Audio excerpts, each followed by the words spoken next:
That's not Jay. Afternoon, everybody. Welcome to GUKPT London. We had a great night last night doing the 25, 50, 100, 200, 400, 800 PLO. That we saw the first ever £30,000 pot yesterday. But we're now concentrating today on the high roller. And in the building for the week is the claimer, Mr. Rick Trigg. Afternoon, sir. Thank you very much. How are you? I'm good, yeah. Looking forward to this. Is more my ilk. This is more my thing. The 2-card game. Yes. 4 cards. Yeah. Bit too complicated for my Yorkshire brain. 2 will do me just right. But you've had a great career online. You've turned it to live as well. Are we getting to like live poker a little bit more now? Loads more, yeah. Yeah. Yeah. I think nowadays I don't play as much, and I prefer to play now because it's fresher. I like to play fresh, so I might not have a game for a week or so, or then play a tournament, and I love it a lot more. I can't do the 10 tables, 12 tables anymore online. It's just, You've done getting that. Too old. You've been there, done that. Yeah. Got the T-shirt, got the winnings. I don't think many people play that many tables now. No. It's just the game's just too difficult to not concentrate fully on the tables that you've got open. So. Yeah. Obviously, you normally play when obviously Jay's in town, but Jay's in Vegas. Yeah. First event he played, he cashed, which is a great start for him. Yeah. We'll try and get an update over the weekend, I'm sure, from Jay for everybody out there. We will chat, I am sure, to Jay somewhere in Bally's or Paris or wherever he is in Las Vegas. Plenty out there doing well. We had a bracelet winner and nobody knew who he was. Mr. Heiser. Yeah, I've never met him, I don't think, either. No. Is he a reg in Stratford, is he? He's not got too many GUKPT cashes. And we've also got one overnight. Patrick Leonard. Yes, Pads, yeah. He won the tag team with his close buddy. He got himself a tag team bracelet, so well done one and all. Well done, Pads. We'll keep you updated with what's going on regarding Vegas. We know there's loads out there. Barney Boatman's in the top 10 chips of the Super Seniors. Didn't realise he was over 60. I didn't. I thought he was probably on the borderline. Yeah. What did someone say? 67, is he? Is it really? Well, I'm guessing. Well, saying that, Ross is in his mid-50s, isn't he? And he's a younger brother. Yeah. So obviously with. And Ross won an award. Did you see Ross win the Soap Award? He did. Newcomer. He was on London's Burning when I was about 10, and he'd say he's a newcomer. 2 great guys, though, aren't they? Very good guys. Yeah, and I know so you always learn something talking to Barney. Yeah, obviously the old Endon mob back in the day. Saw a picture of Joe Beams' new pad on social media. Yeah. Flipping heck, let me tell you, Joe. Nice. I used to collect, sadly enough, little cottages and houses, like clay little ones. Right, okay. And that looks something like a fairy tale, isn't it? Yeah. It's like a cottage in a fairy tale. Yeah, beautiful. It looks amazing, it really does. So, nice one, Joe. Hopefully he wins the house money in Vegas in a tournament or something. Indeed. But yes, it was cracking. So we are just about to concentrate on the high roller. There were 12 players left, and there were 6 buy-ins for day 2. So 6 punters. Six punters. Well, not punters. 6 investors. Well, 10 bigs. Yeah. For the high roller. But when there's only 12 left and there's 8 getting paid, Yeah. it seems silly not to jump in. It does. With about 80% of the field gone from how it started, I mean, Yeah. there's all that money in the pot in equity. I mean, Yeah. David G sat in seat number 6.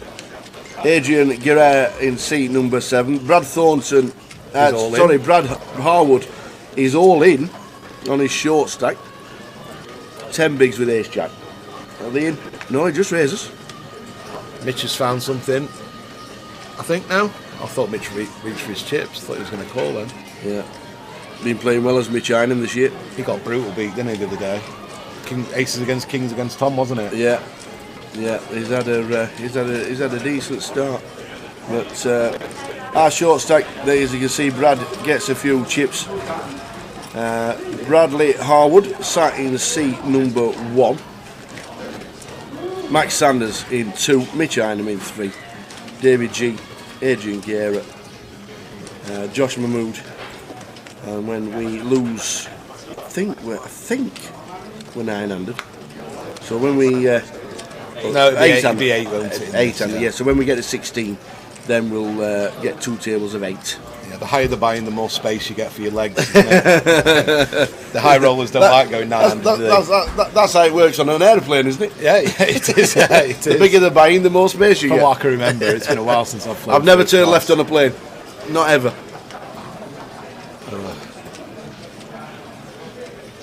But good afternoon, chat. We do have Mr. Rick Trigg all the way through.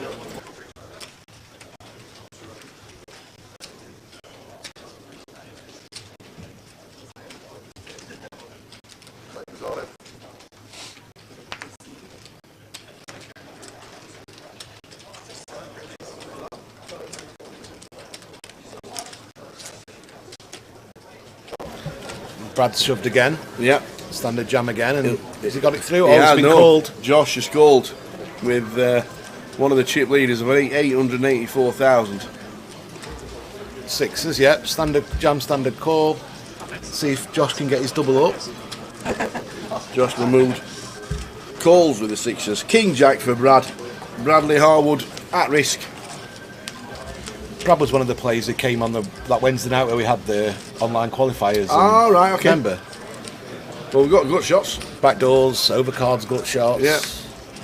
That's not one of them. Complete A king, a jack, or a 10.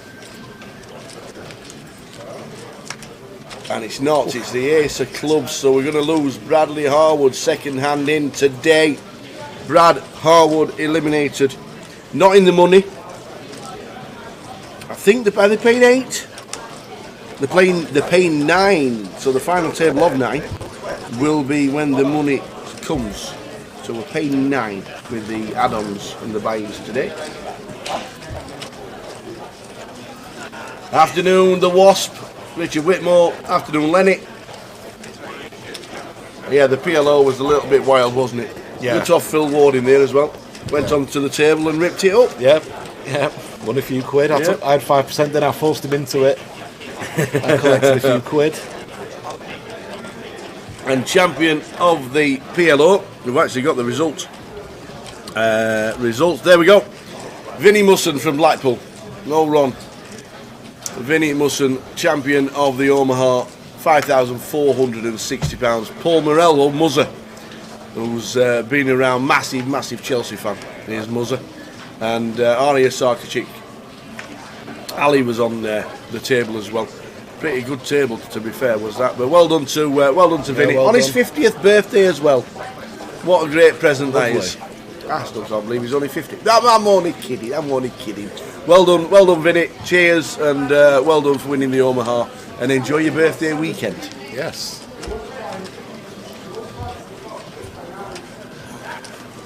So, do you know any of these players, Tower, apart from, I know Mitch, played with Mitch. Yeah, quite Mitch a bit, Einem. and obviously Dave G. Yeah, who was the passport winner Yes, a couple of years ago. But most of the other players, let's have a butchers. Max Sanders has been a regular on the tour down here. He plays a little bit down here. The rest, not too much. Is Max next to Dave? Is Max on Dave's left? Max on the in situ. Okay, that's Max.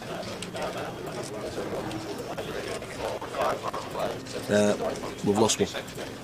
We've lost another on the outer tables. We've lost the one and only Mr. Jack Hartett. Oh, bought into day 2. Jack and Brad came in together. Oh, did they both buy in? So they didn't last long, I'm afraid. But I'm sure, I think they're in fact, there he is. There they are in the background. Green t-shirt. Talking to the legend, Mr. Jordan, I think. Telling Terry sent you. It's great, that, isn't it? Well, unless he shouts, unless it's you. Yeah, he said it to me a few times. Yeah, I didn't really enjoy it there. You've not been a poker in the UK unless you've been knocked out by Ali Malou or Terry Jordan. Absolutely. You need the double. Did anybody find a cheaper hotel than £300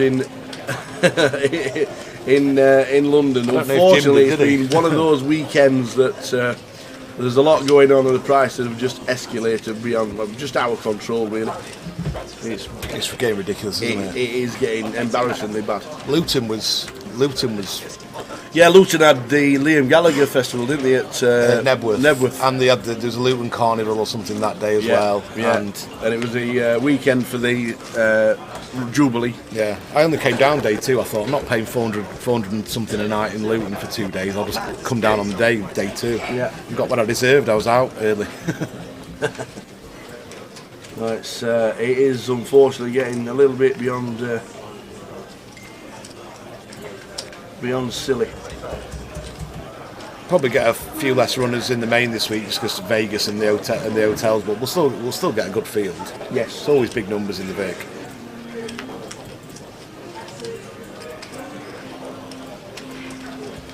Mitch with a semi-loose open. It seems all right. 10-7 of diamonds, bit on the loose side under the gun, even 5-handed. Seems fine. And Max has jammed 14 bigs.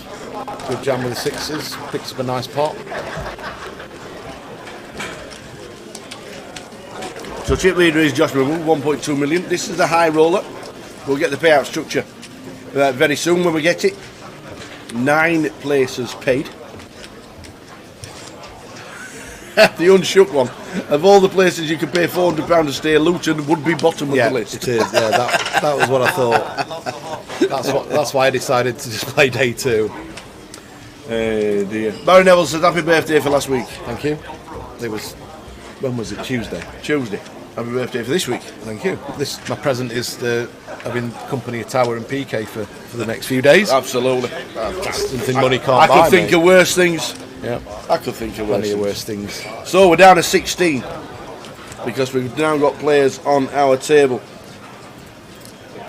This will be a bit of a relief to the short stacks, making it go to 800 from 5. Yes. Get a few more hands in. Yeah, we had 18. Brad and Jack got eliminated. Minute 16. We're now on 2 tables of 8. So all the players will get inputted into the action tracker. Max and Mitch. We've got a short stack there in seat number 4. He's basically moved in, I think, hasn't he? Has he only got 50k and he's raced to 25? Is that right? Adrian. Are those graphics right? It looks like it is. 949 flop. Mitch in seat 3. No, he's got more than that, hasn't he? Seat 7, Adrian. Well, he's only ruffling the... Yeah, he has got more, to be fair.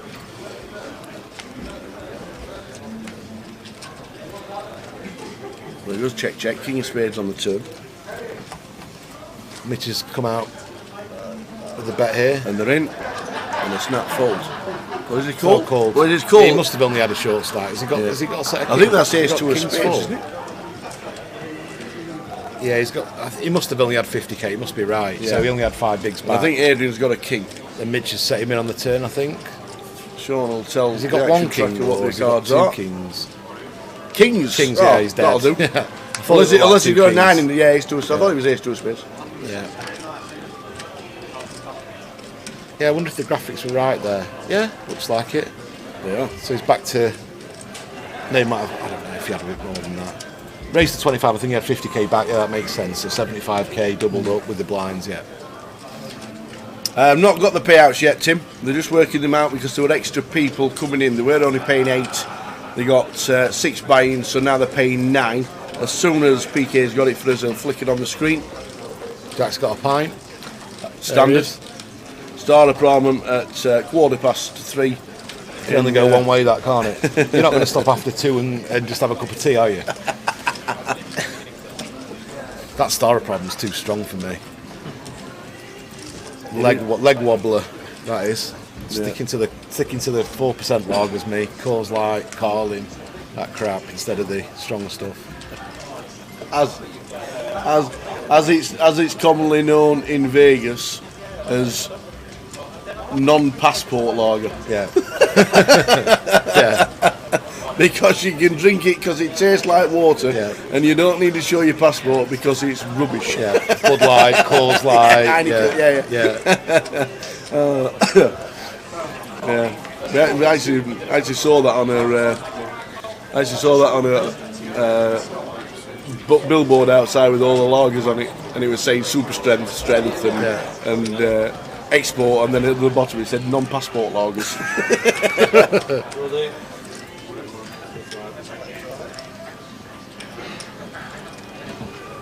Thank you very much indeed.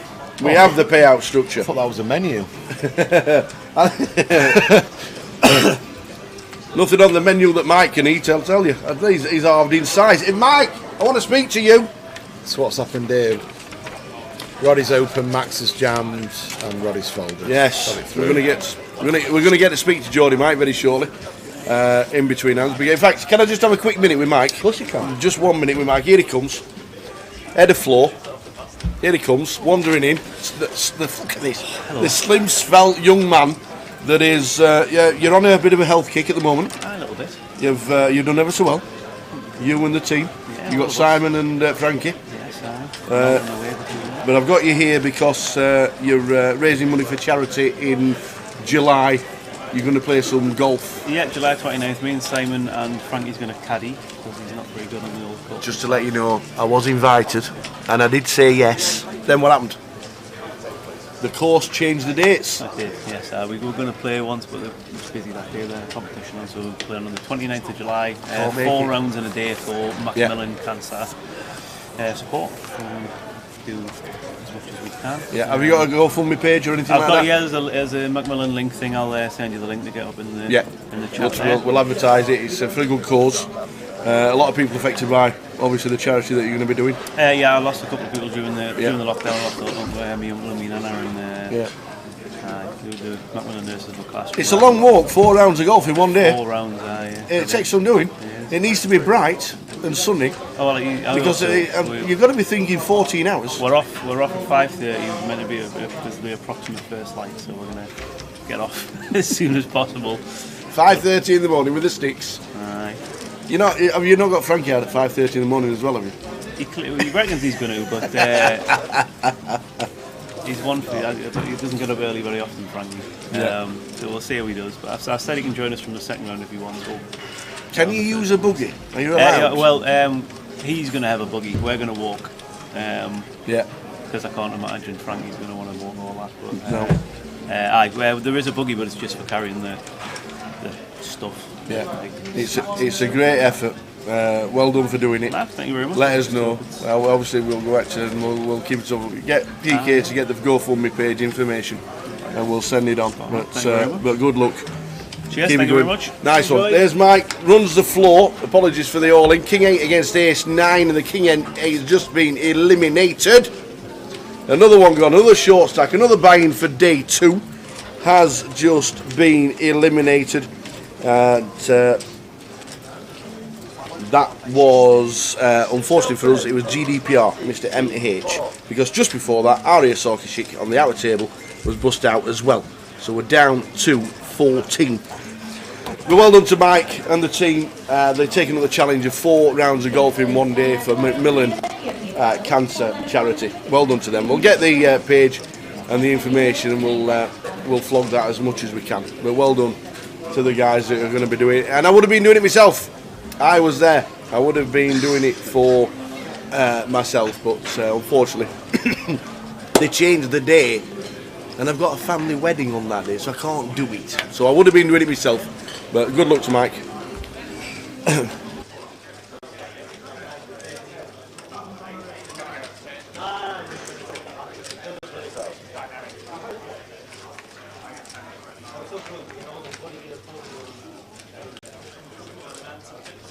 So good afternoon, everybody. We'll get Trig back in now as Mike hits the floor. So well done to Mike. Yeah. Well done to Mike for that. I think it's a great idea, and they decided to do it. Like I said, I would have been doing it myself, but can't get there on the Friday that it is. But it's a great effort. Well done to those 3 guys, and we'll be dipping into his pockets. We will be dipping into his pockets ourselves, and getting the coffers up for Macmillan Cancer. Well done to the guys.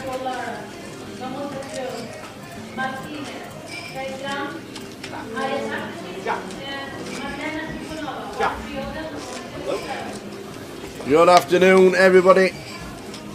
Oh.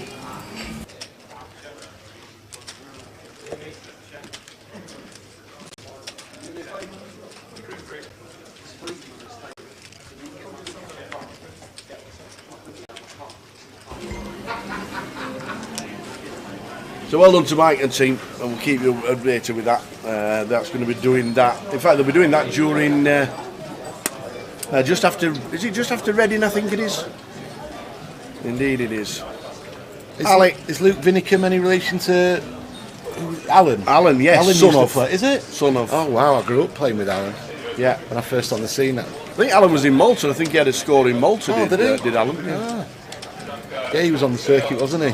Yeah. GUKPT first season, and around when I started playing 05, 06. So seat 1 is all in. Dave's on the tank on the button. Time clock in play. Yes, 30 seconds.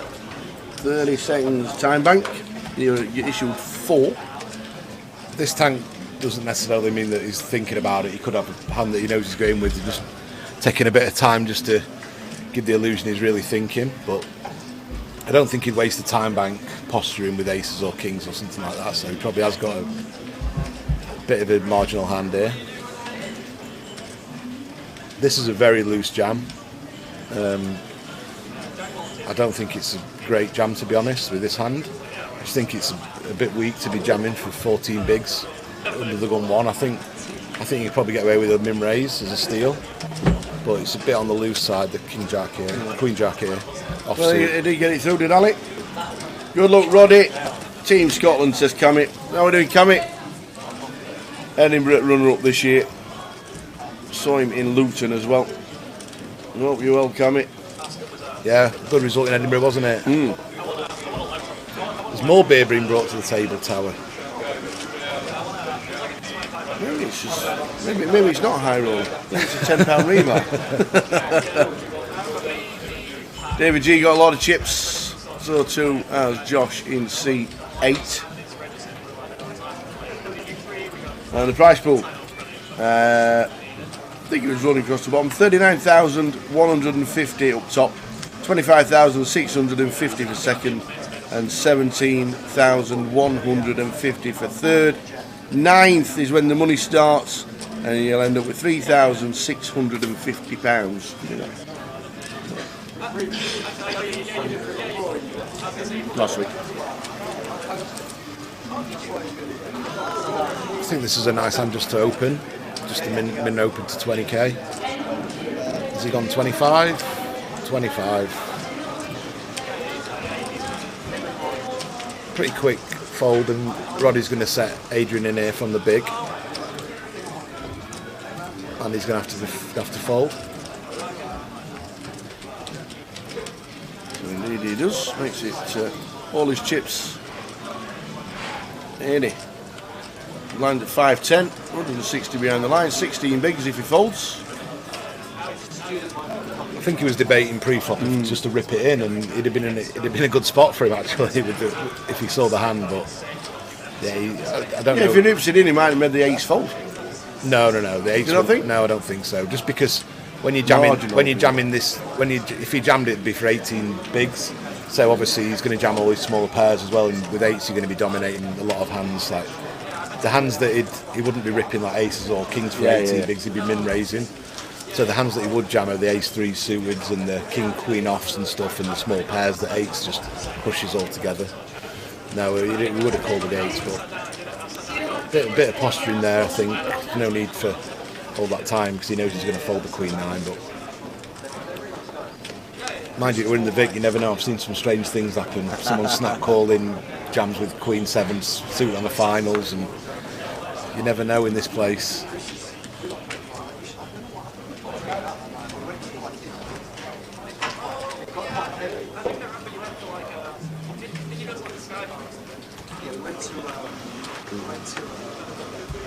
Mitch is getting his old badge in. Have you seen get the badge in the Twitter thread? The Stone Island, yeah. Start tweeting around. All the lads with the Stone Islands and stuff.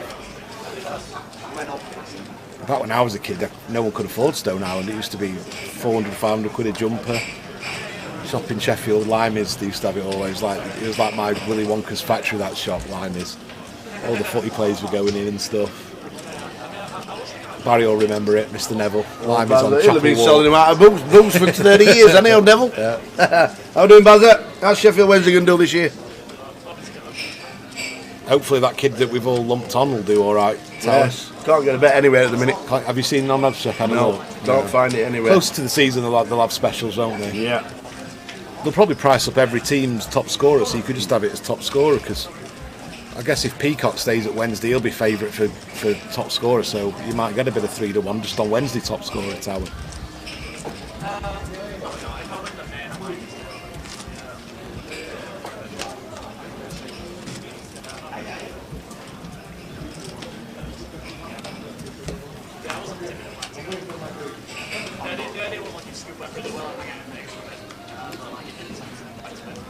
Have they finished the big 50k Players Championship in Vegas? Is that still ongoing? I saw Benny Glazer. He's played a few of these, hasn't he? I think he's Southampton, based down there. He's big mixed game crusher. Mitch has got the old Ace King, small min raise under the gun, trying to get some action here. Joshua, nice hand to call maybe on the button, on the cut-off.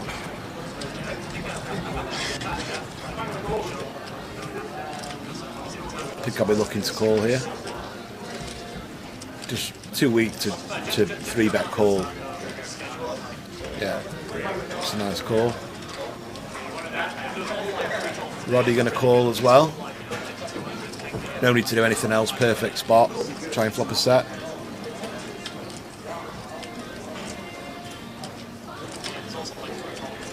Just posturing a bit. He doesn't want to call too fast and give the blinds incentive to squeeze, knowing that it's dead money in the pot.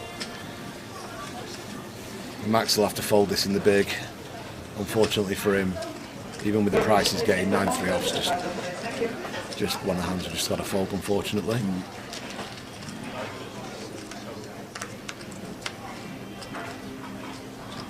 9-9 flop, 9-4-2.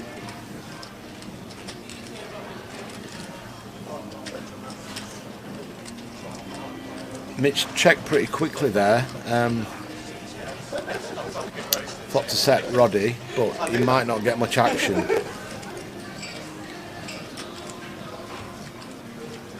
But his range of hands is really like the only two strong hands he can have here is a set of fours or a set of deuces. Like, I guess he can have nines as well, but nines 3-bet squeezes sometimes. So Mitch might want to. No, Mitch made a good fold. I mean, I don't know if I would have C-bet or I don't know what I would have done there. It's a pretty tough spot for Mitch because there's a good chance he'd have been ahead a lot of times there, how the action played. He'll be frustrated a bit, Mitch, how he started the day. Jungle man. Character. Have you ever met him, Tower? No, I don't. He'd be great to get on the hour with the Tower, wouldn't he? Wasn't he dressed as, or supposedly trying to be dressed as the Macho Man Randy Savage on day one? He looks a bit like him there with the glasses on. Yeah. What was Randy Savage's? What did he used to say? It was the ooh yeah. That was so good wrestling back in the day. Was it Lady Elizabeth or something like that? I used to love wrestling back in the day. I had all the Royal Rumbles and stuff. Yeah. Doink the Clown and all them. Yeah. Yeah, the Ultimate Warrior. Yeah, well, Dan Cates is down to the final 5 in the Players Championship, the 50k buy-in. Interesting what Adrian does here, because he made it 25k last time on the button. he's got a good hand just to min open again as a steal, with the ace blocker blocking hands that can shove behind or 3-bet behind him. Shoving would be a bit too. Well, it'd be a bad play shoving this stack from this position. So he's gone for 35 now. So this is kind of a bit of a tell that he's not too strong. It's like once you've opened to 25k and then now you go 35. It's kind of a hand that it screams to me that it's a hand that you just want to get through. And Mitch has sniffed this out, put him in, and now he's going to be sick, Adrian. Oh, I think he's just had enough and he's calling. I don't think it's been played very well by Adrian, to be honest.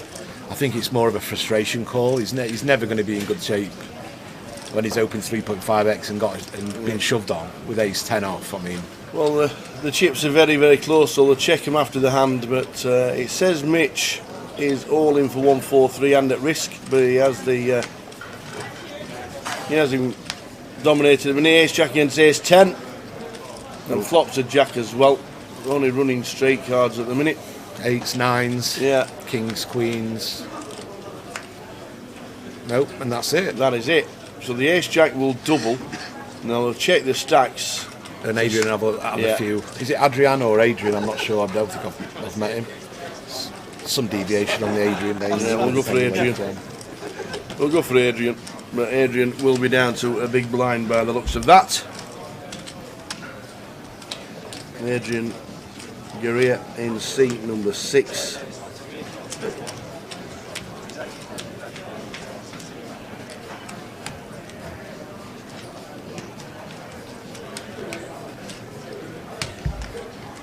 I think it's a bit of frustration that from Adrian, to be fair. He'd raised the queen 9 and got shoved on, and then he raised the ace 10 and he probably just thought, right, that's it, draw a line in the sand and go with it. But realistically, I don't think to a 3.5x open that Mitch is going to jam any worse than ace 10. He might have some king queen suited in there and some small pairs that you're flipping against, but yeah, Benny is from Southampton. I thought he was. Yeah.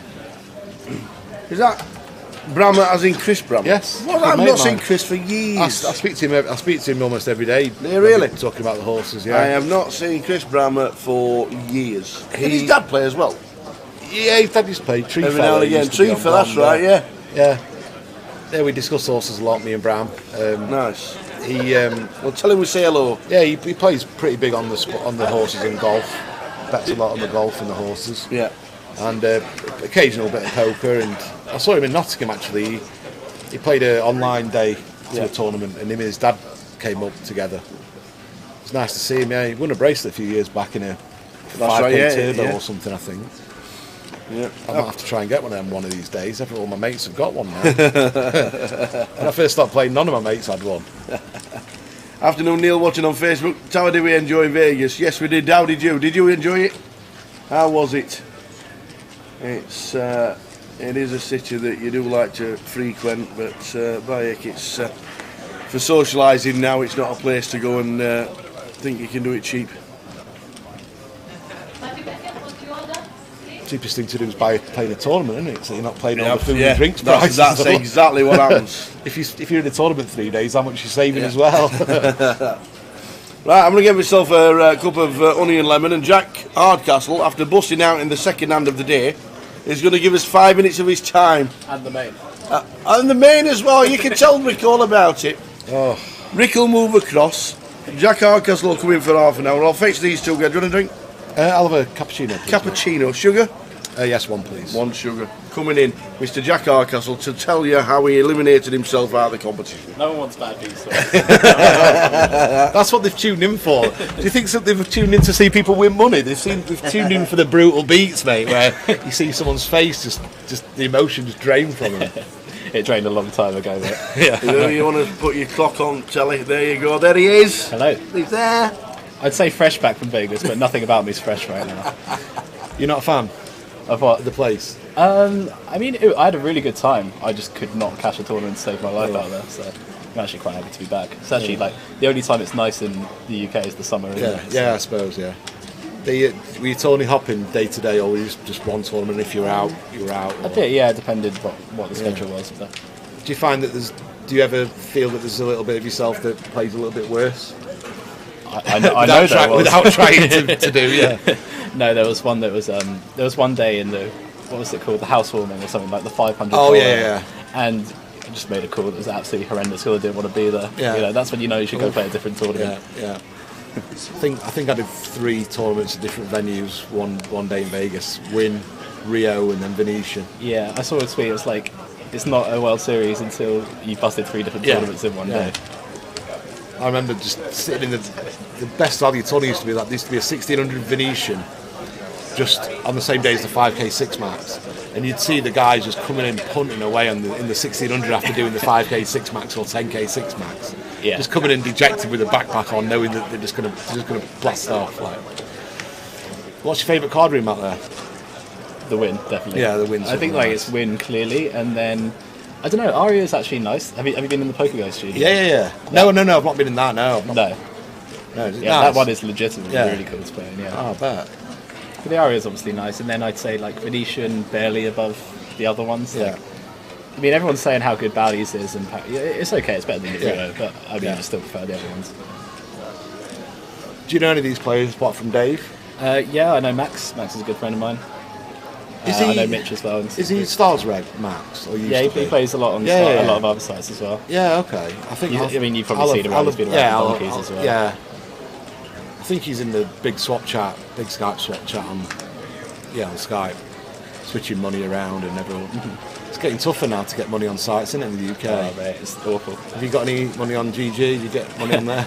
I'll tell you the story about GG in a bit, because I don't think I should say it on the stream.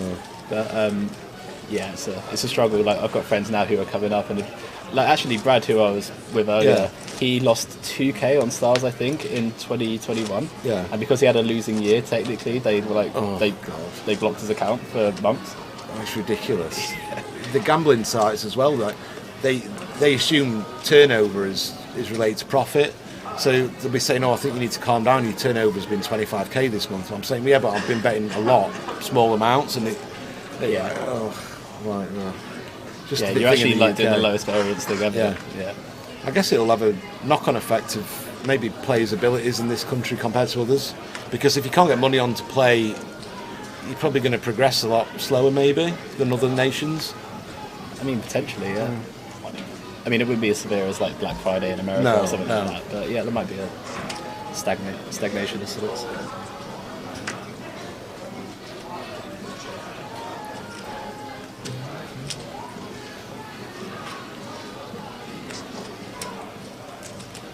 So Dave's open and Adrian's got his 2.7 bigs in.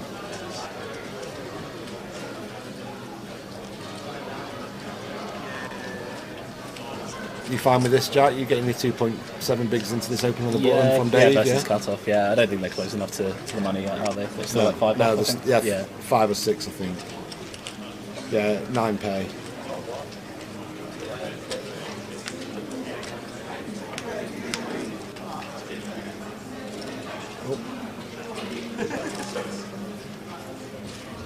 Can't believe you didn't hop in this. No, I'm not. Not allowed. No, not allowed. I'm on duty. I'm on Team Grosvenor duty. The rest of the guys are in Vegas. I could have got Nixon down or something. Right? Jamie played yesterday twice, I think. Jamie made his own contribution in his own way. Busted the first level of the high roll. Yeah, busted the first level. Yeah. Juicing out the pool. Yeah. Dave's I think used to be in the army. Dave G. I believe so. Yeah. From what I've heard. Yeah. I spoke to him before. Yeah, he's telling me he's not going to Vegas. He's on school runs. Relate to that. Isn't it the summer? Not yet. No. It's everyone usually thinks it's July, June, but they have it in August, don't they? Remember? Honestly, mate. It wasn't that long ago for you, mate. You're not that old. No, I think the holidays start end of July, first week in August, and then maybe halfway through July actually. Yeah, God, I think I put a block on that. I don't even remember what time it was.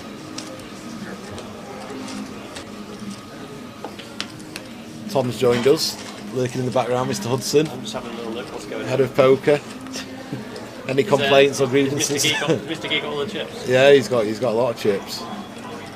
Would you say any complaints? No, any complaints, you bring them to Tom. No one else. So I think the plan today is just to run down to the final, and obviously run that through. And maybe if we finish early, maybe do some of the main event. Maybe. I don't think they've ever done the main after one of these. I think they always just cut it after that and then go to tomorrow. But.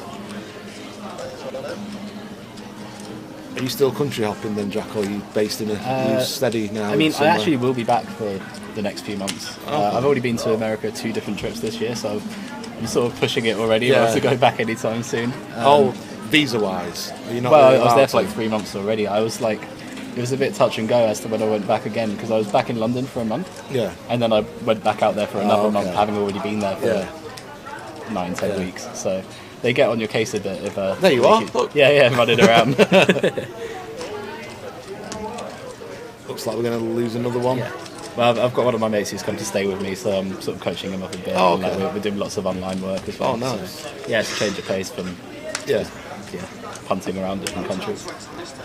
What kind of setup do you do when you play online? How many tables do you usually play? I mean, I've been lazy, honestly, since I got back. I've just been doing lots of max late wedging. Just a lot of the stuff that's got 2/3 of the field gone. Yeah. But Yeah, I mean, you're a lot fresher in those than if you've... Some of the tournaments online, I think they just take too long. Yeah. Like, for the recreational, they're getting up at... Maybe a lot of my friends play like the 50s or the 100s, and how did it go? Oh, I built a big stack up, then it got to like 1 a.m. and had to be put work for 7 and tossed it off. I got a bit tired and fell asleep. I feel like I've gone too far the other way now, where it's like I've been doing so much of that. Every time I look at a progressive knockout and you have to be in from the start, I'm like, oh no, I can't be dealing with this.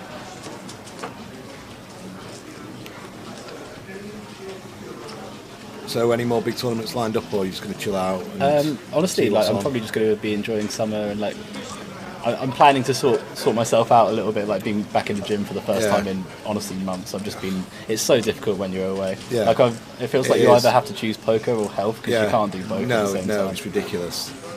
Like you can start making your own food for a couple of days and bringing your Tupperware about, but it's not practical, is it? And no, or especially when you're away, like in Vegas in particular, you always bump into people. It's always, oh, we're going to go out for a drink, we're going to do this. It's just like, it's unrelenting after a while. It really is, yeah. Sometimes I've been in Vegas for 7 weeks, and the first 2 weeks I've not played because there's always something on, and I thought I can't miss out. It wasn't the tournaments I was fearing of missing out, it was the nights out and stuff. But now I think kind of my group of mates who I travel play poker with are all pushing 40 odd now, so they're more about dinners and just a couple of chilled beers rather than parties all day and what have you. Yeah, I feel like I'm nearly 40 just by that description. 40 nights out. They can't do it anymore. So did it go? I guess it went open Defend, court. yeah.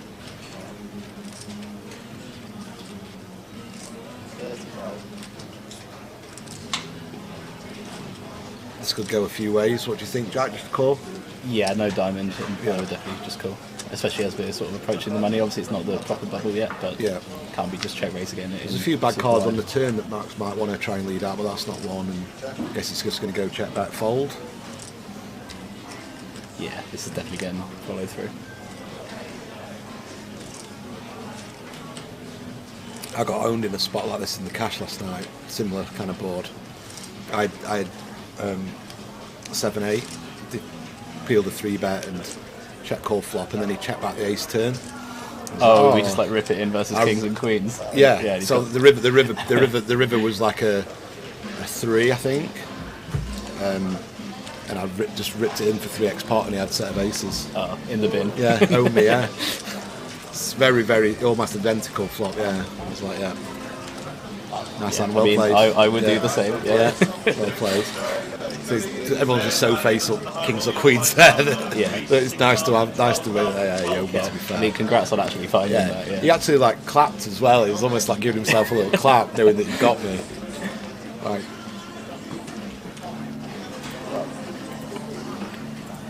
because like a lot of the time online when you're playing week tournaments, that is what they have. Like they always just have. Yeah, well, you can always rely on them playing about 10 other tables and just doing what their hand wants, right? So. It was crazy, like back when I was 16, 17 tabling, back in probably like 5-6 years ago now.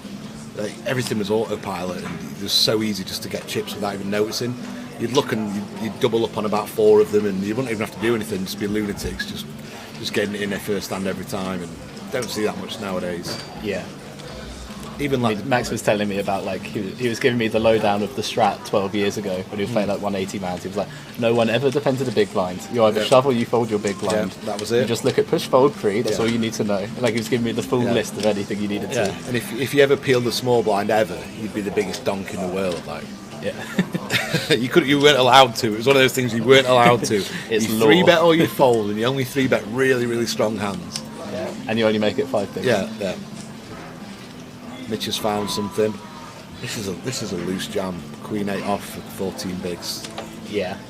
On the button, and Mitch has found kings. But Ali also jammed 16 bigs from under the gun 1 with Queen Jack off earlier, which was very loose as well. So, you played much with Mitch? I think he's more a PLO guy than a no limit guy. I've known Mitch for a while actually, because I used to be in Bristol for like uni, and I lived down there for a bit, and he's from down that way. So I think he plays like a lot of cash games, a lot of private stuff. Yeah. You ever been much of a cash player? Never. I hate cash. Everyone always says how great cash is, and honestly, like, the only time I ever enjoyed it was probably when I played the Bellagio game that has a big blind ante. Then it becomes quite good. Yeah. But like full ring, no anti-cash, nah. You're probably a bit like me. You like to see the maximum you can win, and you like the changing dynamics of a tournament rather than just a stagnation of just sitting there. Whilst those guys are really good, it is like just drilling the same spot over and over again, which just isn't really for me. No. There's nothing better than being deep in a big tournament live and just enjoying that moment. Yeah. We're going to hold it up on 5 p.m. The password is rake back, and as in fact people will win their rake back. It is all in every time. Free win. 5 o'clock today. What is it? I just advertising all in every hand, all in flip out for the name. Might have a chance in that one. You should probably get in. Mate, this is your lucky casino. What's going on? There's no way you can jump back into this high roller. No, the problem is it's not 2021 anymore. Oh, that was your year. Don't say that. Don't. The year of Matt Davenport. Yeah, that's his year, isn't it? This is his year. He's going to be replacing you as a pro. Yeah.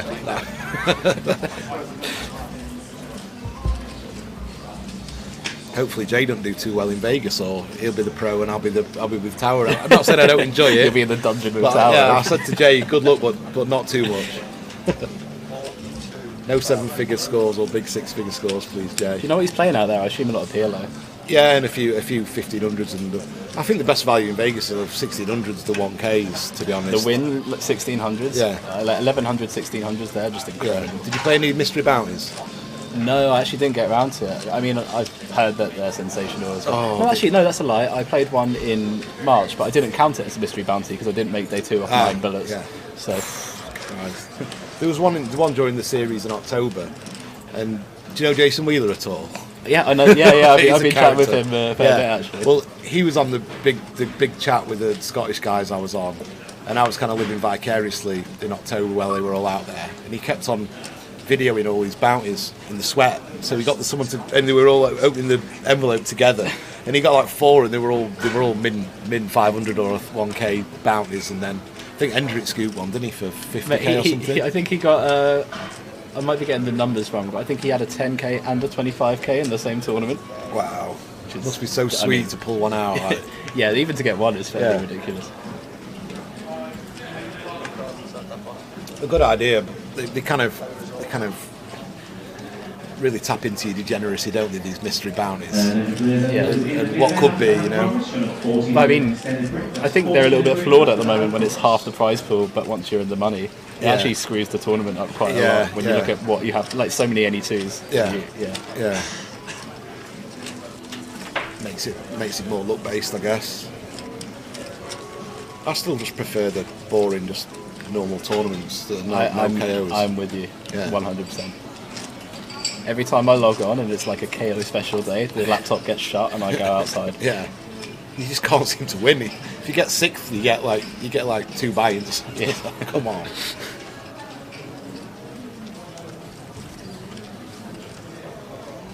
They still have that chicken on the menu here, Tower. We do. Well, not the one that takes an hour, no. Oh no, they took it off.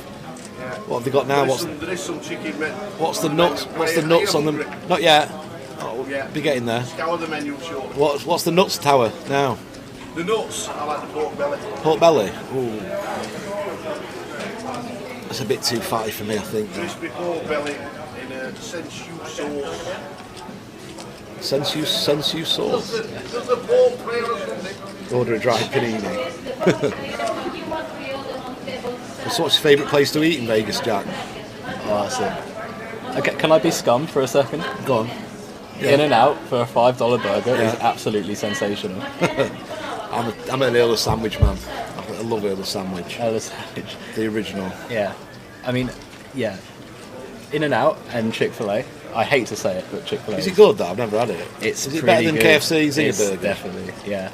But then there's a place in Cosmo I like. It's China Pabama. It's like two different kitchens. It's a Chinese and a Mexican, but in the same restaurant. And you think it wouldn't work at all. Yeah. It's really good actually there. And So you can order from both, can you? Yeah, there's just like two different kitchens. Yeah. They bring out place whenever. And then obviously there's loads of good sushi and steaks. Yeah. And have you been to Golden Tiki? Where's that? Well, it's not a but it's like probably my favourite bar in Vegas. It's like 2 miles off Strip. Oh! Sort of in the, Katie might have taken me. Katie Mormon. She absolutely would have. Yeah. I've been there, yeah. Because I've been with her. So like a little speakeasy. You walk in. It's 24 hours. It's got all like tiki heads on the wall. Yeah. Yeah. It's like but from the outside it looks very plain. Like it's just it could be anything. It's You nothing, walk in, yeah. it could be like a doctor's waiting room. You think when you open the door, and then you get in and it's like a hive of activity. Yeah. But it's legit 24 hours. I'm like, Is it's a it? good job there's tournaments on because I would just be in there forever. Oh, it's a shame you didn't know Katie a bit longer. You'd have come to the wedding. Yeah. And, How long ago was that? Oh, mate, that was. It I must want be to say like 6-7 years. that right? was about 8 years ago, I think. Yeah. Or 7. I think it was 2015. Right. Yeah, I had to do a speech, best man speech in front of I think you did tell me local this before. royalty. Yeah. Yeah. Like Igor and Liv were there, like front row, and then it was good, but really part. It was Santa Monica Boulevard, beautiful place, like massive hotel, but it actually rained. That sounds like Katie as well. Go out to the beach in LA and get married. Yeah, but we couldn't go on the beach because it rained. It was the only day in the last. It hadn't rained on this part of June or July for 30 years, and she was freaking out because it was raining, obviously. So we had the ceremony inside instead. Yeah, but I did at least manage to catch her 40th this time around, which was very fun. I've not seen them both for a few years now. Yeah, I mean, Chris, thank you. Chris says he hasn't been back like since before COVID. That was the last time. Yeah.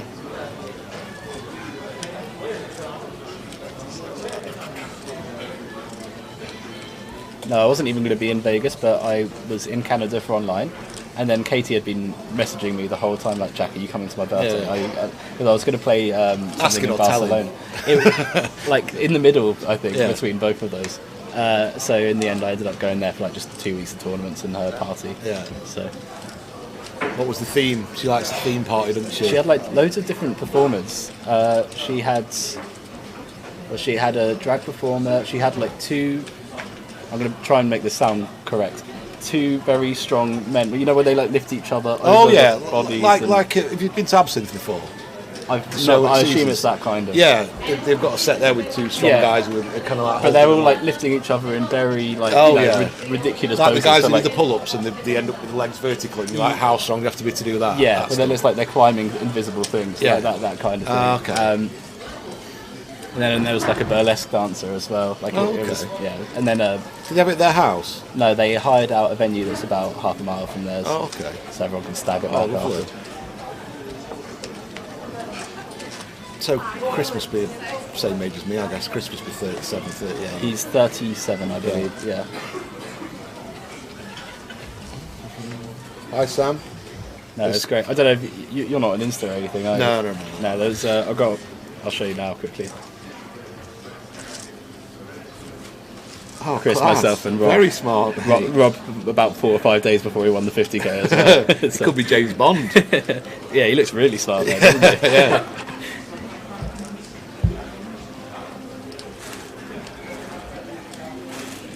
Anything else for me? Yeah. Do you want me to? Probably Andy. You and Yeah. Jamie's got Bagley to split one of the others. Right. So I'll split them with Andy. Yeah. I'm not sure when when's Leeds?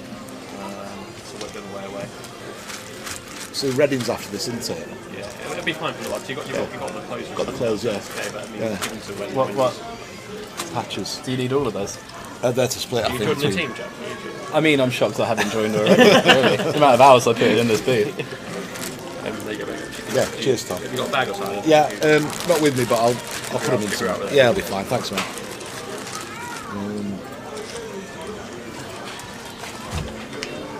Yeah, you're welcome to join the team, Jack. Just don't take my place, mate. Okay. Who should I go after? I don't know. I can't go after Katie, can I? Haven't you got history of going after Grosvenor Pros? I mean, if Jeff was still on the team, I'd take his place. But Have you been approached by anyone to be an ambassador, Jack?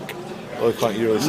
well, it's like I've heard rumours more than anyone has. Like, because I know people who work for different sites, and they said that they brought my name up in conversation. Yeah. Like, nothing's really happened. Yeah. So. It's not like it used to be. But The if halcyon anyone- days are over with Yeah. that. If anyone's listening and would like to give me free buy-ins, I would happily accept. Yeah.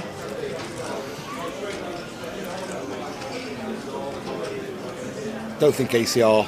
Do they have any? They don't have any British players. Do they on board the Americans? I mean, they have Chris. Yeah, they but, obviously do. Yeah. I don't know if they even count him under the UK flag as such, really. Has he got an American? Well, they were working on that. That's why he's not been home for so Ah. long, because he's working on getting the. I don't think it's exactly green. It's one of their forms of being able to live there. Because he hadn't for a while for tax reasons. Yeah. Like he'd end up going to Mexico for a few months. Yeah. Never been to Mexico. I always wanted to. Yeah, I went at the beginning of 2021. Remember when there was still the rule where you couldn't go from Europe to the US? Yeah. So we did 15 days in Mexico before flying over. So. Oh, cool. I'm not sure. That is Dave G. Had a good chat with him before. Catch up. Big family man. He's rather stay in the country and grind than jet off to Vegas. Not many. You don't see many people in poker that are married really in this country, do you? If you look around the table, there's not many people with the old wedding band on, is there? I don't think It's just you, isn't it? I don't think I don't think poker and relationships go hand in hand a lot of the Everyone time. sort of tapers off after a while. With Yeah. that, don't they? Yeah. I mean, have you played like much at all recently? Like, I don't think I've seen you online for a while. No, I've not been playing much at all. I've been doing a lot of horse racing stuff and trying to build up contacts through that. Network a bit with people that are good sports bettors. Yeah, I've been playing a little bit. I've not played Stars for ages. Just Yeah. lost a bit of hunger for it. Poker, I don't think you can win when you're not really wanting to play yourself. When you're not in love with the game, but I've got to want to play to be profitable in it. No, it's only recently I've been playing in the week again. I used to just be playing live or be a Sunday grinder, but when my mates come to live with me, it's sort of I'm Spur doing each a other bit on. of coaching, and then it's also like he's playing. Well, I guess I'll play alongside. It's a lot more fun when you're playing with the two of you in the room or in the office playing or whatever. It's a lot more fun. Yeah, we're both getting crushed, but at least it's high morale. Yeah. So. So Mitch has span up a bit. He's had a few good situations. Dave's going to fold the 8-6 diamonds after a few 3-bets from the big. It's a pretty tight fold. 8-6 of diamonds. It was 8-3. Oh, was it 8-3? Yeah. Oh. Right. Credit where it's due. He's folded Jack's a had proper hand. about 3 or 4 pints and he's still got better eyesight than me. Only the one so far. There's Although I knackered did these set a new glasses. record, which was that I'd started before the stream was even running today. So.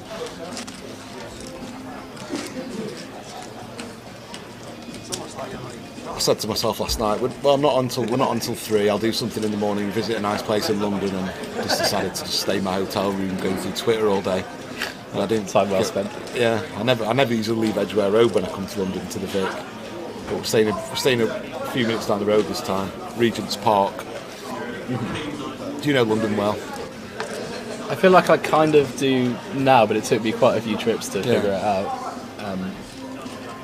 I was in Soho yesterday. Went to a place called Embers House or something. Do like wood-fired pizzas and Italian food and stuff. That was quite an atmosphere. Nice, yeah. No, I walked through Soho on my way here today. Oh. I was going to get the tube from Waterloo. I ended up just walking like How long was the walk?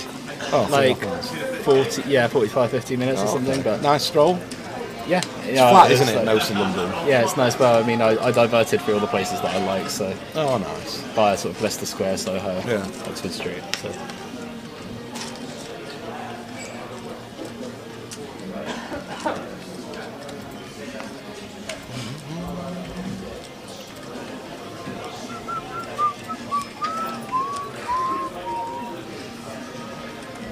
Worked with Marco Pierre White, Chef Brad says. Early 2000s. Before he was famous. There you are again. I don't know what I'm attempting. I think that's me busting the main. No, that was longer than half an hour ago, right? Oh, the main. Sorry, the main. Yeah. I played a whole other tournament since then. So. What happened there? Was it a bit of a punt off, Jack? Did you? I mean, I don't think so, but I suspect he's calling his entire range, so it's hard to say. Who was it against? I've never seen him before.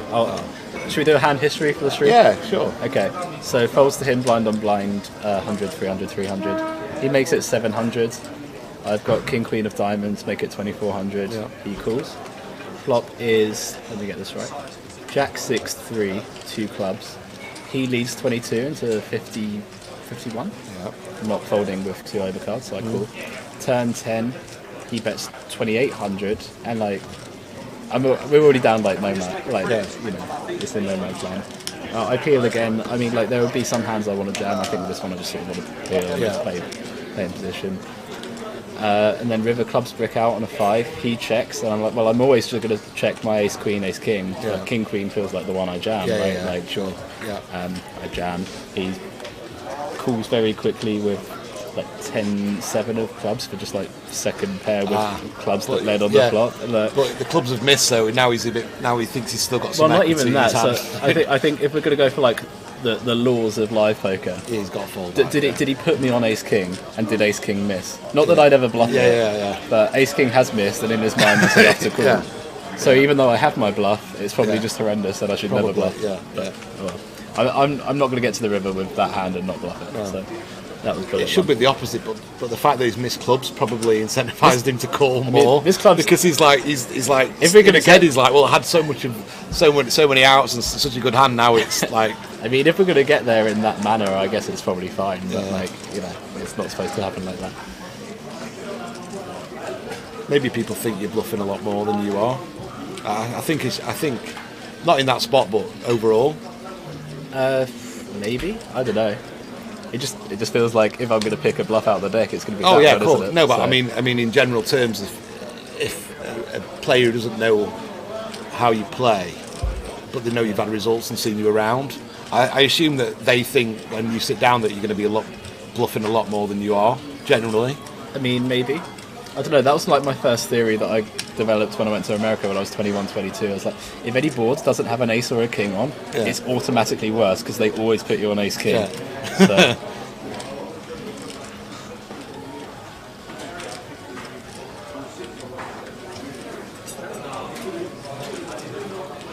I know you had ace king, so I cool. That's kind of it, Span, yeah. Yeah, that's it.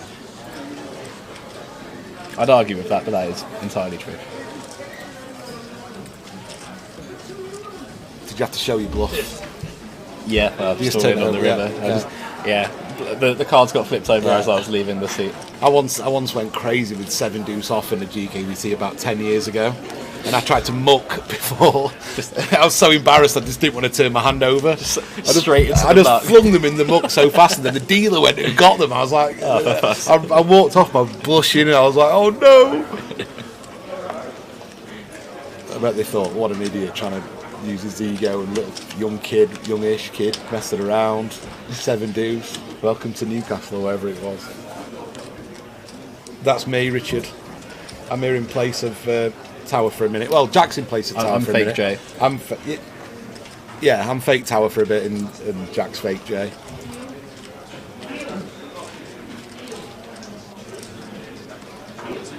Do you know Roddy at all? I think he's Scottish, not just from his name, but Callum Callum's been cheering it on. I don't think I've played with him. I don't recognise him, but I think Max says he knows him, so I mean, I don't think I've met him, but... Mitch kind of seems like a player who probably wouldn't be 3-betting some of the hands he needs to in the small blind to button opens. I could see Mitch playing a little bit tighter with hands that other players would be 3-betting there. Ace blockers, like ace Queen blockers, 10 off kind of stuff. King 9 off, King. Do you know what I mean?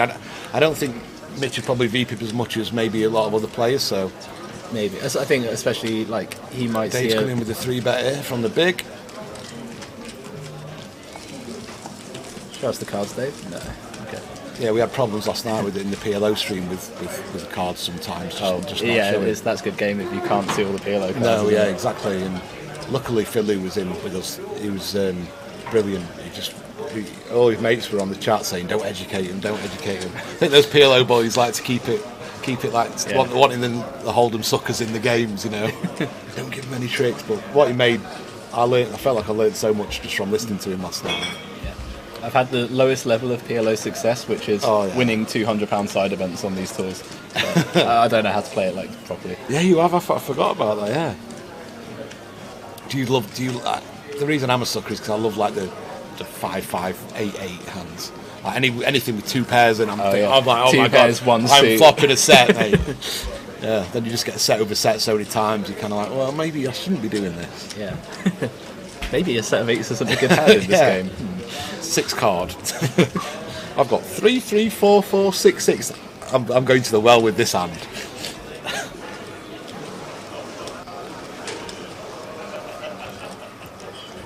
Mitch will be sick.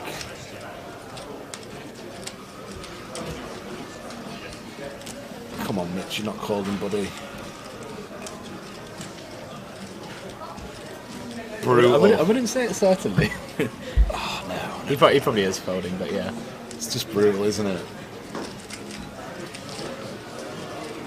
I feel like it's one of those spots that the proper wizards would be like limping loads of stuff. But I'm just not that guy. No. Once you start, remember probably about 7 years ago, limping online became kind of a thing, but not for long. People just used to limp the range instead of opening, and a lot of players started mimicking it, but then it never really took off. Have you seen the Brazil strat these days? No. Min raise blind on blind your entire range. Oh, I hate that. How can that be good? Like, of course. But they apparently they've ran it and they show that it's winning. So. I mean, but I've just started 3-betting like bottom 40% because they never defend us. I've seen a lot of min click 3-bets. So just one blind, like open under the gun 2 bigs, and then mid position makes it 3 bigs. I mean, I can get behind some of the strat in that, I guess. I saw pads in Vegas like first night I got there, and out of nowhere we've just ended up having this like 40-minute discussion on blind spots. Like I've just gone there to say hi to people. Yeah. And he was showing me all these charts where at like 50 bigs effective, you're supposed to limp or 7x out the small blind. That's the only thing you do. Wow. It was crazy. I was like, I've never seen anyone do this. I've not even seen like a Damo do it. And he's just like, oh no, that's actually what they do when it's not like a final table where you've probably just seen the replays. It's like, okay, right. Sure. I mean, my whole strat depends on the caliber of player I'm playing against. Like, if I'm playing against someone weak, I want to play as many pots as I can. If I'm playing against a strong player, I want to be more selective in the hands I play and positions I play them in. That's basically how I've always played. Like, yeah, Jack 3 off getting in there for a big 3-bet as well. Mitch folding 5s, love that. Who was that? Who 3-bet? I don't know his name. The Chipler. Yeah, he's 3-bet Dave as well from the big with a nice hand as well. He seems like he's putting the pressure on. Yeah, he's putting the pressure on. Yeah, which is good to see.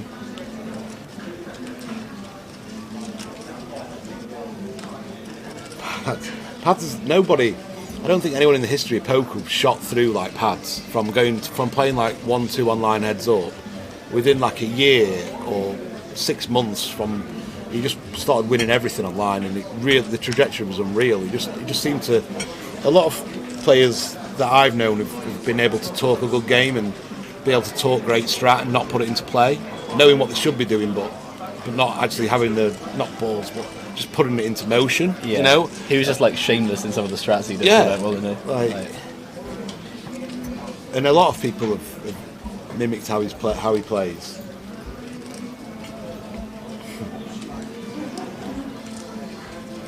Is he coming for another 3-bet now? Oh wow! Looks like is he 3-bet again from the small?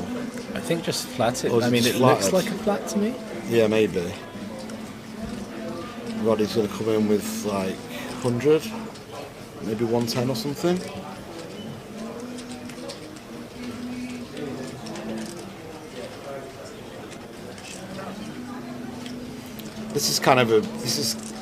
Yeah, I mean, I think as Josh, I'd just 3-bet again there because I mean, once he's been going so hard, he's kind of especially face up right this now. is an actual decent hand to have as a decent Yeah, of 3-bet course, as well. yeah. So I mean, once you've 3-bet as many times as him, like you're always going to 3-bet your strong hands. yeah, every time. Well, that's why I think like. Okay, obviously we've got aces in the big blind, but it just opens the door for us to squeeze Yeah. like some ace-5 Of course, off would just yeah, be yeah. brilliant there.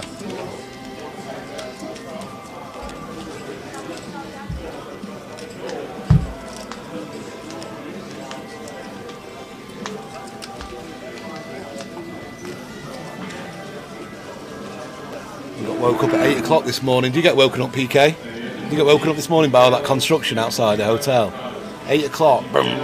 Then the fire alarm. Did you hear the fire alarm? Fire alarm about 11. Good night's sleep then. Great curtains. Blackout curtains. Really good, actually. It's just a construction going on next door. This is the time. This is usually the stage of a tournament where it just drags a bit, obviously, with the bubble imminent, and I mean, average stacks will how go many down. left? 13. Yeah. Feels like Roddy's probably got a shove for 20, even like 4 off the money here. Definitely like 2 off it would be just. What, a shove with this for- hand here? Like Queen 10 suited, Yeah. it would just be like you just pile quite Yeah. a lot. I think already. Oh, yeah, sure, yeah, maybe sure, of 4 course, off. Maybe yeah. this is okay. Like, but I feel like especially Yeah. if there's like 11 left. Yeah. Or like Yeah. 10 for sure. would Yeah, I just be feel in. this. Yeah, probably just a good shove on the small for what, 20 bigs, just under 20 bigs. I mean, Max just can't call even like No. ace 8, even 4 off. Yeah. I think so.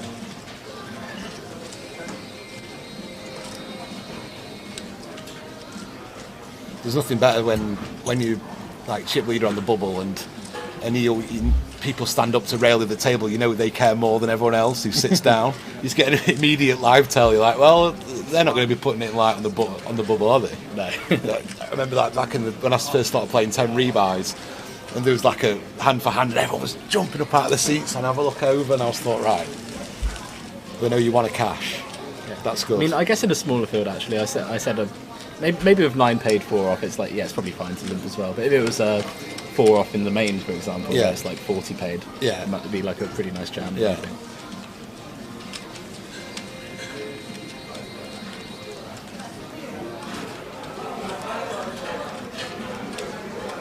What's your plans for the rest of the day then, Jack? Just Possibly a second bullet after this, Yeah. after the lunchtime dinner break. yeah, get yourself fired up for it. It'd be a great Yeah, field. just watching this for some inspiration. Yeah. Really. Bit of coaching. See what everyone's doing. Yeah. And the players still in the 2K. Yeah.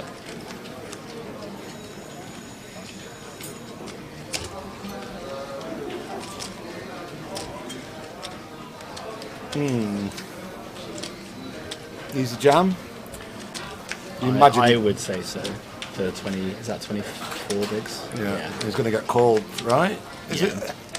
I mean, I don't think he'll be delighted, but he's going to have to call. Any longer than 10 seconds here would be a bit tight. Yeah, he's in. He's calling, and it's a really big pot actually.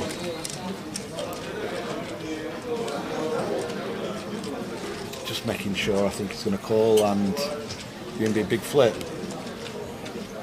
Bit of a dirty flip. The 9's against the ace jack off. King Queen versus jacks is the dirtiest of the dirty. Ace 9 against 8s is dirty as well. Is there a ranking for this? I always thought like King Queen off against jacks is so unfair when you got when you call with jacks and you just flip over the King Queen off. You're like, oh no. Yeah, it's called. Get back in your seat, Max. There's a foot. He's trying to double jinx himself, anti-jinx it, anti-bocket. There he goes. Shameful. Do you have a piece? No, not even. No.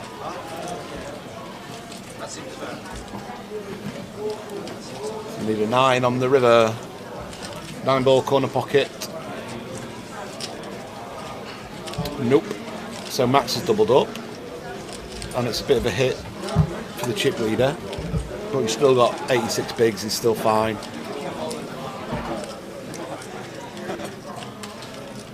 Mitch is fist pumping him, but really Mitch is thinking, "Oh bloody hell!"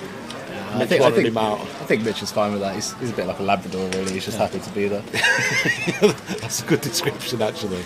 A Labrador.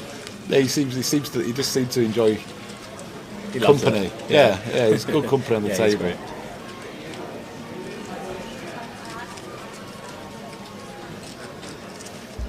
What was PK eating? I'm getting a bit peckish now. Just look like a chicken Caesar salad or something, I think. I went to Newsarray the other week. You know, the Turkish guy's place in Knightsbridge. I don't even know, really. Thankfully, I got treated to it by a few friends of mine. It's like ridiculous for a steak. Lovely, but like bill was 5 figures between 4 of us. Really? Yeah. Wow. Mainly on the wine and dessert wine. Like the dessert wine looked like a bottle from a pirate ship with like a little note in from like 1600 and something. Like faded labels. Yeah. The lot. Yeah. But the best part was the pudding, the baklava, national Turkish pudding, and goat's milk ice cream, and like tender pastry, pistachios, and a bit of syrup. It's gorgeous. Sounds great. Yeah. That's the good part and the bad part of it being in Vegas is just all the great food that there is as well. Yeah. I don't think I've ever come back from there not in a complete state. Yeah. It takes a few weeks getting over, doesn't it? Yeah. Like, especially the come down of it all when if you've been going out and then you just get back home and just chilling out and just doing nothing. It's like your body's kind of like, oh, where's all that gone? What am I doing? And you kind of go into the come down mode. Yeah. I feel like I'm starving and I'm the worst shape I've ever been. Yeah. It shouldn't be that way. But like, if you live in a healthy lifestyle, and then you suddenly stop for a few weeks, it's hard to transition back, and your body kind of knows you're in that stage. So you start getting hungry, don't you, a lot earlier in the day than usual, and your body just craves things like that.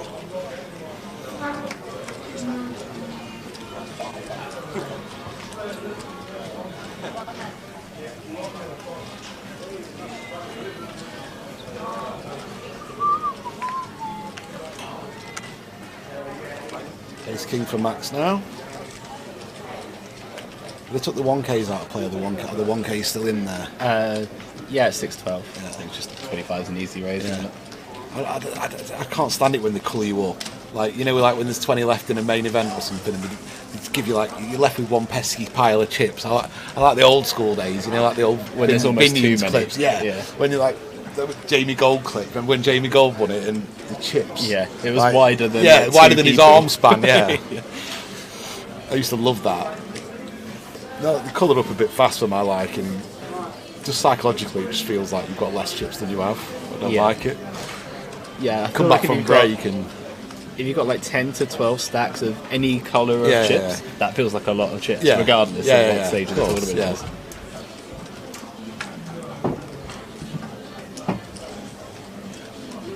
So I think. How long have you known Brad? Because Brad qualified for that thing we did that Wednesday. You know, when I think it was the 500 day 2. The first day was online Grosvenor, and then he had to come back for the live bit. Remember, for the final. I've known of Brad for a while, but it's only because he's only moved to London in the last year or so. So we ended up hanging out after meeting at the live stuff. We've got like a lot of mutual friends. Yeah. What's his name online again? Mr. Bradley. Yeah. He's been around a long time. And for a while, well, a few years at least. There's another Brad, someone with Brad in the name, right? Who plays? Yeah. It's not him. No, I got confused. Yeah. Do you know what's the guy's name now? Something Proudfoot. Proudflop. I've never met him, but like I'm friends with Andy. He's like good friends with him. I thought he was like the biggest fish in the world when he started playing, and then he was like winning stuff, and I was like, maybe I'm wrong. And then it's crazy. Like a lot of the really good players now, I just used to think were the biggest fish like going. He's I mean, I guess like out of anyone who regularly plays online, he's probably the best right now. Like obviously you'd say like, oh, Stevie's the best from England or something, and then Ben Heath. But it's like out of anyone who shows up day in day out online, I think he's just the best. Yeah. So.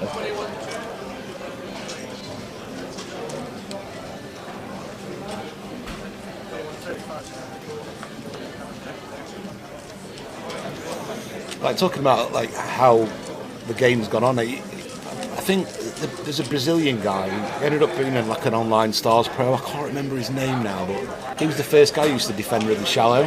Pisagno? Yes, Pisagno. Remember? And he used to defend off like 8 bigs, 9 bigs in the big, and everyone was like, oh, he's the biggest fish in the world. And then a year later, it's standard and everyone's doing it. Yeah. He was the first one I remember that used to defend really shallow. His whole strat was raising not all in off like sub 10 bigs, like as well as the defending as well. I think he was the first person to do all that stuff. There's definitely something in it that if you shove like 10 bigs under the gun, like someone's just got to call. Whereas if you make it like 7, people are thinking that they don't want to call, they kind of want to raise. I think there's something in that psychologically where, you know, if you shove 10 and someone's sat with 8 bigs and they've got to just call the 10, but if you make it like 7 in the mind, they're kind of like, well, do I have to raise if I play this hand now? I think it's more so that I think back at that time everyone just presumed that you were too nutted to raise off the shorter stack decks. Yeah. I think it was one massive leveling. Yeah, definitely.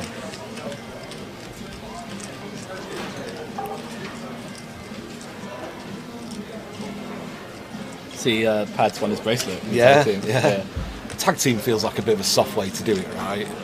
I mean, if we're going to do like a ranking of bracelets, it's not there with the super turbos.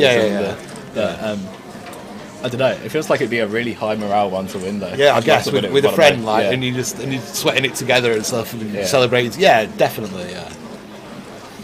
Are you? Would you say that you're like your main aim in your career is to get a bracelet, or is it not very high up for you? I mean, I think it used to be. Yeah. But like, I used to go to Vegas 21, 22 when I had no money. Yeah. And was trying to scrape it together to play 500s and 1K. Yeah. So I was like, oh, maybe I'll just run deep on one of these events and see if it never happened. Yeah. And like now I'm able to go play more events if I wanted to. It's like I actually quite enjoy being home for the summer. Yeah. And GG account has been very difficult to sort out. Yeah. And then also I will never go play WSOP Europe as long as it's at Rosvadov. So I'll probably just never win one. It's hard as a Hold'em player because the fields are just so big, aren't they? Yeah, unless you want to start flicking like really high buy-ins. All the mixed games. Like, I think probably the easiest. I've played a few mixed games. I'm not that good, but I think probably deuce to 7 single draws probably the closest to Hold'em that Hold'em players can adapt to quickest. Yeah, apart from like obviously that PLO. And PLO are I mean PLO 8 potentially. Yeah, I guess. But other than that, you get into like some pretty ropey games after that, I think. He had one identical to that. Is that for somebody else? No idea.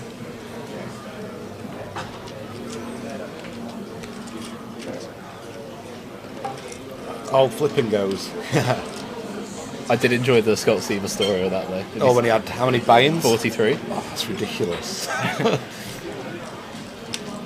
Was it like old school? Do you have to keep going to buy in at the cashier's desk and get your ticket, or could you just like slap another 1K on the table and just go again? I presume you had to keep going to get tickets. Oh. I think he just spent like a couple of days doing that. And then think he had like a goon going around doing it for him, like a lackey, or was he doing it himself? I think you have to do it yourself. It's an ID situation. Oh, you can't just go to put your card in or player's card in and just. No.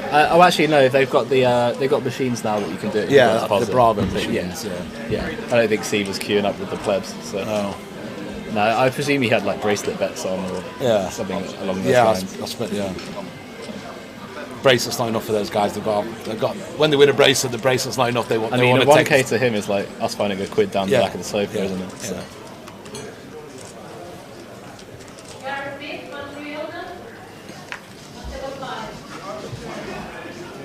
Should I play another bullet in the main? I think probably, yeah.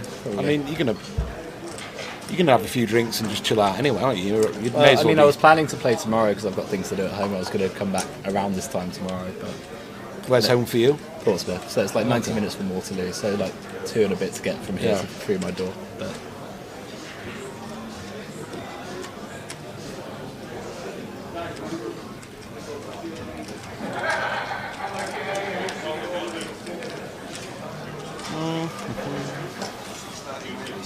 think the call's fine on the button here. 9-7 of clubs to Josh. I think Max must be targeting Josh, considering he's got like King 4 off in the hijack. He must know he's fairly out of line on these spots.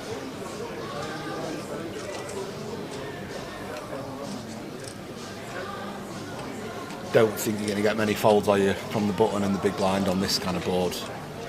Yeah. Yeah, I would say as Max, like, he has to be careful still approaching the money, but like you could definitely defend like wider flats if you know someone's opening this way. Yeah. I know when you're not going to get squeezed much behind. Yeah, I presume Max is just calling any river. Well, maybe not that one. Is Dave going to go for this? Decent, maybe a decent spot for Dave in the big. He's got a 7 card straight. Yeah, he has. I mean, it probably is fairly decent. I feel like a queen on a flush draw board has been bet like reasonably often.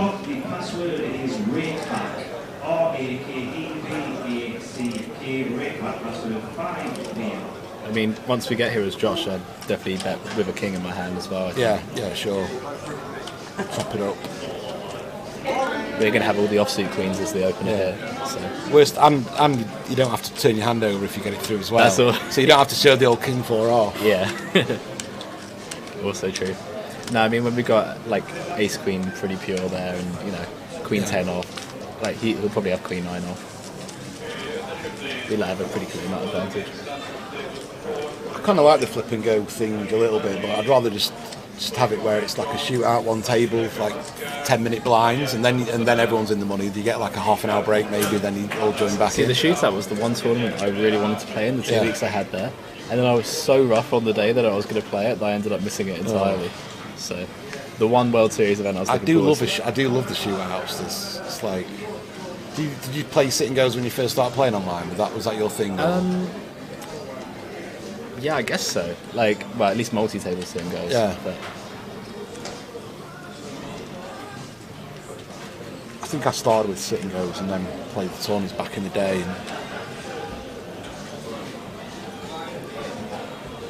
Yeah, the 180s on the Stars used to be great. You remember the $3 rebuy ones? I was just there for the end of those, they were fantastic. Yeah, they were good. But it sounded like I missed the glory days. Yeah, you did. Do you know the last special that they did on those? The golden sit and goes. I think I was there for the last 1 or 2 round of golden sit and goes. Oh yeah. Where they'd like multiply the prize pool out of nowhere. Did you ever play the spins at all? I hate spins. Yeah, me too. The most boring things. Shocking. Also, very solved from what I've seen. Oh yeah. So it's like if you're just going to hop in as someone who doesn't play spin and goes, you're going to get brutalized. A lot of them. I'll have cappuccino again, please. Are you off, Jack? Well, it depends. How long is it until the dinner break's done in the main? 1 minute, 10 seconds. Is everyone coming back after? Yeah. Okay. Yeah, 1 minute, 10 seconds. Okay, I guess that means I reg then. Are you in? Yeah, second bullet that. Go. Thanks to Jack. Jack's off to play again. Good luck, Thanks Jack. for giving me company, mate. Cheers, mate. Yeah, see you in a bit. Jack's off to win the main.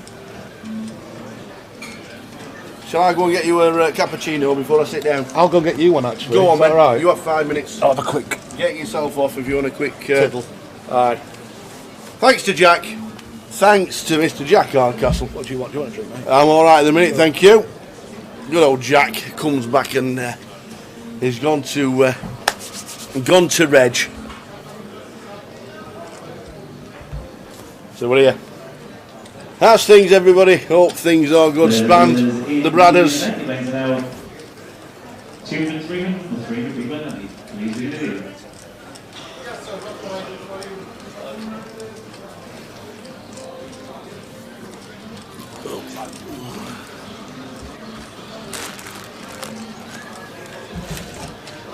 First place prize, we'll stick it on the prize ticket, coming across the bottom. £39,150 up top, 25,650 for second, 17,150 for third. Welcome everybody to the High Roller. Hope everybody is good.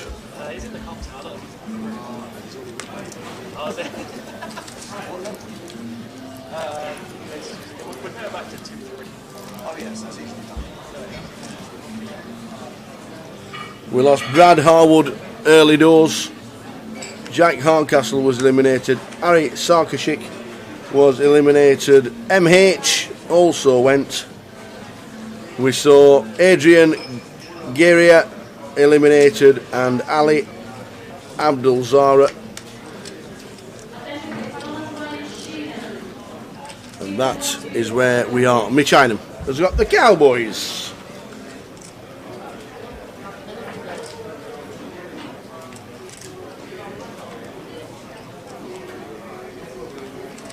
Two to Roddy.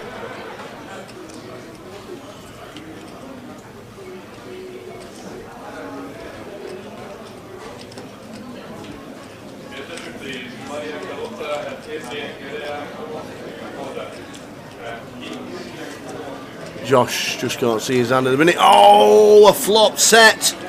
A flop set of twos. Mitch Ingham is going to get himself into a spot of bother. He's going to... Yeah, he continues on the flop of 8-3-2. Roddy in seat number 9.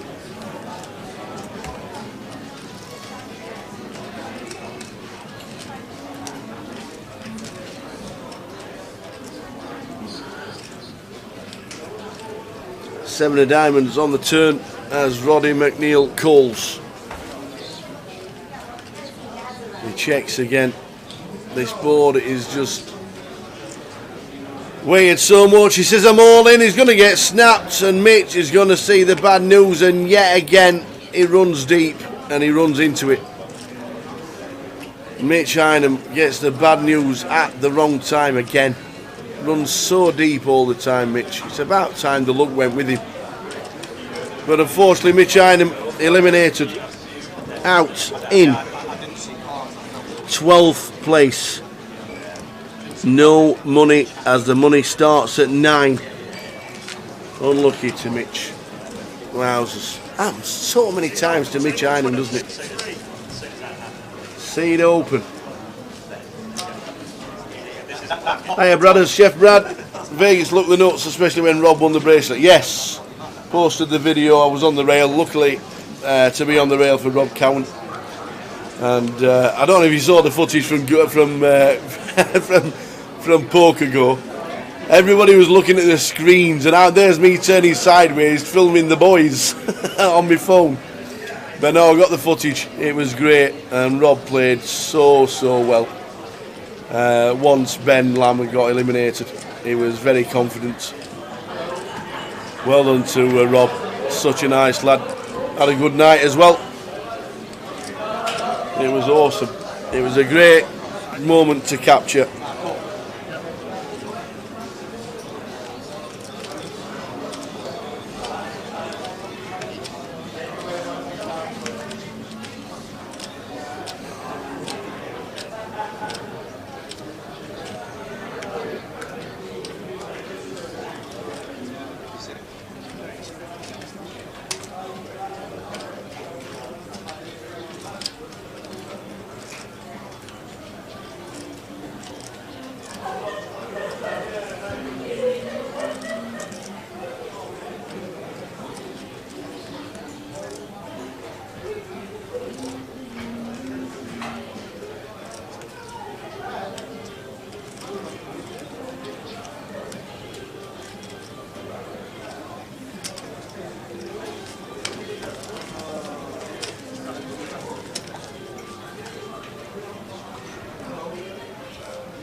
Yeah, I posted the winning hand and the video, and then Rob Cowan shared it and wrote a nice little post about being there. It was great.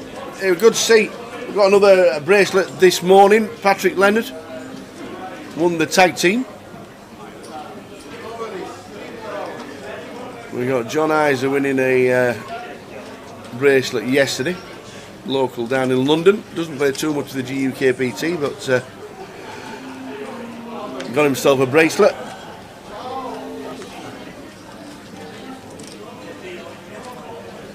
Afternoon, Gary. Gary Gamble, has the main event started yet? Yes, the main event started and they're on level number 5. They're on level number 5 of the day in the main event. Not the busiest day, to be fair. 67 runners at this moment in time. Day 1B tomorrow will be very busy as always.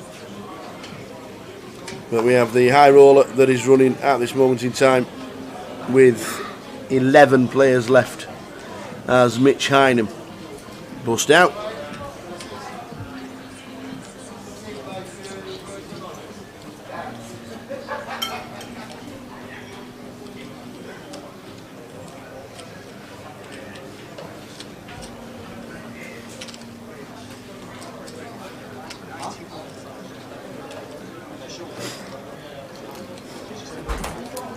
Is Robert Omaha specialist? Not seen much of him before. Really impressive performance.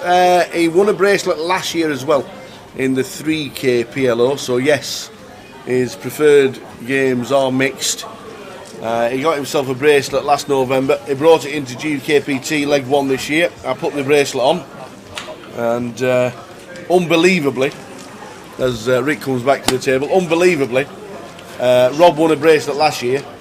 And Rob won a bracelet this year, as you know, when we did the video. The same dealer dealt the winning hand to Rob Cowan twice. And he took him out twice. And he took him out both times. Last year, the funny thing where he gets back into work, his name's Ginger. I don't know if it's just a nickname because he's got ginger hair and he's got a ginger beard and he's like hair everywhere, basically. He took him out, and the morning after he comes back into work and he went, "That was the best night I have had in my life ever." And then he does it again, and the same dealer dealt Rob Cowan the winning hand for 2 separate. That's the story, isn't it? Unbelievable. I bet he got carte blanche when he went out with him. Whatever you want to eat, whatever you want to drink. Yeah. No, it happens again though. There might be rumours getting going around. I bet he was cheering for him, wasn't he? The dealer in his head. Yeah, absolutely. I'm sure he was. Mr. Terry Jordan. It's a nice touch, isn't it? It's a nice touch to treat the dealers, and I know it's not just one dealer. It is for sure. It's not just one dealer. We all know that the price pools and the rake over there is pretty high, but they run a good show. Yeah. You know, it's not cheap anymore. No. The staff, the dealing, they have to put them up as well. They don't just drive home every night. No. These dealers, you know, it's a big cost. It is.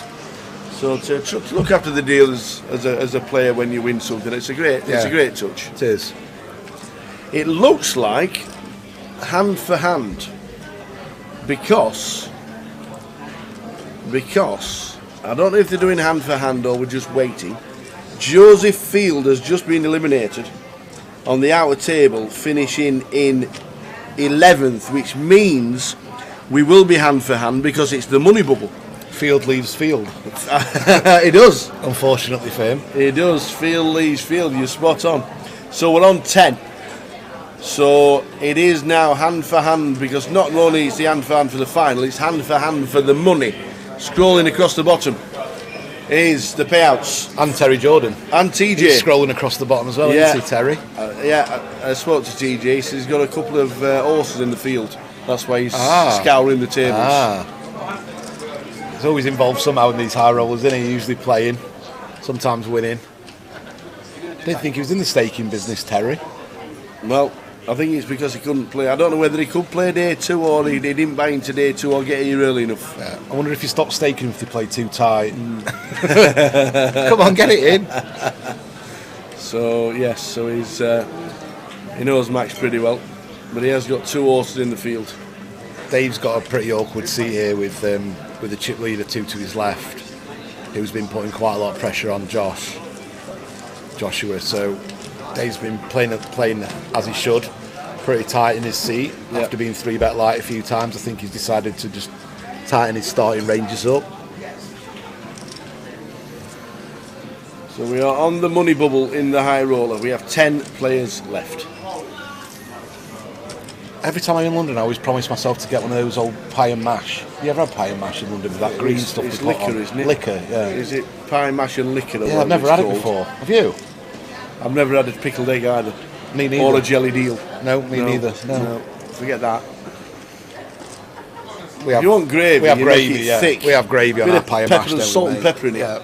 Bit of taste to it. Pie mash and liquor. Yeah, I've promised myself to try it once. And I don't know if you can find anywhere that sells it. oh, there's loads of places Is in there? London. Yeah, I think there's a road with loads of shops on. I think someone will tell us on the chat. I hope. Don't know about round here, but I'm not sure if it's a thing of like a certain region of I'm London, like guessing a it'd South be, it'd London be pub thing. food, wouldn't it? Pie mash and No, liquor. they have proper shops. Do they? They have shops dedicated to it that just do pie and mash shops. We need to Google. Yeah. It's the nuts. There's Chef Chef Brad. Brad. Well, he's from Southend, so He's a chef, he should know. He's probably tasted everything going. Gravy for wimps. they don't sell gravy in many fish and chip shops down south. Oh. I went to the fish and chip shop once. Went years and years ago. I was in Surrey. Yeah. Can I have fish chips and peas, please? We don't sell peas. What are you on about? And mushy We peas. don't sell peas. Oh, goodness. I had fish and chips the other day, and I had an Irish curry sauce. All right. Same as curry sauce. Everyone Irish? in front of me were having their fish and chip specials with Irish curry sauce. So I thought, it must be good. I'll have some, and it's just like curry sauce. It's the same, a little bit thinner. That was it. East London. It's an East London thing. Ah, Camden Market. There we go. Beckham's favourite food.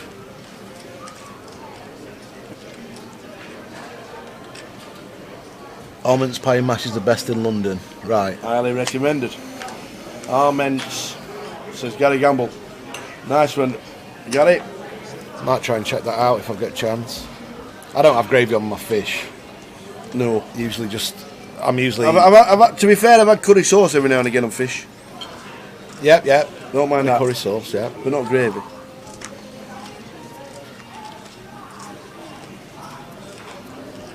Deep fried Mars bars and gravy. That's more Scottish, That's I think. definitely Scottish. Than Northern England.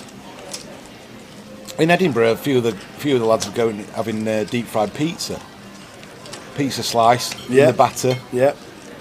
That came about as a joke, that, you know. Somebody walked in drunk one night into some kind of fish and chip shop in Scotland and says, Can I have what do you fry? He went, anything. Yeah. He went, do you mean anything? So he fetched in a pizza from next door. He says, fry me that. So he did. And it was nice. So they had deep fried pizza. Crikey Moses.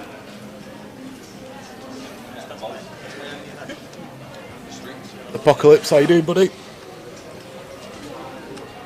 Almonds or what's them cooks? I might try that.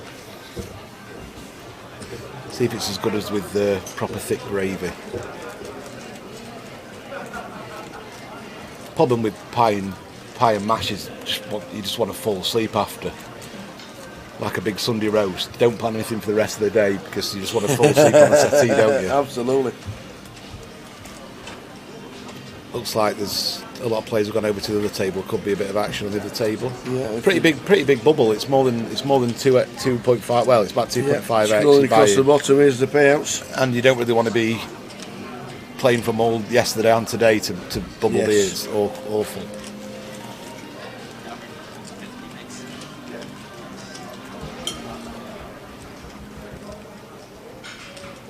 Liquor is eel juice with parsley.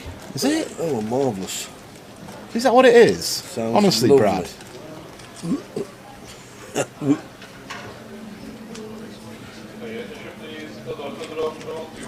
Have we been below Watford before? Arment's pie and mash is a 35-minute drive from here. That's a costly Uber. It is, yeah. For pie and mash. Anybody coming in from near Mayfair or from? It's over Vauxhall Bridge. Arment's pie and mash. It's a 35-minute drive. Anybody coming in from that side, we don't mind. So liquor is eel juice with parsley? Is it? Can't be. Gully Matthew used to live in Skipton. Now that's a lovely place, lovely part of the world on the A59. Takeaway had a pizza called a Tom Special. There was a lad called Tom staggered in drunk one day and ordered it. Doner meat and popcorn chicken topping on a pizza. So Joshua's put the pressure on Dave again. Dave thought he'd come in for the under the gun steal, King Jack, but Josh is really putting him to the sword. And I guess this is just going to go check, bet, fold. 7-5 deuce, 2 diamonds. Yeah, should be a C bet from Yeah, Josh. he's definitely going to bet this. No reason not to. Dave's going to have a lot of hands like Ace Jack, Ace 10, the hands he has, Broadways. Obviously, he's still got 5 sevens and deuces, but it's unlikely. So he's just going to take this down, I'd imagine, unless Dave decides to. No. Yeah, no, Dave don't get tricky. He's got enough chips for the final. Yeah, as I said earlier, it's a pretty bad seat for Dave. He's been policed quite hard from Joshua, which is good play from Josh really, and Dave's kind of handcuffed.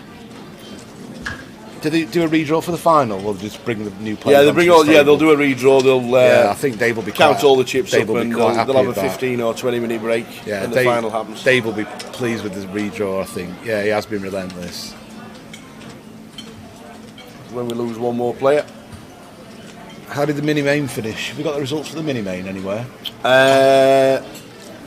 Anil won it yesterday. We did actually give you the. I'll see if we can bring it up. But Anil was winner. Jonathan was second. Bixie Yao finished 5th. Vinny Musson won the Omaha.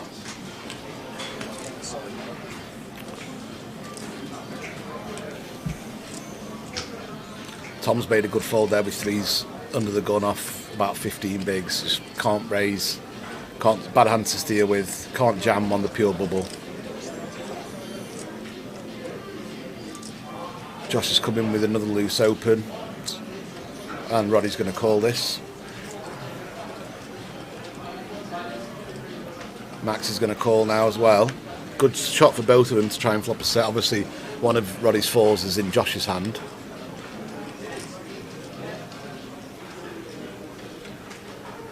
And Dave with the aces, wow. Unfortunately for Dave, he's not going to get any action because Dave's going to have to squeeze now to maybe 170, 180, I'd imagine, 200. Maybe less, 150, 160-ish probably. And everyone's going to have to fall behind. So what looks a great spot for Dave, I think he's just going to pick up the blinds, which is not a bad part to pick up 137. That looks pretty small. Oh no, exactly right. Yeah. 170. And now he's just going to get 3 folds, unless Josh decides to go really ballistic here. Yeah, just going to get 3 big folds, 3 quick folds. But it's quite a decent pickup anyway. But Dave will be gutted that no one's thought he's stealing and tried to make a playback, or Josh actually had a hand. Still nice enough though. If you've got 627 and you're adding 137, it's over 20% increase just for winning the blinds. Ish. What fillings do they have in these pies then, guys? Are they just like steak and kidney or meat and potato, or? Oh, men's double pie, double mashed liquor and chili chicken vinegar, and mushroom and stuff. Bazza's getting his going. Oh. Have you eaten yet today, Tower? I walked down to Tottenham Court Road. Yes, you were saying. And went to the when they had street food market all over Tottenham Court Road. I turned right, went for a walk, because obviously we started a little bit later today because we finished at 2 a.m. last night. So we started for the high roller at 3. Went down to Tottenham Court Road. We're about a 6 or 7 minute walk from the top of Tottenham Court Road. Turned right, and I stumbled across this street food market, and they had everything you could think of, and it looked awesome. So I tucked in, and it was decent.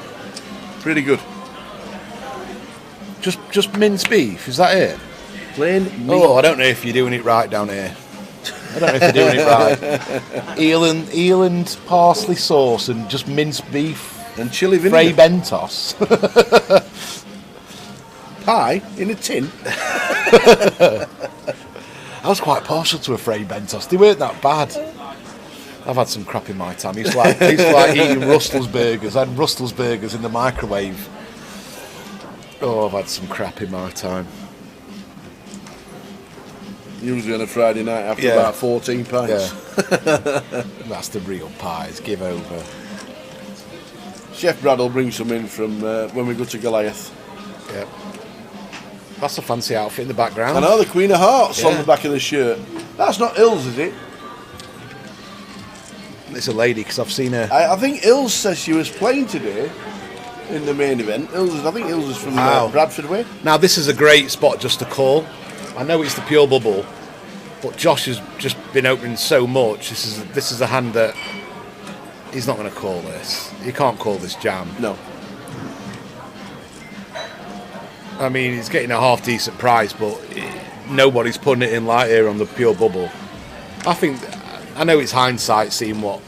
Well, we can see the cards, but if you're Tom, I think I'm just going to defend this and let Josh barrel away and try and put pressure on us on the bubble and just be prepared to just call off. And I think it's just posturing from Joshua. He can't really call.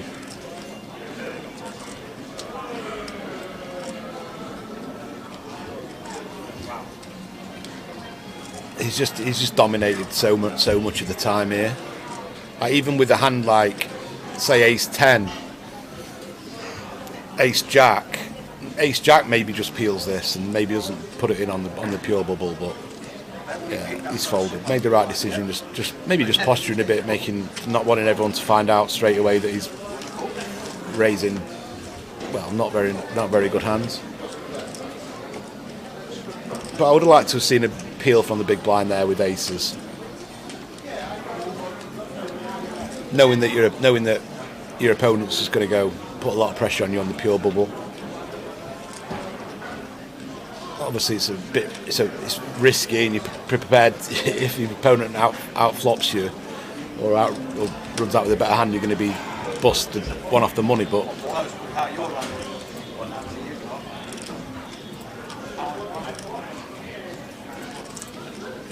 Dave's just had a gander to see the other stacks on the table.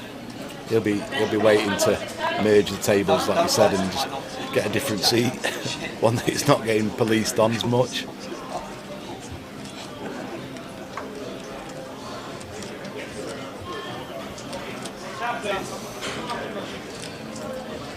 You see what they put in that liquor, PK? Do you know what liquor? You know they have the daft pies down there with the mash and the liquor. Liquor's apparently eel sauce and parsley. Eel sauce. And they just put minced meat in the pies. No steak and kidney or anything. I'm going to try it though. It'll have to be something though. So 72 big blinds for Josh. Roddy on 49 bigs. I mean, they've all got playable stacks. Even Tom with his 16 bigs. No one's in desperation stage, but as the longer it goes on, obviously, the less the average chips is going to be in big blinds. So it might get a bit more crapshooty if this takes a while. Hey, Ross Gaff won a tournament, didn't he? No way. He did. Check his Twitter. I don't know what it was. He won. He's in Vegas, isn't he? Dealing. Heads up battle. No. He won a tournament, I'm sure, unless I dreamt it. Go on, Ross.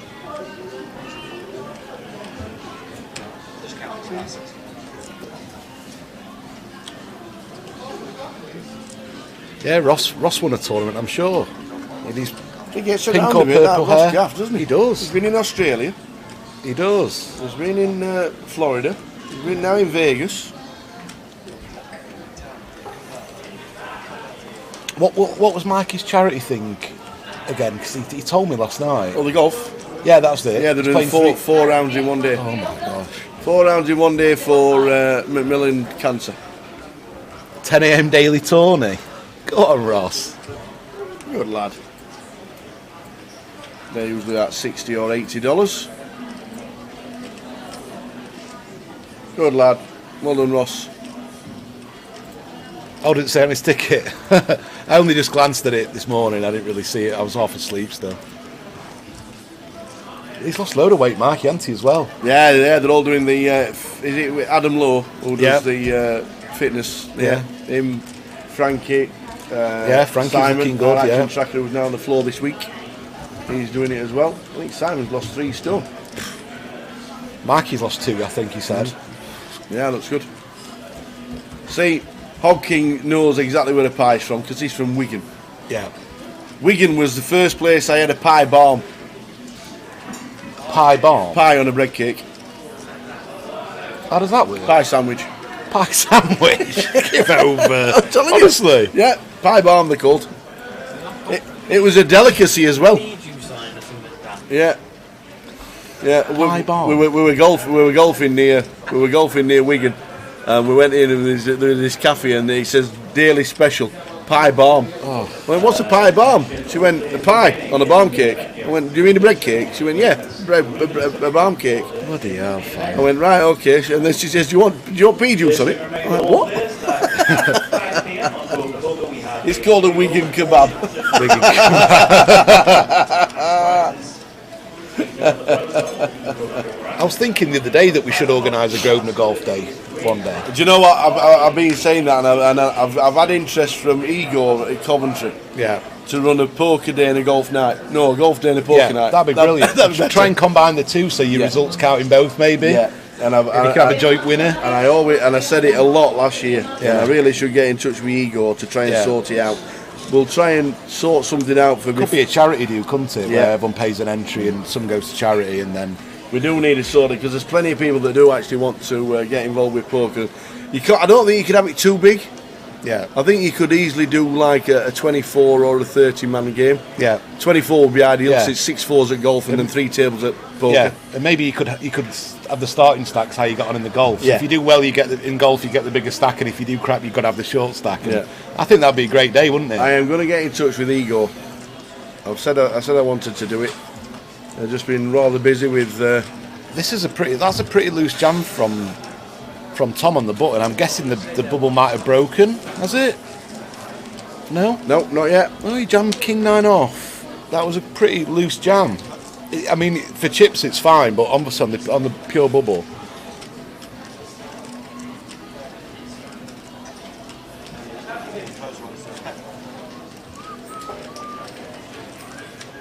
I guess we could do without organising your own tournament. We could make it in conjunction with like maybe the PLO on a GUKPT stop or something like that, and everyone jump in after or something. Or mind you, that won't be unique to the. No. If we could organise it, couldn't we? I did say we wanted to organise it myself and get it all sorted out. And I know Igor was keen to do the poker on the night time down at the Rico Arena, or the CBS Arena as it's called now. Plenty of golf courses down there. Yeah, absolutely. You're only 20 minutes away from the Belfry. Yeah. That would be nice. Apocalypse says, how's Jay doing in Vegas? Not heard from Jay for a couple of days. I know he had a re-entry in the 1600 that he was playing. He cashed in his first event, the 3.5k, got 8.9 back, I do believe.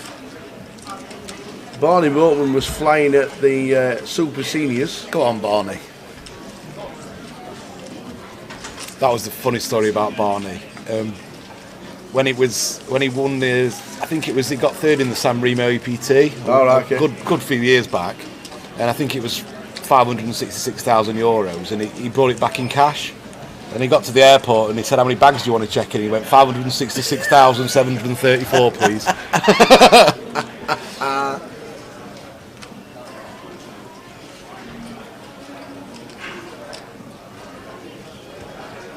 He's got to be a big favourite there, Barney, hasn't he? I know there's still 20 odd left, but yeah, there's 87 players left. They've not started day 3 yet. How many? Sorry. 87. Sorry, 87 I thought it was a lot deeper than that. I thought there was only 20 odd left. Starts in about an hour's time. You've got a great senior circuit out there, haven't they, during the series? Yeah. You can play a lot of. Well, they now class it as Series Week, Seniors week. Seniors week, yeah. They start one. The first seniors event rolls into the next, for about 10 days. It's really clever how they do it. And then they've got like a ladies' week, haven't they, this week? There's ladies' events going on everywhere and stuff. Yeah, Barney's 6 of 87. Starts in an hour. I won't mind having a bit of 20 to 1 on him. I know there's 87 left, but Barney will really put the pressure on.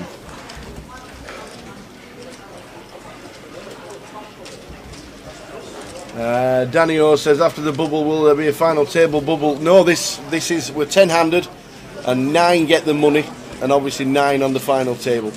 So, as Apocalypse says, normally a 9-handed final table. So the next person out, 8-handed final, but they will join to 9 until they get to 8, won't they? They play 8-handed, but we have a 9-handed final. So we're on the money bubble and the final table bubble at the same time. So the next person eliminated will get nothing, and then we'll be on a break, and then we'll get to the final table. The break's normally around about 15 minutes. So we'll let you know. Yeah, Phil, you were out with Riggy, weren't you, when he won his running? Yes, I was on the rail. Did he treat you to a meal or a few beers? No, it was pretty late. It was about 11:30 at night, so we just had one in the piano bar at the Encore. Nice little up. It's a little bit different to the piano bar at Harris. They're singing and dancing on the bar and shouting and singing. Is that one just someone playing on the piano? Yeah, there's two pianos, but they're both in suits. Yeah, they're both pianists in suits. Yes. So we just had one. Nice. We just had one in there, and it was quite nice. Well done to Riggy for 3rd place. He was unlucky twice as well. He got it all in twice in front, but came up short. 53,000 he won. He's in the running for the. I'm not being funny, but Riggy in the seniors or a PLO, you could definitely, if he ever sells, or if he ever announces that there's 20% up for sale or something like that, snap his hand off. Yeah. Won't mind staking him in those seniors and super seniors when he gets to that age.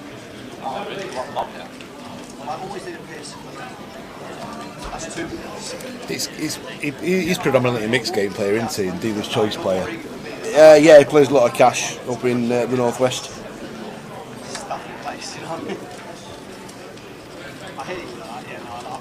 Tim Chung, I've not seen Tim this week. Is Tim here? Have you seen Tim? No, not seen Tim.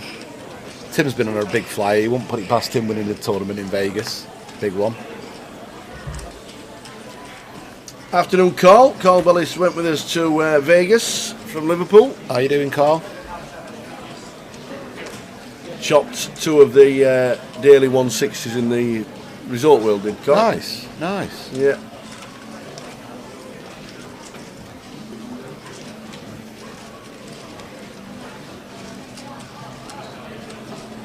I think last time we played together, Tower, was when we played with the Scousers, with Jeff and fella at Bally's or Harris. Treasure Island, wasn't it? Was it? We had an 80 after we went out for a food, didn't we? Treasure Island. Yeah. Yes.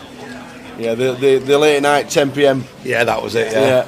I'm not being funny, but that table, Jake Cody was on it. There was you on it. There was like the who's who of British poker playing an $80 comp and about 40 Heineken. Yeah. I think level 6 to blinds are something like 5,000, 10,000. They're some of the most fun.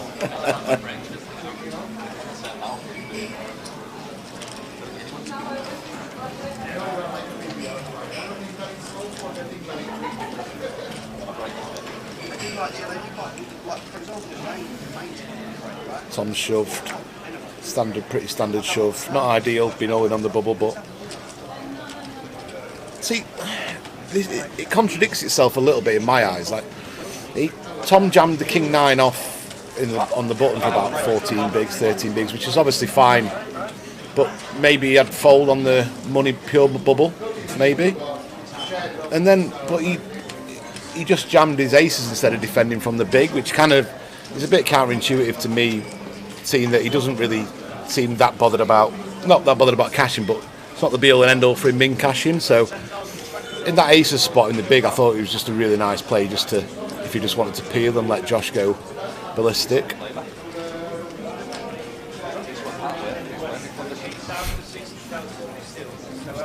You fly from Manchester, Tower? You fly from Manchester? No, Heathrow. Oh, did you have there's to no, go down there's there? no direct from Manchester. Virgin not doing them anymore. Nope, not anymore.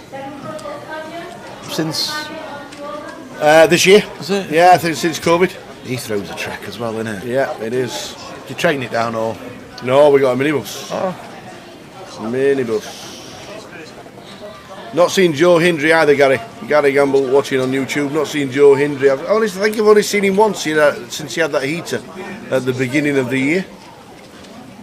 Sometimes you just need a couple of months just to realise what you've achieved. Yeah. And not just flying to every event. No. And someone get you where you can wear that. You can get. You can't. Well, You can't. You really can't. Very mentally draining this Yeah. year. That's why I always enjoy playing after a break better than Yeah. just playing back to back to back to back. So I think somebody's flop trips here. I saw an 8 somewhere. Yeah, Roddy. 3 and 8 flops house. And Joshua's got backdoor flush draw and a gut shot. 9 on the turn would be ill. I imagine. Nine and a half, Roddy anyway. made it. Oh, he's got the house, hasn't he? Yeah. Sorry, I thought he's bolted up. Yeah. I like the check. I like the check back from Roddy. And now I think he might get a couple of barrels from Josh here. Josh might be looking to barrel. A 9 river would just be ill. That would be. Should just be a call.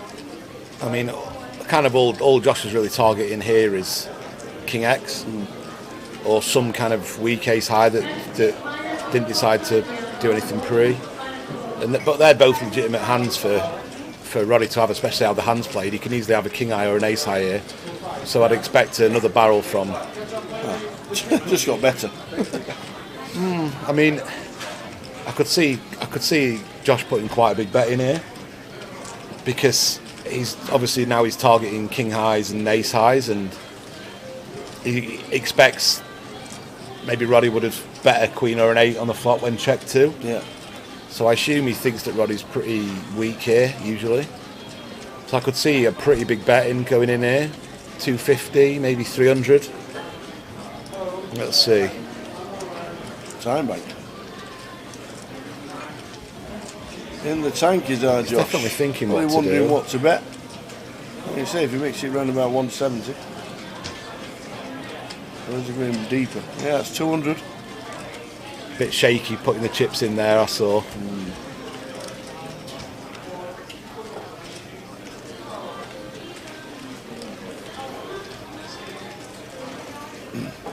Roddy's going to jam now.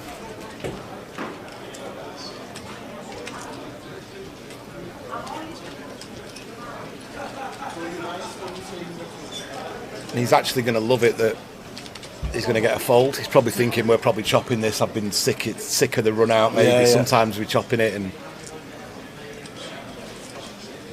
I mean when he jams, you're better off getting the snap fold than the snap call. You don't want the snap call because that's the chop.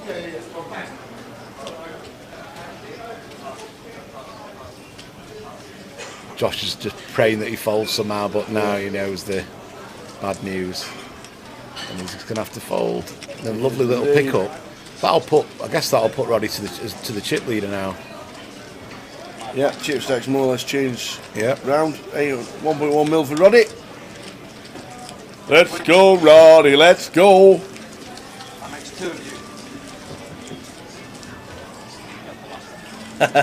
How do you, Fletch? From the White Lion in Wrightington near Wigan. Half the pub in Vegas. How are the guys doing? I know Ewan had a score after a few bricks to start the tour, but I know he got a deep run in one event. Did Ewan McNicholas? Chris out there, Chris Maguire with Dad. Chris is better at staking into than playing. Absolutely. Professional staker. I remember when Feraldo was staking Mark Wright back in the day. All right, yeah. And he used to say to me, which is smart, he said, I know Mark's a lot better than me. This was a long time ago. Yeah. And he said, I'd rather let him play the big tournaments and have the action and I'll play the little ones. And I thought that's quite smart and showed to me that he's got no ego at all, and he's alive to the situation of how good he is and what games to play in and stuff. since then, obviously, Feraldo's superseded Mark and playing massive stuff all over. Yeah. So Dave's open now and Tom's got the kings. And judging how he played the last hand, I think he's just going to rip this in, how he played the aces. Yeah, he's jammed. Dave's going to be getting a bit frustrated with how it's gone. He's not really... I've not seen Dave make a mistake, but he's just, every time he's tried to open, he's either been 3-bet by the chip leader or he's run into legitimate hands. Yeah. So he'll be getting a little bit tilted now. Not tilted, but he'll be a bit frustrated on how it's gone so far. Hello, Wendy.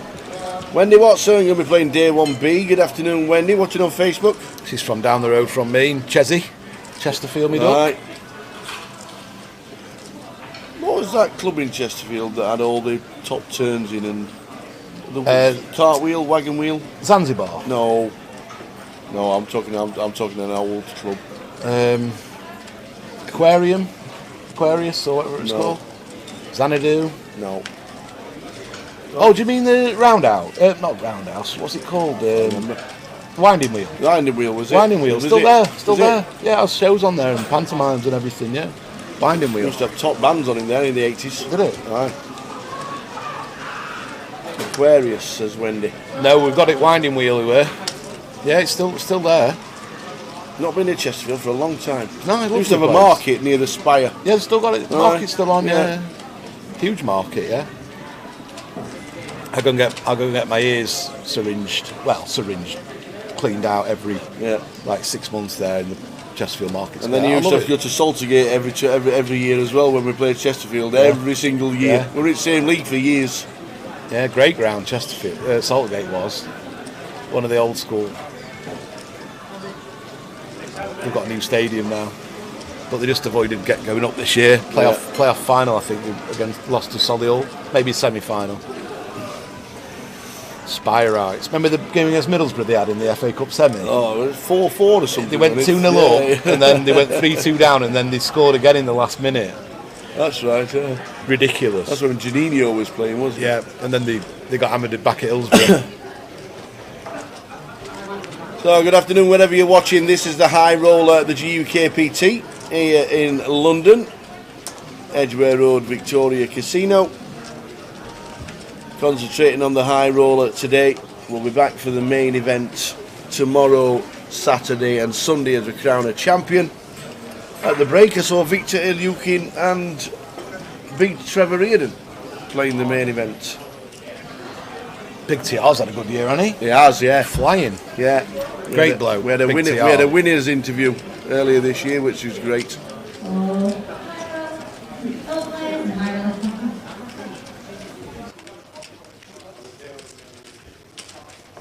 Big PLO games. Yes, Big it did, TR, yeah, it was. And the Hold'em games. Yeah. Yeah. I think all the side games and the cash games at Blackpool were the only ones that ran for like 20 hours a day. I remember, yeah. Quick breaks, go and have a wash and then come back. Yeah. Oh, George Weinberg, bless him as well. He used to be there all every week, didn't he? Yeah, George Geary as well. Yeah, George God with a big bless him. fan. Yeah. Back when you could smoke at the table, yeah.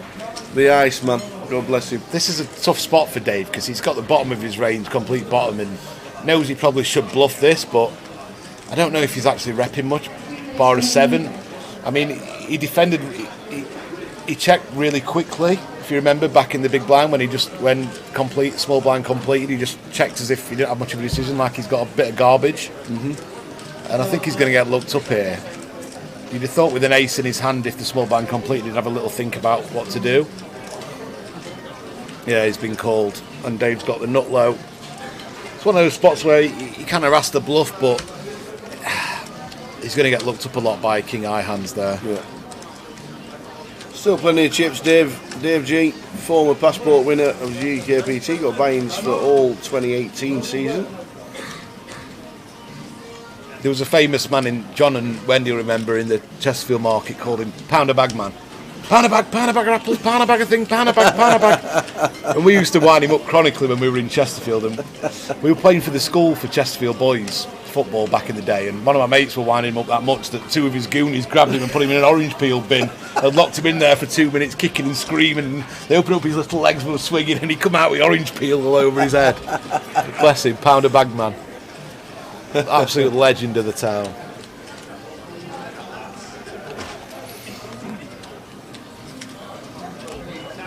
This is what I'm saying about the bubble lasting a long time. It really does make it a lot shallower if you have a couple of hours. Especially bubble. if the blinds go up as well. Yeah, well, the blinds will be going up, won't they? Yeah.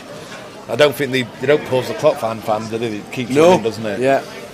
We've done that before. Yeah.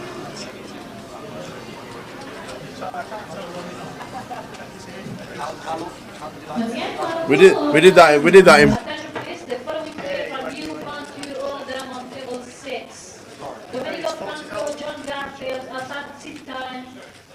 Yeah, we did that in Brighton one year.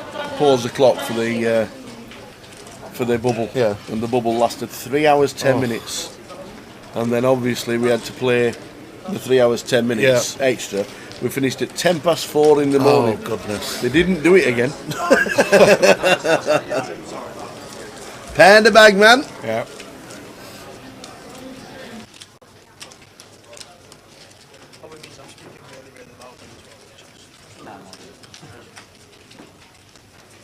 Panda bagman. Whoops. Is that like £1 fish? Yeah, £1 fish. Oh, remember Mad Turk used to sing it all the time, didn't it, on the tables? I wonder if Turk's in Vegas. I've not seen him this week. I don't know if he goes to Vegas much, does he, Turk? I don't actually know, to be fair. It could be. He usually plays the Friday, doesn't he? Yeah. Yeah, there'll be a lot more runners tomorrow. We'll keep you updated on the main events. We'll get chip counts a little later. I've not seen Jack since he's been in, so I guess he's still in the tournament. Yes, I can actually see him right now. He's sat on big Trevor Reardon's table. Yeah. He's still in.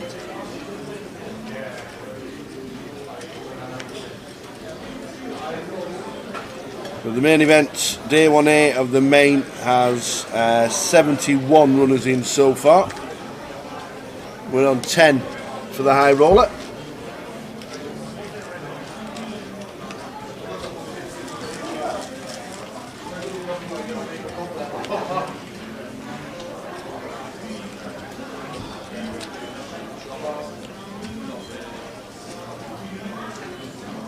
So it's kind of dynamics changed a bit now with Josh relinquishing his chip lead to the Roddy on his left. So now you'll see Roddy opening the hands that Josh was, and Josh having to play a little bit tighter. Afternoon, Gary. Gary McGaffney reporting for duty. While we're just heads up, we'll just have a quick look at that. This is what we're going to be the rest of the week. As you can see, I didn't realise it was July tomorrow. Where did June go? Where did June go? Who nicked June? Yeah, no idea, to be honest. As you can see, day 1A of the high roll, day 1A of the main event is on now. High roll at day 2 is underway. Cash out satellite tonight at 7 p.m. Late reg until 10:30, and then Friday is main event B and C with the turbo at 9 p.m. Saturday side events, £200 turbo and £1,000 pot limit Omaha high roller. Gary's got to be playing that one. They'll get quite a lot of runners off. It will. Vic, I imagine. London always does well for PLO. And then and then on Sunday, as we concentrate on crowning a champion, the seniors at 1 o'clock, which now Vinnie Musson can play if he's still in town. He's got to play. He's just won the Omaha. He's got to play his first ever seniors tournament. I don't know if I like the seniors being 50 plus. It should be 60 plus. You're not a senior at 50, are you? I played the seniors in Vegas and I was 45. Really? Yeah, the Binions, and I was sat next to TJ Cloutier for 10 hours. Goodness. Was he pleasant? Or was he... 45. He had a few choice words. But now he's got some great stories about craps. Oh, yeah, I bet he has. Oh, my days. I remember playing during a break, we were watching JP Kelly railing his final once. And for a break, little Dave got a round up kitty for the craps. Walked up to a table and it was all roped off for TJ because he didn't like playing with anyone else. Right. So we were winding him up. Dave was winding him up a bit. I think me and Dave got asked to leave the Rio.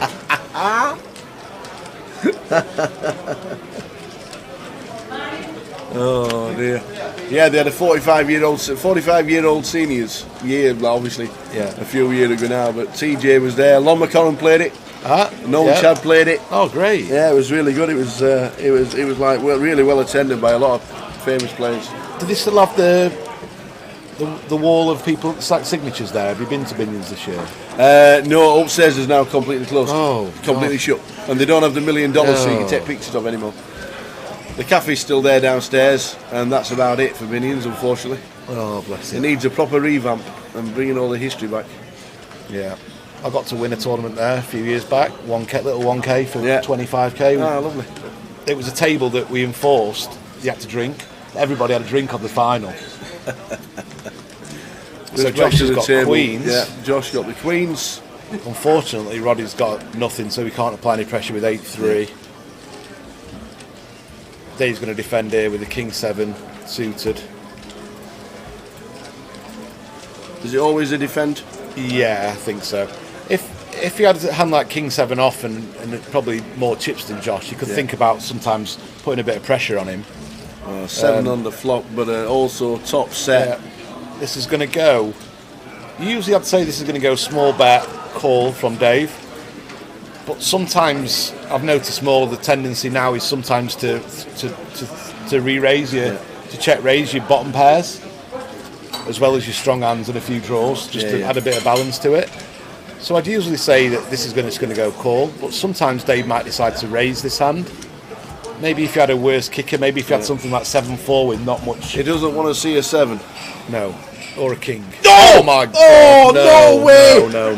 Oh my days, David G. This is going to be bad news. Dave's going to lead this card because he knows that he should be leading this. If he's got a hand like Jack 10, 9, 10, 5, 6, he's going to be leading this hand, so he has to lead as well. So Dave's going to go probably 130 odd, and Josh is going to call. This is an absolute disaster. Wow. So I wonder what he's gone. That looks pretty small. Looks small, yeah. Yeah, 41. 41. I would have probably gone bigger to try and set it up for a big jam on the river, but wow. So this is going to be sick. Like Josh is going to call, and then on the river, Josh is going to jam all in over a big bet from Dave, and it's going to be absolutely sick. Oh, feel gutted for him. He's not made a mistake, Dave, all day, and he just ran into it and ran into aggression and hands, and I'm gutted for him, to be honest.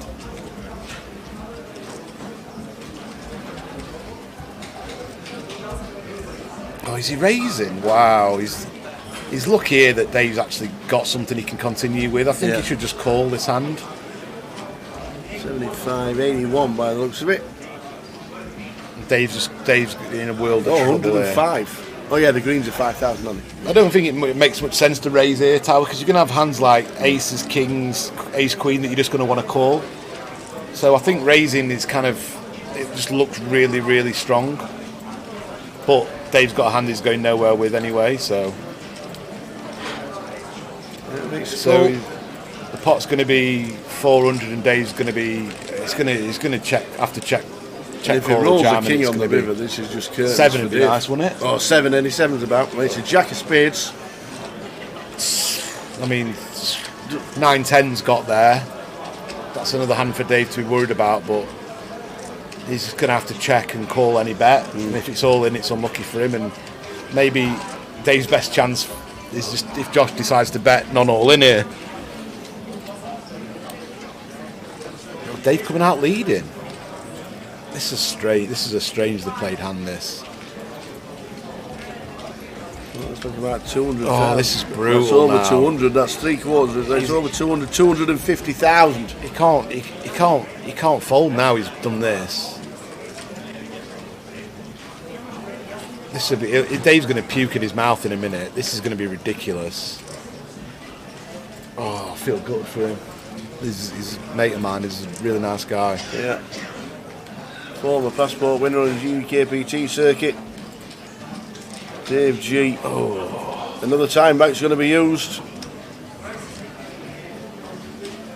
And then he'll slide in the triangle. This is a bit tricky, this, isn't it? Using the time bank when you know what you're doing. But he did it as a bluff last time with the that's fair enough. With the 10 jack, so he's balancing it up. Dave's going to be absolutely pig sick when this jam comes in. I hope he can just find a fold. And he's announced all in. Look, and if Dave puts him on kings or aces, he has to call. Yeah. He's made the call to see the bad news. Oh my days, my days! I feel gutted for him. David G has just been eliminated, not only on the final table bubble, but on the money bubble as well. There's going to be a 15-minute break. We're going to have a redraw, and we'll be back with the final gutting for David G as he's eliminated in 10th place. We're down to the final. That is a huge part. Josh is going to be, depending on the stats on the table, Josh is going to have a monster stack now. Probably 1.6, 1.7 million. Yeah. 15-minute break for the team. We will see you with the final. The payouts will be on the screen when we come back in 15 minutes. I'm going to get Dave G a beer, I think. I think he needs one. Go get yourself a beer. We'll see you back in 15.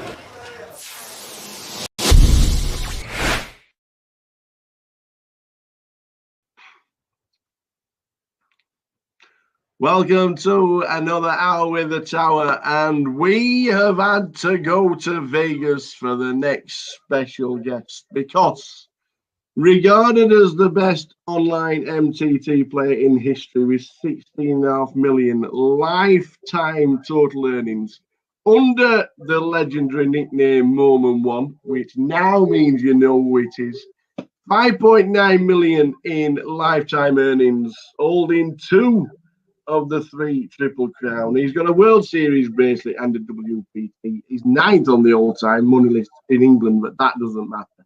Because for an hour with the Tower, it is the one and only Mr. Chris Moorman. Thanks for having me on the podcast, Phil. Oh, man, how you doing? How's Vegas? Yeah, good. Like it's getting hot here actually. Oh well, obviously it's summer, but actually it's not as hot as it normally is for the the World Series every summer. It's been quite chill. It's actually you can go outside and not sweat your balls off, so it's been nice. How's lockdown been? Yeah, not too bad actually. Like I was quite fortunate because just before it all went down, I was away. I was in England in the whole of January. I was playing a couple of live tournaments. I had an 8-at-8 tournament in Madrid. And I was playing a big tournament at Dusk Till Dawn as well. So I was away for the whole of January, and then just before it all kind of went down, I got back and I was in Vegas because obviously it would have sucked to being sort of away somewhere and not being able to get back home and being apart from my wife for like months. So yeah, I was kind of lucky that I was back home and at least I wasn't lonely. I had someone to hang out with, and yeah, no complaints really. You've been in Vegas a couple of years, all right? Yeah, like on and off. I kind of split my time between traveling the circuit still and and like staying here. Brilliant stuff. We're going to start basically at the beginning because how did you learn? Where did you first start playing poker, and when was it? God, it feels like a lifetime ago now. Guess it was like I was at university at Essex University studying economics, not doing too hot. Like kind of failing. I was getting distracted. Like at the time, I was getting distracted by pool. I'd always played pool growing up, and then we at university I joined the pool club. We had a pretty good team. We played in the national championships every year, and I guess this was it was up in Derby, I think, the national championships, and we'd gone to Derby, played that year. I think it was my first year at university.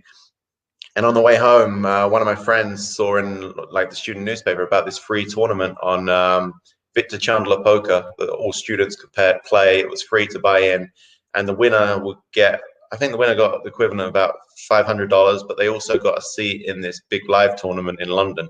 So me and my friends didn't even know the rules of poker at this point, but we decided, okay, we'll give it a spin. It's free to enter. It was on a Monday night, so there was not much going on campus that night. So me and my 4 flatmates went on Yahoo, because it wasn't even Google back then. We went on Yahoo, printed out a set of rules, started playing amongst ourselves with like two pence coins, and just played the free roll every week. And first sort of 5 or 6 times did absolutely nothing kind of thing and lost every hand. And then I actually came second one week for like 120 bucks. Obviously, I was gutted to come second because I missed out on the live seat, but still $120 was good money to me. I was a broke student. So now I had the dilemma of whether I cash out and sort of take my money and run, or sort of play around with it and see what happened. And I was really 50-50. I kept asking everyone because I didn't want to be determined as a gambler kind of thing. And in the end, I just decided to sort of have fun with it. And yeah, it went from there, really. You've turned into, obviously, the early days of poker, you've turned into the number one, an absolute phenom. We've looked back at your pocket fives. Do you know exactly or roughly how many online cashes you've got on pocket fives? There might even be more that's not been on there, but would you like to have a guess? God, I don't know, like maybe 10,000. I don't know. It's just 11,594. That's to date. So that's a lot of poker, yeah. A lot. That's a lot of poker. That's a lot of cashes, by the way. Yeah. That's a lot of cashes. Your first on there is fifth for 13,000 in July 2006. I'm not being funny. That's 14 years ago. Yeah, that's not a bad first cash either, right? where is it? Apart from the years, where have they gone? 13,000 as a first cash. Was it instantly? This is going to be bankroll, or are we just going to squander it? Well, actually, it's kind of funny because I'd been playing poker for quite a long time at that point, and I was playing mainly cash games on the Victor Chandler site. Yeah. And it was the first.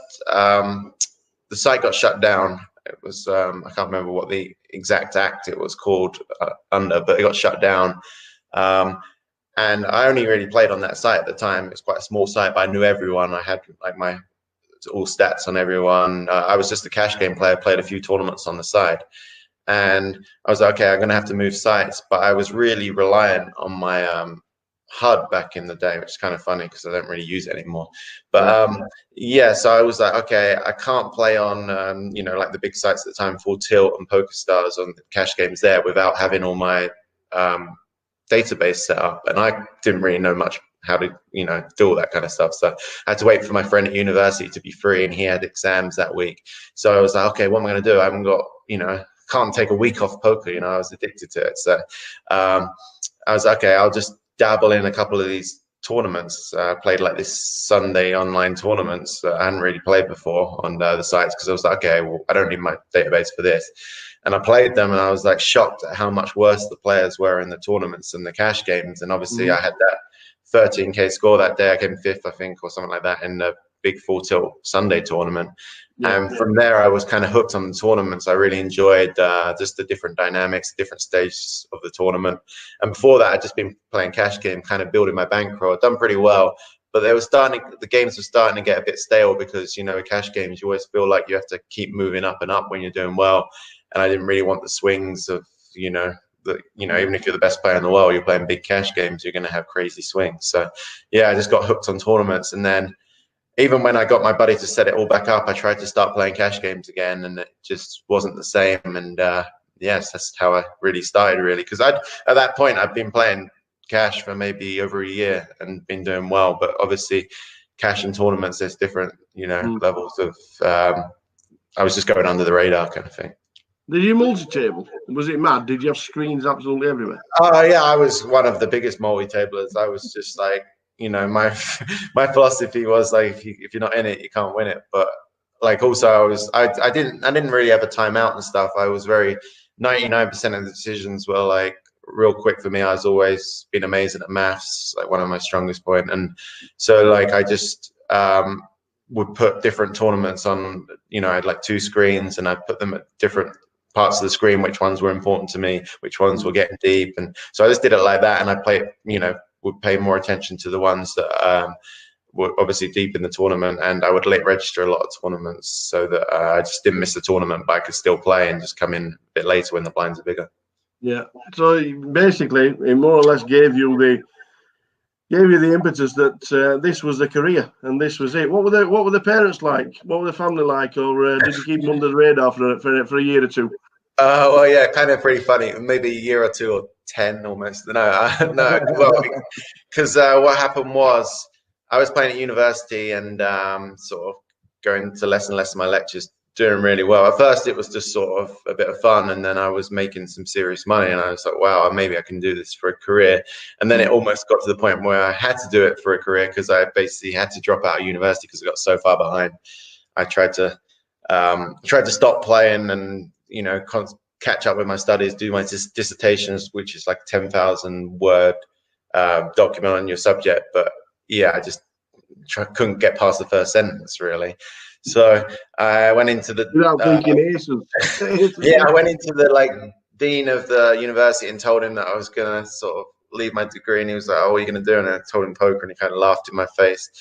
And the only person I really told outside my friends was my sister, and I kind of was my younger sister, and I got her to because I had to confide in someone, and I knew my parents wouldn't you know, probably jump at the chance their son's going to be a gambler and play poker. But at this stage, I didn't even know if I could do it myself. I was, you know, I'd had a few good months and stuff, but yeah, I didn't know if it was sustainable. So yeah, I just grinded, stayed at university. A couple of my friends were in a lower year than me, so I just stayed on the campus and played a lot of poker. Just took up all the information I could and got better and better, and paid off all my student loans. And then in the end, when at the end of my university, I kind of I ended up making up that I passed my degree essentially, which but I went for I basically said I got a third, which is the lowest pass possible, so they kind of believed me, my parents. But obviously I didn't have a degree to go and get a job, so I had to tell them, you know, that I wanted to give poker a try, and they were very skeptical. But my dad gave me, he'd seen that I paid off all my student loans, so obviously they were happy about that I didn't have any debts and stuff, and I had some money in the bank. And he like wrote down every sort of all the money I had in every poker site, like had all my bank account details, everything. And he gave me 6 months to see how much, you know, essentially I'd increased my bankroll in that 6 months to see if it was sustainable to live on and stuff. So that 6 months, you know, at the time, I guess I was like 20, 21 years old. And I was just like, all my friends are going out on a Friday night, and I was just like, I've got to stay in and play poker. Like I have to play every day to just, you know, make sure I hit enough money where my dad's going to be impressed and let me do this as a career, not send me back to school kind of thing. So I really didn't want to go back. And yeah, luckily those 6 months went really well. I qualified for the my first ever World Series at that point, got smoked there. So that was a bad start because obviously, you know, Vegas always gets you, do a bunch of money there. So then I had to grind it back even harder. And yeah, that 6 months went well, and just kind of went from there really. But it wasn't actually until my second book came out where I like kind of said some of these stories and stuff that my parents didn't know. I never told them that I hadn't got my degree until like 2 or 3 years ago. So yeah, I had to break the news just before the book came out. But luckily, yeah, it all worked out in the end.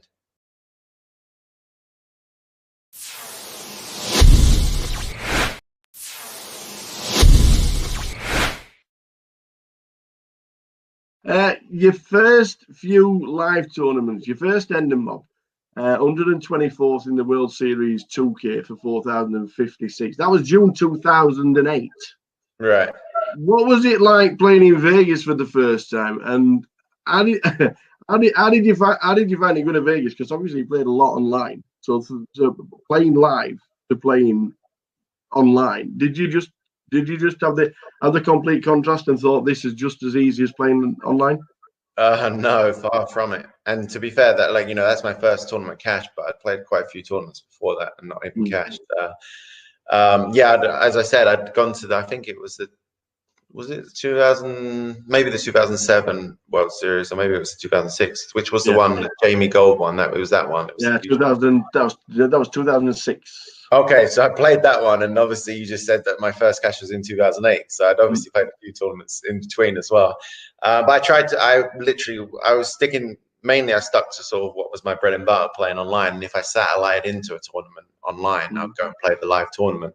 But yeah, I didn't have much live experience, and it was quite a different game to me, just like dealing, you know, just so many differences. So it definitely took a lot of time for me to get used to it. Even like the first sort of 3 years after I cashed, I never really cashed anything big, like compared to what the buy-ins were. I was definitely a losing player at live poker to begin with.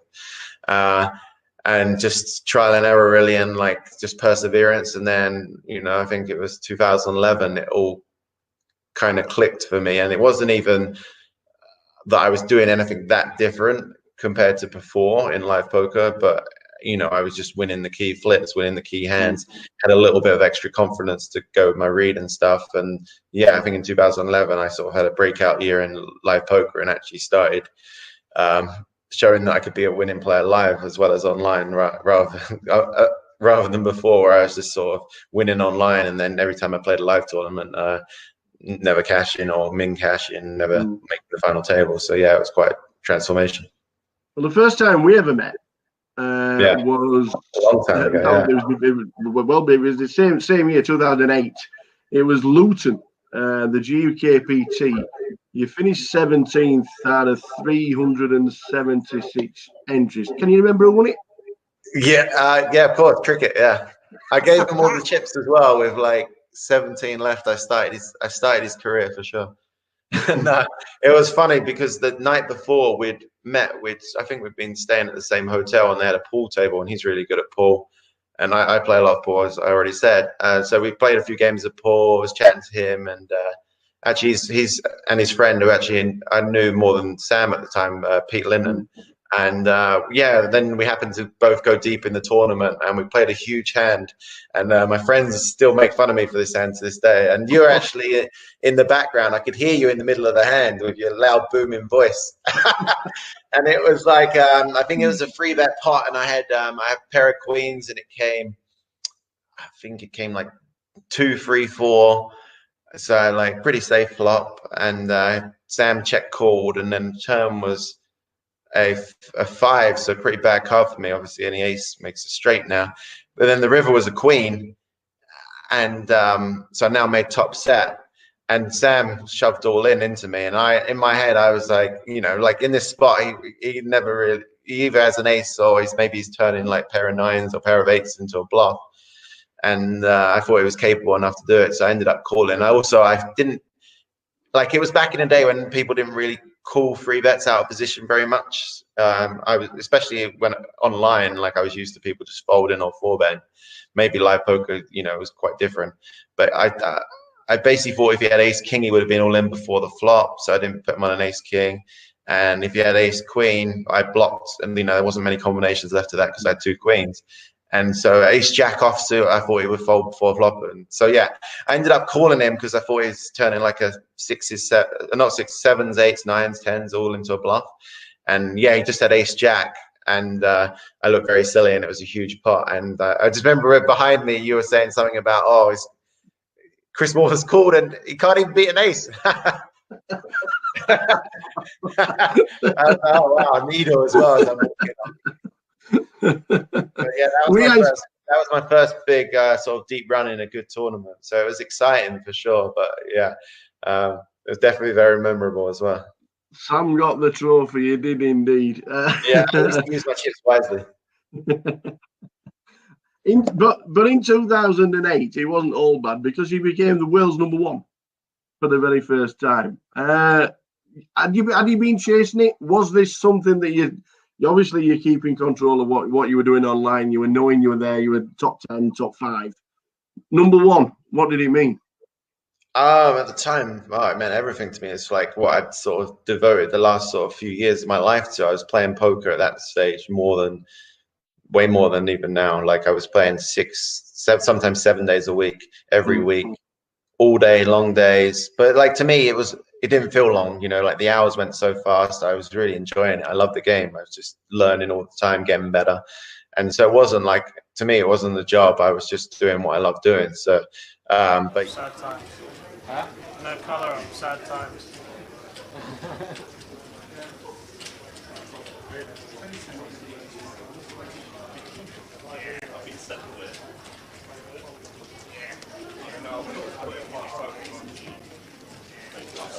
Renee, seat 7, right? Yeah. So we've got 100 plus 4 is 500. Yeah, okay.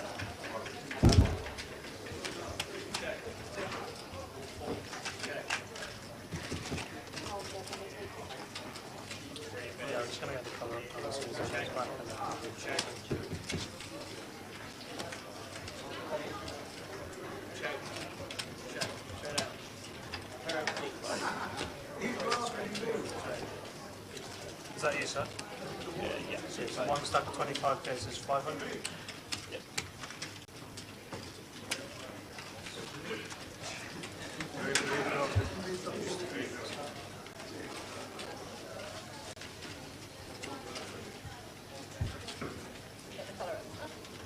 That one's good. Yep. Anyone else is here? Check. Not yet. No, I'll do another call. I'll try and get it a clear call this time.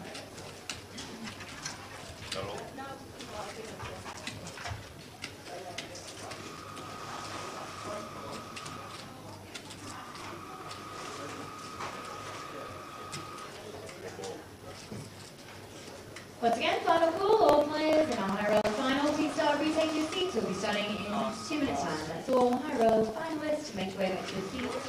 We will be starting in 2 minutes. So as you can see, players just coming back for the photo roll call. Let's have a picture. Big smile. As you can see there, our favourite player, Slash, is in the building. Maurizio is on the final table. Quickly run through who we have and where they will be sat. In seat number 1 will be Max Sanders. In seat number 2 will be Jan Nader Zader.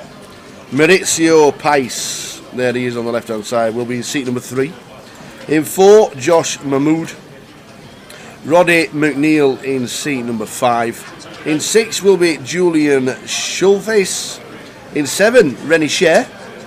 In 8, Smit Trevidi. And in 9 will be Thomas Winston.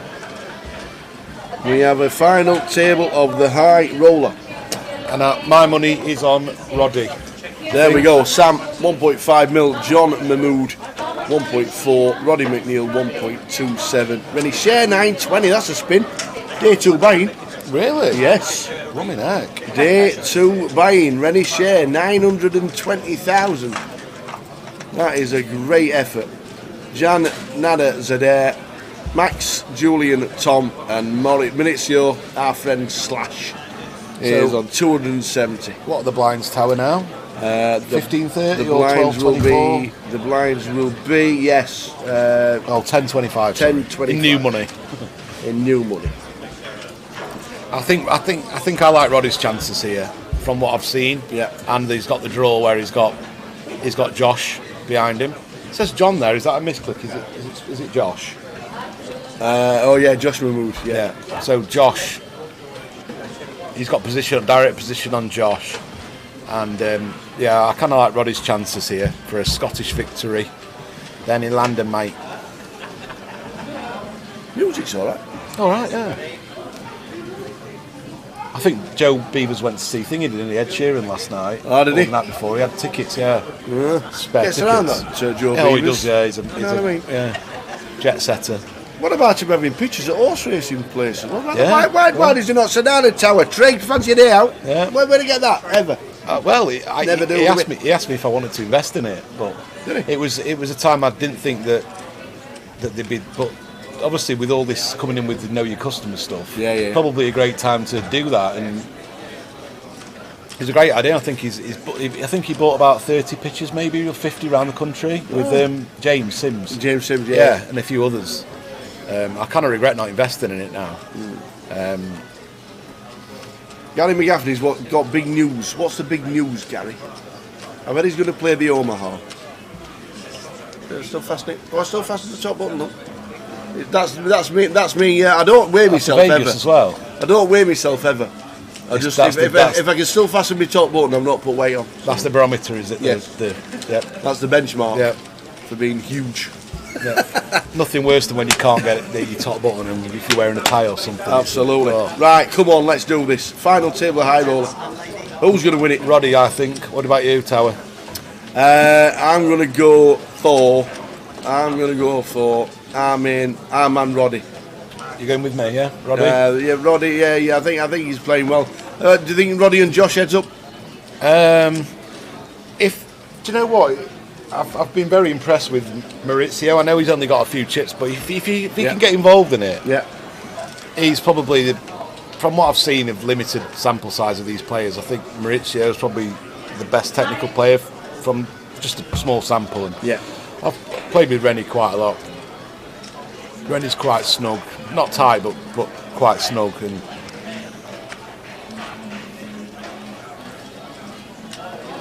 think I've played against the chap to Rennie's left. That'll be Smith. I think I've played Smith. Yeah. Meet the mods in G Casino Liverpool at the moment. Have they got a game on in G Casino in Liverpool on a Friday afternoon? Oh, it's Thursday afternoon. Oh. Good luck. Pricey says, let's go, Max.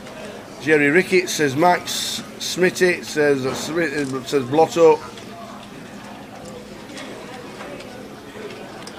So Rennie's opened. Max has called a button, but we can't see Max's cards at the moment. Maurizio's got an easy fold in the big blind with this. So Max has peeled on the button with an unknown hand. So we'll try and guess his hand. Beautiful flop for Rennie. So Rennie's gonna, I guess she's gonna continue maybe 40 or 50k. And this is the hand where you'd expect hits Max's range quite hard. He's gonna have like 10 jack suited, 9-10 suited, like obviously 3s and 8s as well. Jack Queen is going to be in his range a lot. Even hands like King Jack suited with the backdoor draw are going to continue. So I expect Rennie to bet, and Rennie's checked. A bit sneaky. He's going for a little check raise, but he's quickly checked back Max. Another 8. Now Rennie's probably going to start betting now. I quite like the check from Rennie there, going for a check raise. So Rennie's bet now 75, I think it looks like. Yep, 3 yellows, 25,000 each. And maybe this is just me being a bit paranoid, but I was going to say, if Max decided to call there, he had 2 4s and made a disciplined fold there. It's a well played hand by both. Maybe I would have preferred if I was running to bet that flop, just because of what we said, that he's going to have hands like Queen Jack and Jack 10 that we dominate, and we can try and get money in now. Even a pair of 4s might call a little bet on the flop there, on the 3-8-10 rainbow, maybe just to see what happens on the turn. You're not actually getting much to fold if you think about the hands he's calling with pre-flop. Yeah. So the big news from Gary McGaffney is that he kept a 50-1 winner quiet to himself. Told everybody after the event he had a tenner each way on it. He's like, he's answered it. Absolutely. There's a guy on Twitter renowned for aftertiming called Tony Ansell. All right.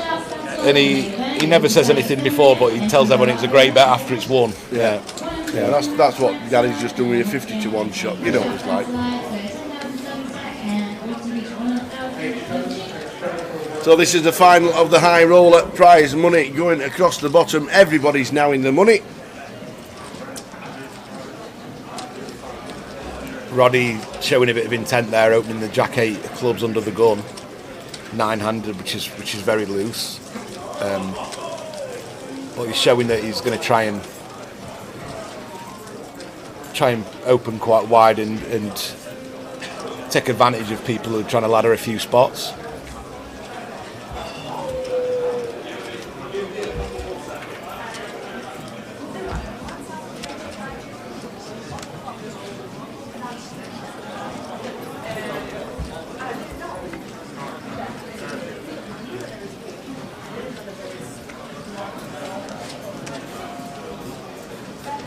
They'll be a bit uncomfortable till the next bust out, won't they? Tower going from 8-handed to 9-handed. Bit less leg room. Yeah. A bit more claustrophobic.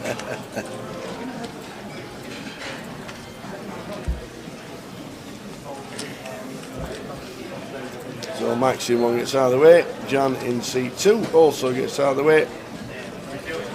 This was the clash blind on blind that when he flopped the house, wasn't it? So he's just giving him a walk now. Yeah, there we go with the walk with the ace jack. Yeah, it's all right. Ace jack off getting a walk. I'll never get too annoyed at that. Nice to win it uncontested.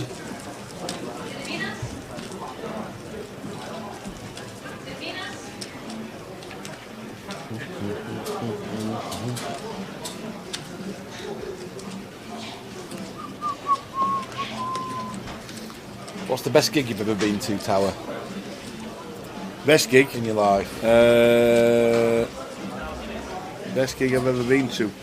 Probably AC/DC Nebworth 1991. Oh, fucking hell. Followed by AC/DC Las Vegas 2010.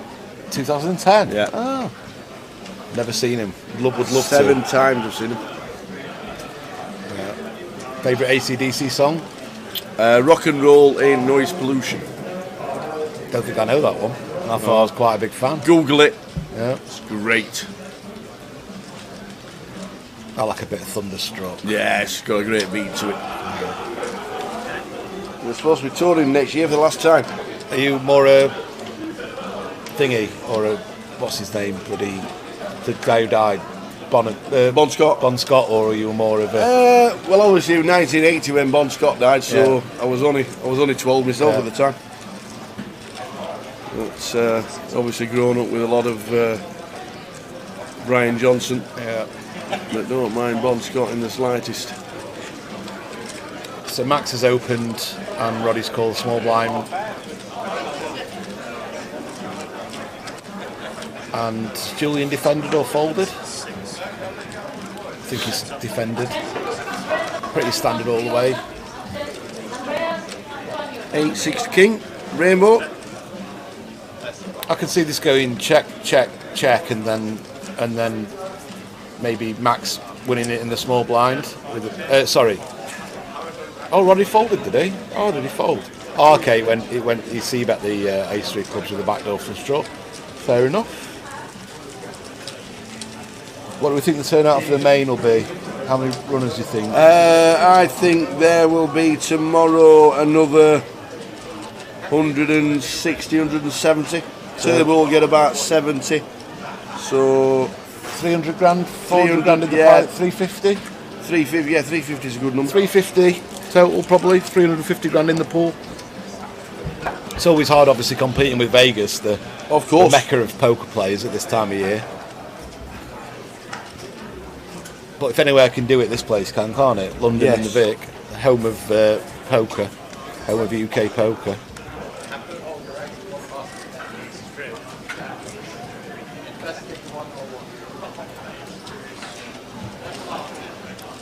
I was going to say this, Tom's all in with an unknown hand. So 16 bigs. This is going to be a range probably. I want to say 7s plus 8s plus. Sorry.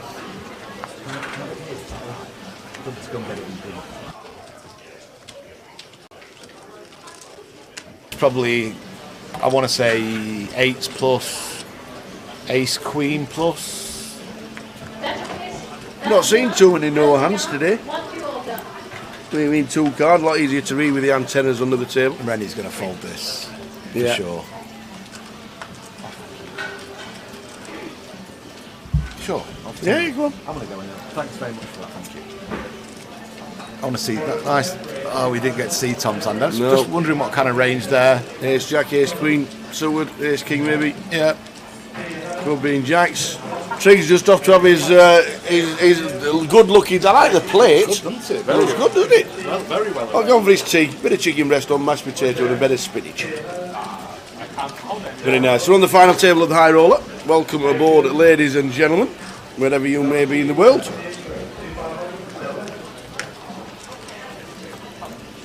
$39,150 up top.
you got new levels 400, 200, 400, 400, and new level 200, 400, 400.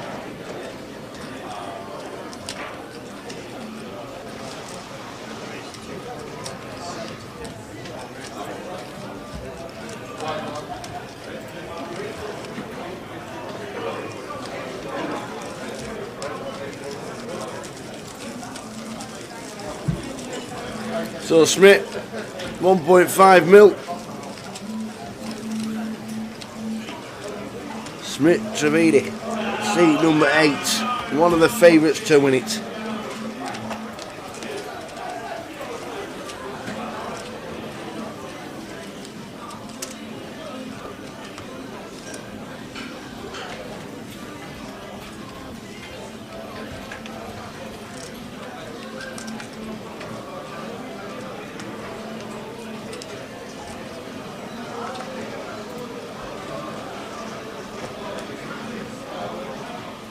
Final table, 18 started today. We had 6 buy-ins for day 2. Jan going to open with King Queen suited. Makes it 45.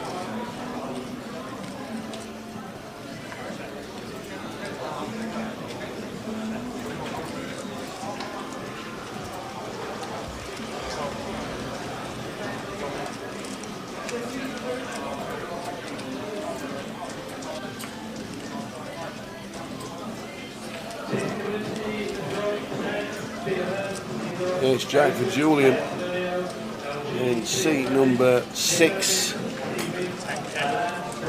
Then he gets out of the way.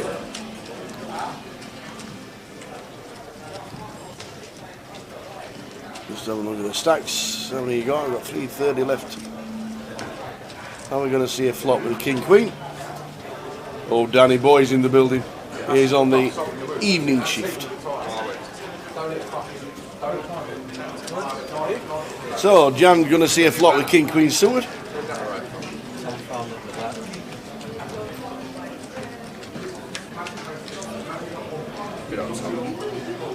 Jack Queen 2, so they both flop a piece of it.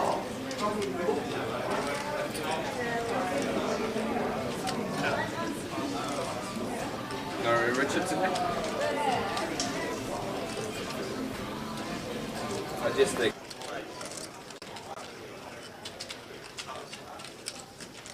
$55K. Cool.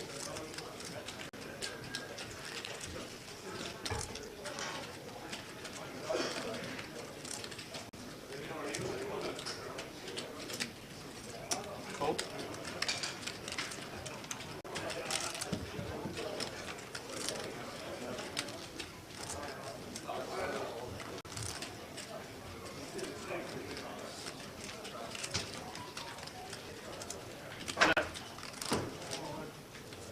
Yeah, there are a lot of good players on this final table. It is a high roller after all.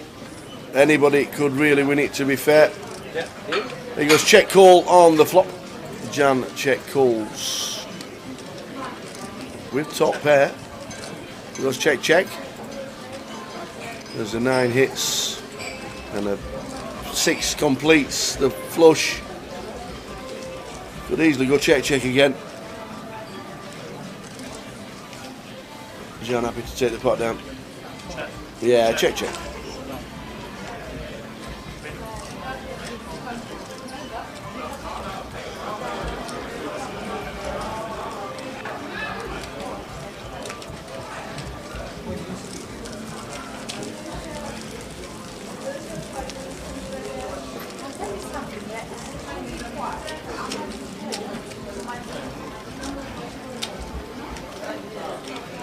Rest of the week in London, as you can see, today is the high roller day 2, which is what we're concentrating on. Main event going along with 75 runners.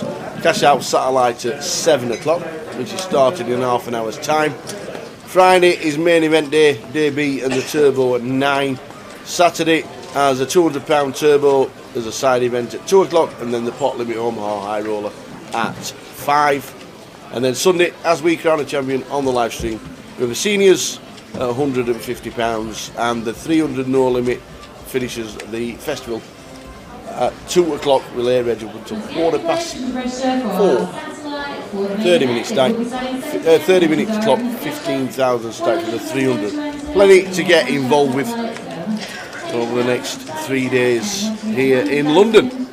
You will receipt. The entry on it for 6 30-minute levels. Anyone wish to join, make way to the front.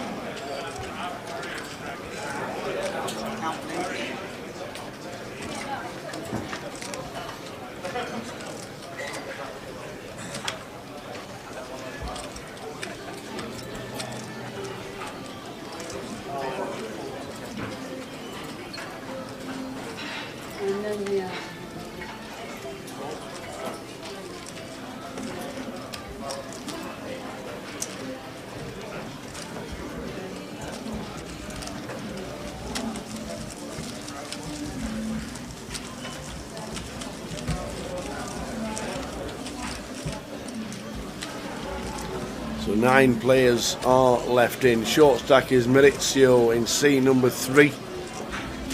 But 1 double and it's anybody's game.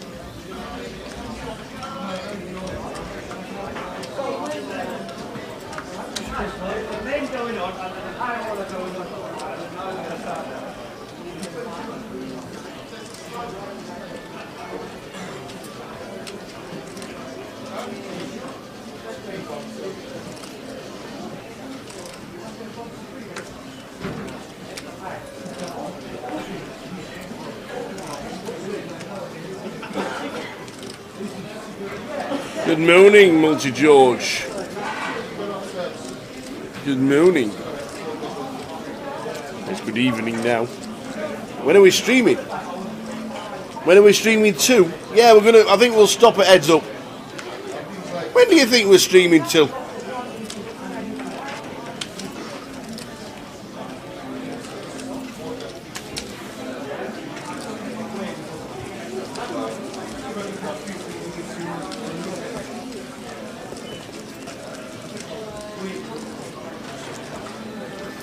Yeah, we'll crown a champion on the live stream sometime later tonight, whenever that will be.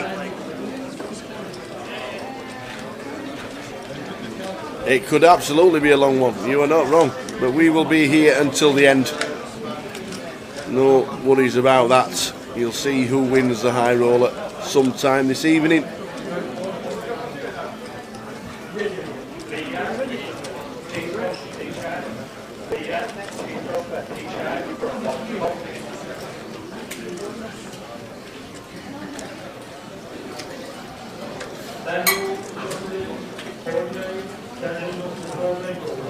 Good old Gary. Hopefully a lot of you will stick by. And don't forget, if you do want to re-watch it or you can't watch all of it, it's always on Twitch and Twitch and YouTube as a rerun. Going to get a bit of action here because Julian on 275 has got the 7s. Here's the short stack at the table. They're in, and he's going to get called from Roddy because the ace king is not folding. Roddy's got 1.3 mil. He will be calling. Oh, Maxi with the 10s. It might not be the ace king. We want to count, please. Interesting times with the 10s. Initial raise from Roddy with the ace king. Julian puts in the triangle.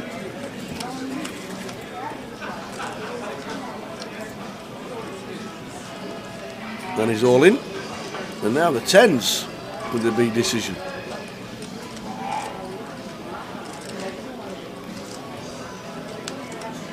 Max has got 615,000. So 30 bigs just over. Might fold this. Might fold this. He knows there's been an open from Roddy. He has. He's folded the 10s. So the ace king will not be folding. And we're off to the races. So 10s get out of the way. Max folds 10s. Comes back to the table, Mr. Treat. Ace King against sevens. Short stacks all in with sevens. Seat one's just folded tens. Good fold, I think. Probably, was it? I guess so. Oh, 7 from heaven. 7 on the fallop, baby. And Ace King's drawing dead to a chop. Or a 2 and a 5. Sorry, not a chop. That'll do. Yeah, that'll be it. Full double. Good fold tens. Yeah, great fold. Good fold tens. Pats himself on the back. So Roddy's took a hit there, and Julian's back up to relative comfort with 30 bigs for now. Any big action? Reddy's won a big pot, has she? No. Was that just the ace 10 from before, I guess? All quiet, waiting for you to finish your sausage and mash. Chicken and mash. Chicken and mash. All right, it's quite nice, yeah. Awesome. Bit of garlic spinach underneath.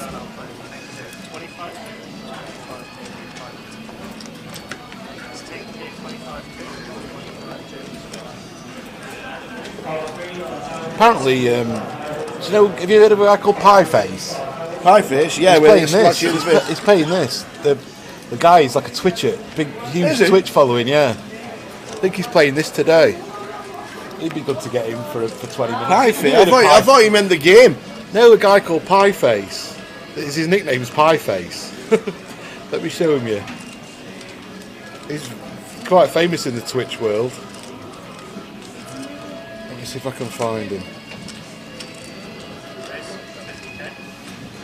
I'm sure people on the chat will have heard of him. That guy. You've seen him before? Pie Face. They call him Pie Face, okay. Yeah. Jack McDermott is called. Jack Pie McDermott. He was on Big Brother. Was he? Yeah. He's playing the tournament apparently. He's a FIFA streamer. FIFA streamer. There you go. I don't know if he's in today or tomorrow. I'm just asking. Yeah, there's definitely big country playing in the background. Decent music today. FIFA streamer, yeah. Mad Plymouth fan.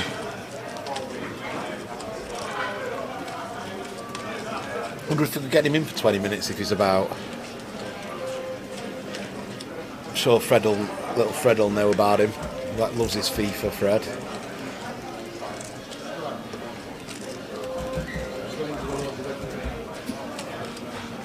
Nice bloke, apparently. Pie Face.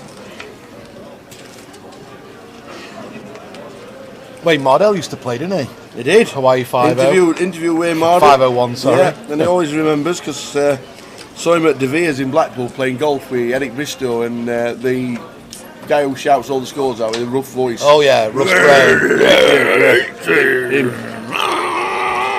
Yeah, they were playing at De Vere's and we were just teeing off behind them. Oh, lovely. And he remembered, did he? Yeah. Remembered you? Yeah, he's always spoke whenever he ends up in Blackpool. He normally nips into the casino when they have the World Match Play in July. Oh, okay. Yeah. Oh, don't mention Whitlock to me. I still have nightmares about him. Remember once Dubai rung me up. He says, "Oh, my brother's told me that Whitlock's done his ankle."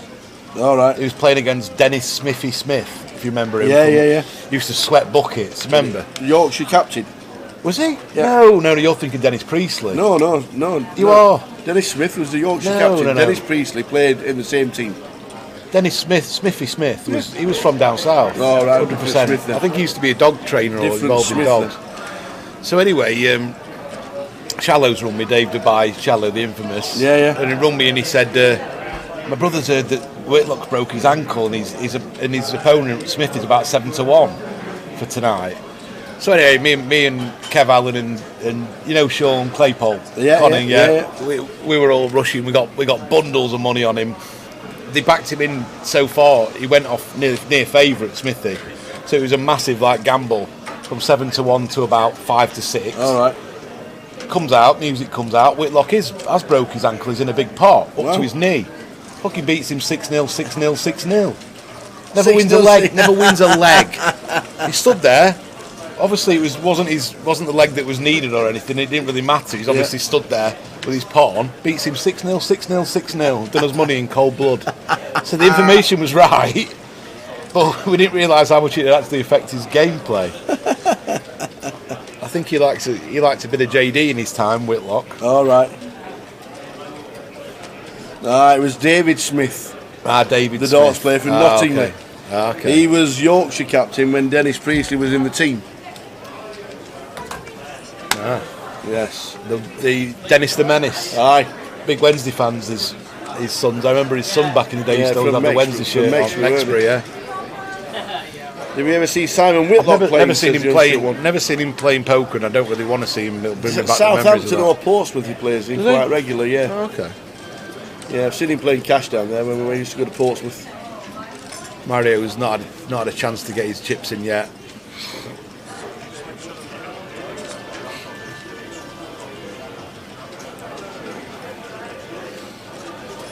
How many chips has the big blind got? Because he could jam this in conceivably.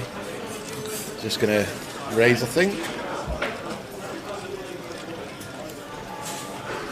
Very small raise, 55k. Just over a 2x.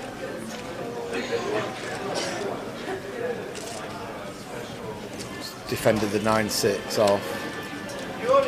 I think when Roddy looks back and sees that Julian's defended a hand like 9-6 off, he's probably going to want to choose a different sizing. If he's getting, I guess his small sizing is to get hands like 9-6 off to fold. So if they're defending still, he wants to probably change his strategy a bit from the 2x. I imagine he's thinking that Julian's going to be playing a bit passively, that's why he's gone for this sizing.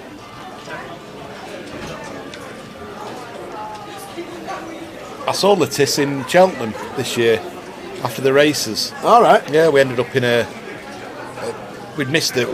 They got big buses back from Cheltenham to the town centre, and we'd missed our stop off. So we ended up at the end of the bus journey, some little town outside Cheltenham, and he walked in with a few of his mates. And nice one. Yeah. Never done Cheltenham. No, it's good. It's good.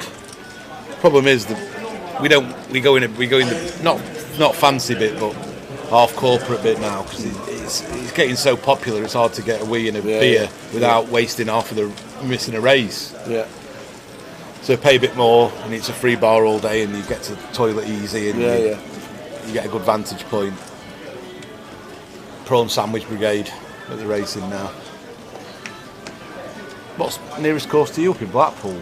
Would it be Haydock, yeah, St Helens. Yeah. Haydock. I'm a trip up to Exham every now and again for weekend, the Sunday racing with fair and all that. Have you been to Cartmel? Cartmel, yeah, they have the fair in the middle of the... You can see about one furlong of the race course. Yeah. I always wanted to go, never been to Cartmel.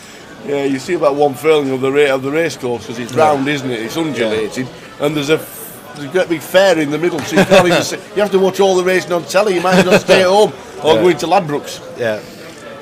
I heard a funny story the other day about... my friend said he was down in Butlins back in the 90s in Minehead. All right, yeah. And he said that they had to shut the Ladbrokes down there because the Ladbrokes on side. Right. Because all the dads were dropping the kids off at kids club and then doing the brains in, and all the missuses were coming dragging them out by their ears, causing fuss. Do you know that's why they didn't put a bookies at Meadowhall? There is one now. There is one now. But when it first originally opened, they wouldn't put a bookies in Meadowhall because they didn't want all the men just to drop the women off to go shopping, and they spend half a day in doing all the wages in. All these. I used to when I left school, did about a week at university, and then decided I'd go and work in the bookies at Manor Top in Sheffield. All right. One of the roughest parts. Well, not rough, but they're rough and ready. And Barry Neville, if he's listening, will know. There used to be a Willie Mills there. It's shut now. And I used to see some things in there. People, wives coming in. Yeah, I knew that bathering beer up, boozer, doing our money in. There'd be handbags in, fists thrown and stuff. Oh dear. To Roddy's Seabet here, Rennie's. Don't know what Rennie's got at the moment.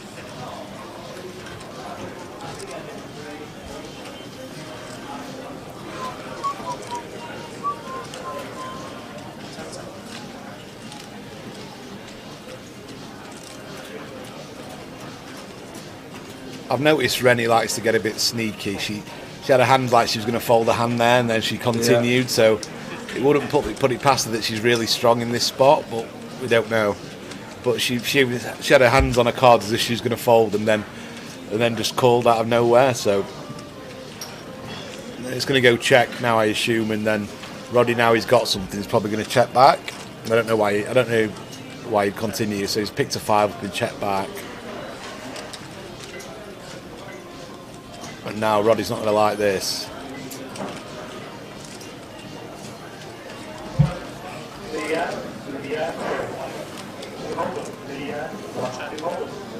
So it seems really, really hard for Roddy to win this hand now after Rennie defended the flop bet.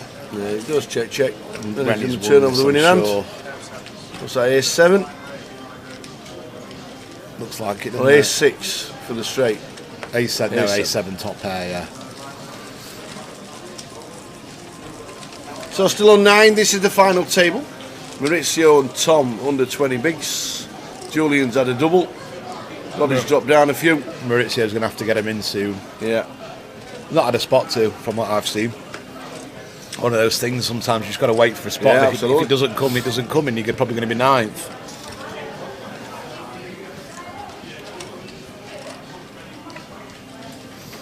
If Rennie wins this, will this be the biggest buy-in that a lady's ever won on tour? Yeah, I think it would be. Yeah, well, not had a lady's not won the main yet. No, not won the main yet. We had a 2nd, a 3rd, a 4th. Final tables galore, but this will be the first winner. Lady high roller if Rennie wins it, won't it? Yeah.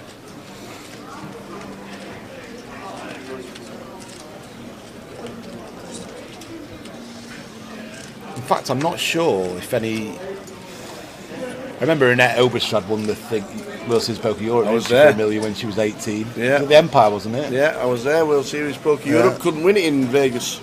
No, she's too young, yeah. Yeah. Annette 15. Online. Where's Katie? Vegas for a month. Katie's gone 7 out. weeks? Was Yeah, the whole lot, 7 weeks. She went out with her family to start the week to celebrate her 40th birthday, and he's staying out for the rest of the festival. Looks like a straight flush draw to me, this tower. Oi, oi. Oi, oi, Smith. That's a straight flush draw, up and down straight flush draw as well. Against probably a really strong range from Tom. Yeah, it could be Queen King, Ace Queen, Jack Queen, with the Ace of Hearts. This looks like a strong range from Tom to open off this stack, off of sub 20 big blinds under the gun, and then c-bet here. So there could be fireworks here. If I'm Smith, I'm just going to check raise here, I think, and then jam turn. That's what he's done. He has check raised to 170. Well, this looks like a queen. Queen or an king, overpair. Queen, Ace, Queen. Kings, looks like. Is that King, Queen, Ace, Queen with a King of Hearts, maybe? Queen of Hearts. They're all in the middle. Smith's on a flush draw. An up and down straight flush draw. And Tom looks like he had Kings.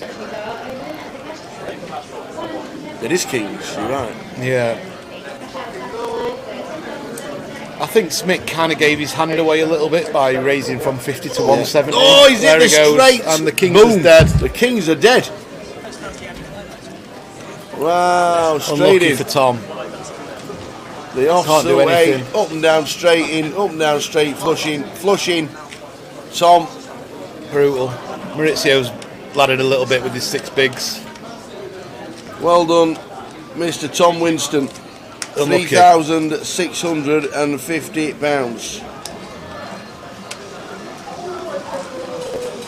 Very nice indeed. Unlucky there.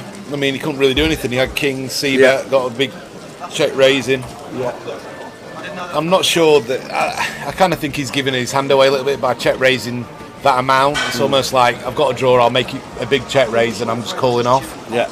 I think with like a hand like a set or a ace queen or something, or a really strong hand that's not a draw, I think he probably would have made it 130, 140 maybe, just to set up a stack size jam on the turn. Maybe.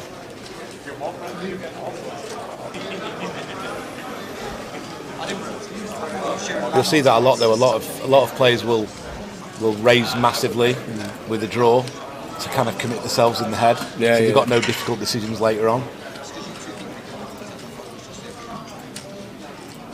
Jam fold. Maurizio's got a hand now. He's probably got to put in, yeah. Or is he just raised? He's raised to, basically he's all in effectively. Queen 10. It's completely standard. He's going to get it through. He's got it through almost. Let's see if the big blind can wake up with a hand. Nope. So that's a nice little pick up there. Go on, Maurizio. He'll be happy with that ladder. A couple more ladders be nice. Nothing better than seeing people get knocked out when you're short stack. It's beautiful, like free money.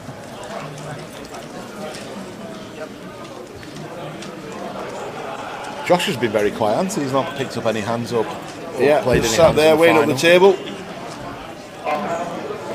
Smith will obviously be near chip leader now, will he? He started off with 1.5 and now he won another 455. He'll be close to 2 million now, I'd imagine. He's chip leader.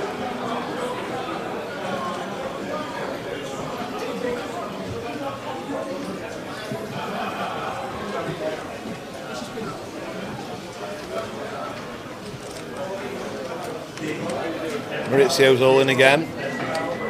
Perfect, beautiful spot. 9 bigs. Done the same, he's just raised most of his stack. Just in case it goes 3-bet, jam, call, and he can just fold and ladder 3 places again. This is the reason why you're doing this. 9s for Maurizio.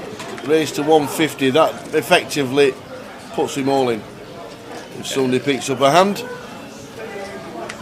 and it's round to Jan. Yep, and he gets another one through. Absolutely. Keeps nicking these blinds and antes. Yep. Back to 11 bigs now. Double up, and he's right in there fighting amongst the ranks. Yeah, Smith 2 million. Great start for the final for him. A few fans in the box as well. Absolutely.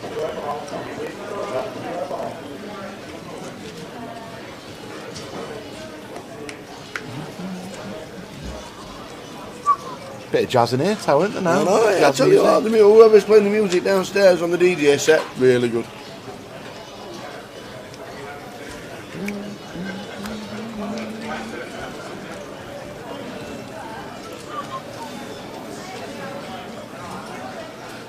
So we've got, is that 8 left now? Just one elimination? Yep. Final table of 9, we're down to 8. Josh involved now. Nice open under the gun. Ace 9 of hearts, beautiful.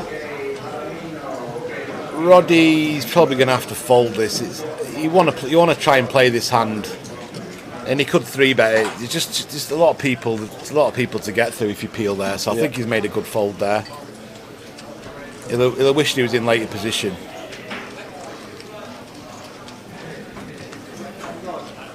Maxi 9 deuce gets out of the way. Back to Maurizio. See what Maurizio's got. Put him in the box, my friend. On the big king deuce. He's just going to have to fold. Yeah, don't defend with king deuce. I think. I don't know. Sometimes you just don't have to defend. No, I don't. I think this is a bit too loose for sure. King 8 7. What do we know? Well, what do we know? This will go check, and I assume Josh might check back, or go for a really small bet. Either one's fine. It's gone for a minimum bet, 25k, which I like. And now Maurizio can make a small raise or just call.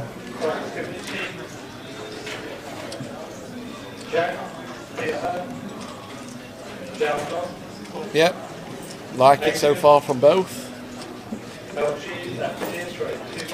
And now he's got a gut shot. I can see this going check.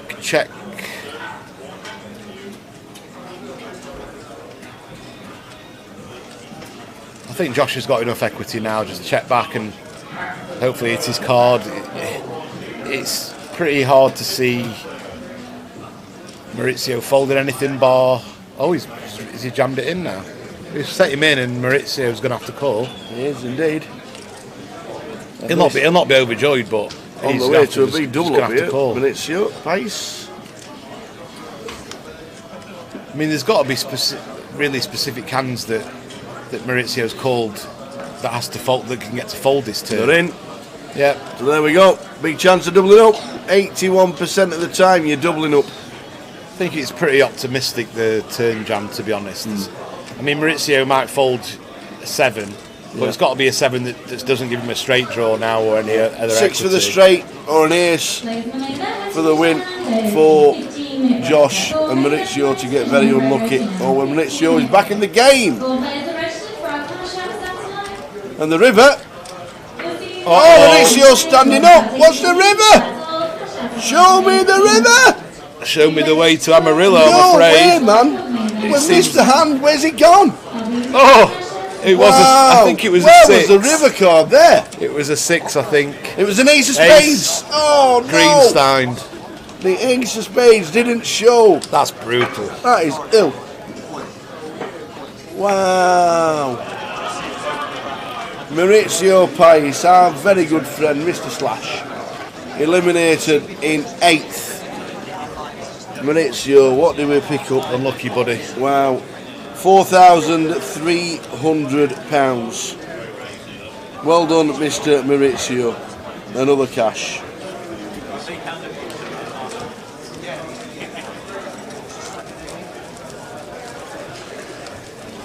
Wow. Yeah. It's not the cameras, Pains. It's the cards. There's no cameras on the table. Unfortunately, for whatever reason, it just didn't pick up the RFID card. You can see antennas are in the table, and they pick up the RFID cards.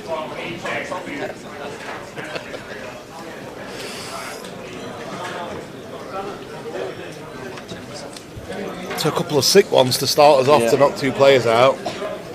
And unfortunately, we do notice that the ace of spades is a bit of a bummer card for us every now and again. Yeah. But Maurizio out in 8th. We're down to 7. Julian's made And a nice Rennie, opener. as a day 2 buy-in, is guaranteed £5,000 now. Well, she don't want that. We don't want to give her that. Oh no!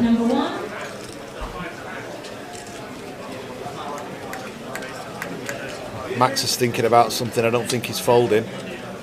He's 3-bet now. I think Julian's probably going to call this, but I don't think he should. I think Max's range here is going to be very, very, very strong. But this hand from Julian just looks a bit too pretty to fold. I can see him calling, but I think in this specific spot, I'm probably going to make a tight fold. I just don't think this is the guy. Well played. I think that's a great fold. It's annoying. Got a nice hand that flops well, but versus that range of the 3-bet from Max, I think Queen Jack of Diamonds doesn't play as well as it usually would in that spot. It's different. It's a different story if the chip leader 3-bets you on the button, then you can call. But I think that's a great disciplined fold, to be honest. We didn't get to see Max's cards though, unfortunately.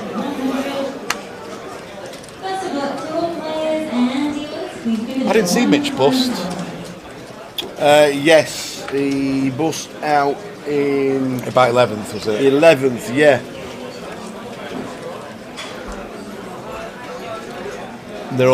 Most of them will probably jump straight in the main, won't they? After, you'd imagine. Should do, yeah, should do. The main events, 73 entries in total, 33 players left in. Another day 1 tomorrow and then a turbo. Yes. Rennie's open to King Jack. Josh has got the ace jack of clubs and I think he's just going to call. If you don't mind a 3-bet, I think the call's fine. If I had ace jack offsuit, I might look to 3-bet if I was going to play the hand. But I think he is coming in with a 3-bet. And I think Rennie's probably going to call and see 3 cards. If she's seen any of the stream before, when they were 6-handed before the final, she'll have noticed that Josh was 3-betting a lot of garbage hands. So if she's seen that and she's privy to that information, I think she's probably going to call this and go to the flop.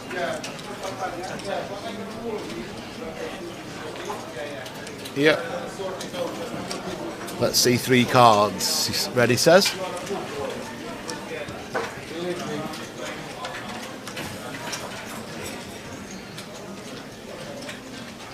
And nothing much for either of them here. But Josh with the lead, I imagine, is going to fire a bet, and luckily enough for Josh, he's going to get a fold.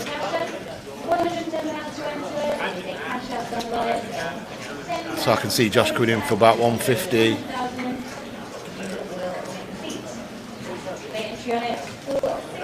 It goes for 175, I think. And luckily for Josh, he's whiffed it, but so's Rennie, and I can't see Rennie doing anything but folding here. Very dicey spot to try and do anything else. Raise or float or anything. I think she's probably suspicious that Josh might be having a stab week, but she can't really do anything apart from fold. She gets out of the way. And now Josh and Smith have got all the chips between them now, 2 million each. Going to be a great battle. It sure is.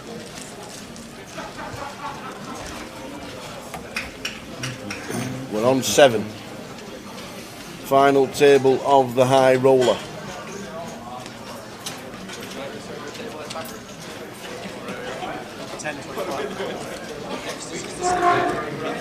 I recognise Smith from somewhere. I just can't make it out. Probably just one of those faces you recognise on tour and you never really spoke to. Yeah.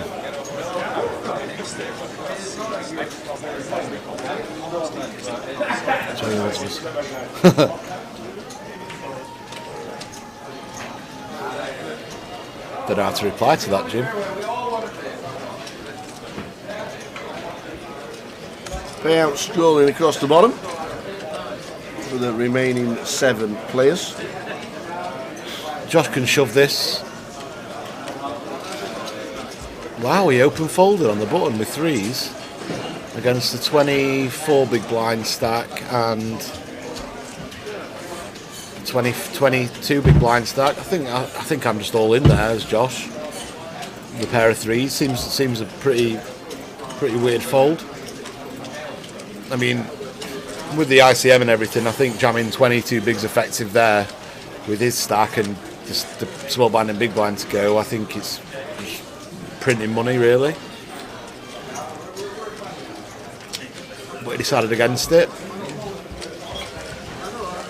Quite high variance, obviously. If someone wakes up behind you, you're going to gift them 20 bigs.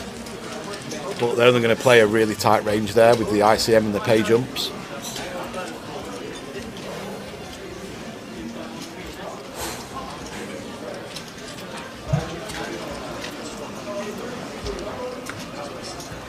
Remember what makes you happy. You're liking this music, are you? Never give up. If love is what you got, on a big thing. You've got the lot. Never get up out of your dream. On EastEnders. EastEnders? That's something I've never watched. Smith's opened with the 5s.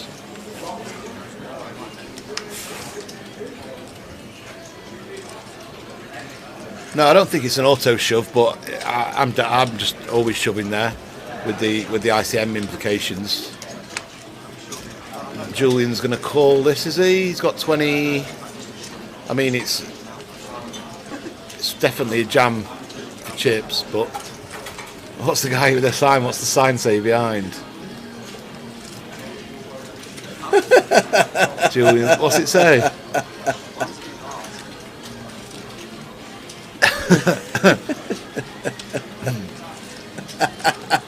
Who wants to get on the stream? So he's just called the 7s and Rennie's defended the King 3 of diamonds. 7, 7, 8. Quads. Just the quads on the flop. Daily quads. Very nice indeed. Oh man. How do you not smile and fist pump? I think that's his mate who's celebrating with him. Who's cheering him on. That's his friend, so he's come at a good time. I can't read the yellow letters, that's the problem. Does it say Go Scott, does it? Now Smith's been counterfeited to 5 high.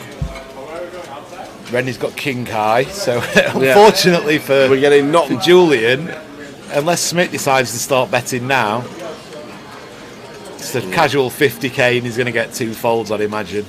Rennie's going to fold. Oh, gutting. He's going to turn him over. Look, he wants to. There he shows goes. his mate quads. You can tell they're going to show, can't you, sometimes? Yeah. Hiya, Tim. We're down to 7. Right, this is the high roller final table. We're on 7. In the main event, they're down to 33 from 75, I think it was the last time I saw.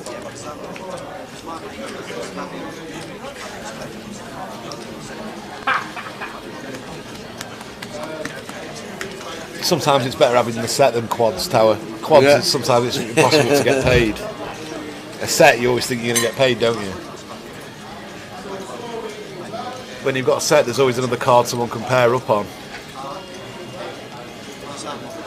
It's Bad Beat Jackpot Day today, is it Thursday? He's gone up to another 10k, 140k or something. Won in Liverpool, wasn't it, the other week? Yes, he was. He was won in Liverpool. Back to 100,000 he was. So he might have got up on Thursday. Any no limit game, 6 till 6 in any Grosvenor casino.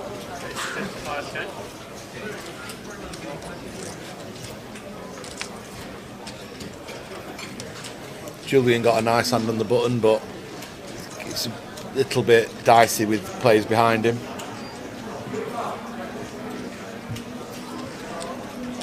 Oh, he's going to come in for the 3-bet. I like this.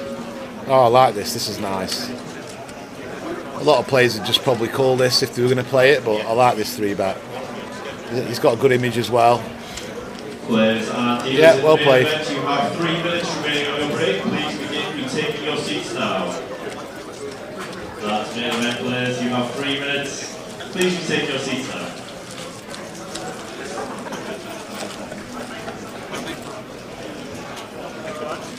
Good use of image from Julian there. He's just made a bet and shown quads. Yeah.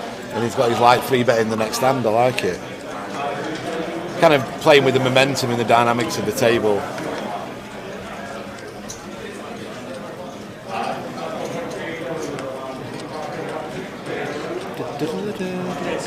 I'm just going to go and get a rainbow master. Could I charge my phone here or something? If I think so. Is there a charger? Yeah, okay. I think so. Yeah, £1 an hour. Yeah. £1 a minute. We're not a charging station. Could have a bad beat booth, just because we? we've got plugs. Could have a bad beatbox. They used to have one of them, didn't they? Remember They on did, tour? the old Back days. on, when the guy used to commentate for Channel 4, the Scottish Dougie. guy, Dougie. Aye. He did a bad beatbox, didn't he? And he was a fiver. Roddy's going to open 9s. Max, see if he's got a hand he can play in the big blind. Ace 3 off. Yeah, we're going to defend here.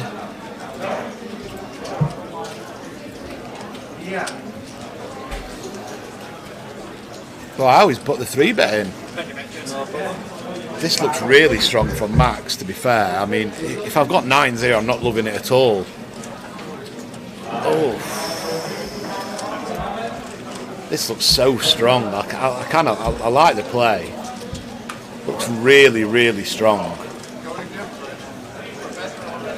I'd be puking if I was Roddy. If he folded, I wouldn't blame him at all. Just looks so strong. 170 from the big blind with 460 back. Knowing that Roddy's going to have quite a tightish range here. Not tight, it's tight, but I like this. Tough spot for Roddy. It is. With the 9s. It's a puke spot. It's one of those when you say I'm all in with 9s, you're going to get snap called or snap folded, and if you get snap called, you're in big trouble.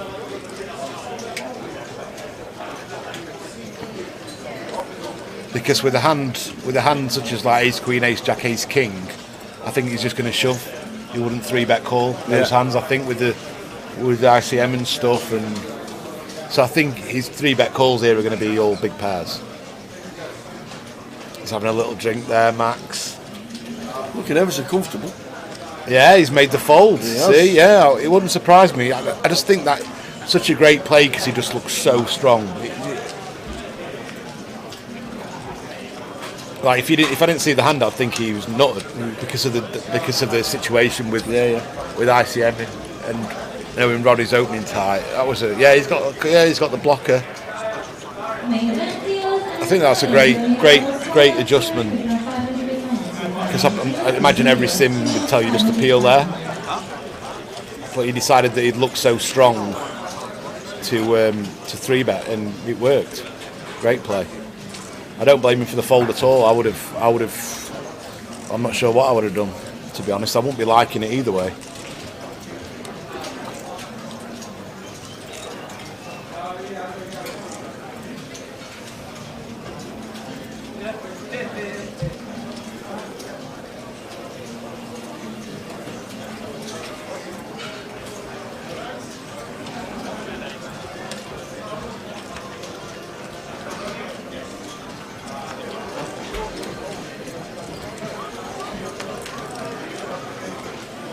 So Josh 1.9 million under the gun.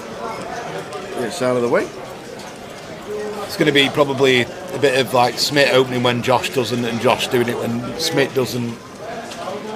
Since they both got, I think they've got double the next player, both of those.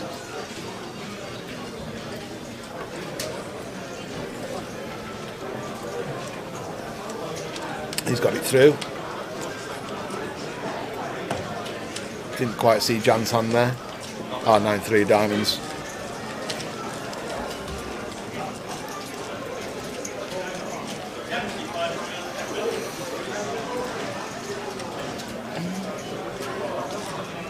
Next prize is going to be £6,600, bang on. And then the jumps start getting a bit bigger. 8,800, then 11, 8, 17. So the last four was where the jumps get really big. Yeah.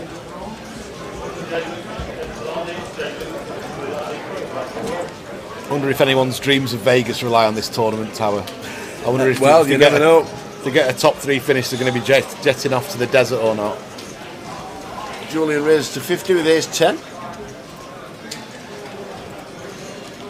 Max in C1 with queen 8 gets rid of the button. Queen 8 suited, small blind gets out of the way. Jan's kind of giving a few tells away that he's folding pre. He's kind of. I like Josh's demeanour at the table, you know. I do like him. He looks at the players. Yeah. Wants to see a flop with the 5s, as you should.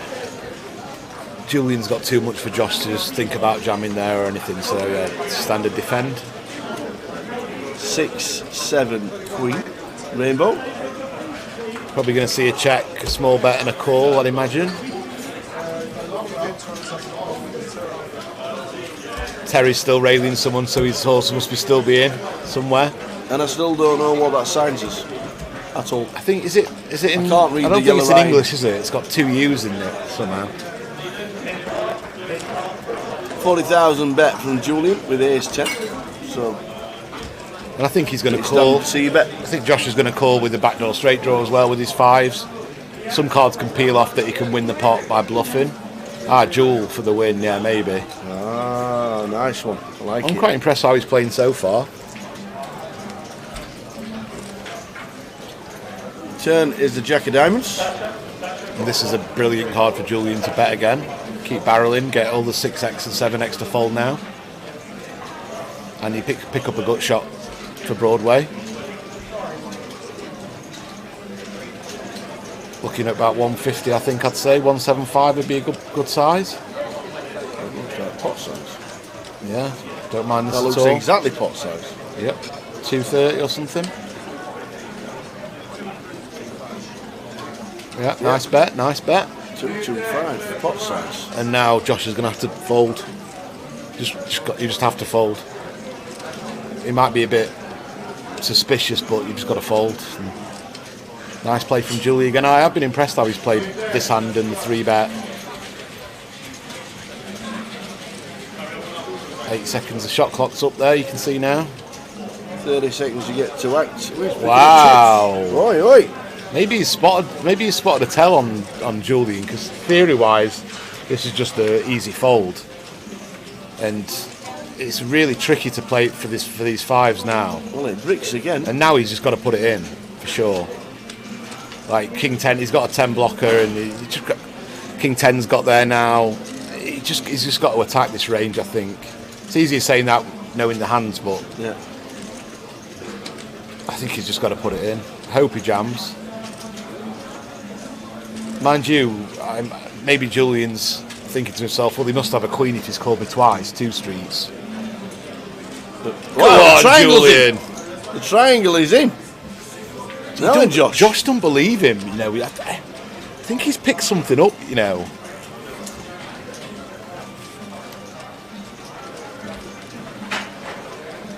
Josh Mahmood has impressed a lot of players in this high roller. What's he thinking, Trick? There's no way he's doing anything theoretically here. He thinks he's picked up a tell on Julian, I think, because the turn bet should be a snap fold. You just can't continue with fives there because he just crushed so often, and there's cards in the river you can't call, kind of like this one. But yet he's thinking to himself. So I think maybe it's how Julian sat with his fist against his thing. Yeah. Maybe he's picked up on that and he thinks that's a tell of weakness. Or maybe something he's said or anything. He looks a bit shaky there with his chips. Well, he's asked for a count. I mean, this is just... He is a non-believer. I mean, you just...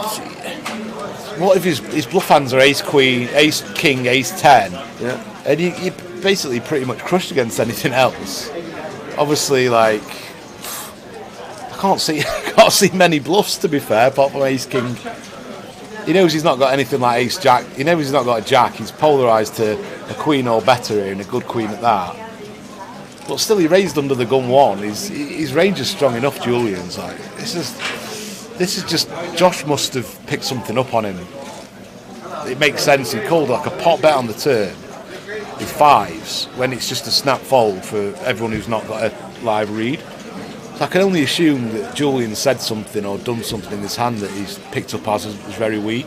And as you were saying before, he is very studious at the table. He does look and... Oh, he's made the call! He's called.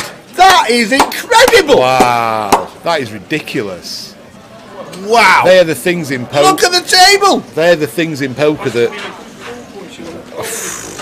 at the table, they can't believe it! They were the... Even Steve would have passed. What a table! Look at Mike C. Cannot look at that! They're the sort of intangible things that sometimes as a live player you can't explain, but you just know. And he just knew he was weak for whatever reason. That is the call of the tournament, and Max cannot believe it. I mean, I feel sorry for Julian because he played the hand perfectly, in my opinion, and so did Josh, but in a different way. Julian played it perfect from the textbook and from game theory optimal way, but that's the thing in live poker. Sometimes someone does something and you know they're weak for whatever reason. You've just got to go with your read. Is that the call of a champion? He deserves to win it now. Wow. That's the thing, Tao. You can be as theoretical as you want, but if you give something away and someone like Josh has been paying so much attention, hasn't he? He's not been looking at his phone. He's not been up and about off his bum. He's been sat down studying every player. So Jules for the wins. Unfortunately, it didn't happen.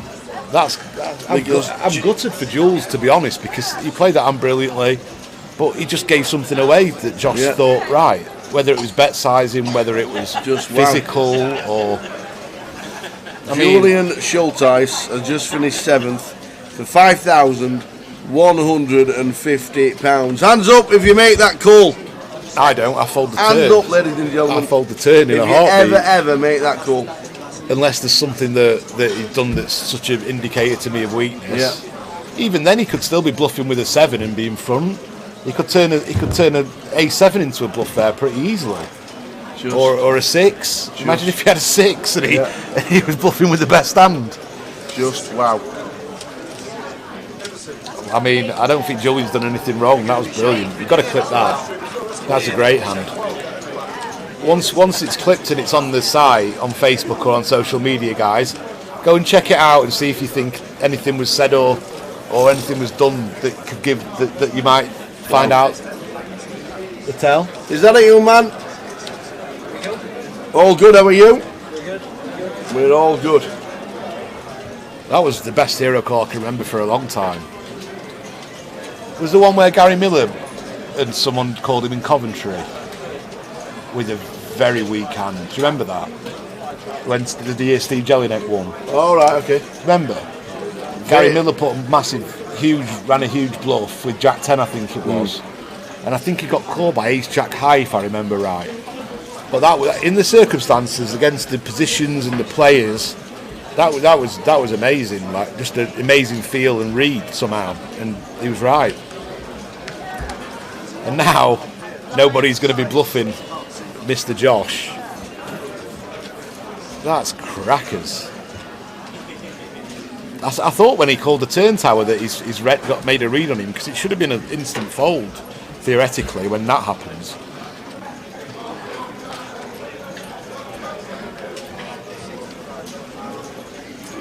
Now Rennie could jam this hand. Depending on the other stacks, he might just choose to call if there's a few shorter behind her. I would probably personally jam this, but I can understand calling being fine as well. Going on the database, Manastro, this is Josh's biggest score by a country mile. He must be a cash player because he's definitely not a newbie to poker. No. He must have picked something up off him when he was staying. Yeah. He must have got a tell off him. It was a big tell.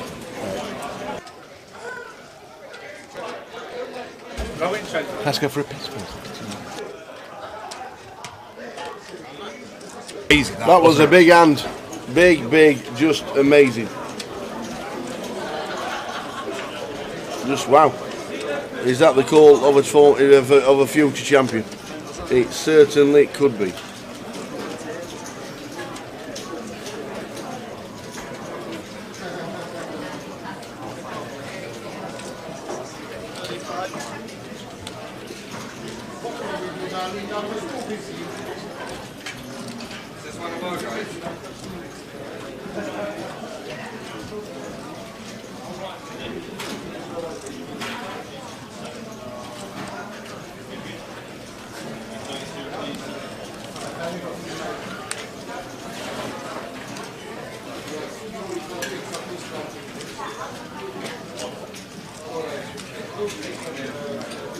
So Rennie folds after making a call on the river with the twos, 800,000 she's got. She was a day 2 buying today, was Rennie.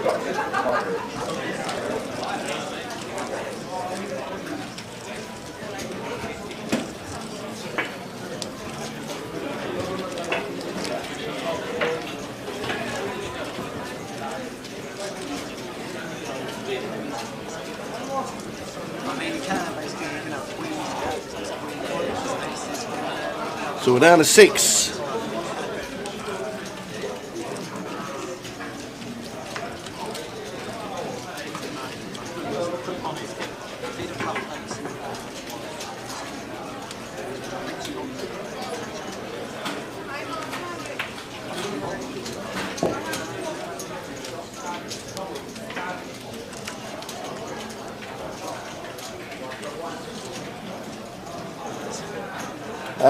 If you're watching today too, you ended up with 10 bigs.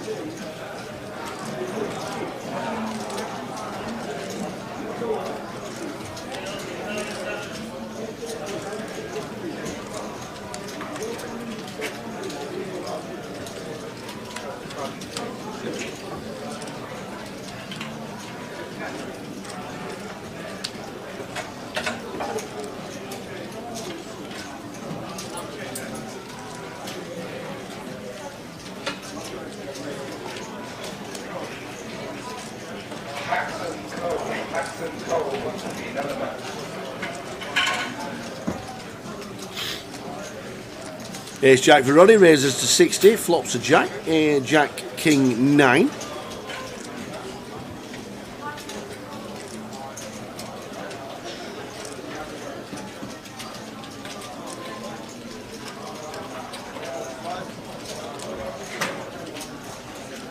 So Smith flops top pair. With the gut shot, Roddy flops second pair.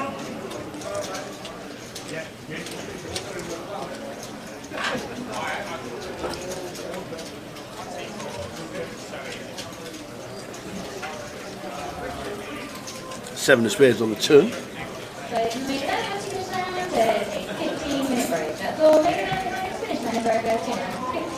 Day one of the main is right now Man of Straw, but we're concentrating on this fantastic high roller for today. We'll be with the main event Friday, Saturday and Sunday. Backdoor flush draw with the 4 of spades on the river after he goes check on the turn. Smith might come in for a small bet. Maybe just bet 50k.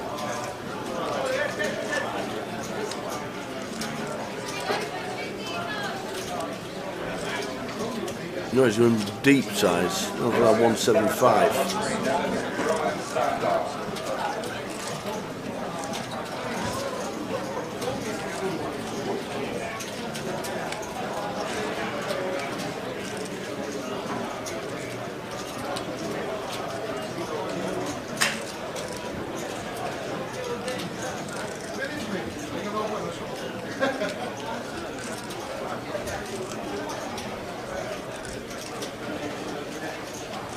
Time bank used from Roddy McNeil.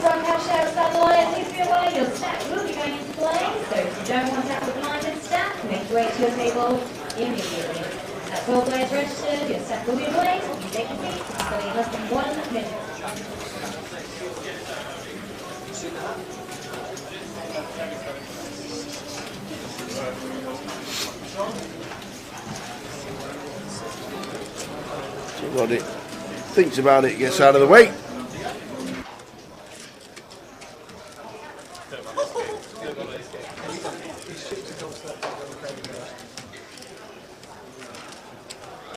That's going to be Facebook's up tomorrow.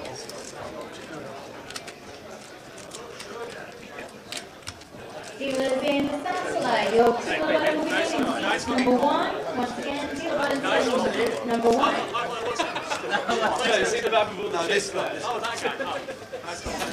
So we're down to 6. You've seen the best call of the week. Tournament.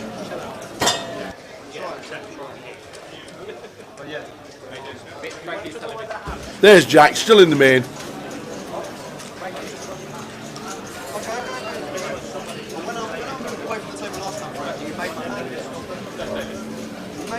What are they talking about?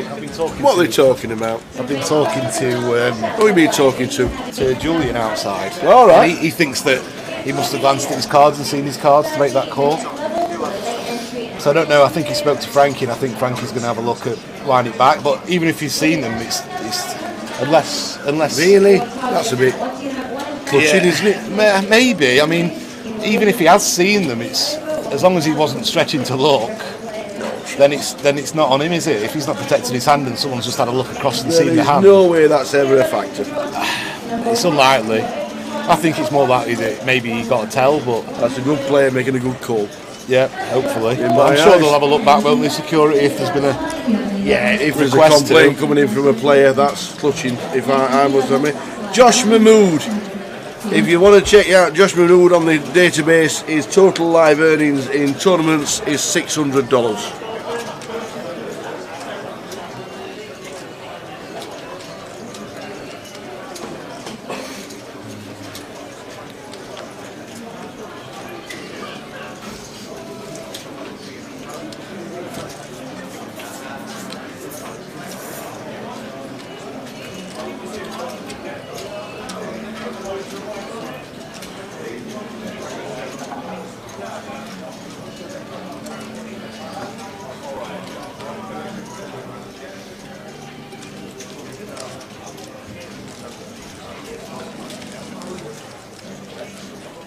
Yeah, if anyone wants to watch that back, if you can on at home, I think you can go back, can't you, if you're on YouTube and have a look and see. You can indeed. If there's anything to those, I won't say accusations, but they were just wondered how he played that hand. And theoretically, I agree, but there are some things that you can't measure in poker. And if you've picked a tell up on somebody, you've got to go with it, haven't you? Teddy KGB with his cookies. Obviously not as blatant as that, whatever it was. Yeah. Good reads, yeah. That's obviously the most likely. I mean, he's to play devil's advocate a little bit. He is in the right seat to see if he's overexposing them, but maybe it's. I wouldn't say it's sour grapes, and I wouldn't say it's sour grapes from Julian. No, but he's speaking to him and his friends. They do think something smells a bit iffy, but we'll get it checked out. Obviously, they'll have a look at the cameras and stuff. But if any of you guys on YouTube or want to rewind it and have a look for yourselves, see if you see anything, you can let us know in the box.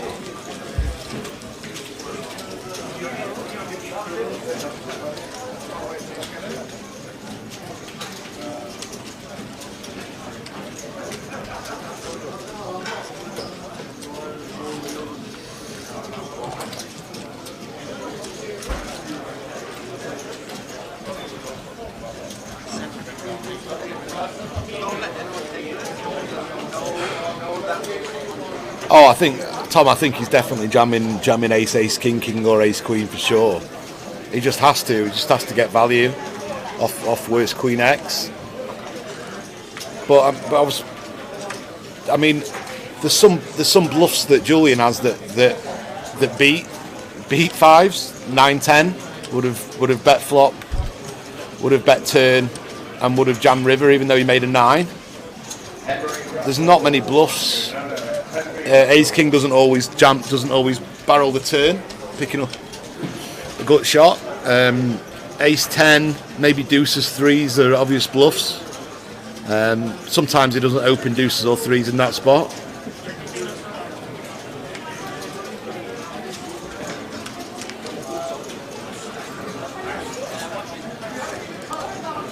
I mean, yeah, just amazing. If he's picked something up, which he probably has, I mean, Jack O'Neill says he thinks he might have seen his hand after watching the replay. So see what everyone thinks. I mean, if he's seen his hand without stretching, that's not on him. That's on Julian to protect his hand. I mean, unless he's stretching back and trying to see that, which is obvious cheating. If he's just glanced at his hand while looking across, then that's on Julian for not protecting his hand, I'm afraid. I know these hole cards, stream cards, are a lot harder to peel back than normal cards, but hopefully he didn't see and it was just a good call. Holly, he could have just picked up a read of weakness, maybe. I don't know, the obvious ones like neck pulsing, swallowing, not blinking, those kind of things, without giving too much away. Just anything that he thinks is a sign of weakness, really. But having said that, he could still be jamming a hand that's a bluff that beats fives. He could have ace 6 suited in a bottom pair and decided to go after a hand like queen 10, etc. Or any queen, really. Chris says he can't see his hand. Jack says he thinks he might have seen his hand. I think obviously now, before it's all been checked out or anything, we've just got to say it's a brilliant call.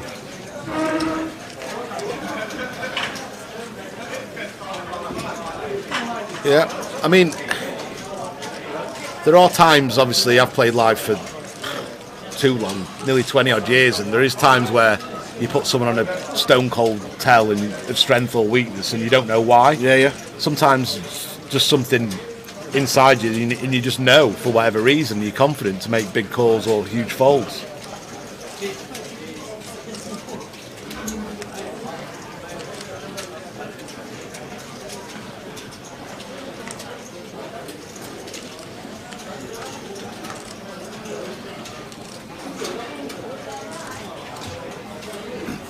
So at the end of this level, in about 20 minutes time, there's a 30-minute dinner break.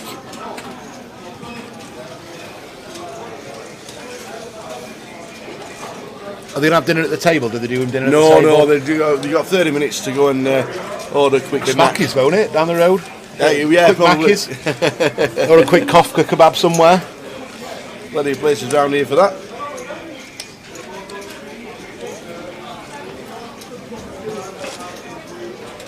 So yeah, the end of this level in about 20 minutes time. There is a 30-minute dinner break.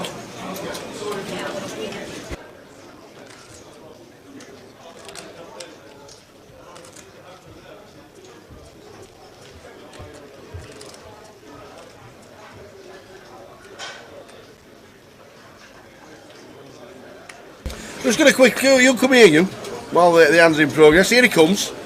This man doesn't like £4.80 for a bus, so he decides to run 10k to work, and then 20, and then 26, and then all of a sudden he ends up doing marathons. There you go. This, ladies and gentlemen, is a bucket. Tenner in the pot. Oh, First tenner in the first pot. tenner in. Cheers, Rick. No worries. That is for Steve Cleary, who is doing the London Marathon on the 2nd of October. Why is it October? Because they changed it for COVID, basically. Ah, right, Yeah, okay. They changed it for COVID for 2 years. Next year, back in April. You've been doing it for the Carers Trust I did it last year. and Grosvenor Casinos. I enjoyed it so much. I'm doing the lap of honour this year. Good lad, lap of honour. And Trig has put 10 straight into the bucket. If you're in the Vic at any time, feel free to put your loose change into this, because this man is doing the London You can Marathon. also scan the QR code and do it while you're over. Scan the QR code, get it in. It's a great effort. You've been did you do 3 in like a weekend or something like that? Last year I did 4 races in 5 weeks. All the races I've done this year, I've worn the Carers Trust colours, including 4 races within a week. Wow. Including two 10Ks and a half marathon. Can we just ask, how many years is it this year? 27 years. 27 years service at the Vic. 27. People have been in and out in time, and this is still here. Yep. me and Willie Chan. 27 years at the Vic, working in this card room. It's had a few changes since he started, that is for sure. Just a few. Seen a few people come and go. But it is a fantastic effort. Well done, you. 2nd of October. If you're in the Vic, please, just any loose change into the bucket for the Carers Trust. This man is running I'll the be posting the London link Marathon. via the Grosvenor website. We'll be as shouting well, so. from the rooftops. Lovely And I job. might even get on the rail with my pom-poms at the finish line. Beautiful. That would be a sight to see on the mouth. Phil and his pom-poms. Fantastic effort, Steve. Cheers, my man. Well done, my man. Cheers, well lads. done. Thank you, 27 guys. years service, and he's now doing the London Marathon for the Carers Trust. Absolutely brilliant. Steve Cleary here in the Vic. What a great effort. Top man. I wonder what his diet's like to do that. It must be very healthy.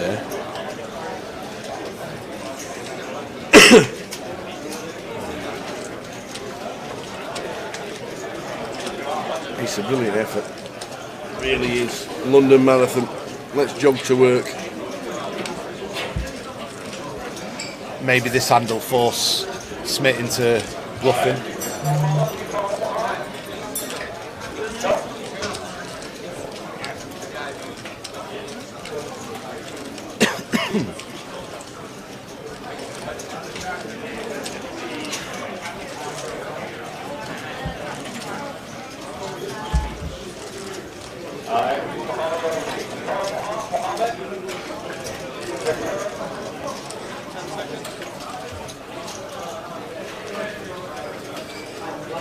Yep, Smith's coming out with a nice bluff here.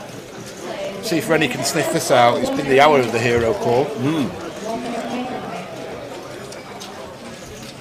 She does have the best of it.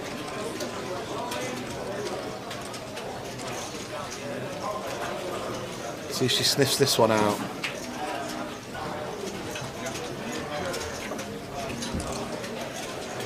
Oh, go on, she's reaching for chips, having a look, glance across.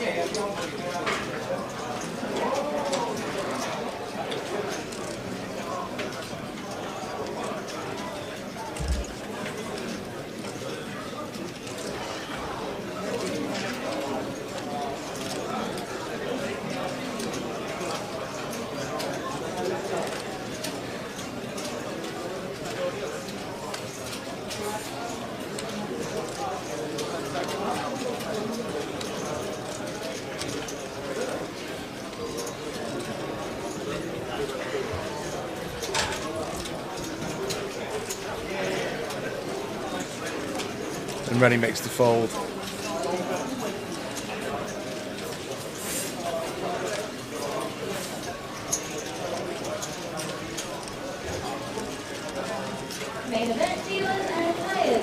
So good bet there from Smith on the river. Another overcard prompted him to bet.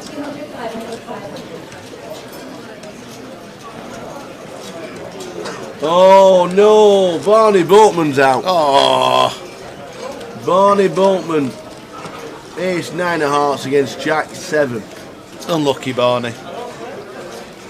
Don't know how big the chip stacks were. Boatman instantly announces all in for 450,000 with the lines at 10.25. It was out about 66th place, 67th. Unlucky Barney, what a good effort. He's got a piece of silver, hasn't he, Barney? He's got his bracelet. Yes, he has indeed. Indeedy. I remember them all walking down the Rio singing the song. Yeah, walking Barney along, Army. Singing a song. Yeah, walking in a boatman wonderland, Barney Wonderland, yeah.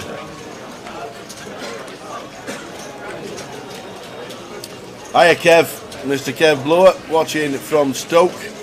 Yes, was awesome. When does Stoke City play Rotherham United next year? Now we're back in the Championship. Is there going to be a home game that weekend?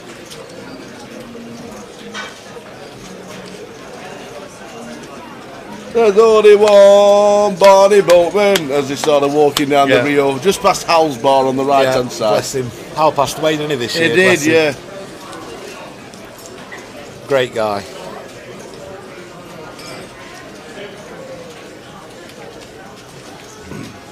Yeah, find out when Stoke City, find out when Rotherham United are at Stoke. We'll have a home game and we'll go to the match. How's that? We'll go to the Bet365 stadium. Yep. She's got half my money. Try and find me a new account while you're down there, Tower. Let's go, Max, says Zach Kravitz. Good evening, Zach, watching on YouTube. In about... I think Roddy's going to have to fold this, I think. Got about 15 minutes, does it say in the bottom right-hand corner? Yeah, about that. There will be a 30-minute break. Ah, JP Kelly. Yeah. You had some good sideys back then, Tower, didn't you? Good sideburns. Yes. This is basically turning into a bit of a Smith and Josh show, this. The rest of the guys just dwarfed in stats by the two chip leaders. I guess Roddy, Rennie, Max and Jad are all hoping to get a podium finish and battle for the win, but at the moment it's the show of Smith and Max and Josh, sorry.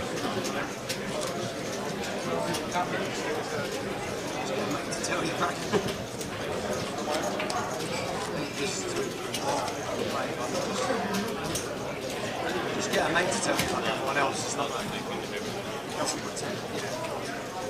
Next out is £6,600. Then it's 88. Then it's five figures. We'll scroll it along the bottom.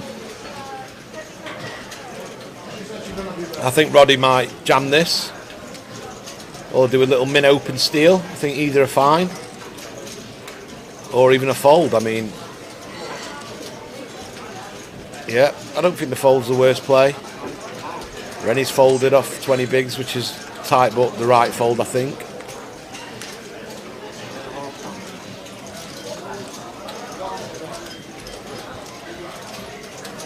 Tom, the new commentator, is myself, Richard Trigg, sponsored pro for Grosvenor for the last 5 or 6 years, 4 or 5 years. Yeah, Rick Trigg, the claimer online. How many hands do you think you played online? 5 mil?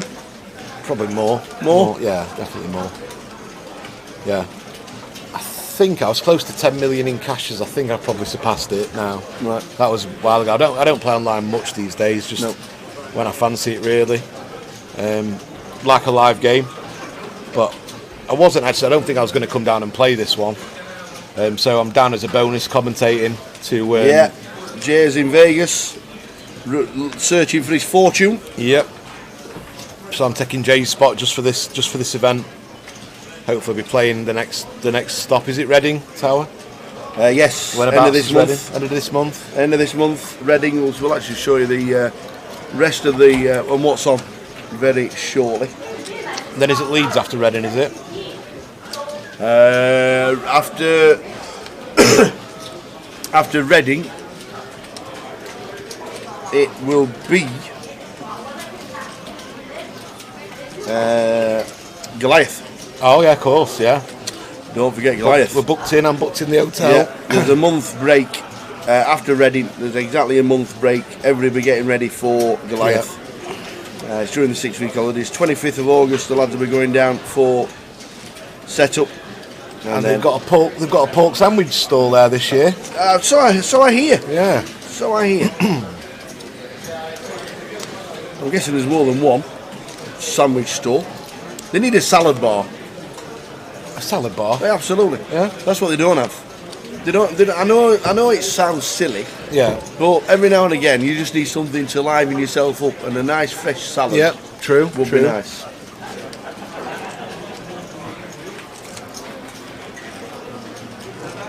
Yeah, there's probably a bit too much stuffy food at poker events, isn't there? You end up having to be in a food coma after, don't you? Yeah. Smith's open now and Roddy's putting this in. And Smith's probably going to find a call 11 bigs. He's not going to like it, but his hand does play well. No, he's folded. That's a good fold. I think it's a good fold. Wouldn't blame him if he wanted to call that. Disagree. Sweet dreams are made of cheese. I'm not playing the main tomorrow. I'm on work duty this week. Yep. Apart from a bit of cash, if I get a chance and I'm not too tired, then it'll be no playing.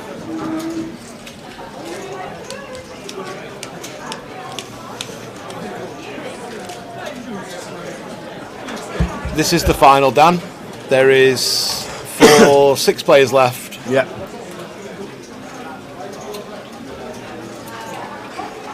You're not Vegasing, Dan, this year? I've not spoke to you for a while, mate. I've been off the daft group with 50 lads. Bloody, you work in the morning with 750 messages, and it's just taking too much of my time to read it.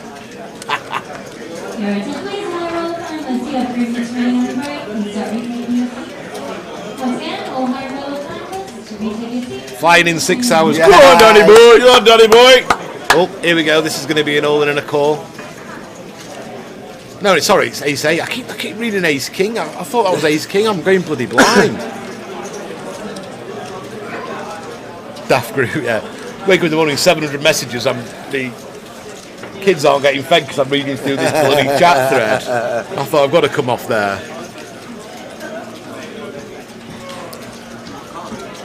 Good luck in Vegas, Danny boy. Yeah, good luck, mate. Good luck, my man. Try and play some poker, Dan, and don't leave it in the boozer, mate. Hope to see you in Coventry at Goliath at some point. Got to have a beer together. Yeah. Judge Dredd and the boys. Yeah.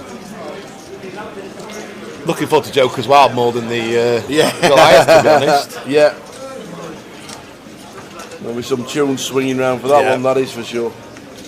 I'll not be allowed on the music again, remember? Went down like crap, didn't it, my choices? Remember?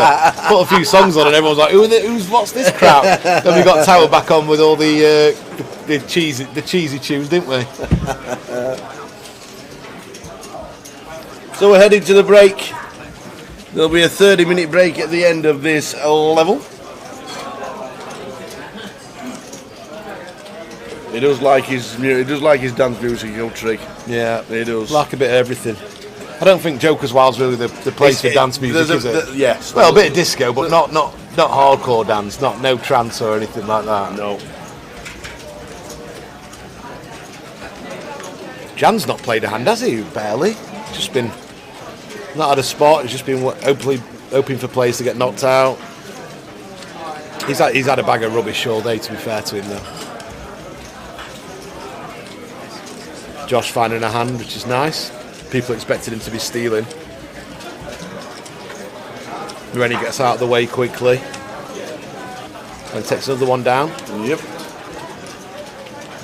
heading towards the break.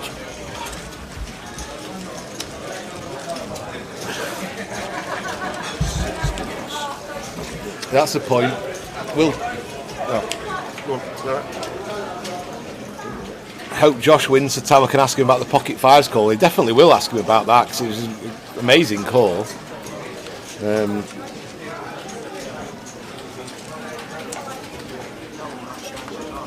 Mind you, I'm not sure. Are we doing interviews in this one, PK?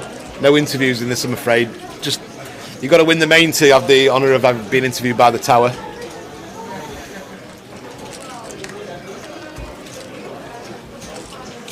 If I see him, I might ask him myself. As I say, I spoke to Julian outside, and him and his friends thought it was a little bit suspicious, but I guess they would. They've got it affects them personally, so they've got more. So Rennie's open with Ace King to 60k. Max quick fold and Jan again. Yeah, I mean,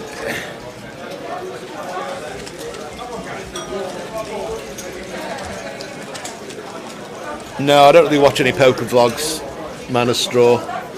Watch Negranos sometimes. A few years back when he's in Vegas, watch some of those. I used to watch a couple of the guys who played cash games at the Bellagio, but I don't really watch them regularly. I've not seen it back. Will, I'm just saying. I'm not saying I think it was suspicious. I'm just saying that Julian and his friends do. So, as far as I'm aware, it was a brilliant hero call that was probably put on that probably made him do it by a tell that Julian gave away. That's obviously the most conceivable thing that happened. I've not seen the replay, buddy, so I can't really comment on it. I'm just basically saying that what Julian's friends think. So we're heading to the break. The clock is down in red. So the last 2 or 3 minutes on the clock, and then there's a 30-minute break, which means we'll be back at 8:30. We will be back at 8:30 with more of the same. At the moment, there are 6 left. Rennie, day 2 buying today. Well done, Rennie. This is a clash between the big stacks. 9-5-2 Rainbow. Someone's got top pair. I saw a Queen 9, I think. Yeah, Queen 9 against Queen 8. You can see Smith having either a check or a little bet. Now he's picked up a gut shot. Still got 2 over. Well, sorry, 1 over. Gut shot. You can see Josh leading here. Half pot seems good.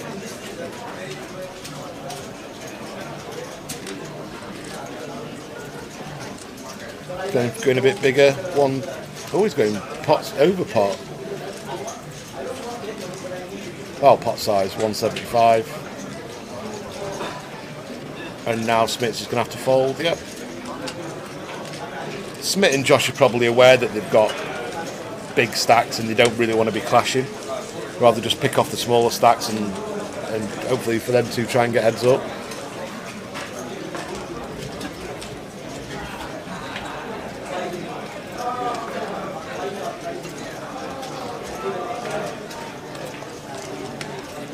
So on the bottom you'll see the entries, buy-in, entries and prize pool.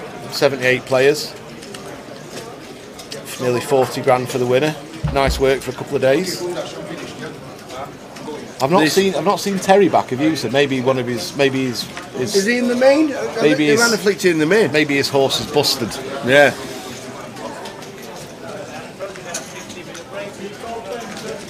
This will be the final hand, and Max has got the 10s. Final hand of the session. Me and Trig went on a 30-minute break. Not us, the players. Yeah. But we'll go on a 30-minute break as well. I might go and get a fillet of fish from Mackie's. Oh, I had one the other day. They're lovely. Fillet the fish, gave me fish to fillet. It's the most underrated thing ever. Fillet of fish from McDonald's. You just never get it. They're lovely, mate. Lovely. To be fair, I wouldn't go to Mackie's and order a fish. No, I'll even think you can order exactly. a fish. But actually, it's a hidden gem, mate. We are going to see a flop on the final hand. 30-minute break after this hand. Max with the 10s. 8, And 9, there's a straight 6. draw, is there? There's an up and down straight draw. This could get interesting. Max has got the blockers. Yeah.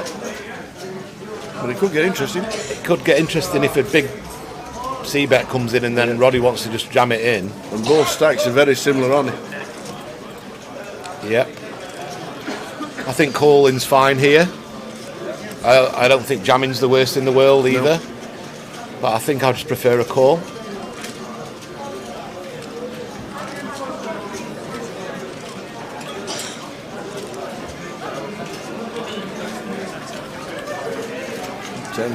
These days, if the C-bets this kind of board against the big blind, it kind of looks a bit.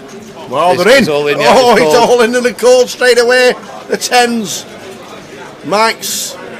63% favourite Max. We've seen him animated on the table. Max. Sanders. As the 10s, he has the best hand. He's only 60-40. Max has got 20k back if he loses this. Yeah. That's what it says on the thing. King on the turn. 5-10 so far. 5-10 or ace. Oh, ace on the river, Greenstein. Oh, brutal for Max. Buried. They're going to check the stacks. Max has already gone, but it said that Max had 20,000 left. They're just going to check the stacks. It might be Roddy who's taking him out. I think he had 20k back. He said on the stream, maybe not. Nope, gone. Wow, last hand 10s against ace. Evan.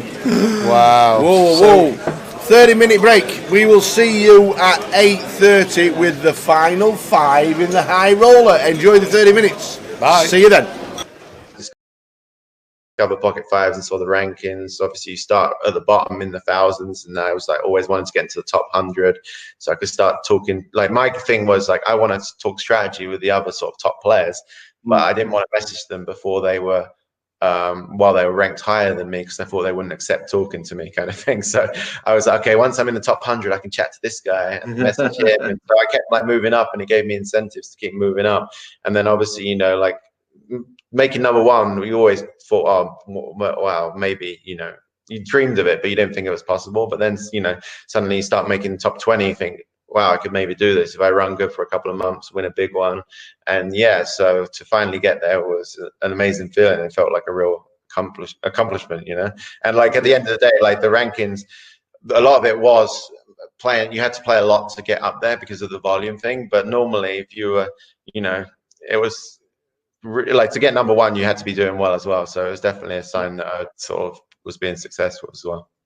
Yeah, I think one of the first videos we'd done, and we've obviously, because we've been in lockdown, we've been rerunning some of the videos on Grosvenor and the GUKPT. You were sat talking with Adam Clark from Blackpool, Clarkatroid.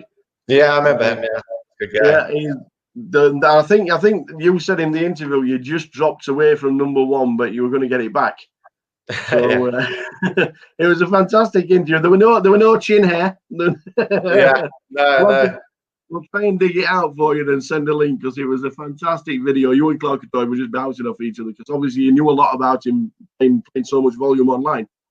Yeah, I think that was the first time I met him as well. So I sort of played him online. So that's always exciting when you got to meet people in real life after you played a lot against them online and stuff. And you know, it was weird. Like even though you sort of didn't know each other that well, like you kind of if you felt like you knew each other for years, kind of thing. Like I met a few of even at my wedding, like a couple of guys who are like in my groomsmen party. I met them through, you know, I met them 10 plus years ago through poker, and we've stayed close friends ever since. Yeah. Now we can't we can't not have an interview with Chris Moorman and talking about the father in the GUKPT circuit. Yeah, he'll be like, why are you in Manchester? This is one of the greatest little stories of a GUKPT title. I do believe it was a birthday present. Is that correct? Yeah, belated birthday present, because I was at the time I was living in Australia, and my dad's birthday is on Valentine's Day, and so I didn't get back till, I guess I got back from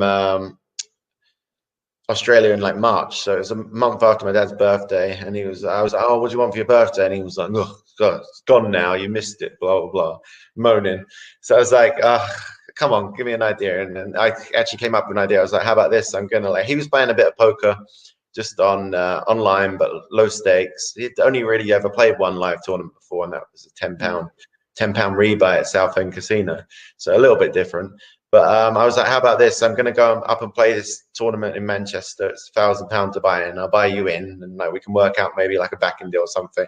I'll buy you in, and no pressure. We both play the tournament and go up, have like a father and son bonding weekend kind of thing, and just have a good time and have fun with it. And he was a bit reluctant at first because he didn't want to embarrass me, and he'd never really played live, so he was a bit nervous. But in the end, he agreed to go, and that was good for me as well because I don't drive, so he gave me a lift up there. Ulterior motive. Yeah, it was an expensive Uber, but whatever. No. So anyway, we both played the tournament. This was at the stage as well where I'm dusting hard in live poker, never done anything good. And so I'm thinking, okay, this could be the one for me. And anyway, we get to first break, and he's enjoying meeting everyone. He's meeting all the lads, kind of thing that he's sort of followed online because he really enjoyed railing me and stuff like that. So he met Trick, a few of the other boys. And on first break, we were all chatting, you know, how everyone does. Oh, I'm up to this chip stack or whatever. And he's tripled up. I don't even know how. He must have been getting out of line for sure. But I was like, okay, you need to chill out. Like, you've got some chips now. Just play patient. It's a long tournament. It's a marathon, not a sprint. So I was trying to coach him on breaks. And yeah, after day one, we both made it through, and we were both actually top 10 in chips. So that was really kind of exciting. So like, we're up for a few hours at night, sort of chatting like two mates kind of thing, adrenaline's pumping, trying to get some sleep before day two. And then day two comes about, and I ended up losing a big hand. I actually get knocked out 5 before the money, so I was a bit gutted because I was thinking, oh, this is my tournament kind of thing. But I regrouped, went to the bar, got a few beers with a few of the guys, and then went to rail my dad because he was still in.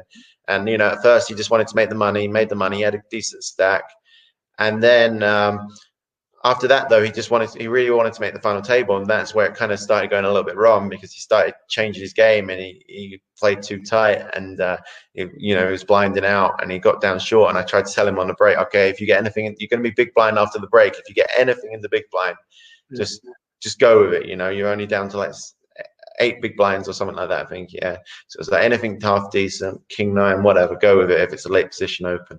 And folded to the legend of UK poker, Surinder Sarnar, on the button, and he was chip leader at the time, so he was playing very aggressive, like raising every hand. No one was really playing back at him, and he's 3.5x'd it on the button like everyone did back then. And my dad was in the big blind. He pushed all his chips in like Phil Hellmuth style. I was like, okay, I'm on the round, like saying, "No, he's got a good one here. That's good, yes." And then Surinder's in the tank because you know he's probably pot committed at this stage, made it 3.5 big blinds. My dad only had like 8 big blinds, but obviously he's not got a good hand by the way he's tanking. So I'm like, okay, we're going to be in good shape here. And he finally calls, and they flip over the cards, and Surinder had like Jack 5 off, and I was like, oh wow, hopefully my dad's got like him dominated, like jacks, queens, like ace jack, something like that. Yeah. And my dad just proudly flipped over his 10-6 offsuit. I was just like, what the fuck? And then before I knew it, they just dealt the flop, and it came 7-8-9. He just flopped the straight. And he was like, "Yeah, I told you, I knew." He's like, and then he doubled up there, and he just like turned into a new person. He just like went back to his old self, just going like playing every hand, and got to the final table, and everyone else was trying to ladder up, play ICM, and my dad was just going for it, putting them in a coffin, and ended up getting heads up, and yeah, the rest is history. Like, it was crazy because I was watching.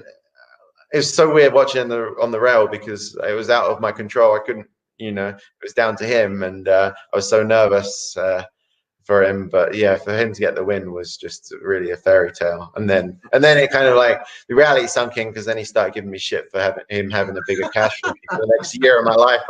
I had to like focus more on live poker because I was like, I can't have this for forever. Everyone in me is to tell them that I was a professional poker player, but he had a bigger cash than me. So yeah. Well, he finished 13th in the Champion of Champions as well, and that's his only 2 Ender mob. Like, that's the only 2 cashes he's got on the Ender mob. The Champion of Champions are winning the GUKPT.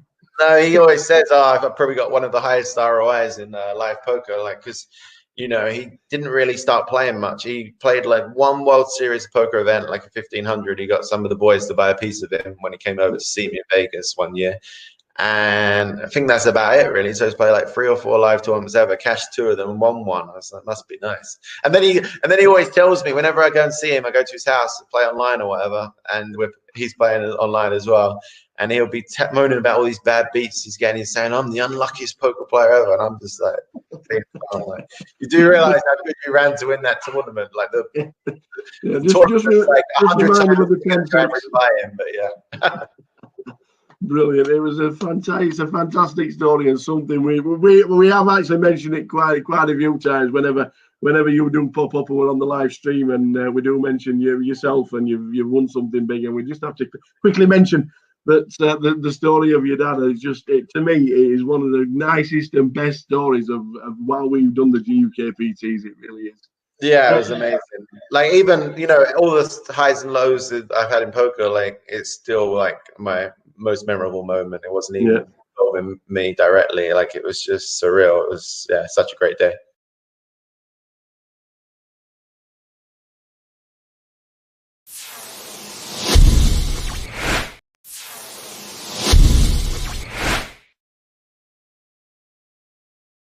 You touched on Australia. The Aussie Millions in 2011, 721 entries, final table, 7th for 173k. Were you a bit disappointed or pretty pleased that you finished 7th out of such a massive field? Mainly happy because, like, that was the first time I've ever at that point made a big live final table, so it's such a buzz. And also, like, I was free rolling anyway because on day one I was chatting with Toby Lewis, and he was kind of mugging off my live game, and I asked him to put his money where his mouth is, so he gave me 5-2, I think, on making day 2 of the tournament, because in that tournament it's quite hard to make day 2. It's a long day 1, but I was like, okay, I'm going to do good in this 20. He was like, no, you're not. I'm not swapping you or whatever. And I was like, what the, So we had a bet. So I bet I was like, what's your max amount? And he said 5k. So I bet max amount 5k at 5-2 that I make day 2, and made day 2 of a good stack. Actually, it was kind of stupid of me. Like, most people, if they got that much money riding on it more than the buying of the tournament, would sort of, play tight near the end of the day. But I was telling my whole table that I had this bet. So then I was just pretending I had basically had the nuts every hand and just re-raising them and going crazy. Even on the last hand of the day, John Eames was on my table, and he knew about the bet, and he raised under the gun. And, we always give John shit for being a tight player. He's raised under the gun. He's the only person who covers me at the table. I've locked it up. There's no need to get involved. And I just see King 4 suited in the cutoff, and I had to free bet him and, start barreling away, but he folded on the turn. So I was like, but I had absolutely nothing as well. So I showed him there, and he was just like, "You're an idiot." But yeah, so I won the bet, and then made a deep run in the tournament. It was really fun. That tournament goes 6 max as well, which is my favorite game with on the final couple of days. So yeah, it was really cool. There was made the final table actually with James Keys, like well-known UK, blast from the past, and Patrick Antonius is on the final table as well. And I tried to bluff him. That was my big downfall.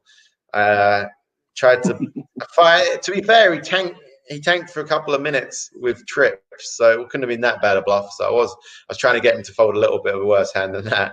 But yeah, so it was believable. But yeah, that was where it all started going wrong for me. And but still, it was a great score and an amazing experience. And my friends were there watching and stuff, so it gave me the live poker bug and made me want to play more. You said 2011 was probably the breakout year for yourselves. When you go to the World Series, you've just said that 6 max is probably your best game. 3rd out of 1,378 for 271, and also cashed in the 5k 6 max, finishing 11th. Incredible scores. And then 12 days later, so these 3 events are just going on and on and on. You just missed out on a bracelet. 2nd out of 474 in the 6 max 10k.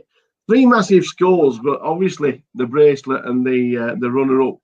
Was that a highlight low at the time?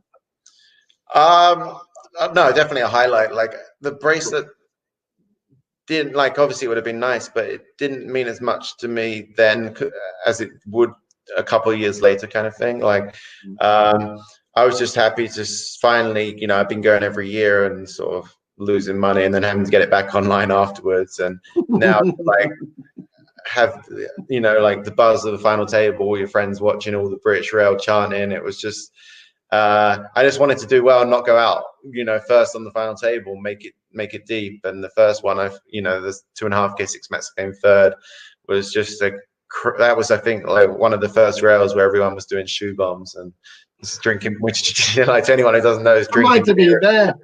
Yeah, drinking beer out their shoe and going crazy. And I remember actually had like kind of fucked me over on one hand because we were 3 left, and I played this hand where I was in the 9 seat and the guy I was playing was in the 1 seat. I don't know why we didn't all move around. But I couldn't really see him in the hand, so which didn't really bother me because, like, live poker, I kind of wanted to hide anyway. Still at this stage, I wasn't looking for reads on my opponents. And I've opened ace-2 blind on blind, and he's called, and I was kind of short step, and it came king 5-4, and so I got gut shot, and I bet, and he raised. And to me at the time as well, it didn't really make much sense. I felt like he was weak, and I was like, okay, whatever. If he's got king, he's got king. I got an ace or 3 to hit. So I shoved all in, and he tanked for ages. So I'm like, okay, he would have called already if he had a king. So I thought it was going to fold for sure. And like the rails chanting, and then like out of nowhere, there's like a big cheer. So I wasn't even looking. I was just staring at the felt, just doing my thing that I did every time. And I just assumed that he'd folded because they were like cheering that I was chipped the pot. And someone said, show the deuce. And I was like, wow, there's not very often you get the chance to do this. So I just sort of looked across and flipped over the deuce. And then as I'm flipping over, I realized he still had cards. And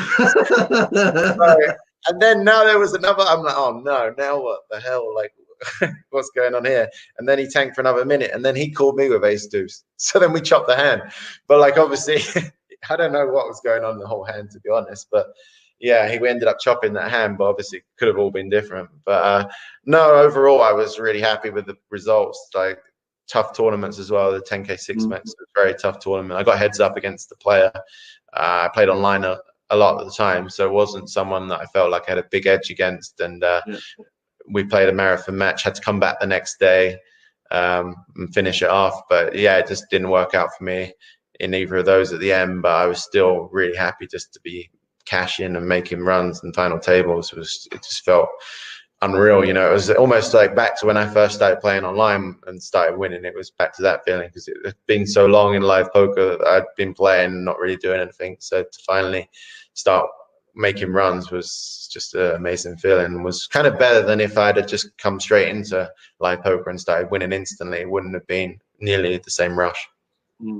Well, you obviously 2011, and it is just such a fantastic year for yourself, and it'll always be etched in the memory. But it was the first time that the World Series Poker Europe wasn't in London. It moved to Cannes in France. And second again. Yeah, I work on that heads up game. Nah, this was crazy as well because I kind of felt like I had massive unfinished business in this tournament because when it was at the Empire Casino in London, one of my first big live poker runs, like, it was a really long tournament as well. We were on, I think it was day 4, and we're still winning the money. But I had a big stack on the bubble, and I was feeling really good, really confident. And even like one of the guys at my table went to the bar just so they could cash.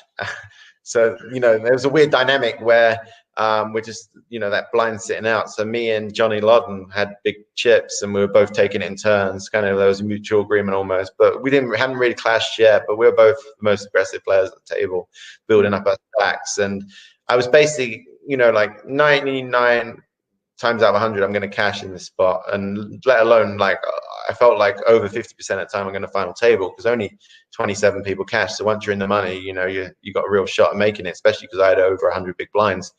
And we go on dinner break, like free off the money. A bunch of my friends came down, just sort of sweat the tournament. I was like, okay, well, I'm going to cash for at least, I think min cash was real decent, like maybe like £30,000. So it was huge. And I was like, okay, I'll just shout everyone a steak dinner. So we go for a nice steak dinner on dinner break, like 10 of us. Buy everyone dinner, no big deal. I'm going to cash for 30K. Come back, I get kings on the big blind, kings when the guy in the big blind is not even there, and Johnny Lawton raises, and I'm like, wow, this is gonna look bullshit from me, especially like with our history. So he's raised, I've re-raised, he's re-raised. I'm just like, you know, so happy. Not even a thought in the world that I could ever be beat. We end up getting in. He just had aces, and my heart sunk. And I actually had him covered by about 20 big blinds. So I still had, you know, still hopefully I can cash, and you know, maybe I can run it back up. But like, obviously, I'm a bit demoralized and a bit shook up. And I played this hand where this guy 3x'd it under the gun, this Scandinavian guy, but everyone 3x back then. And I pocket nines, and he'd been in enough hands, and I decided, I'm not going to fold the cash. I'm going to go for it here, and I'll just go all in. But in my head, I was like, okay, I'm just going to re-raise half my stack because it will look stronger than going all in. I don't know. Weird theory back then. And I've misclicked. So I've re-raised him. And he's like, how much more? And like, you know, he's made 10K and they're like 6K more. So it's like, oh my God. Just kind of trying to keep a straight face. And he like tanks for a bit and then he calls. I'm like, okay, just come a low flop. Just comes ace, king, queen. I'm like, oh, for fuck's sake. But like, obviously, you know, I got to still try and win it a bit. So I fired out a bet and he tanked for ages and someone called the clock on him. I'm like, okay, he's going to fold. And I'm trying to like project that I've got trip aces here to him, you know, like stay away. And then anyway, after like max time bank, he shoves all in. So then I have to fold that and I'm down to 10 big blinds, find a pair, shove, get called by ace king, lose the flip, and I'm out one off the money. And you know, trying to avoid the cameras or trying to do an interview, make out the back exit out the empire, managed to avoid that. But yeah, I was kind of gutted, you know, I almost wanted to burst into tears. It was like one of the lowest moments in poker. At that time, I think that was 2007, I think it's the one. John Joanda one. So like, yeah, you know, this was, or maybe it's 2008, but I'd never had a live cash over 10K. And that won in 2007. Okay, yeah, so it's 2008. So literally, like you said, my first cash was 2008, and so now this would have been like my third cash. I could have won the tournament for over, you know, like 1.5 million or whatever it was for first. I don't know, but yeah, I ended up playing for 4 days and got nothing. And then there was EPT London the next week. I was so over it, I wasn't even going to play though, so I didn't plan on playing that. And I've actually woke up on the day, and I've woke up at 9 a.m., which I never did because, you know, I was always playing online all through the night. I woke up randomly at 9 a.m., took it as a sign to go and play that tournament because I was like, I'm never normally up at this time. So I went and got on the waiting list, played the tournament, bubbled that one as well. And that was when I actually, me and All In Stevie and Paul Fulton, we all went to, I told them, all right, I don't want to play online poker for a while, no poker. So we went to Ayia Napa and had like a 3-week holiday there. Didn't even take my laptop. And that's like basically the longest break I ever took from poker. But yeah, I was on life tilt after those 2 tournaments. So especially the first one, it was the worst. So I always thought like I had unfinished business in the Europe main event. Like the actual WSOP main event just seems so unattainable because you have to beat thousands of players.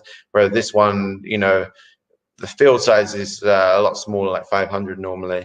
But you know, it's a much tougher tournament. But I felt like this one was more winnable and a great structure. And I just was like, every year I was pumped for the tournament. So yeah, it was to make a run at it. It was really cool.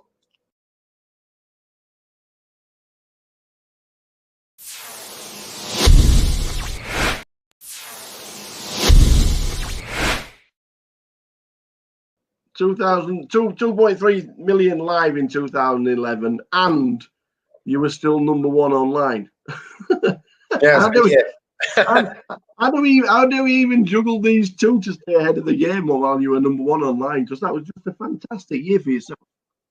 Yeah, I mean, to be fair, I didn't do a lot other than play poker. Like, actually, it was the start of 2012 that I realized that, you know, I needed a bit more life balance, and I sort of New Year's resolutions. I hit up Jason Kuhn in Facebook chat, and I'd sort of just been eating really bad, put on a ton of weight, like just through poker, and I was feeling bad about myself. Like even though I was doing amazing at poker, online and live, feeling really good about that, I just wasn't feeling great about life outside of poker. So that's, I think, like why I kind of almost dived into poker even more, because that was the only thing that was giving me happiness.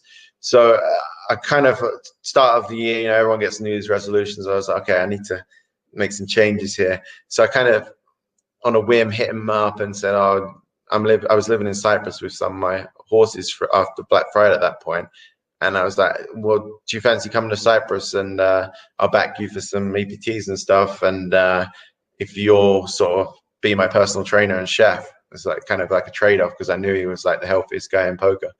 And so I kind of just, at the time in my head, I did it to like make myself, at least I'm trying. I didn't think he'd jump at the idea or anything. I just thought, at least I can tell myself that I'm trying to make a change. And then he was like straight away, he was like, okay, I booked the flight. I'm then in 3 days time. I was like, oh shit. I've got to do this.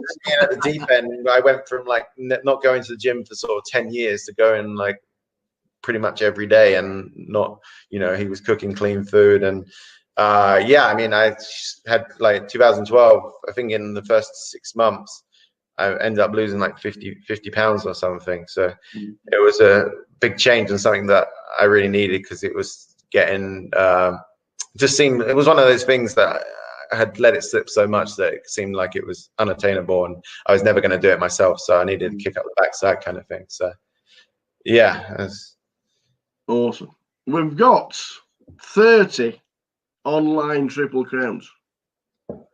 Now, for people out there that don't know what an online Triple Crown is, just tell them how good you actually are. What is the Triple Crown? It's pretty easy, really. You just have to win three tournaments with a 10K prize pool, and you have to have over 100 people in them. But in a week, but they have to be all on different sites as well. So that's the harder part. Is, if you're playing every day, you play a lot of tournaments, so you can win 3 tournaments in a week. Not too, it's not too out of the ordinary, but winning 3 on different sites, a lot of time you get the first 2, like Poker Stars, pretty easy one to get, because you're playing a lot of volume on there, and then you get the first 2, and then it would be really hard to win the third one, because you'd only have a couple of options to win the third one. But yeah, once I was kind of, that always inspired me to, because like week to week the grind can become a bit monotonous. But say I won 2 tournaments on 2 different sites on the Monday and the Tuesday, I'm like, okay, now I've got 5 days to win. So I was like, okay, I've got to be in every day, otherwise I can't win it. So I like got hooked on winning them, and you don't get any, there's no real other incentive for it, but it was definitely like something I strived to do, and like I wanted to be the leader. And once I got in the lead, I didn't want anyone catching me, so I kept grinding them hard. But yeah, I always wanted the live one, but it's eluded me so far. I'm two-thirds of the legs through, but yeah, 30 online is not too bad. We'll get there. 2007 your first online Triple Crown, and 2019 your last. That's incredible consistency over the years. Do you think 30 will ever be matched? It's like weird, because it's much harder these days, because like people don't put their screen names out there on some of the sites, and back then. Oh, sorry, we started early.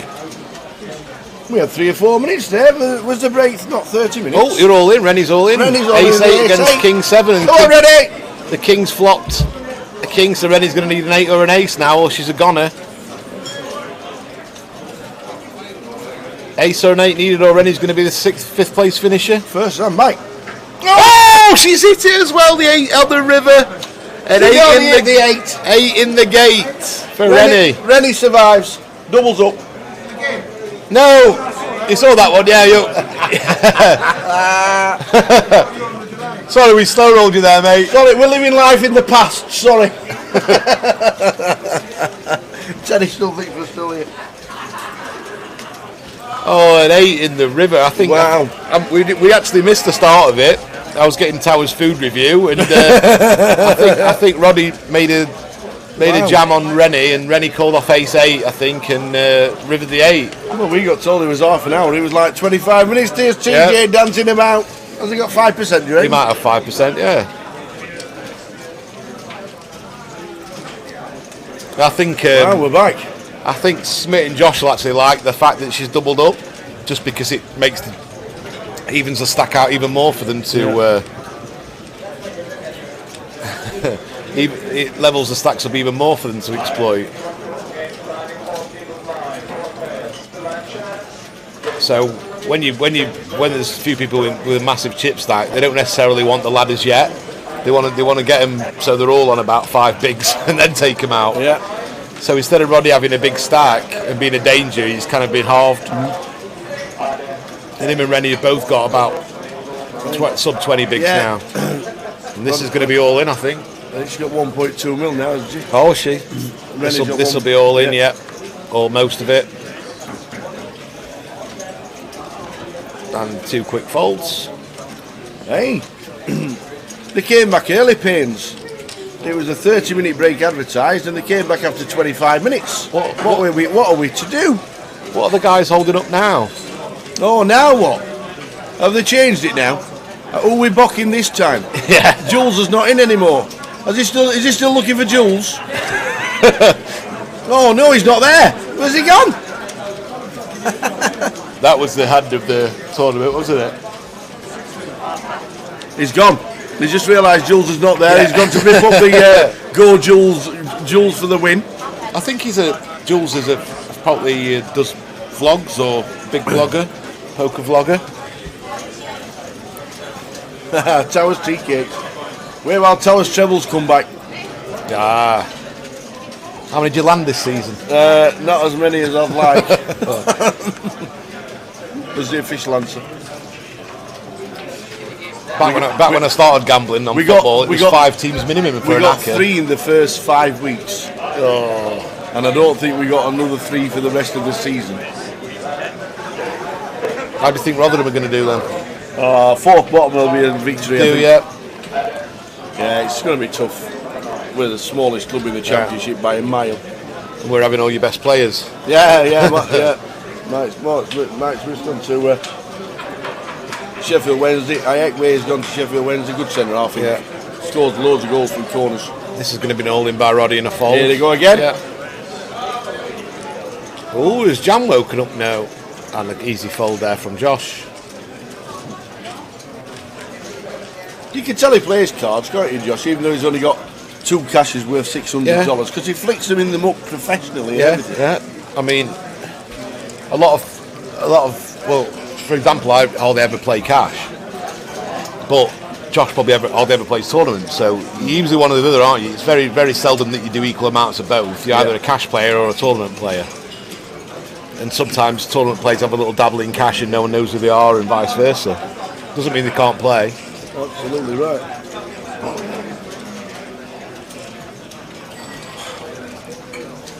Definitely got a good table presence, hasn't he, like you said earlier?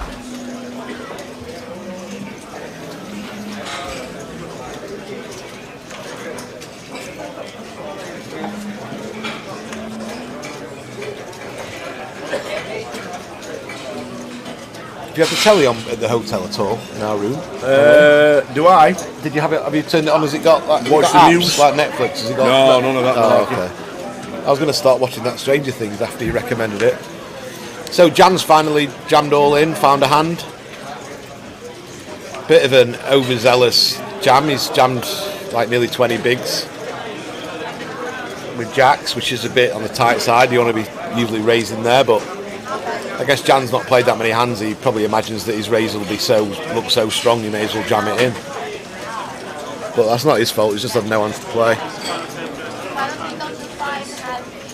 Yeah, maybe Josh is an online player, but judging how he's played, I think I'd guess he's probably got a grounding in live poker, wouldn't you, Phil, with his demeanour and image and how he studies everyone. I think live poker's his game, to be honest. He's probably just a youngish guy, probably mid-20s, I'd say. Yeah. Maybe he just plays live cash in the Vic and round and about and fancies a little tournament. Won't be his last tournament judged on how he's going to get on today. Absolutely not. Down to the final 5 of the high roller. Smith's going to make a standard open with ace-8 of clubs. I think they've all played well. I've not seen anything that I'd judge as a big mistake.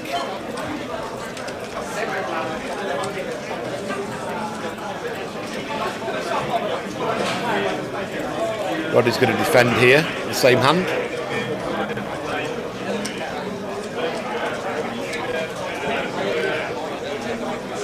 Mr. Frankie there.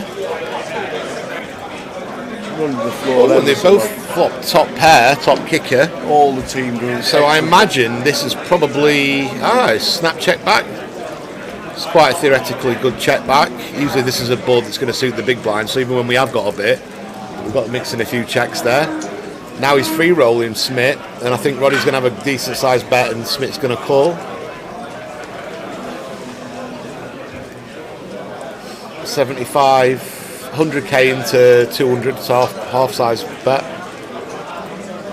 Smith calls. Flush draw, up and down, straight draw, hits it. And it's probably going to go check, check. I think he's too strong. Roddy's too strong to turn this into a bluff with his hand. Well, Smith's hit it straight to the river. Oh, he has. Why did I think he had ace-8 of clubs when he's got the 8 of clubs? Sorry. That's all right. Oh, my bloody eyes. I do need. I tell you what, Michael, I've actually got somewhere a Specsavers thing to go to. I'm going soon. Do you know I bumped into last time I was there? Everyone. Oh, he's here all week, ladies and gentlemen. Yeah. I'm going there in next week, actually. These glasses are about 7-year-old prescription. I lost my newish prescription glasses somewhere.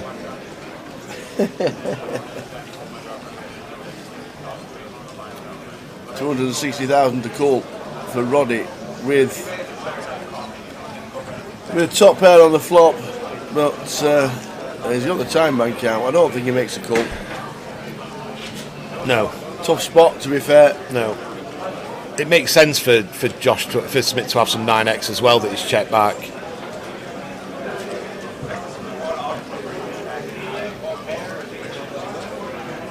Go Scott, is he saying? Is that Scott he's saying now? Go Scott now.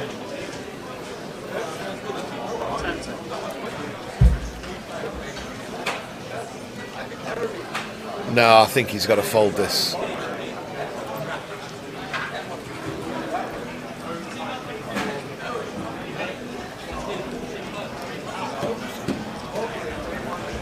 I mean, him having the 8 of clubs is a pretty bad card to be having, Roddy, because it takes away some flush draws that Smith would have called and now has to fold. So the 8 of clubs is a really, really bad card to be thinking about hero folding here, hero calling here. Plus the ace isn't good because you'd want Smith to have some ace highs as well that he's bluffing with if you're going to call down. Yeah, he's made a good fold. Just a very bad combination of cards to think about hero calling there. You're better off not having an ace, hoping that Smith's going to have an ace himself to bluff with ace high. And you better not having a club, hoping that Smith's got some club combos in his range to bluff with, which he did, but he also had a straight. So but the 8 of clubs is not a good card there to have. We've got somebody on the rail saying good luck Scott. At which event is anybody called Scott playing? No idea. That might not be poker. We've got Jan Nader Zadeh in seat number 2. In seat number 4 we've got Josh Mahmood. We've got Roddy McNeil in seat number 5. We've got Rennie Share in seat number 7. And Smith Trevidi in seat number 8. So, can somebody ask the guy on the rail with the Go Scott, who's he railing for? I'd like to know. Me too. His arm must be getting a bit tight. Or is it Roddy? Roddy McNeil because he's Scottish? Go Scott. No, he spelt it with 2. I'm not sure to be honest. I don't want to second guess these boys. But his arm must be getting a bit tight. It's making me tired looking at it, to be fair. Smith's opened and now Josh is probably going to call. I think offsuit varieties we want to choose here if you want a 3-bet, but I think ace-10 suited is a hand we just want to go to flop with. We'll dominate sometimes, we'll be in front, we'll flop hands that... But he has gone for the 3-bet. It's not a bad play. This is a hand that I think Smith's going to call. It's a lovely hand to crack a big hand, 6-5 of hearts. Yeah. He is out of position, but it's quite a big size in there, yeah. Fair enough. Can't fault either one of them.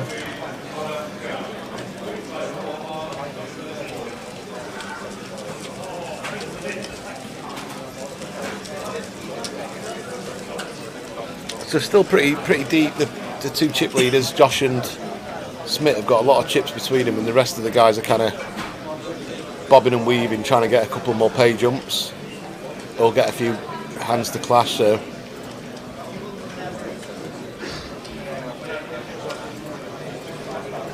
So we've got the main event coverage tomorrow, Tower, starting from midday. Yeah, midday in the club, 12:30 on the live stream. We can't wait. Then day 2, and then final Sunday. Absolutely.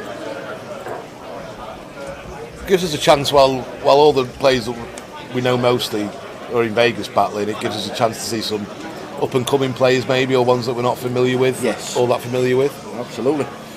Bit of a steady day for day 1A, but we thought that was going to be the way it was. 81 in the main with 34 players left. Level number 8 there on. Josh's found ace queen opened.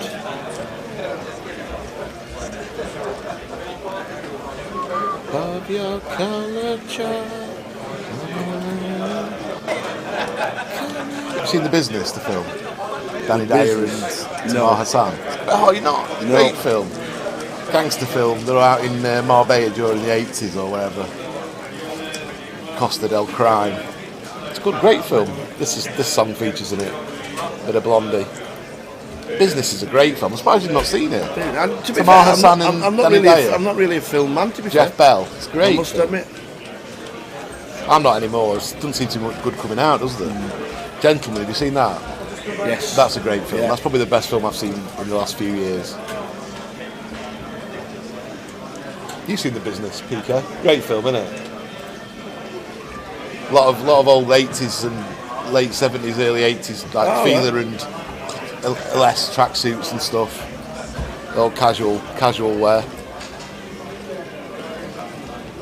Call me. Rennie's folded. I think Smith would usually fold against most players, but Jan's been that tight. I think I can see him raising this. Yeah, so he's raised it, just trying to exploit Jan's, I wouldn't say tightness. Maybe they don't know how card dead Jan's been, but he's been very, very card dead. Yeah. So while it might look as if, but that is a quite tight fold. So maybe he's got him bang on. I'd expect every other player at the table to be defending this Jack 10 to a small blind open, but this is the deviation of GTO play where Smith's recognised that Jan's going to be folding hands he shouldn't, so therefore he can open any 2 there. Yeah. Even Garby's like 9-3 off. I'm sure if he was heads up against Josh, blind on blind, he'd just fold with 9-3 off, knowing that he's going to get played back at a lot if he opens, or at least called.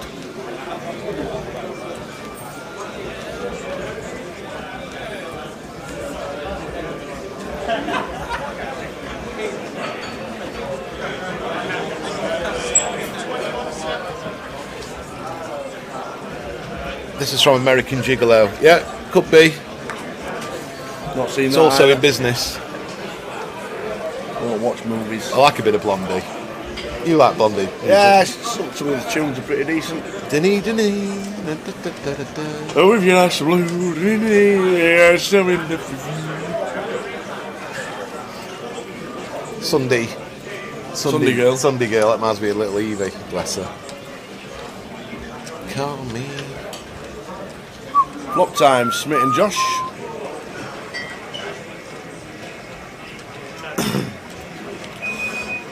Josh has called.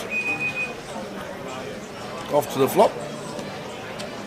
Can't see the flop yet. No, he needs to press the call button. This looks like a C bet and a fold from Josh. Missed the hand. So Josh has got a big chip lead, and Smith's clear, got more than double Rene in third, so it's a game of kind of the 2 shortest. Rene's bang in the middle, so imagine Rene's not going to be doing much really until there's been some movement in the bottom 2 stacks, unless she gets a hand obviously.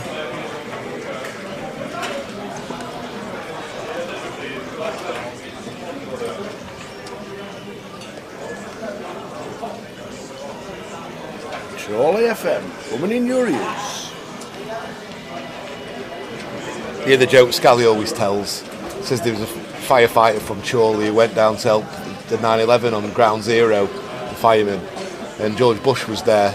And he said, "Where are you from, young man?" And he said, "I'm from Chorley." And he said, "What state's that in?" And he said, "Fucking worse state than this."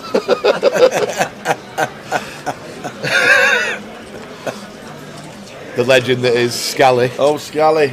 Been doing a lot of work for the Ukraine appeal, actually, bless him. He did, yeah. Yeah, he's doing a lot of stuff. He has been doing.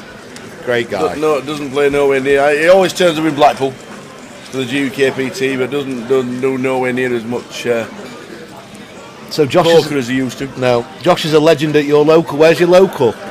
Sneaky. Where do you play, mate? What's Josh's background in poker? What is his usual games? And is that his local pub? Yeah. I'm quite a legend at my local, actually, but not the local card room. Yeah. Drinking and gambling.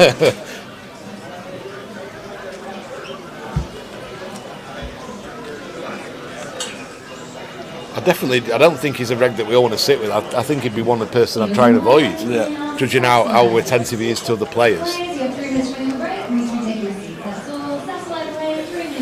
Jan's got ace 80. I think he's probably going to fold this. No, judging how he's been playing. All in though, yeah, got me wrong. See, it's just too loose. Jan can just raise this min raise and everyone knows he's playing pretty snug. He's not going to get action. Well, he gets it through, so yeah. Any more info on any of the players left?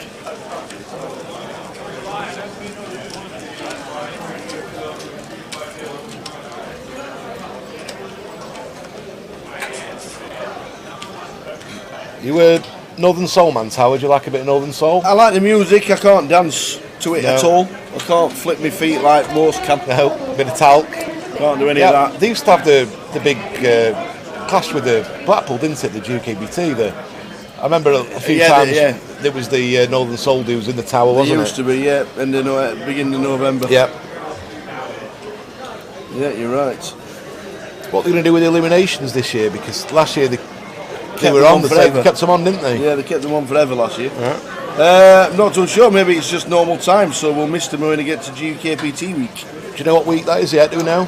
Yes, it's the 3rd until the 13th. Oh, okay. Of November. I'll not be there on the 4th because I'm going to see Squeeze. Yeah, you are. Can't wait. And then it's meet and greet. Bonfire night on the Saturday. Yep. And I think Blackpool. I'm sure it might be a 10-day comp festival. Yep. If not, it'll be Sunday to Sunday, 6th to the 13th. Blackpool GUKPT, known as the social stop. Absolutely. Main event is 10, 11, 12, 13 of November. A good old-fashioned knees up into it, masquerading as a poker tour. It sure is. Great crowd though. My favourite stop by a mile. Yeah, and a lot of people's favourite stop. A lot of the Scots come down, don't they, and make a week of it. Yeah. Even the Irish, some Irish boys come over as well, and everyone seems to make an effort. That's kind of like the northern UK poker stop, isn't it? Like, because a lot of the London guys don't bother coming up that far, but everyone from Nottingham upwards decides to come and play that. We don't know who the rail is, and it says "Go Scott," and we don't even know who Scott is. No, this is a spot for Smith. He's got top and bottom pair. Well, 2 pair, and Rennie's got a top pair that she'll not be going anywhere fast. This could be this could take a big dent out of Rennie's stack. I hope she doesn't have a rush of blood and decide to jam this. She's not gonna fold it though, so it's definitely gonna call. And hopefully for Rennie's sake, the river's not going to be a card that she has to call a big bet off on.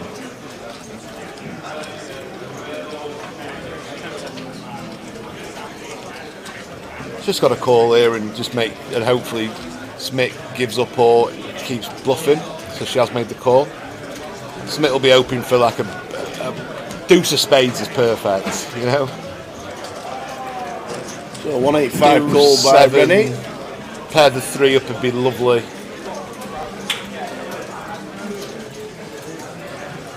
That might slow things down. No, it's still going to get a bet by Smith, but Rennie will probably find a fold now. Yeah.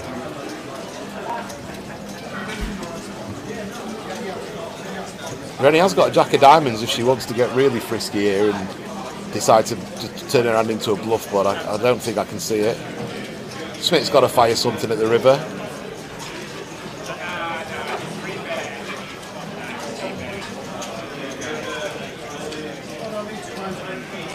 I think if he just bets, I don't think he's going to get paid by worse if he bets massive tower, because the ace has come now.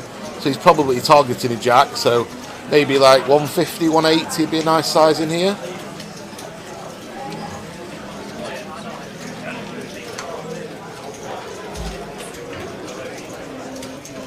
I think a lot of hands have got there. He's made a pretty tight check, but I could understand it. Maybe he thinks Rennie won't even call the Jack X.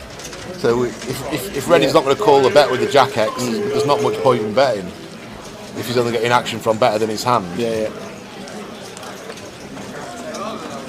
Pretty sure Josh is one of Charlie Carroll's students. Ah. No wonder he's chip leader.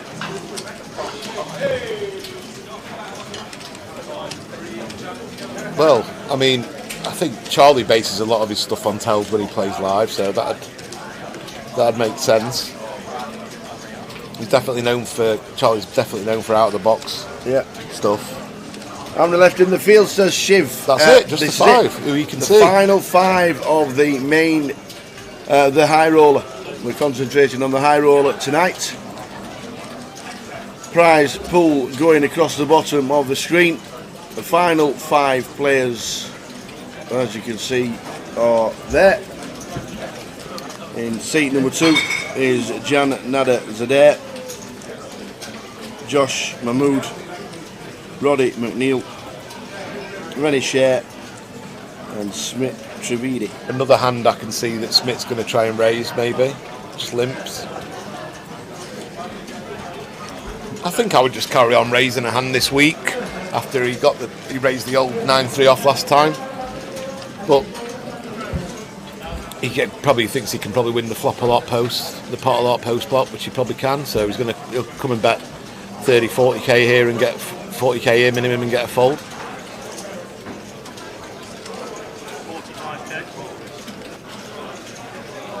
45k and Jan's going to fold. Another one for Smith. So I think they're almost bang on 3 million each, Smith now, and nearly 3 million each, Josh and Smith, and the other 3 are really battling for third, it looks like, at the moment. Yeah. Although anything can happen. Roddy's got to make a move pretty soon. Yeah.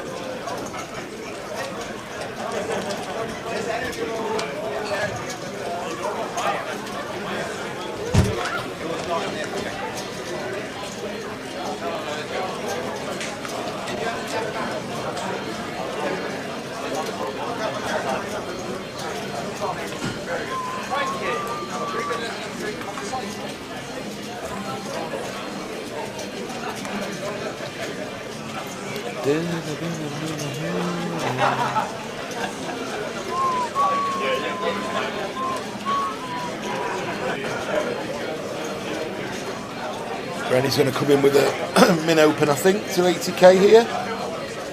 Be advisable.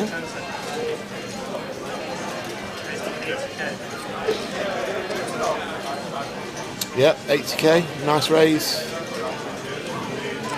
He gets it through. No one had anything much behind, but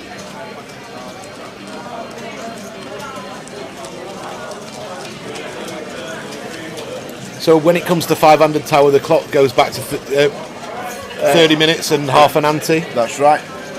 That is correct.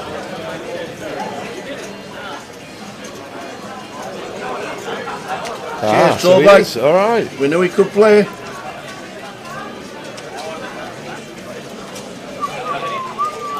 Charlie Carroll, former GUKPT main event winner this tournament, was the grand final, grand final, yeah. Top man.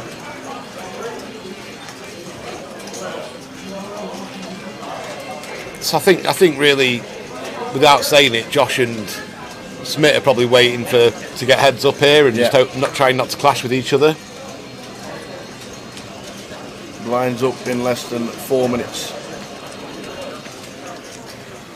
I can't remember him playing a big pot between, but there's no colluding or anything. They just don't want to get involved in each other. They're the only ones that can hurt each other. They realise the table's presence and Look at the chip stacks. That's where poker's changed a lot. Bit of ICM management. Back in the day, there'd be egos at play, and they'd be trying to win it with 5 left, and one of them would probably have it all, and the other one would be walking out the door in 5th a lot of the time, but not so much these days.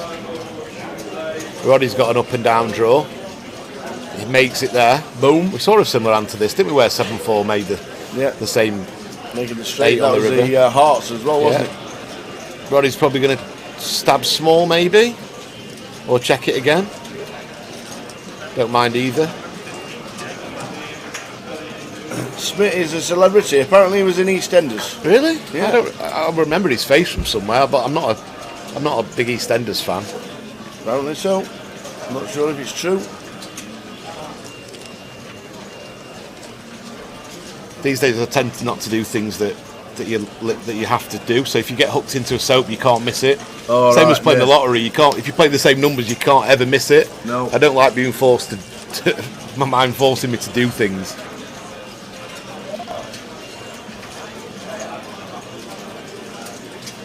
I did have a go on the Euro Millions of the day just because the guy in front did. So if anyone in front does, I always think, well, they might be that unlucky, I'll get the next one and they'll be the winner. I got 2 numbers and a lucky star, Tower. Okay. And I thought I was copping about 300 quid or something, and I got £3.25 from a £2.50 investment.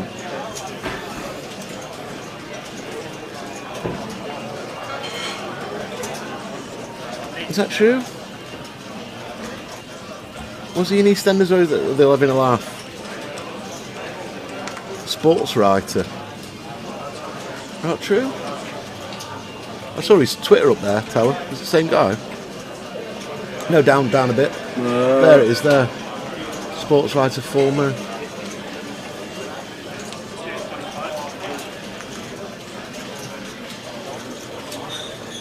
Huh? Chelsea fan. Doesn't say anything about him being on EastEnders unless everyone's winding up and he looks like someone. So now Josh is deciding to 3-bet Smith pretty light. I don't think Rennie was paying attention there. No, it was on here. Nice to see Smith's hand, but graphics have been a bit twitchy, haven't they, the last few days, Tower? Sometimes. Yeah.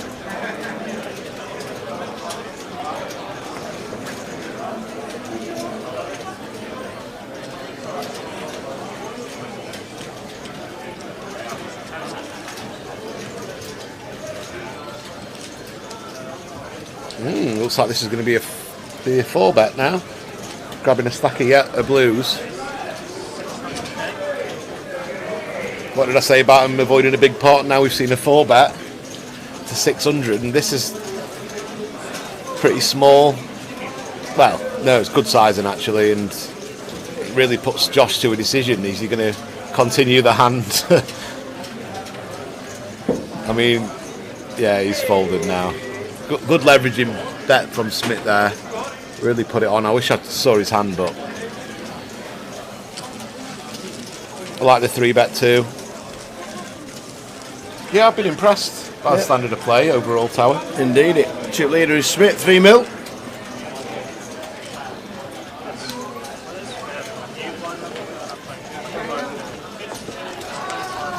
Yeah, the next jump is 11,000, so it's a 3,000 quid pay jump. So then if any of the bottom 3 dodge being out next, they'll get 3 grand more. Then it'll be a 6 grand pay jump nearly. So the pay jumps are getting bigger and bigger and bigger, as usually happens.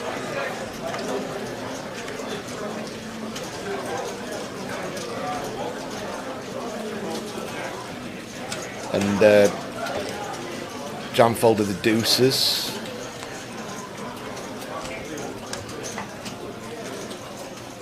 Rennie 9-8 might defend this. Might fold it. Yeah, it seems pretty tight, but I can understand the fold. Smith's going to be squeezing a lot and putting it to a test with a lot of hands. So Rennie decided that she's going to save the small blind, which I don't mind at all. Saved an extra one big blind. Half a big, sorry. I definitely think that the Rennie, Roddy and Jan are just trying to get third at this point.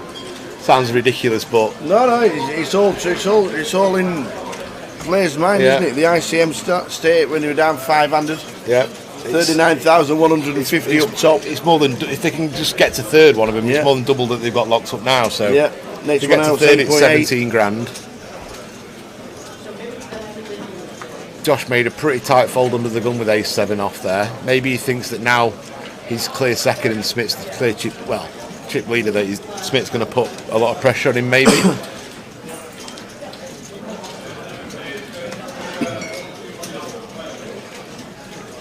Now he's back to raising Smith with his trash in the small blind, hoping that Jan, he's getting a bit frustrated, Jan, but there have been times where he's chose to fold hands that he could have played, but he's obviously been not had any premiums to play with all final either. Can you see what red 105 is? Let me see that.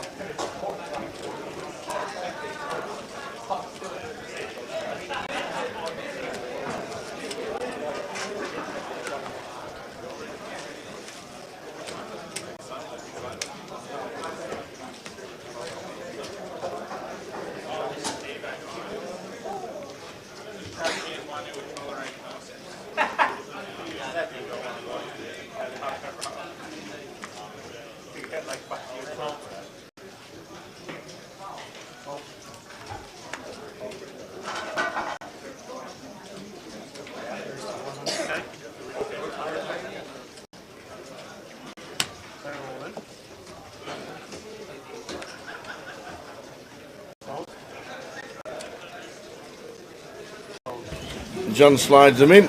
Doesn't get any action. Gets as a we premium are 5 after we just said he wasn't. Right, 25.50, 25. Have they just gone up now, Tower? Just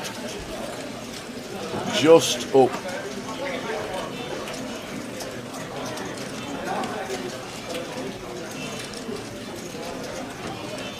Question for Tower.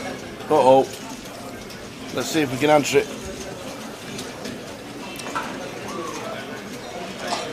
48. 6'4". Our time bank's using all comps now. No, just for the main event, and only on day 2s and day 3s. The high roller, I'm not sure about the midi and the main. I would have to ask PK for that, because we don't obviously cover the mini or the midi. But the main events, day 2s and the final day, day 3, and the high roller as well. John's finding some hands now. I'm not sure about the middies or the minis. And Rod looks like he's got a decision. He has. What do you think he's got? Ace 10, ace jack? No, I think ace jack would have to call. Ace 10 would probably fold. Probably about the cut off I'd go for. Yeah. Obviously, the tighter the player who's jamming, obviously the tighter you've got to call. So it's a bit different with Jan. You wouldn't use normal ranges. You'd tighten up your ranges, because some of our hands that people have jammed there, he wouldn't. He'd just fold. So you can't be calling with the hands like 5s and 6s that would be an easy call against someone else. LF 1995 says all day 2s, including minis and middies. Is that Luke Fields? I'm not sure. I don't think so. That'd make him too young. I think he's older than that. He's not 27, is he, Luke? LF, great player, old Luke. Yeah, old Luke day. Magic, yeah. LF Magic. Went into horse racing a lot, didn't he? Yeah. He was always at the races. Every time we saw a picture of him. He lost a lot of weight, didn't he, as well? He used to be quite big, Luke, and lost a lot of weight. Roddy's going to jam this yet, put pressure on Rennie. Roddy is in. And Rennie's called. Ace King against King 9. There we go, Rennie's woken up with it against Roddy. Could be getting back up to 1.2 mil. And Roddy's going to be out if he doesn't get a 9. Unlucky for Roddy, he's made an easy jam, and Rennie's just woke up with it. That just happens. Jan's sat there hoping he gets another 3 grand now, if the Ace King holds. Yeah. He's rooting for not a 9. Yeah, a couple of backdoors, 7s, 10s for a backdoor straight. Could be losing one. Oh, that finishes it, that's it. Ace on the turn is game over, good night. And unlucky to Roddy. Well done, Roddy. 8.8. Don't think he's done anything wrong. Just didn't get the spots, unfortunately, on the final. Good game, my friend. 8.8k. Well done, Roddy. Now it's at least 5 figures for everybody else. Nearly 12 grand for the next player.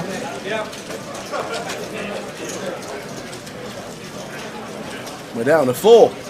Rennie still in, day 2 buying. Rennie 4th. 4 left. Jan's going to be smaller stack now, 11.8k. 11.8. Not bad for a couple of days, is it? Not bad for a day. Yeah, day for 2 Rennie, buying. yeah. Day 2 buying.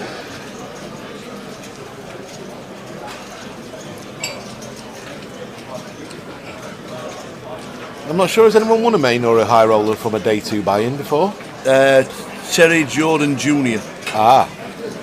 He's at least one, and I'm pretty sure there's numerous others as well. I see. It can be done, especially in the main event when there's 17 bigs. Day 2 buy-ins. There has been a lot of spins to get to a final table. Yeah. Only a matter of time before someone does it.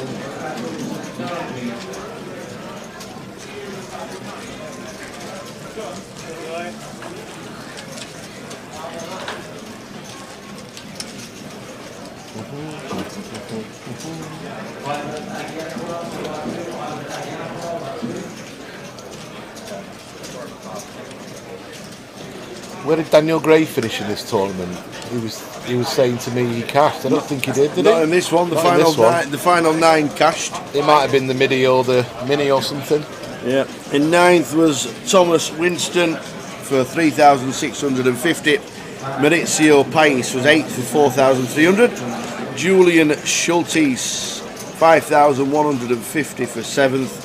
Max Sanders 6,600 for 6th, and we've just seen Roddy McNeil bust out for 8.8 in 5th. Oh. This is interesting to me what Rennie decides to do here. If she decides to just call or jam. She's decided to call, which I think is okay. Doesn't want to jam and bust in third. Well, Jan's got when she's got more than jam, but it would have been a good jam as well. As long as you're not folding the 9s, then there's not much of a problem.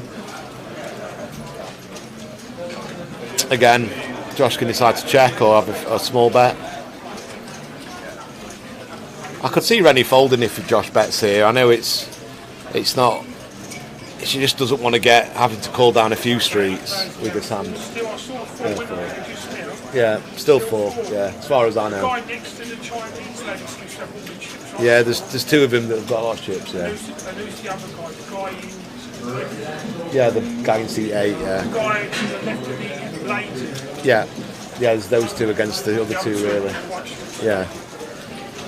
So Josh has bet 12 grand. 12 grand. Yeah, it's good money. 3 mil for Josh, 2.9 for Smith. Yeah, so Rennie did fold. Yeah.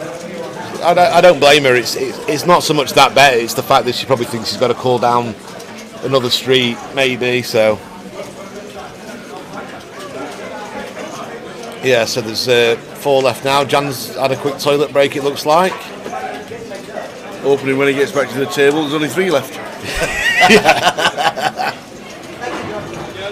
That was funny when I'm watching the old World Series that Scally made the final of, and he was going for a ciggy more than he was at the bloody table, wasn't he? Ciggy in his gob. Was it true he was on the way to the airport and then, as the story went, he was going to go home, going and then home. I think he might have borrowed some or sold some action and got into the main in this via a satellite or something. I think. Did he not? Yeah. Somebody said, "Why don't you play a satellite?" Last chance saloon, and ended up. Satellited in and then ended up finishing 5th. Yep. That was a fun final, that was. It was the year that Philip Hill blew up, remember? He had all the chips and he was first out. Yeah. He tried to bluff Jerry Yang, which didn't work out well for him. And nobody's seen Jerry Yang since, have they? No, he's played a couple of times, I think. Well, no. That was the year of the pray-off, remember? There was Lee Wilkinson's wife praying, and then Jerry Yang praying. They're both praying. That was a great final to watch.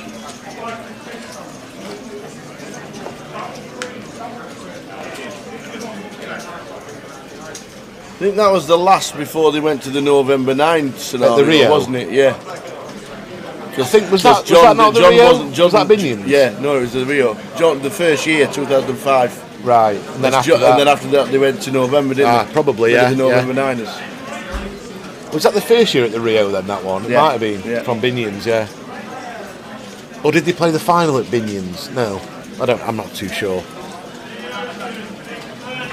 Just shows you what can happen in a poker tournament. Anybody can win on the given day.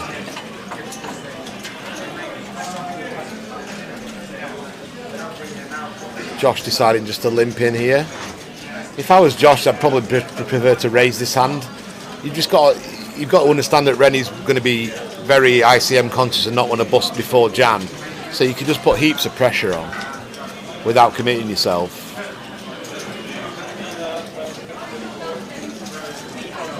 I imagine Josh has to bet this and he's going to get a fold, I imagine.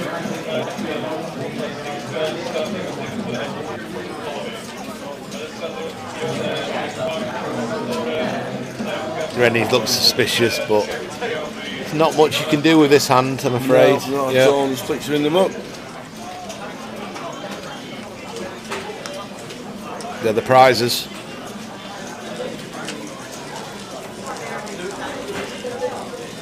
Four left, 11,850 locked up. Quite a few spectators knocking about on the rail, aren't they, Tower? There are, but I still want to know who Scott is. I don't know. No idea.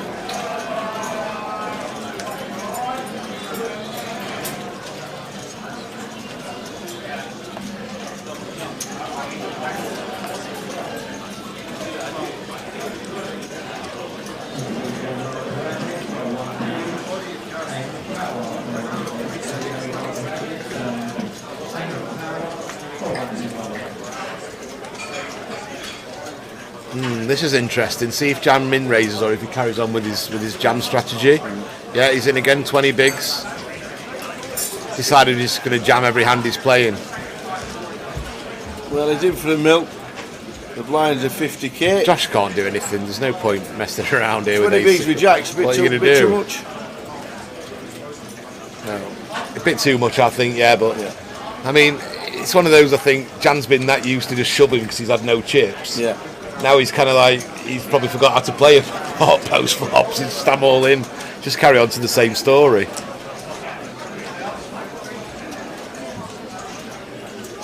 New dealer in the box. The box seat. I'm sure Laurie's just been in Australia. Holiday? Working for Lauren and Will Davis. Will Davis? Yeah. He used to play here? Yeah. What does Will do? They run the poker room at the Poker Paradise in Sydney. Really? Yeah. Oh, blimey now. I didn't know that. Yeah. I was wondering about him the other day while I've not seen him for a while. Him and Lauren. Oh, lovely. Just emigrated out there then? Yeah. Got the with a bit of a plan and it came together. Fair play. Hope they're enjoying it. He's a winner of this event, isn't he, Tower? He is indeed. Yeah. Hope they're getting paid a lot. It's not cheap in Sydney, is it? So Josh has raised to 100 and now it's on Jan. We can't see Jan's hand. That's it. Maybe we can in a minute. Still can't see it. Move it to the next box.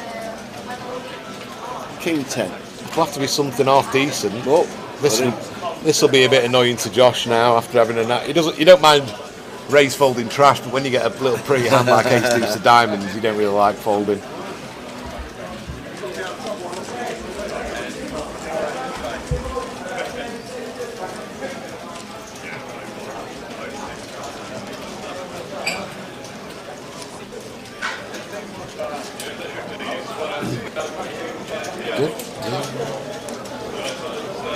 Looking forward to the Leeds leg as well. Yeah. That's only 30 minutes down the M1 for me. Dead easy to get to as well. Dead easy. Straight down. I thought I got flashed by a camera last time I came back from Leeds. And nothing's through yet, fingers crossed. Yeah. About 5 months later. Might have got away with it. Might have been the car behind. Good jam from Jan. This is going to get a fold as well. He's picking up quite a lot of chips for these jams.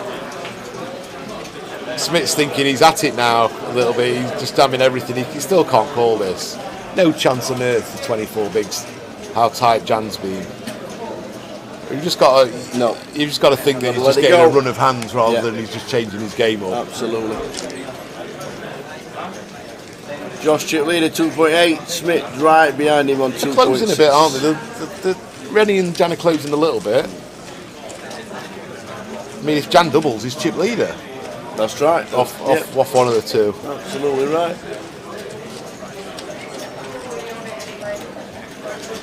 Luton's the best leg. Lovely city. A lovely city. I love this city. I love How you doing, Ben? Ben T is something. Hey up, mate.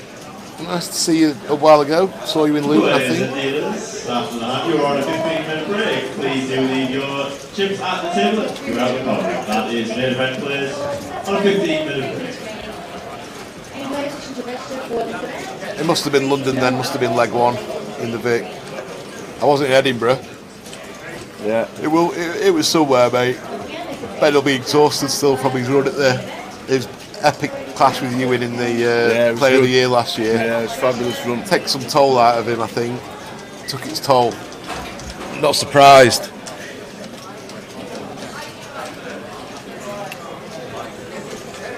So Josh has just completed Queen 7 and Rennie's call now. King 8-6, 2 hearts. This C-bet's not going to go as well as the last one did for Josh. If he decides to bet, because Rennie's not going anywhere.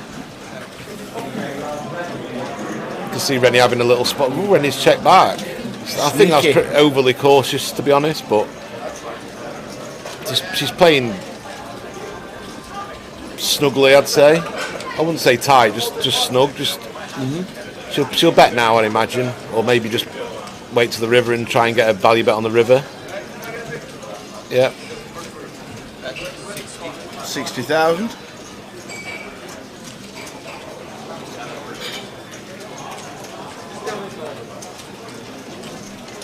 You're just going to call down, Josh? This seems very optimistic. I mean, unless he's going to try and bluff some rivers. That's a nice river.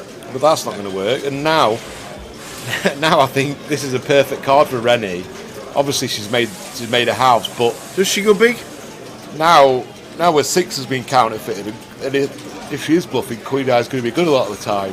So now when Rennie bets here, she's polarising herself to a King 8 or fresh air, because I don't think she'd ever just bet ace high here. So I can see Josh might be hero calling this.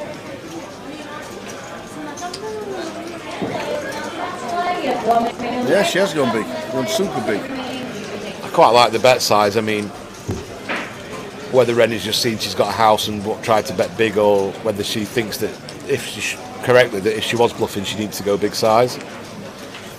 So we've heard Josh is the look. So he's not a big call down merchant. I know it's a different spot, but we said that he likes to call down. He made a hero, amazing call down today. Yeah. And I've heard another story from someone who texted me saying he called down deuces on a Queen Jack XX board in the same tournament. But there, I think he just gave Rennie credit for having a house, and he was right. Last 4 players, 11,850 for next out, 39,150 up top. Smith's a 1-1 reg at Aspers. There's no value anymore, is there, Towie? 1-1 players who are playing this well. 1-1 players playing high rollers.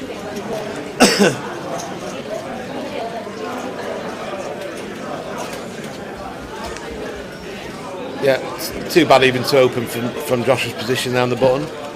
Rennie is going to complete, I think. Yep.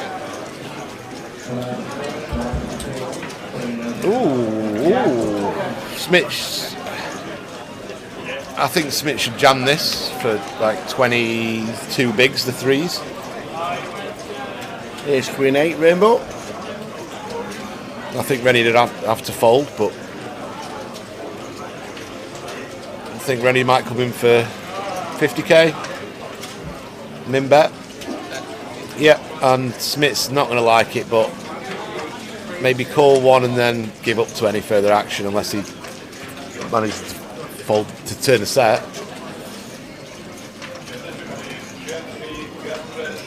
And the turn is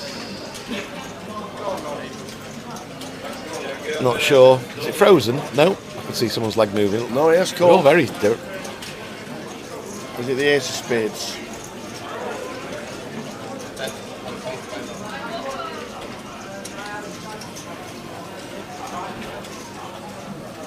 It is. How did you know that? Did you see it? No. I think the ace of spades in a lot of the decks struggles to have an RFID reading it. So every time it comes and gets turned over, so you had to and tell. it's a delay on the stream. It's also always seems to be the ace of spades. Now, all I should just say, counterfeit. that was an amazing guess, and it turned Yeah. out to be amazing from the tower. I just thought Who sung the song Ace of Spades? Oh, Motorhead. Yeah. If you like to gamble. And The ace of spades on the turn there actually helped Rennie more in the way that it was less likely for her to have one, so Smith decided to look her up again. So she's had 2 good run outs, Rennie, in a row to get some chips back. Doesn't take long before, if Smith and Josh don't make any hands, it could all flip round. Every pot's massive now, and big momentum switches and chip count switches.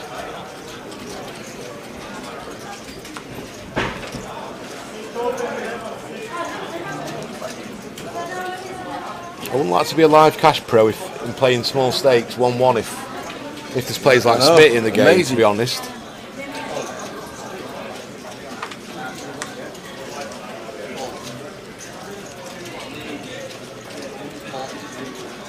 Again in this spot, I mean, he knows he's going to win it a lot post flop, but I'd probably just take it out of the equation and just come in for a raise, knowing that Jan's only going to play back with a very small percentage of the hands he can have that he can get dealt, so he's not going anywhere this time. Gut shot, 8 high flush draw. Yeah, just calls fine. Oh, raised.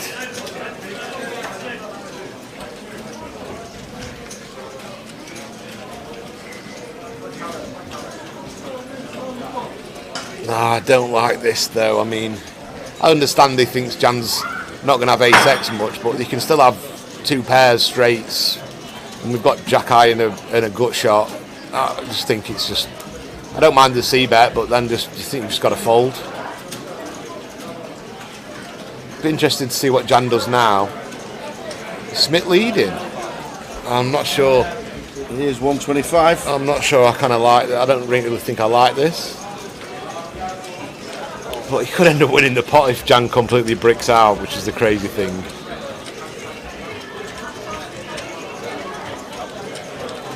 See what the river comes.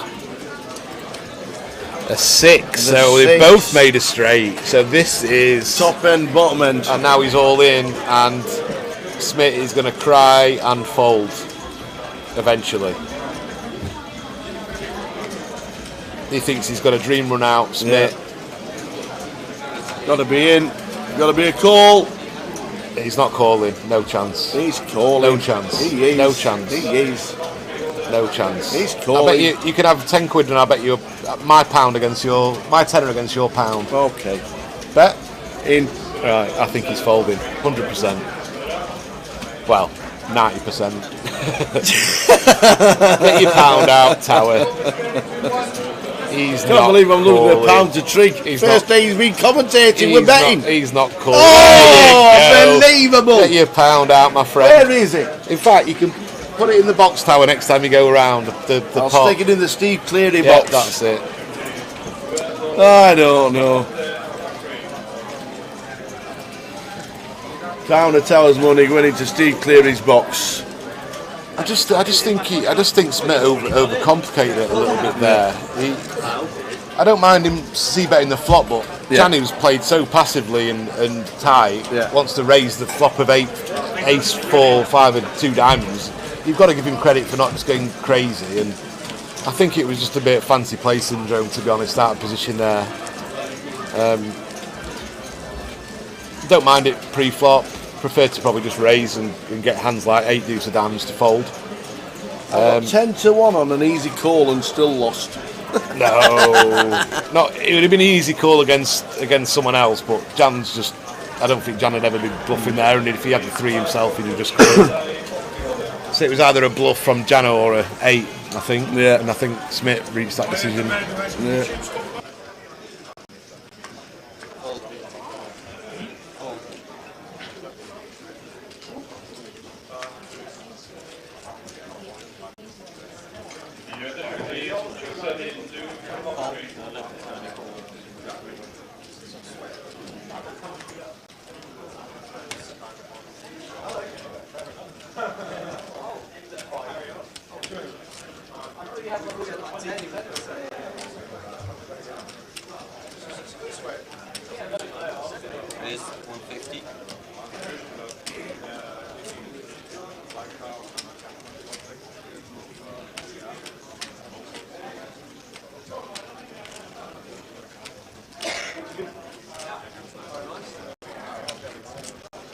So Queen 5 for Jan, 100,000 to call, got 1.9 mil with the blinds at 50,000. Look at the chips now, all of a sudden. Yeah. Jan's in second place. Absolutely. Smith's down to third place, and Rennie's not far behind. Think we could see this? Think this is going to play to a winner, or do you think it's going to be chop suey? I would like to say played straight through. We'll see. Yeah. Seeing as I lose the bet, would you like a cup of tea? I'll bring you one. Yes, I'll have a nice cup what of tea. What would you like? Please. Tea, coffee, cappuccino, Cappuccino, latte? please, Phil. Thanks, mate. Oh, we'll call it quits. I'm on it. Even though you're getting it on the tab for free. I'm on it. I'm on it. No, I'm going to get my pound out. Oh, thank you Go very in the much. box. Thank you. Pound in the Thank box. you, mate. Yeah, in the box, wherever the box is. I lose a pound, it's going straight in the box. Thank you very much. Can't believe it. Easy Lost money. again. Easy Can't believe money. it. Got 10-1 and everything. I'm going back from London a pound up. Unbelievable.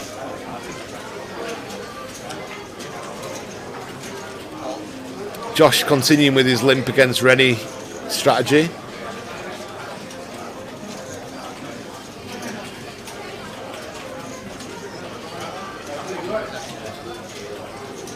It doesn't take long before it switches round. It could be Jan and Rennie with the chip soon, and the other two battling it out. This top pair, Josh.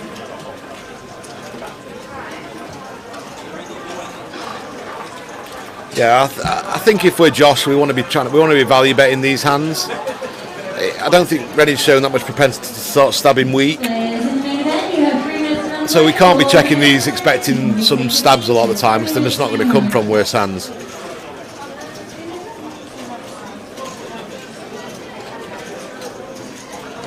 This is a hand where if I'm Josh, I'm probably continuing with a small bet. Rennie's not going to have many ace-X. And we're not going to fold the turn with our hand anyway, so I'd rather just probably make a small bet if I'm Josh. Or a check call's fine, I guess. Rennie's check back her equity, which is fine. Deuce.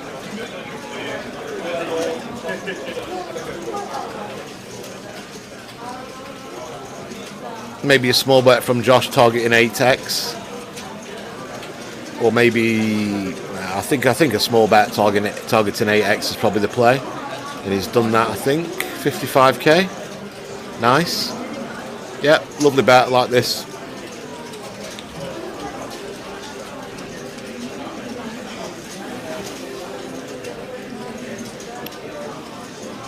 Yep. Well played hand all round, I think, there.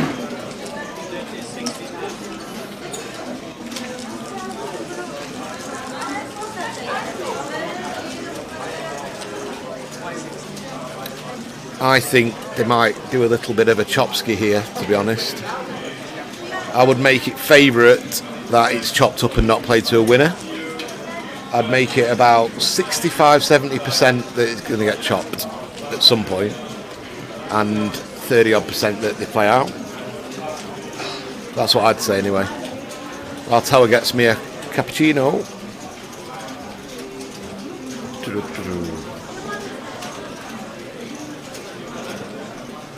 I was woke up this morning at about 8 o'clock by the con ops, the construction next door. Things getting flattened and built.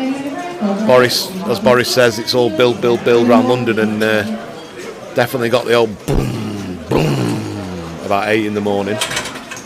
Then the fire alarm, which woke me up from a little snooze, after breakfast snooze. All that bacon and sausage and beans just rested on my belly, giving me about another stone on. So Rennie's limp now. I think it's just it's been a bit passive the last few roll bits, just because no one's really had any big hands or big clashes. A lot of limping completing small blind, and Rennie's going to check this, I think. She's got a little piece. Could have a small bet, I suppose. Smith might have a bet having the nut low. Might take a little stab at it and Rennie will call.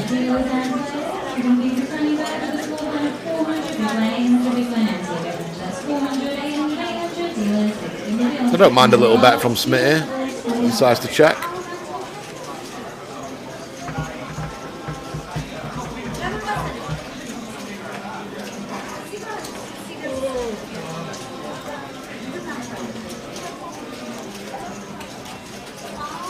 Now Smith's turned the best hand. He's actually trying to get some value.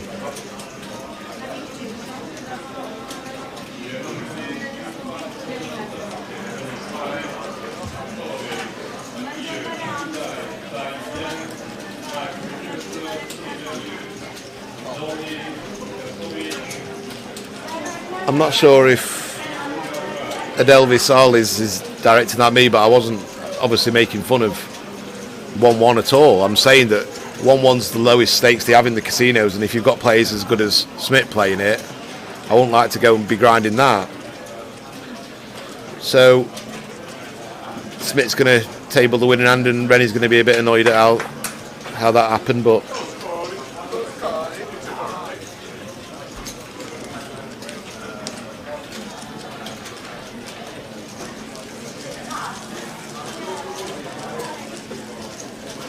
I could see Smith and Josh getting a bit frustrated now at how long Jan and Rennie have been hanging around. I imagine they were both hoping to be heads up, how the chips were distributed about an hour ago, but it's kind of been a bit more. Jan's found a few hands and shoved and built his stack up a bit. Rennie's won a few pots, built hers up, and they've got them from Smith and Josh, so they've been the ones giving them to the place. So the stacks have evened up a bit.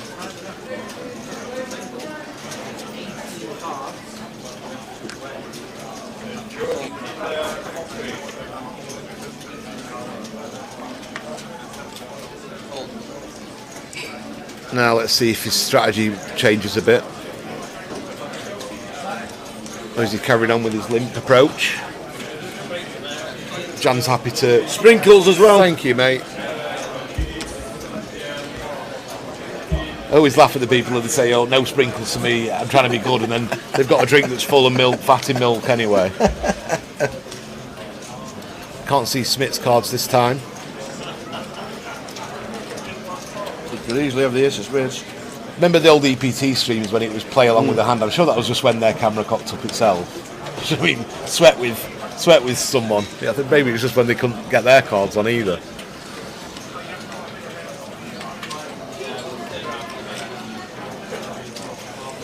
Of course you can. Can you, commentators, please tell us, can you be winning play at 1-1 and go deep in these tournaments? Absolutely, you can. Of course. As I said before, anyone can win a tournament on a given day.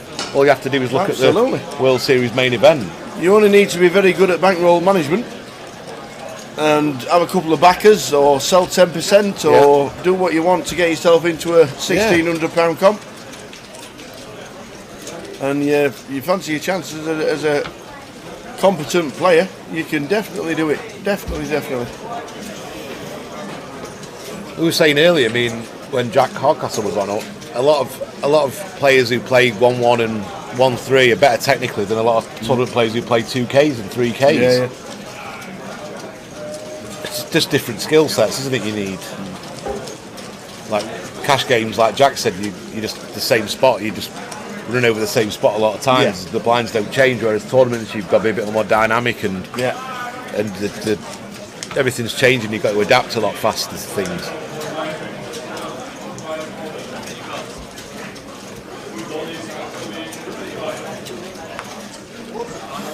You like a pint of Guinness? That's your chosen alcoholic drink, isn't it, Tower? When you're having one? Chosen, maybe.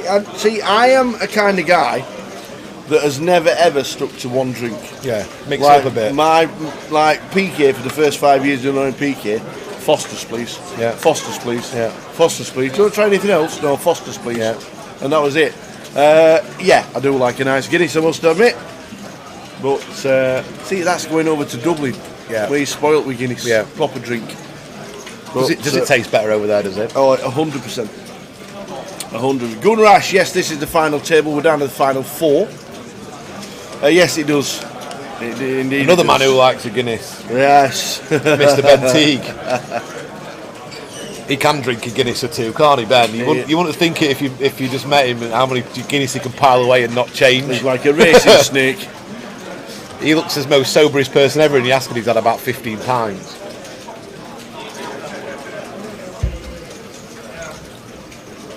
So we've got middle pair for Josh, and Smith's got a couple of overcards.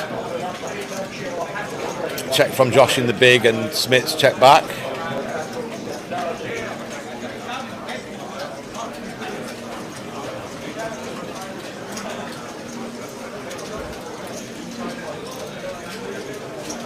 And Josh gonna nice little value bet here. Seems like he's got the best hand almost always. How the hand's played. Maybe Smith could have some 8s, 9s, 10s in there. He's decided to check back twice, which is feasible. But apart from that, A7's always going to be good.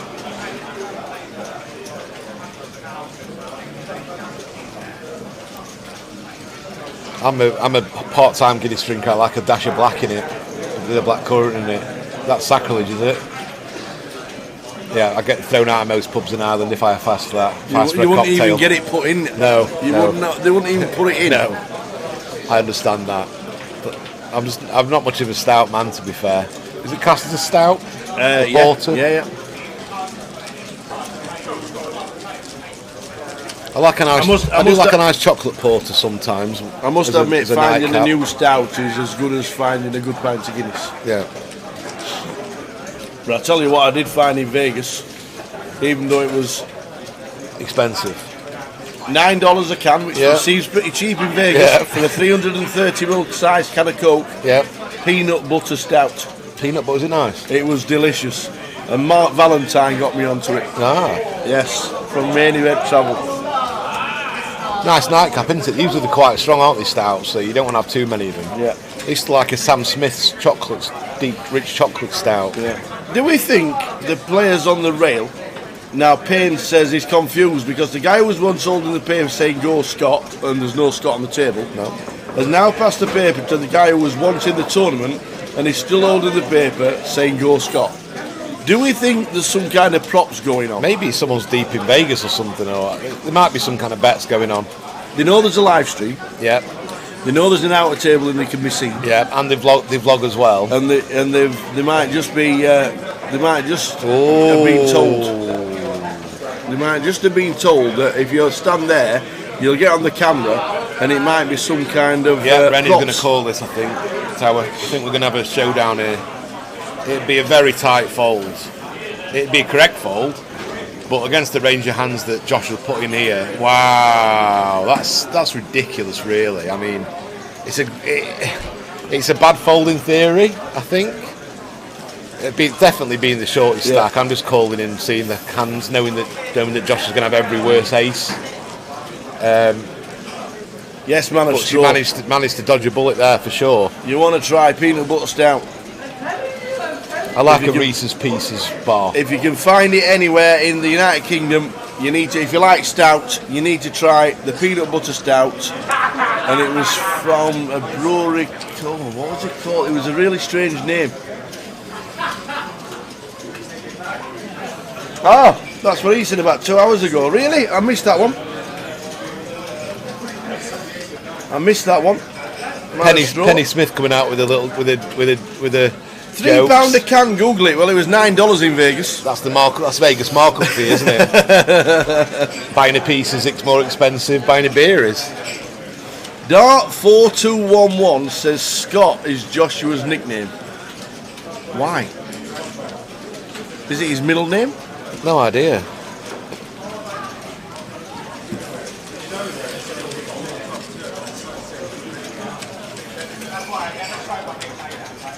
Yeah, Rennie will be happy when she sees the ace-8, but I think most of the time she's going to, when folding that, she's going to be folding the best hand. But yeah, I guess each to their own, you know. To each their own. Yep.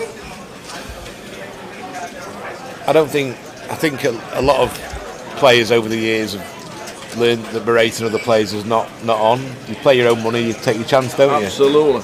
It's not up to anyone else how you play your cash.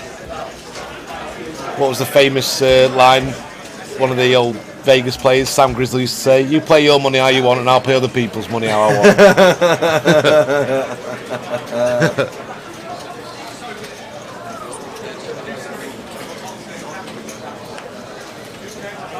That's our Percy's favourite sandwich, peanut butter and jelly. Peanut butter and jam. Not wrong with that. Nothing wrong with that at all. The smooth variety or the crunchy one? Either. Yeah. I prefer crunchy, to be fair.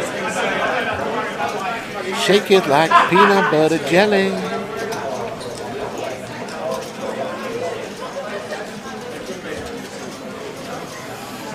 I know, I understand it's a lot for Ready to call off 16 odd bigs, but it's just one of those spots where you're just going to be against ace deuce, ace 3, ace 4, ace 5, and you're going to have a big advantage, and you're going to be 3-1 favourite a lot of the times, or a 60-40ish favourite. But as it transpired, she would have been in big trouble. Is that it, is it? Found it. Are you going to buy a couple of cans, Tower, and treat yourself? It was the Belching Beaver. Belching Beaver? That's what it's called. Belching Beaver. That's exactly the can. Belching Beaver Peanut Butter Milk Stout. What's the percentage on that? What's the power on that, Tower? It's about 5.9. Oh, here we go, guys. Oh, here we go. Smith 130. Time to say ta-ra. Ace King. Is he just going to set him in and he's going to get called? Time to say that Josh is going to add to his stack and have more than half this is it, Tower. This is it. Smith's going to be home if Josh jams this, which he's got to, I think. 3-bet or jam, either's fine. Probably prefer a 3-bet because Smith's going to think that he's trying to put pressure on him weak a lot. Now this is an easy jam and it's a cooler, and he's going to have to catch a queen or we're going to be down to 3, I think. Yeah, can't be folding this. Sucks if we get called and we're behind and we lose, but yeah, that's it.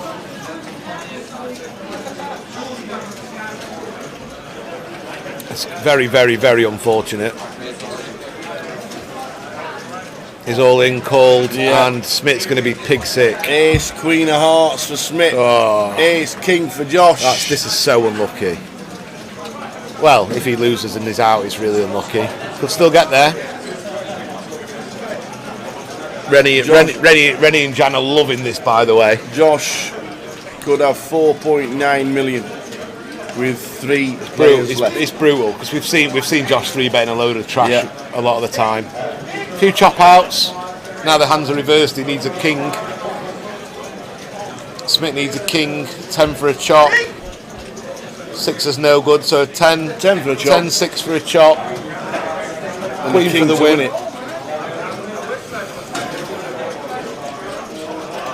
And it's not. Oh, that's. He'll be feeling a bit sick, Smith, but he's played well. The Ace King will play. Smith has just finished in 4th place for £11,850. Jan and Rennie are loving it. Josh is loving it. Rennie's got a massive smile on her face. She's locked up 17.1. £6,000 for sitting still, and it's now another 8,500 for the next one. It's going to be 25 grand if you get heads up at least.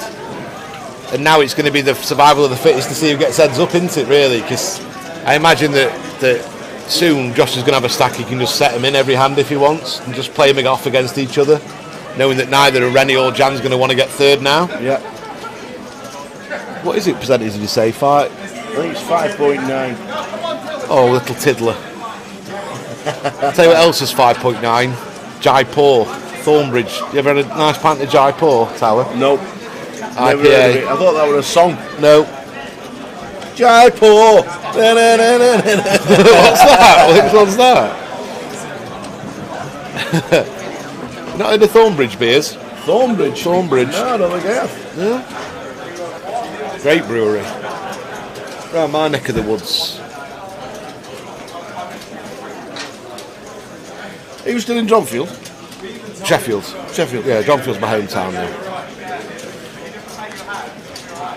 I used to do karaoke's at the railway. Oh, bloody hell, that's going back a bit. That's my local. Midland.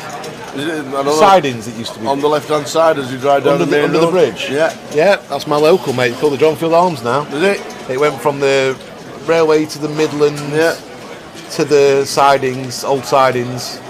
Yeah, there's a lot of train memorabilia and stuff. Yeah, I used to do it. Now it's the Dronfield Arms. My friend's partner is landlady there. There you go. Yeah, my local. Thursday nights, karaoke night. They on the railway. Funnily enough, Thursday night now they have open mic night and people get up and have a sing song. Alright, cool. Well, there you go. It was a good night. Were you local to the pub then, or? I lived in Rotherham at the time. Oh. Travelling on the karaoke circuit. I was doing a lot. I was doing 5 nights a week. Travelling around. Have van will travel.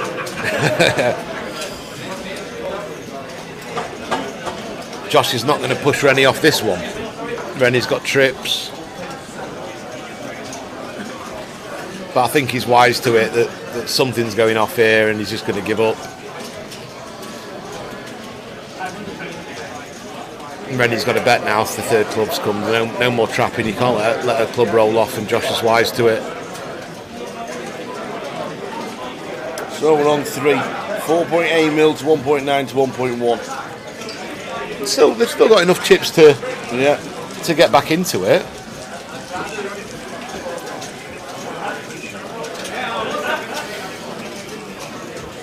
Yeah, the good old karaoke days. Used to do the Little John as well in Hathersage. Don't know that one. That's as you drive down Hathersage, that comes up on the left-hand side. Hathersage is lovely. Tuesday nights. Lovely place, Hathersage. Every Tuesday. They've got the open air swimming pool there still. They have. Yep. They have. Beautiful place.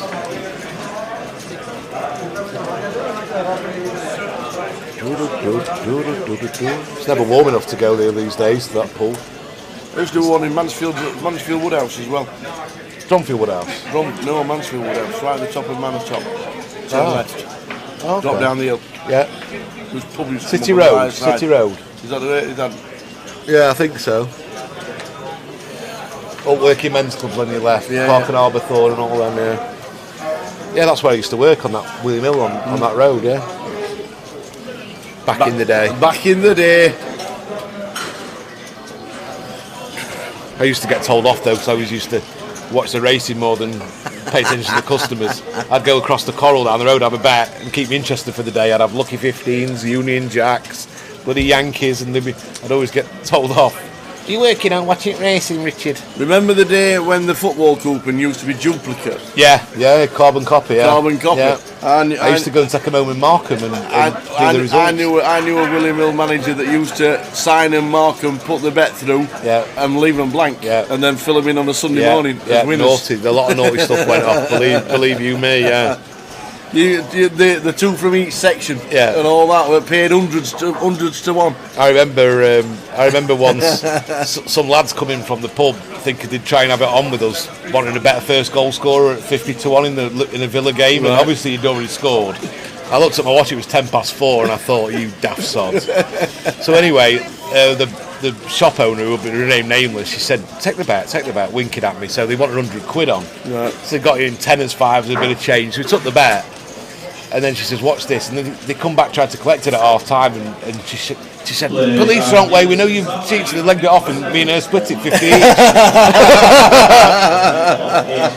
They didn't know they could have avoided it and got the money back. They thought they'd been caught out and they thought the police were onto them. And we just had 50 quid each out of them both. Yeah, the old duplicate, the old carbon copies at William Hills. That was the biggest fiddle ever. Yeah, some naughty tricks used to go on. I made them all. Just put it into the machine so the stamp was on there, or what time you put the bet on. Yeah. Well, what they used to do is if they could get the receipt, if they could lean over the counter and get the other copy back, they could write whatever they want on. Yep. So a £5 single becomes a £5 tri-cast, paying out £8,000. Oh, the worst one of the lasses who worked with me in the shop, she got someone's bet wrong, because they used to give you a number and then you'd match it up with the slips, the serial number at the bottom you'd match up. one of them was a £5 bet at 5 to 1, and someone else had 500 at 5 to 1. So she paid the £5 guy out as if he had 500 on. So from his fiver, he got £3,000, and then they had to pay the other guy £3,000 who had the actual slip. So it was a £3,000 mistake. Obviously, they never said anything. She counted the money out, and no one clocked on until we'd seen the figures after. The till was £3,000 down. That's a lot to be down. Yeah. So 300 on the high roller. Rick Trigg and myself all the way down until we crown a champion. Jan Nader Zadeh. I think we're the most northern people down here, Tower. I don't think anyone's travelled further than us to come and play. Can anybody understand us? Jan Nader Zadeh, Josh Mahmood, and Rennie Sher. Final 3. See you, mate. Nice to see you. All the best. No, I don't think so. We'll be packed up. We'll be packed up going up north for a proper pint to beer Monday morning. And a proper pie and mash. We like cod and chips. Mushy peas. Somebody's got to live there. He's in Vegas. Jay? Yeah. Makes it 175 pounds. Rebate is all in 400. Yeah, he does. So, yeah? Cashing in my £3,000 Good luck, buddy. train back to Wimbledon. I live 5 minutes from the tennis. It's like sardines down The Wimbledon tennis. Who's going to win it? Anybody? Is it going to be old Nadal or is it going to be Djokovic? It's got to be them two in the final, hasn't it? It should be. I like watching it, but I don't really follow it that much. PK's got some. What's that, PK? Dirty fries. Dirty fries. Dirty fries. I'm gonna get a pie and mash before I leave London. I think, Tower. I'll treat you to it if we get a chance. Are you training it? Are you back on the train? Monday morning? Yeah. Yeah.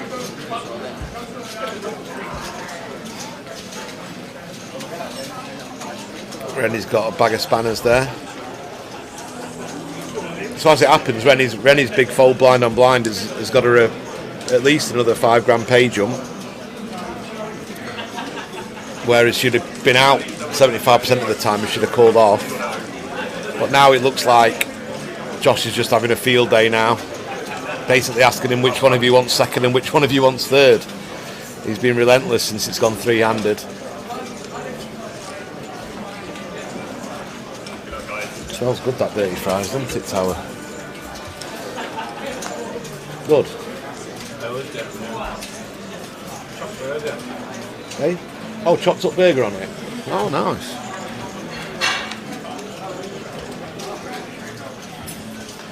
Oh, he's getting a few hands, to be fair. Yep, he's all in. Yep. I mean, it's hard to say Josh hasn't deserved it if he manages to Yes. win it, isn't it? After that call down, which was something else. I do feel a bit for Smith. He did play really well. Yeah. But coolers happen when it's four-handed, and they do. They do. Not very often, but no bigger cooler than Dave G as well. No. But pure bubble, that was brutal. Yeah, that was another favourable situation for Josh. Dave G flopped trips, turn trips, and it was no good because he was dead to the last 7 because Josh had queens 7, 8, 7. So it was house against trips.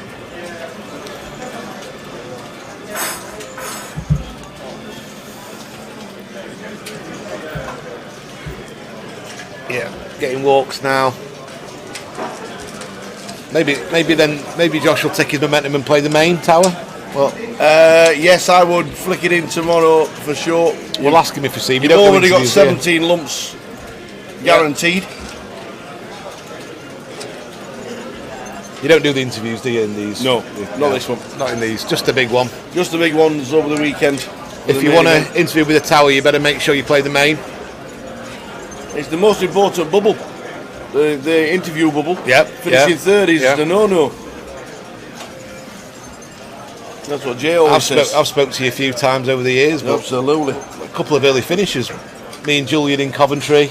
Lasted one hand heads up. Got home early for the NFL. Yeah. And then Manchester last year was very early, wasn't it? Yeah. I was home for 8:30. What about the one in Blackpool that you won and you got a taxi home? Yeah. And do you know what happened with the taxi? Blooming hell, mate. The taxi knocked a sheep over on the way back. No way. My phone had gone flat. Yeah. I'd never driven. I didn't even drive back then. I had no idea which way to bloody go, and he didn't. He was a Cockney. He just did city runs in Blackpool. Never been out of town. It took us 5.5 hours to get back from Blackpool, and he knocked it over the Snake Pass. He knocked a bloody sheep over. Why would you do the Snake Pass if you don't know where you're going? I wasn't directing him. I was half asleep until we hit this thing in the road, and I said, "What the hell was that?" He went, "Sheep." I said, "It's sheep." He went, "F the sheep."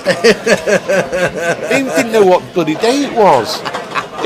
This was about 4 in the morning. He said, "Do you think I'll get home for 6?" I said, "We're still an hour and a half away from mine. You ain't getting home till about 9, mate."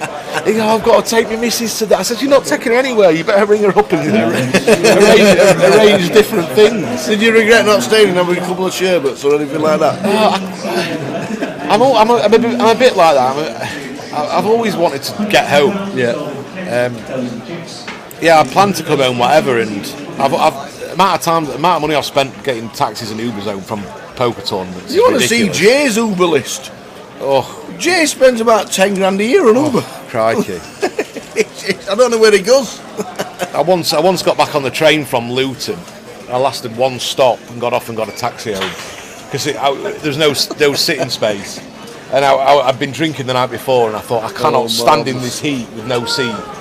And it was like Luton, and the next stop was Leicester or Derby, and so I had another hour and a half straight up. I thought, I'm not doing this. Got off at Luton, had a ciggy, and got a bloody taxi for 180 quid. I thought, I'd already paid for the train ticket. I thought, no. Yeah, and another one this year. Last year's Blackpool stop, I didn't get off at Manchester to change. I went straight to Liverpool, so I had to get Uber back from Liverpool to Sheffield. Another 180, 200 odd quid. Yeah. I'm an idiot. I've got no compass in my head. Ladies and gentlemen, you have 3 minutes number.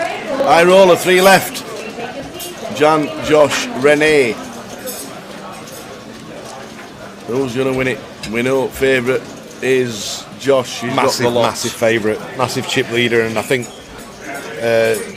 without being rude to the two, definitely I think the best player left in everything. Yeah, I did say Josh should get heads up. Yep. Jack's there again with the beers. He must be about 10 pints deep. Old Jack, enjoying himself. Still in the main, he must be. Well, he played one hand in the main, in the high roller today, and went straight to the bar for a starter problem. Yep. And that was at 3:10. He'll have legs like Fagash if he keeps drinking like that. Especially that strong stuff. This is it for Rennie. And he's in. And what's Jan going to do? Is he going to gamble? He has an ace. I don't think he's going to call Tower, do you? I can't give you 10-1 this time. I can give you 3-1 on £1. No late bets, please. I'm folding. I'm folding. I think he's folding as well, yeah. He didn't know Jack drunk. Call. Said Benty.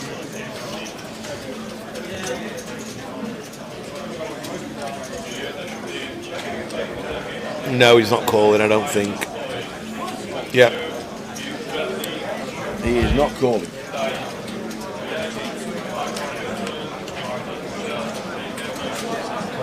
He'll be liking that as well. Josh, just getting them both level. He wants them both level, so no one's incentivised to try and get chips. They're just trying to outlast the other one.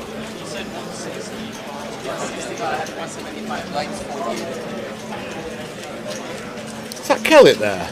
No. Sure. Was it? Looked like him, walking across. But no point looking now, it's half an hour ago. Oh, yeah. That was, I thought it's Kellett here. In Vegas. Spitting image if it was. Yeah, I saw Rich walking through Bally's. Not today. I've never understood like what that Jamie's doing, coming back, going again.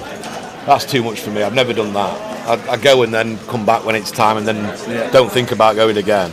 I'm still in pocket. What's happened to my team?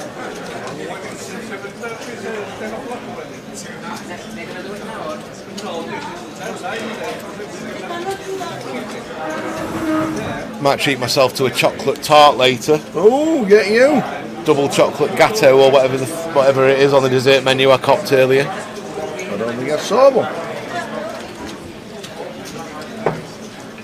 Rennie's going to defend now, I think, or maybe raise. She's definitely not folding. She's going to want to get into a part.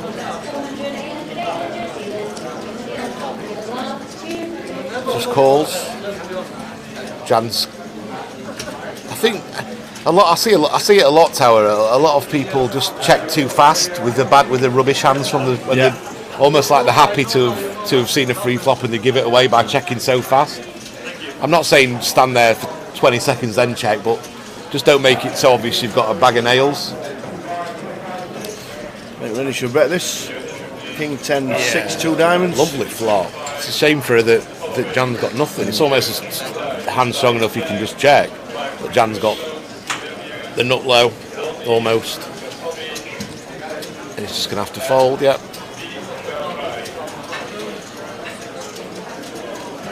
Definitely shown a lot of survival skills, Rennie and Jan, because they've just been hanging around, haven't they? And ladders happen if you hang around.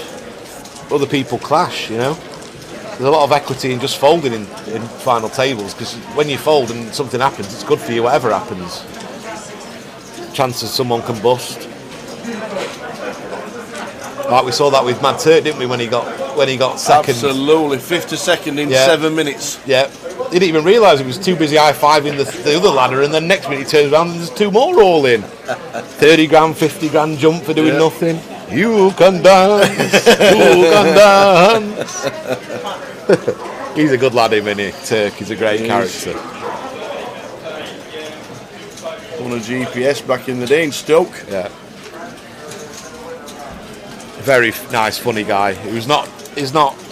He does tilt a little bit, doesn't he? He can get a bit. The red mist can descend. Yeah.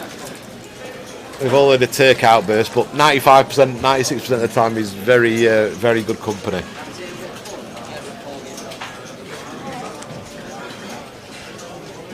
I don't think Jan's going to do anything here, is he?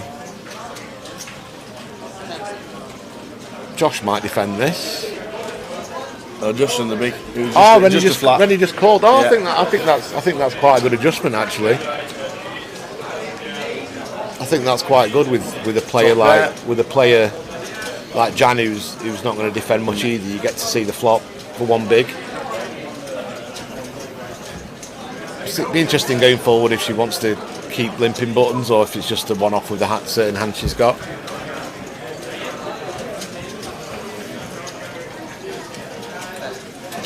I think Josh will just get away with this, get away from this and not bother with this one.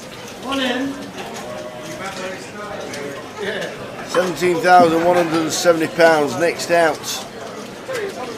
25.6 for second and £39,150. Main event going on in the background as well. We'll be covering that tomorrow from 12:30, will we? Yes, we will. That's exactly what we're doing Friday, Saturday, Sunday. There's a satellite going on as well. The cash out satellite's very popular. 137 runners for the cash out satellite. That's nearly 14 seats.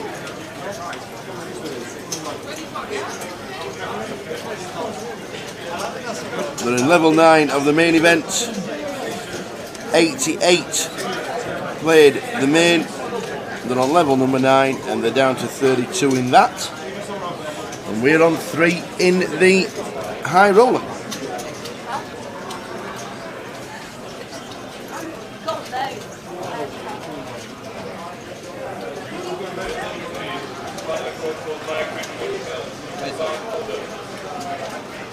Just keeping up on GUKPT regular Dave Maudlin. He lives a life, doesn't he, Dave? Oh, Bless Dave, him. he loves He's it. in Vegas, had a few beers with Dave. Great company.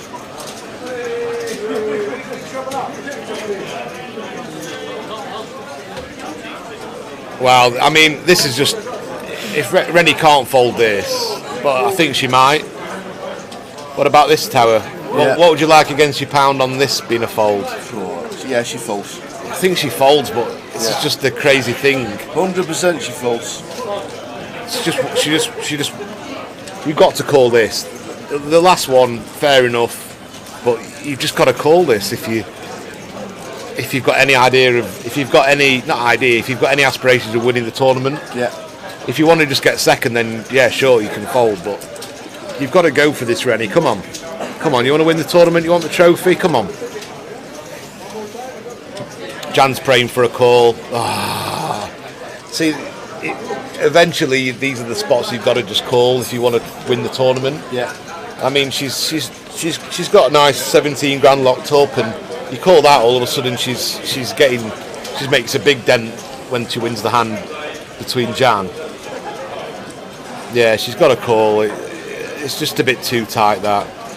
I understand she's trying to outlast Jan, and that's up to her, but I think if you're going to win a tournament, you've just got to call that. And she'd have been dominating. But I mean, he's probably got wind now that she folded the ace-8 when he shoved the ace-9 tower. Yeah. So now he's deciding he's going to shove anything now.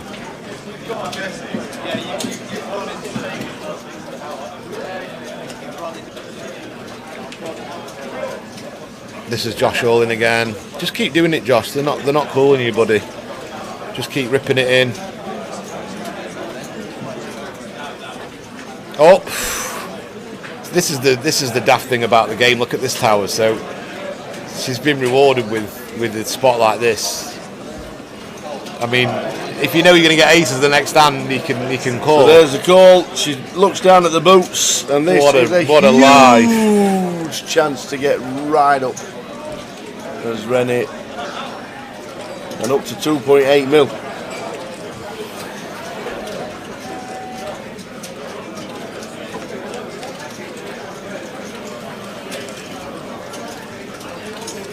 Not much sweat there. 9 a jack. There's only king for a sweat. Oi. No jack. Jack in the back. There's no jack in the river, is there? Can't be. A jack in the back, and Please she's gone. Not. Nope. So Rennie doubles, and now she's back in the game. Rennie doubles. Who said she should have called that a 7? No point being a 3-1 favourite, is there, when you can be a 6-7-1 favourite? Jan had his little sweat for a minute, but that was it. Jan will be gutted. Yeah. Look at the smile on the face now. As we double to 2.8, and Jan Nazar-Zadeh is now short stack. Wake up with the aces. Wake up. Rennie be the biggest winner, biggest female, biggest. To be the first high roller female champion, winner. and we've had a second in the GUKPT and a third and a fourth. Yeah, that's true.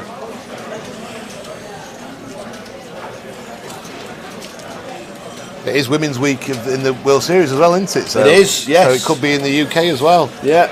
Is it the flip ladies and all that malarkey they're out there playing, aren't they? Yep, you've had a picture. I've seen you tagged in a picture with Ills, is it? Yeah, Ills playing for. I think she won I don't know how she got a seat, but it was like on a GG poker. She was playing some free roll or something like that, whatever it was. For a ticket to this? Yeah. Also, they're cross promoting us. I'm not sure. It was whether she was in league or something. Oh, okay. But it's biggest comp she's ever played. Oh, good luck to her.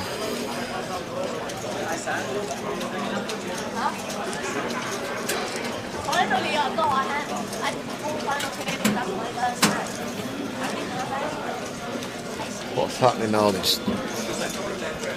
If I was Josh, I'd be saying, look, I'll take first prize. You two can chop the rest.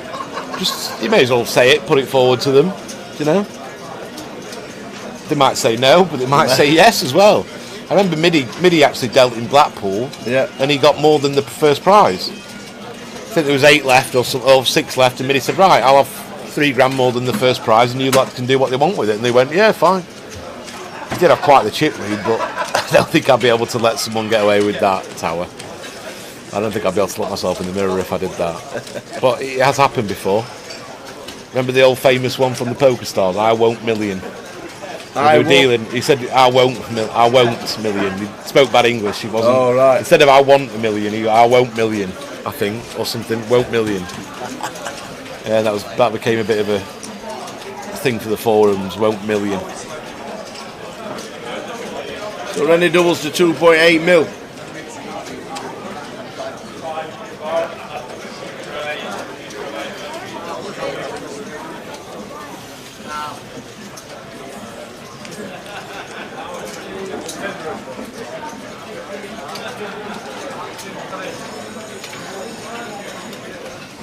So what time, chat? What time do these pie and mash and liquor shops open till? They'll be shut. They'll be shut now. Oh, won't absolutely. You're back to your pie and mash.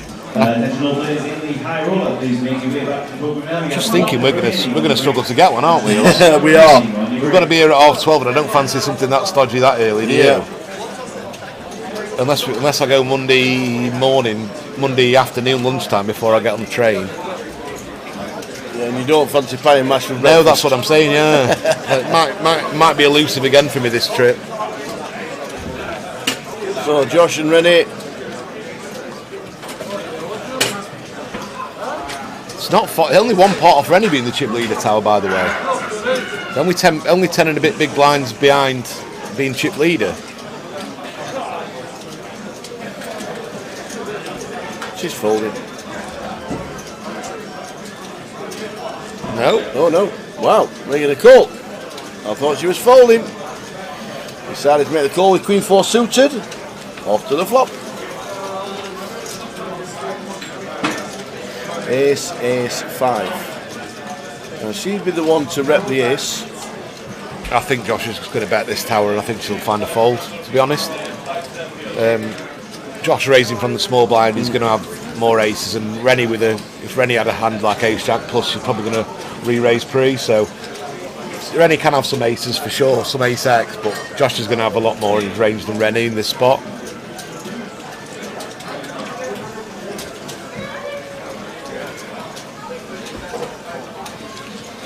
Yep.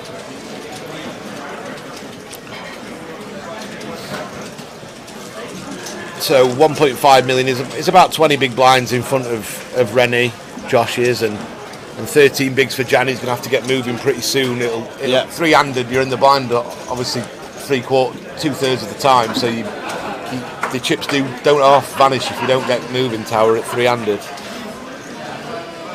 And blinds will be up shortly, won't they? To 50 and 100. If we get to the end of this level, there is a break. Ah, okay. It doesn't feel like we've played 4 levels, but we obviously have. It's gone fast today. Yeah, 8:30 was the last break. So the break is at 10:30 in 18 minutes time, or just before, because we were a bit late. We nearly lost it. We nearly got the all in. Came back to Rennie all in. We better not hear that construction going on at 8 tomorrow morning. Bang on 8 a.m. It's a Liberty Tower. The Westminster law says you can't do construction before 8 a.m. At 8 a.m. and 4 seconds. Yeah. Did you hear the alarm go off? Fire alarm briefly as well. No. That went off for about 2 or 3 seconds. I got a bit worried. Oh. Yeah. Shot up like Tales from the Crypt. Straight up. I had a bed straight bolt up, and then it went off. Let's have a look outside, see if there's anything on fire. Arlene Law. Good evening on Twitch. You just tuned in to see the final 3 of the high roller. To see what condition my condition is in.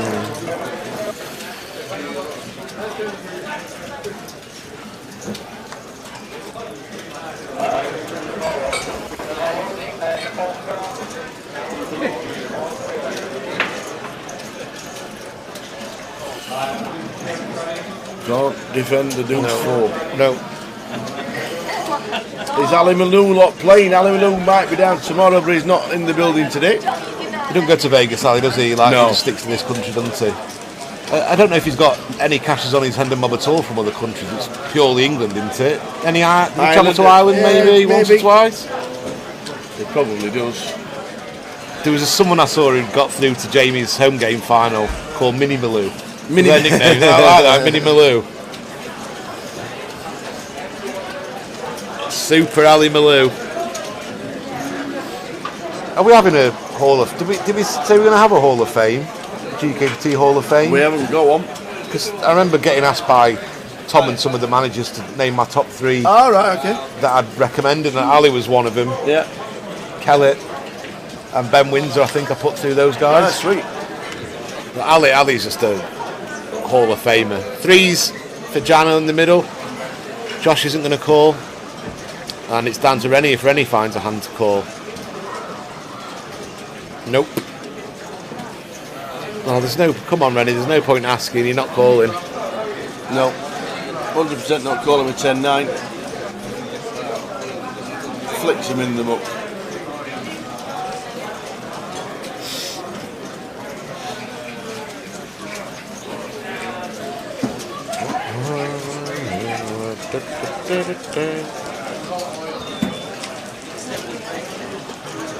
Mr. Dave looking at cutting a slender figure, isn't he, these days? I know, 3 stone he's lost. Great effort.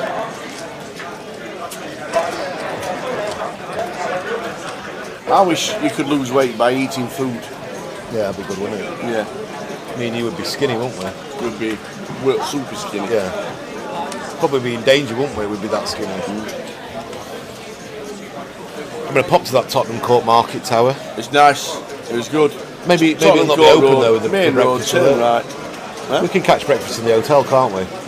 Yeah, or you can wander down there around about 11 o'clock. It's super nice. Yeah. I must admit, it is super nice. Josh just jammed this.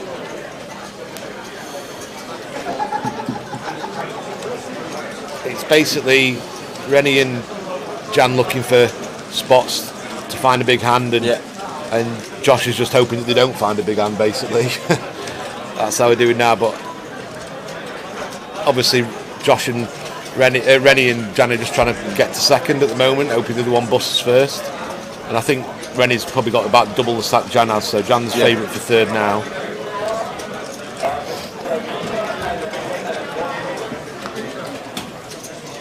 Do you know how many runners we got total today, Tower? In leg 1? 88. I think 88 is good, you know, for a Thursday. Yeah, me too. A Vegas Thursday. Yeah. There's probably about at least 60 players in Vegas who would be playing ordinarily, so I think we've done well, mate. I think the best tour in the UK is... is this Owen and Call, or is this the fold? Oh, Kings. He folded and he turned over Kings. He had Kings, so good timing for Jan there.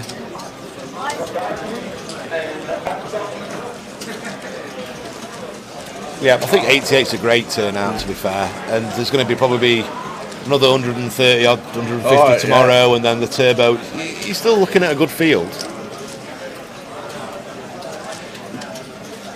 And they're certainly never easy. No. Even sitting down for 12 hours a day, 3 days in a row is hard work. Yes. It's mentally draining, you know.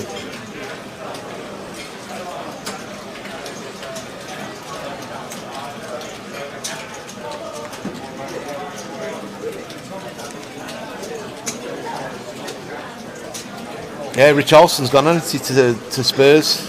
Has he really? Yeah, he's gone to Spurs today. Richarlison's gone to Spurs? He had a phenomenal scoring record at Everton. Does 53 goals. Does that mean they're getting rid of Kane? No, I don't think so, no. I guess those three are either going to play together or split a bit of game time up. But Richarlison scored 53 goals in 153 games for Everton. So 1 in 3. That's a great record for a bad Everton team.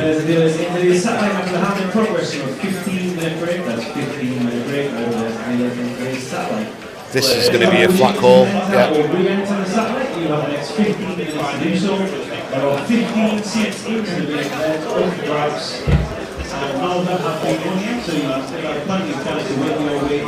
Rennie's flopped the nut flush draw. Josh has flopped nothing.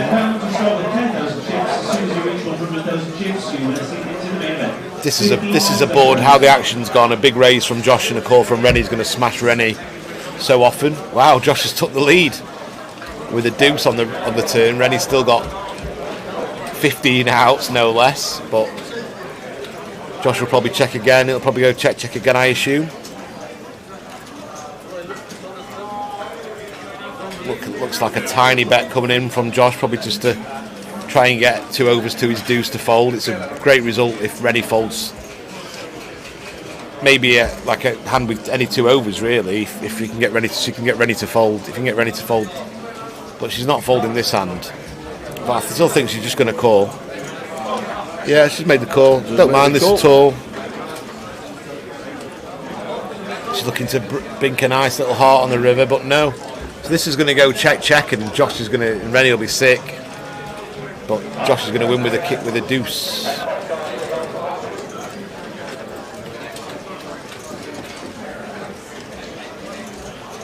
Or if Josh bets, Rennie's going to turn her hand over, and she'll be pig sick, Rennie, when she sees that Josh turned an offsuit deuce.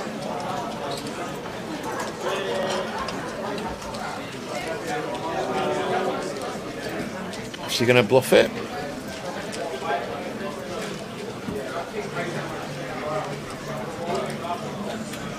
Nope. She'll be sick, yeah.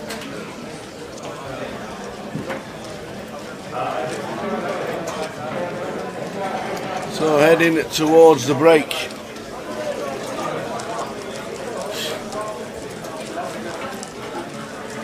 It'll be a 15-minute break, which means we'll be back at 10:40 by the looks of this.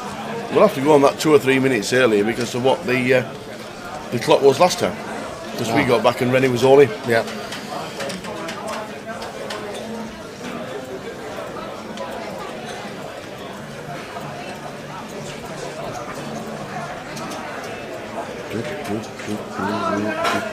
Did you see that video of Richie P and Riggy and tucking into that massive steaks they had? No. The other night. Oh. The biggest steaks you've ever seen. I think they were down at Golden Nugget Steakhouse. All right. Riggy looked to beat a man. There was Big Dom, Richie, and then little Riggy compared to those two. Riggy looked like he had the meat sweats. He looked banging trouble eating his food. Dom was getting tucked in like the happiest man in the world. Richie P and Riggy had the beef sweats. Looked like he was about to throw up.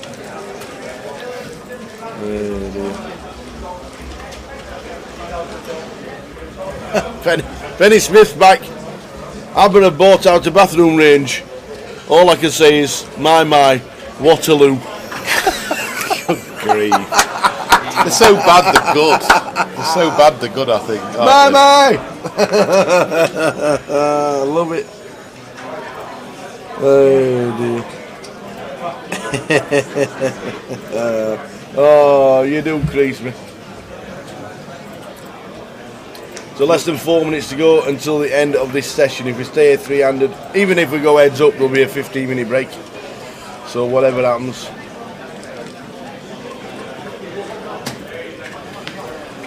Every time I hear that song now, I'll probably think about that joke.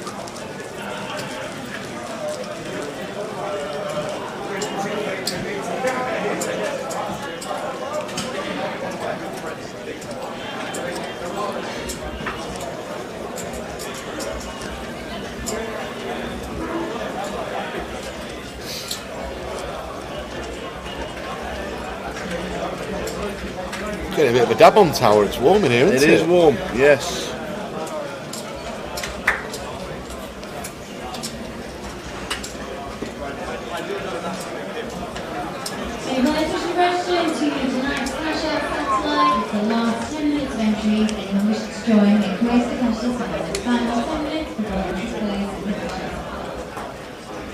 Jan's all in now.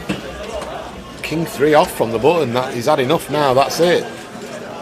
Probably going to get a fold from Josh, just from Jan's image of playing really. Yeah, gets a fold. Good on him. Go on, Jan. Probably looked at a king and thought, that's it, Tower. Yeah. 2 minutes left of this level. There'll be a 15-minute break, which means we will be back at 10:40 p.m. GMT. You're not going to Vegas play the main? No. Not this year. Getting a bit too old and like seeing the kids too much, to be honest. And I've still got budget left from the great people at Grosvenor as a sponsored pro that I've got to use in this country. Yeah. I'm going to be playing. When's your next game? Are you playing 25-25s or? Yeah, when they're local. Yeah. When they're close enough. Yeah. Leeds, Sheffield. Have they ever won in Sheffield at all? They do. I think we can show you the fixtures for some of 2022 after this hand. Or the start of the next session. This could be the last hand of the Manchester, if there's anything coming up in there, I'll go and play. Belt. We'll get them into me. We'll what was going on here? What happened here? We had a raise. Here we go. And we've got the 8s. We've got a call. And he's ahead. Jan's ahead. A 6 for Josh. This will make things a lot more level if Josh loses this one. Rene's rooting for the ace. Yep. But Rennie folded an ace. It's an 8k jump. Rennie folded an ace. So it looked like Josh opened. Rennie just folded a suited ace, right. And then Jan jumped. Jan jammed from the big blind and got a call. Let's see. Any clubs? Can we see? Oh, that's no good. That's game over, Tower. That's 8's full, buddy. What a flop for Jan. I can imagine going to the break that Jan Nadas are there. Boom. I can imagine he's going to be a bit frustrated how it. He's still in front. Now Rennie's the lowest stack, but none of them are in the danger zone now. Tower. They've got a bit of playability now. There's no real rush for him to do something. And they are tenacious, aren't they, Jan and Rennie? It's hard to knock them out of a tournament, isn't it? You've got to get a good hand against a good hand to get them knocked out. They're not going to give it away by bluffing, are they? So we could be in for another couple of hours, Tower. Certainly could.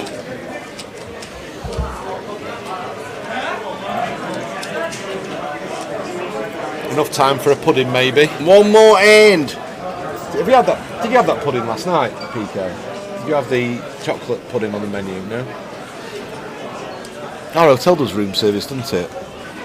My tummy talking here, not me. You know about that? You're having a dessert. You having a dessert sent up to the room? No, I was going to get one from here, but our hotel does do room service 24 hours, doesn't it? On the end. I saw a menu. I know. I didn't notice that. I'm sure I saw a menu. You've been there, PK. You in Holiday Inn as well. They do room service, don't they? I saw a big menu when I walked in. Last night when we finished at like 2:30 in the morning, first thing I did was go to bed.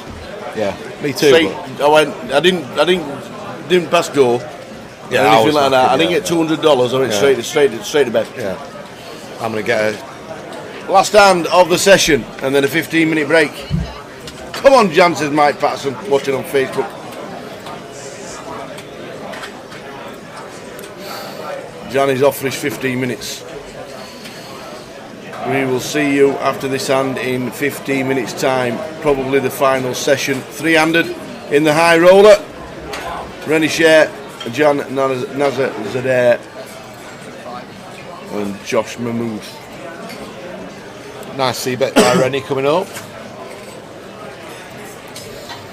Yeah, Josh he's got good instincts, Josh. I know he's got a bit of a gut shot, but he thinks he can take this away on further streets a lot of the time, and I think it's good instincts, this.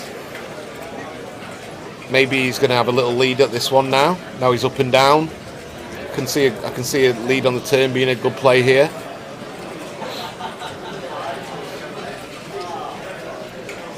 And that's what he's going to do. Yeah. This is nice. 275. And that should end it. That should end it, yeah. I mean, Rennie's got a lot of hands you can continue with here. An ace, a 9, anything with a big club. Good, well played by Josh. We will see you in 15 minutes. Do not be late. It should be the final session. See you then.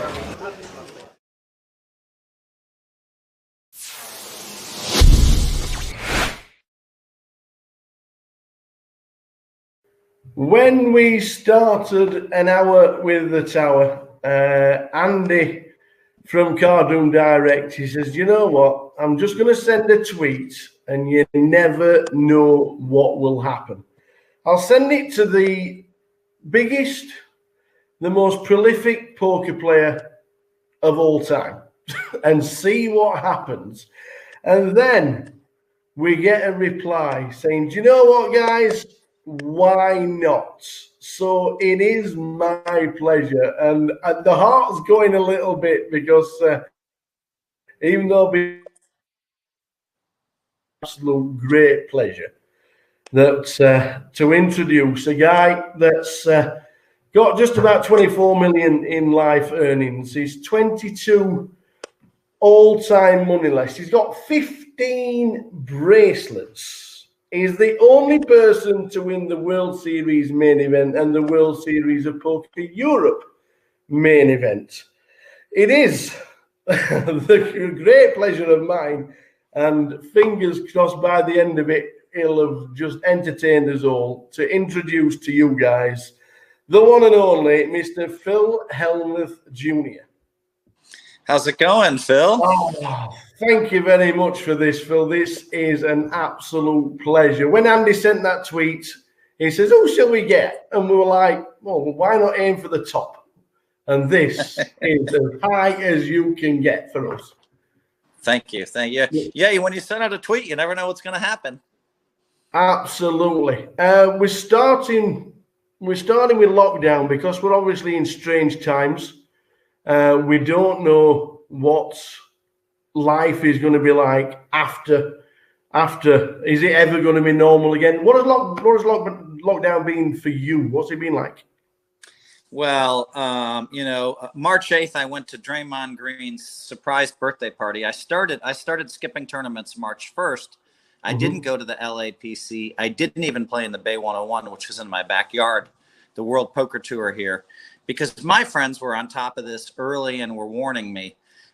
But Draymond Green had a 30th birthday party. We all loved him, and we wanted to show him. So we took a private jet down at 5 p.m. or 6 p.m. We had a dinner in LA. We went to his birthday party, and the jet left again at maybe 1 a.m. So I was back home by 3. But other than that, March 8th, I was locked in. I mean, I the most I did in 88 days is I went 2 blocks away from the house. And even then I felt like, so, the lockdown, I didn't anticipate that I'd be staying in place as much as I did. I didn't anticipate that I would play as much poker. I literally played poker at least 6 days a week. And I'm a guy that plays once every 10 days with my group of friends. And actually I did really well. I won a lot of money, and I joined another advisory board for a company called Prize Picks. And I think that's my 11th advisory board. Some of my companies, it's been fun to watch them, kind of flourish. Not everything goes wrong during a pandemic. Some companies do well. And one of them is Endgame Talent Agency, which, just keeps getting new customers, and we're growing, and it's crazy. Yeah. And so spent some time talking to the company founders that, that I'm on the advisory board of. And so I'm surprisingly busy. And so I can't really say that I've been bored, And then last week, finally, I went over to my best friend's house, Chamath Palihapitiya, and then I went to Cabo, flew down to Cabo for 4 days and flew back. But we were on my friend's jet. So, and then I've been locked in for the last 8 days, back and stay in place. It certainly is strange times for everybody, and obviously everybody was hoping that the World Series was still going to take place. Even though it's not your fault, is this the first World Series or the potential World Series that you would have missed since you were old enough to play? Yes, I have not missed a series. I think I missed one World Series of Poker Europe, and that was in 2018. I just told the guys, I said, I'm not going back. You should go every other year. And I was trying to make a point. I missed it. So I don't miss World Series of Poker ever. I don't miss World Series of Poker Europe ever, and I don't plan on it. So now, of course, today, big news. They just announced that, they're going to have 85 bracelet events. It's enormous. From July, online events from July 1st. So I just called the president of the ARIA, Steve Zanella, and he tells me that, we're in pretty good shape at the ARIA. We're really going to be very, safety minded. Yeah. And then, reading some articles about it, it seems like MGM has the best protocols for dealing with COVID. And of course, Wynn's up there with them. But I mean, of all the casinos, we're the best. And so the ARIA, so I feel very safe there. So July 1st, I'll be staying at the Aria for a month. If they open, they might open the 4th of July. And looking forward, I mean, there's one event per day. So, I think it's, I'm going to be opening up a little bit going down there. And but I do feel like they're taking all the precautions at the Aria. Yeah, well, we have seen pictures over the last probably 3 or 4 days about Las Vegas opening up slowly but surely. Things trying to get back to normal as normal can be. It is strange times for everybody. But I'm just going to whiz you back. I'm just going to whiz you back to 1989 when you actually went like that. And then you went like that. And I saw that picture. And it's a clip. If you love the game, it's a clip that you watch over and over again. Obviously, we win it. If we'd have come second, if we'd have finished second to Johnny Chen who won it the 2 previous years, do you think your career would have been a little bit different, or was this the path anyway? Yeah, I mean, that's a fair question. I mean, that final hand, he had ace-7 of spades. I had 2 black nines, but there was a hand before that, where I had ace-10 against 2 10s, and I was lucky, and 2 deuces. I mean, it was a 2-way knockout to go from 4-handed to 2-handed. And if I lose that pot, then who knows? Maybe I don't win. I still think I'd probably have 15 bracelets, but you never know. I mean, it was a very and you have to remember, I mean, there's lots of times as if you want to be, one of the greatest poker players, you always have your money in, generally speaking, with the best hand. Yeah. And you take a lot of beats over the years, a lot of big beats, and but I have to, you got to look back and realize, well, I had ace-10 of spades. Don Zuin had 2 10s. Steve Lott had 2 deuces, and I hit, and we were all in 3 ways. I wasn't all in, but it was a key pot for me to hit, and be thankful. And that's a good question though, because who knows? But I know this. I was already a professional poker player. I was already having tremendous success everywhere, and I feel like I would have continued along those lines. Yeah, and continuing, obviously, in 1989, you win the lot. But your dad wasn't overly enthused about it all, was he? But did Dad know best? You have to understand, my dad has a PhD. He has a JD. He has an MBA. So, masters, I mean, that's a lot of letters. I mean, I don't know anyone. There's not that many people on the planet that have more letters than my dad. So, of course, now I'm the oldest of 5 and a guy. So, I mean, I was meant to be on this education path. I was meant to be, I was meant to graduate from college, and I never did. And so for him to then imagine and think that far outside of the box, to professional poker player. And in the 80s, I mean, my dad thought that was like a drug dealer, and so, but he saw me have a lot of success, and he decided to come to the 1989 World Series of Poker main event. Surprised me that he agreed to go. He agreed in December, and he flew out and he saw me in one of the best moments of my life, winning the main event. And you notice when I throw my hands up in the air like this in the YouTube video, when the last card comes off, like I think the 6 of spades, I go like this or whatever, and I turn and I look. You can see me turning because my dad was not in sight for 4 days. That was a 4-day long tournament. He wasn't in sight during the tournament, but I turned because, and there he is running up the aisle to greet me. And of course, security stops him because there's $1 million in cash on the table in 1989. And I wave him through, and within seconds of winning, I was able to embrace my father and give him a great hug. And then I bought a Mercedes Benz, and then I married a doctor.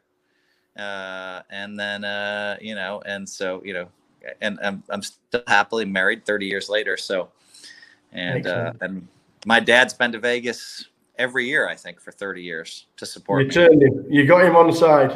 Yep. I had to win the main event.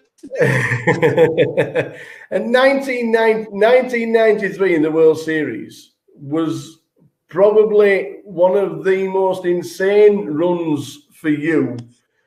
And 3 bracelets in 3 days. It could have been no, 4. not 3. Not 3 bracelets and 3. So the 1993 is interesting because John Benetti won 2 bracelets that year. And Ted Forrest won 3 bracelets that year. And I won 3 bracelets that year. So, probably they gave away 20 bracelets or something, or 18. And we won 8 of them. It was crazy year, 93. And I won 2 bracelets in 1 day. So that meant that I played the No Limit Hold'em tournament till about 5 in the morning. And I remember my wife was pregnant. And I don't know if she made it till 3 or 4 I think she made it till 3, 4, 5 in the morning. She's way too much of a trooper. And then the next tournament started at noon, and I was just exhausted because I just won a bracelet. I went for a run. There's no way I could sleep, and I entered the Limit Hold'em event. And I didn't, and I played poorly at first, and I remember going into the dinner break. I didn't have a lot of chips, but at least I was able to. I ate a half an hour before dinner break, and I went straight up for an hour-and-a-half long nap. And I came back down in the next.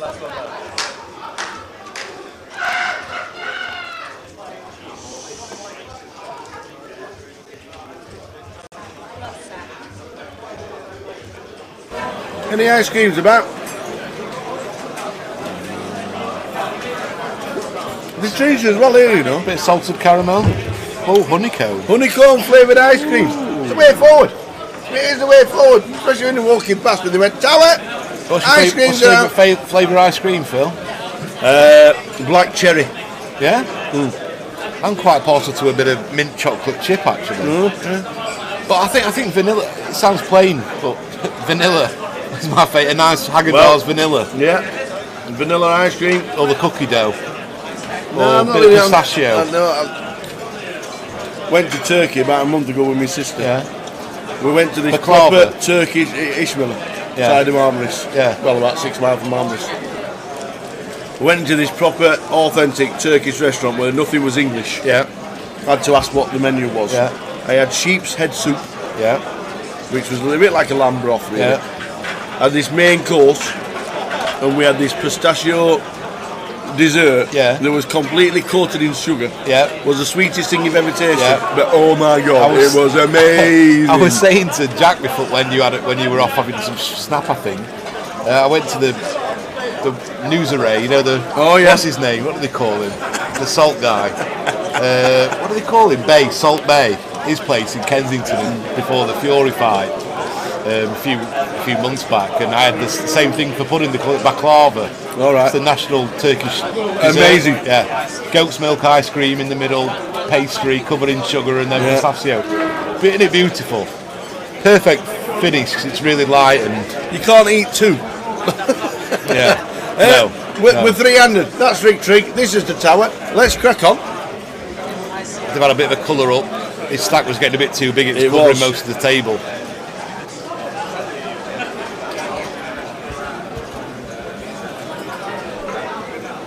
I guess they'll all be relatively happy. Jan's they're moving across a bit. Not sure why. Do you know why, Tower? No, maybe he just wants to stare down. Mike Patterson watching on Facebook. Come on, Jan, he says. Hope you're well, Mike. What's Rennie's stack at the moment? Is it about 2 million? 1.6. Josh is thinking to himself, you don't want to jam again and Rennie wake up with a hand. Otherwise, the chips are reversed. But Rennie's going to call this. 15 bigs, it's at least a call. Personally, I'd jam it, but understand if she just wants to call.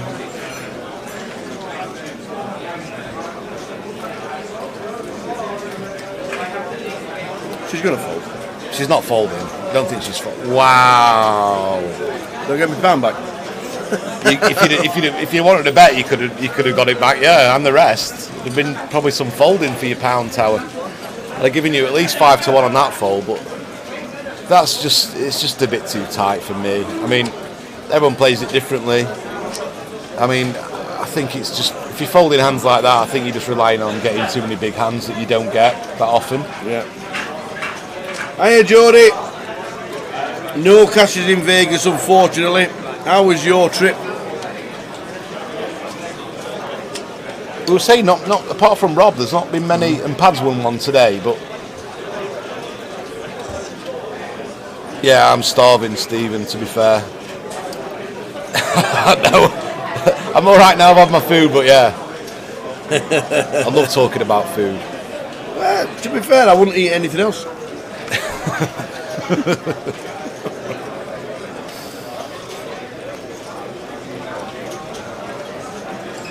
Bad time to eat this time. Sleep straight after, rests on your belly. Better off eating earlier, aren't you? And you can work it off a bit with a bit of walking about and what have you. To be fair, I've left this ice cream. You can have the chocolate one after. Yeah. Yeah. Don't blame you. You don't chocolate? No, not. I like chocolate in itself, but I'm not a big chocolate ice cream fan. It'd be one of my last picks. Chocolate. I prefer a strawberry or something like that than a chocolate ice cream. So will this be the final session of the high roller? I didn't mind it in a bit of Neapolitan. Remember Neapolitan? Yeah, you got 3 ice creams in one. Yeah. But remember Gino Ginelli? Gino Ginelli. With a tutti frutti. 3 ice creams in one. You always pick that one.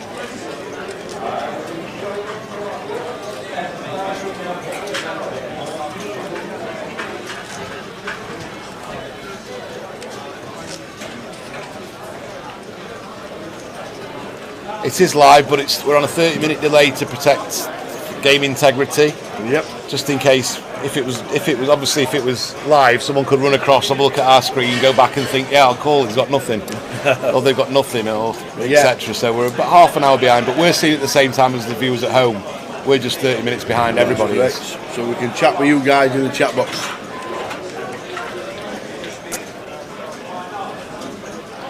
When we get to the main event tomorrow, we play 10 levels, 10 60-minute levels tomorrow. Live stream starts at 12:30 and finishes at 12:30. Some of the players won't be there all day, but me and you will, won't we, buddy? Absolutely. Fighting the good fight. This is a big flop for Jan. Bottom pair and a flush draw. Against nothing from Josh. He's just going to fold this. He's tried to float Rennie a few times, but he's just giving Jan the utmost respect, which is what he deserves, because he's been very snug, Jan. He's had it every time. Apart from the little King 3 jam on the button that got Ace 3 to fold.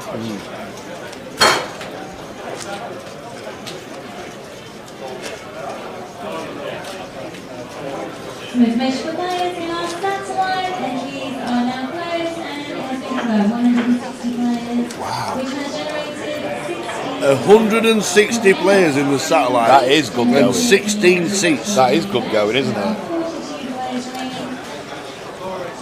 Have you ever played one of those cash out satellites? Never. No. Just totally change the way you play. Yeah, it'd be fun, interesting dynamic, but that's too much for me to think about, mate. You could be last in and not get a seat. In fact, if you are last in, you don't get a seat. How do you mean last in?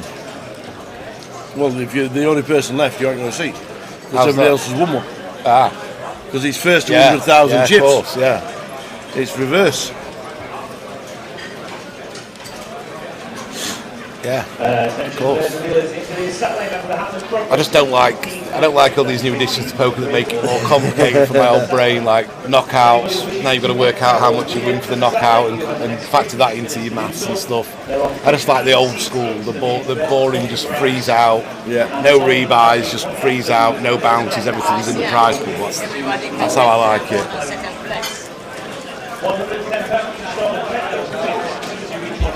Did she lose the chunky chip? I don't think Rennie did. Yeah, she lost it. She lost 1 million chips, but it was just calling and not hitting flops. Yeah, 1 million chips is only 10 bigs, isn't it now? Yeah. It's 100k big blinds. Yeah. She called a couple of bets before the break. She did have 2.8. Josh has moved in. Good bet from Josh.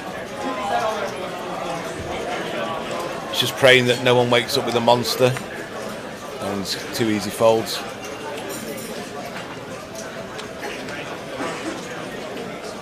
I don't want to give too much favouritism here, but I do want Josh to win.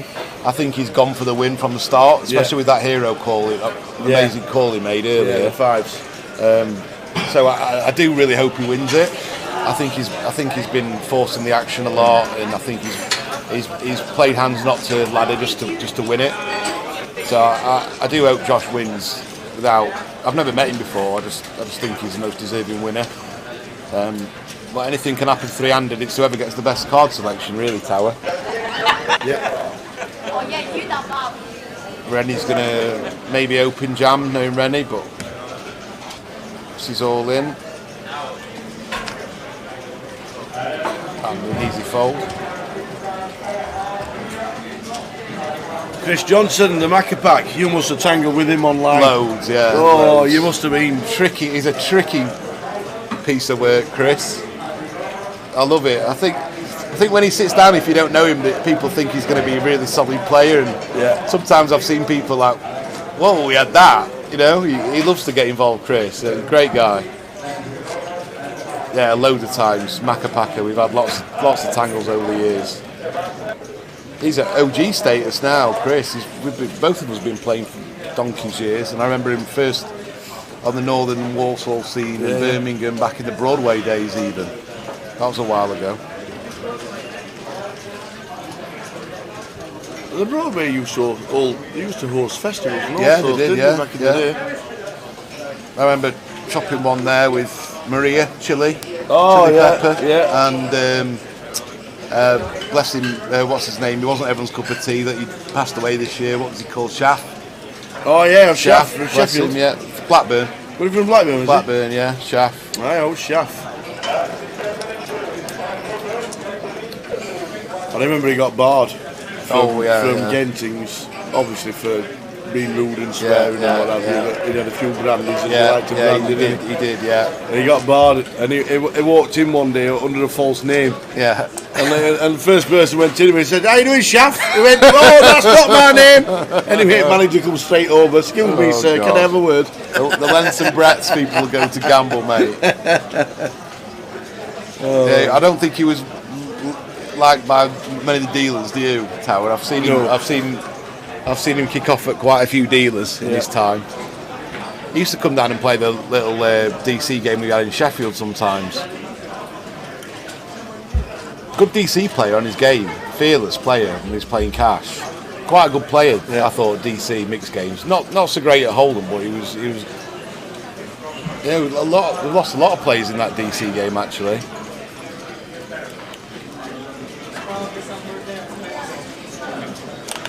Are we still on course for the tip at Aydock? Yeah, but it's 11-4 now, and it was 6-1 the other day. So I don't know if I'll tell you what it is tomorrow, but I don't know if it'll be any great value to bet, to be honest.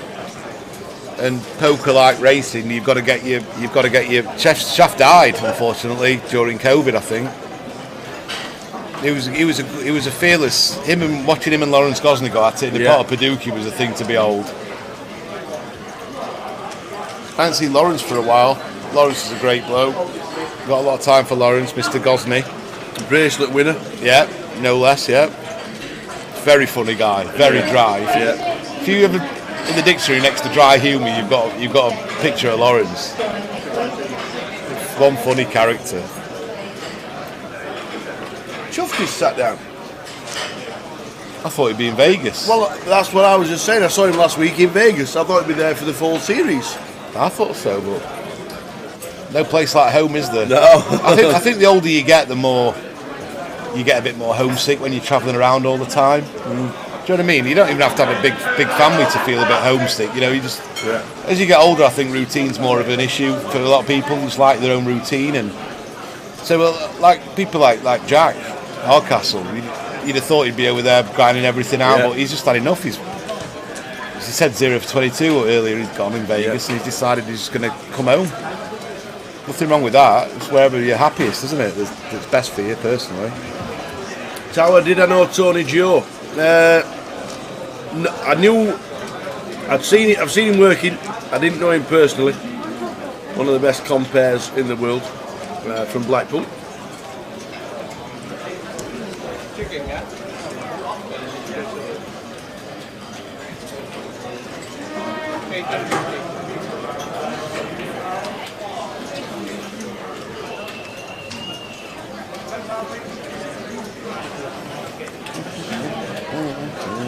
Evening Stack Attack.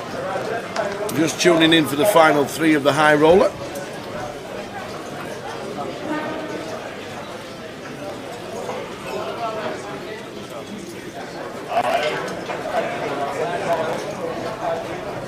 DC game moved to Bradford. Yeah, I've heard that, yeah. I mean, George Weinberg passed away. He used to be a regular in the DC game. He was always a great DC player, George. Remember him, Dave Nicholson once posted after he passed away that he gave him a good bit of advice, and he said, the best thing in poker is knowing who you can beat, what games you can beat, and not playing games that you don't think of value, and that's the essence of, he said after you do that you'll be in front of 95% of your opponents, and it's good advice. Never chase games that are too tough or too big, just play where you're comfortable at. Someone's got a straight, Rennie's got a straight now, and Josh has got not much of anything. See if Rennie tries to get sneaky and puts a little check in here or bets out, either are fine obviously.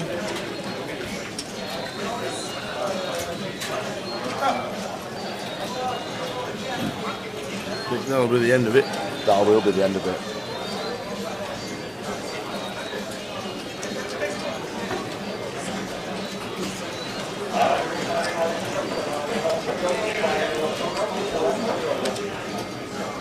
Yep. Bradford's always got a history of Wasn't poker. it Bradford where Ali Malone chopped a comp and got more than first place? We were saying this earlier. I'm sure it was Middy's Bradford. done that once. I'm in sure it Blackpool. was Bradford. Maybe, yeah. Ali used to be, when I started playing in Sheffield with 10 rebuys back in 02, 03 maybe, 01, and Ali was the most I was scared stiff when Ali sat down. He got me to fold some massive hands and he was probably just full of it. He used to bash people about and he'd just fold everything to him. He used to win it every other week, 150 run of fields, 20 rebuys. Sometimes he was in for about 15 buy-ins, but he used to chop them up every week. Yeah, Bradford's got a history of poker. The old naps at Bradford and 10 rebuys, 20 rebuys. They used to do 100 rebuy every month. And that's when you had to travel because there weren't much poker about. Yeah. A lot of shenanigans used to happen in those rebuys though. Players getting chips dumped on the stack by dealers for a kickback if they got a result, etc. Dodgy stuff went on in those rebuys. Card room managers going south with some of the buying money and stuff. Yeah. But of course, back then, Tower, what did everyone do at the breaks? They didn't go and have a fag and just have a chat back then, did they? They were straight to the pits. Yep, exactly. Some people lost more than first prize money during that half an hour rebuy colour up break. Ali included. Yeah. Now that the players now that the poker clientele have gone from being from the bookies and pool halls, they're more university educated now, aren't they, and academic? Not many leaks nowadays, have they? No. Everyone's very smart on how they spend the money and they don't waste it. So if anyone moans about rake, you've got to realise how much it costs to put a tournament on, and if no one's giving any action on the tables, then you've got to get some money. It costs a lot of money. The hotel prize in London, and we've got to put 20 dealers up. They've got to put me and you up. PK. Yep. It's not cheap. They'll probably not cover it, will they? They'll nowhere near cover it, will they? In the hotel bill this week, I can only imagine. Yeah. Like Gary was saying, £350 just come and play. Yeah. And he's not coming. Yeah. Can't get a room for less than £300. He ain't coming. My friends text me the same. He's 400 quid. He's the cheapest one anywhere near here. Yeah. Unless you want to share. I've never been one that wanted to share. You know, in the dorms and stuff. That's never been for me, that. And for anyone else staying with me with my snoring. I once stayed with Pixie in Edinburgh, and he swore he'd never stay with me again. Snoring was that bad. Attention all players in today's satellite, please retake your seats. That's all. Satellite players, please retake your Oh yeah, Bazza knows, yeah. The 20 rebuy Naps in Sheffield next to Dog Track. Baz used to make 20 grand every Wednesday at least for a 20 rebuy. Everyone used to be all in first hand. Someone would get a stack, rest would be punting all the way through. The chips would stick together. Yeah, Nottingham Gala at Nottingham, which is now a G, I think. Did you ever go in the Gala? Yeah. Yeah. Yeah. Is that the one on the corner that's the G it was. now? Yeah. Yeah, because Grosvenor bought out all the galas apart from 4. That old Nottingham 100 rebuy every month was a cracker. Old Ash Abdullah, you know Ash? First Gala Casino British Poker Tour when Sam Trickett won it. That was it. Down in Bristol. No, well, they had one in Bristol. They had a leg in Nottingham. Yeah, that was it. What did he ever come and watch Sam Trickett? You ever hear him these? Did he do anything? Just the 13 mil. Yeah.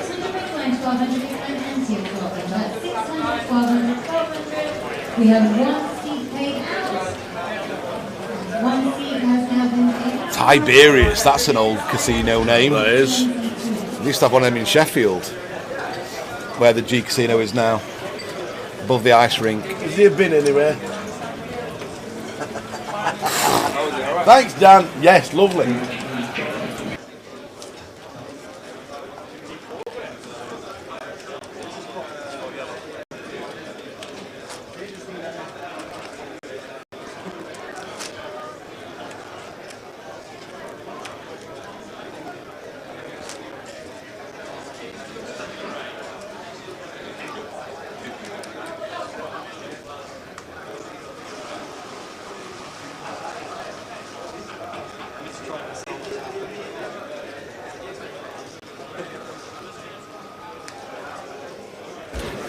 Little black book for his loans.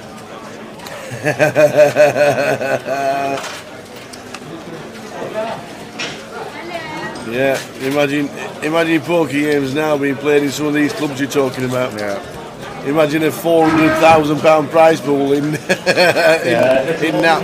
First time I ever went in Naps in Sheffield, I remember being able to nearly touch the roof.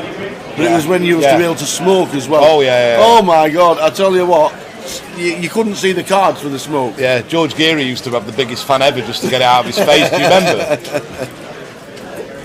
Sounds crazy that you used to be able to smoke at the table, but yeah. Yeah, first time we went in Naps inside Alton Stadium. Yeah, 11-handed. Proper casino though, old-fashioned, low roof, more like a bit more James Bond than another one that they've had in Sheffield. But 10s for Jan. I once got barred from the G Casino, the Grosvenor Casino in Sheffield, because when it was our leaving do and it was our like A-level prom kind of thing, I was the only one who wasn't 18 because I'm ended June, my birthday, and the rest of the lads are all September, October. We'll come back to that very shortly because we have Jan all in with 10s against Josh. We don't know what he's got. He'll probably have the ace of spades. What's he got? Ace queen. Oh wow! They all, yeah, ace of all diamonds. in. This is a massive hand for Josh. Well, for both of them, obviously. Jan's out, but yeah. We could be heads up. I've just got a feeling that obviously the 10's a massive favourite now. Yeah. Big favourite now. The 10s. Oh, it's a queen. Not anymore. We could be heads up. Rennie and Josh. Rennie's sweating this card. Boom! Yep. Rennie's got heads up. She'll be loving that more than Josh. Rennie, well played to Rennie. Jan. Did well. Wow. Got in a good spot to double up and be nearly chip leader if he'd have won that. But well done, Jan. Jan Nazar takes the well pictures. Well played, Jan. Well done, buddy. Takes the pictures for the backers. Well done. 17,150.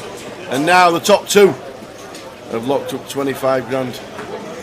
We are heads up 3 and 7. Josh will be moving across to seat 3. Rennie can stay where she is. There shouldn't be a break, we've just had one. He did smoke cigars, but he had a fan. He didn't want to. He smoked it, but he didn't want any smoke going over him. Yeah, just like everybody else. Yeah. On everybody else. His son used to play. Is that right, George's son? Big fella. Yes, he did. Yeah. I think last time, I know he's passed away quite a few years ago now, George, but it's been must be 10 years, more than 10 years. Yeah, he used to be in Blackpool all the time, didn't he? Yeah. And Stockport, what was that casino in Stockport called? 36. It's something like that, wasn't it? Yeah. They started off there, didn't they? They used to have huge buffets with lobster, salmon, lobster, fillet steak. Yeah. I never actually played that. I don't know why, because it's only over steak, isn't it? The players didn't dump thousands and thousands in the pit, did they? Obviously. No, was it. Yeah. When you get a buffet with lobster and caviar on it. No, it wasn't the 235. That's in Manchester. I'm sure it was called the 36 in Stockport. Yeah, sure it was. Yeah, the free sandwiches days are over now, PK. The free sandwiches and colas and crisps. Used to go in there, just have a walk around some of them just to get some food in the belly. Yeah, some of the regulars. They never used to play hand in the live. It wasn't Stockport 235. It definitely wasn't. No, it wasn't, I think. It was something else. I'm sure it was 36. Maybe it was. Was it not? No, 235's Manchester now, isn't it? Yeah. It definitely wasn't. I'm sure it was called 36. That does ring a bell. It was a 36 best buffet. All bellies. We're all talking a lot about food, aren't we? I'm getting a bit peckish now. Go on, Frankie, get the trophy up, buddy. Look at old Slim Frankie. Yeah, another two-stone gone from Frankie as well. Looks $1 million, doesn't he? Looks like he's going to have a frame of snooker in a minute. There you go, Frankie Thomas, Casino 36, owned by Dougie Flood. Who's Dougie Flood? Do you know Dougie Flood? Not aware. I know Liam Flood. Yeah, I know Liam Flood. Gentleman Liam Flood. So we're heads up in the high roller. Blinds are 50, 100,000. And it's all in the course. First hand. A genuine flip. Sevens against Ace King. A genuine flip. Rennie's got Ace King. This will put them a lot closer if Rennie can hold this. Get there with Ace King. We were just saying about one hand for heads ups, weren't we, Tower? Here we go, first hand, a genuine hand. Josh has got sevens, Rennie's got Ace King. Oh, and a king! She hits a couple of backdoor straight draws or a 7. Just a 7 now, or Josh is going to have to dig in and it's going to have to be the hard way for him. 7. No, Rennie's doubles. And there's still a chance we could have our first female high roller champion, which would be quite a story. So there we go. Very close now. Phil, a couple of pots here and there, and we've got a new chip leader, guys. Yep. Used to drink my way all night there. Yeah, the restaurant, they had a little restaurant there by the side. Everyone used to meet up and have a bite to eat before the tournament. Yeah.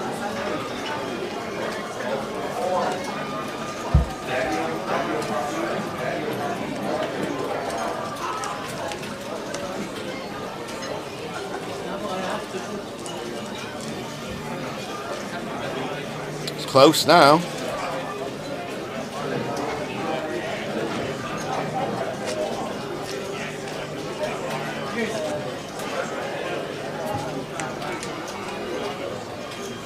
Yeah, it was 30. Good memory that, Phil. 36.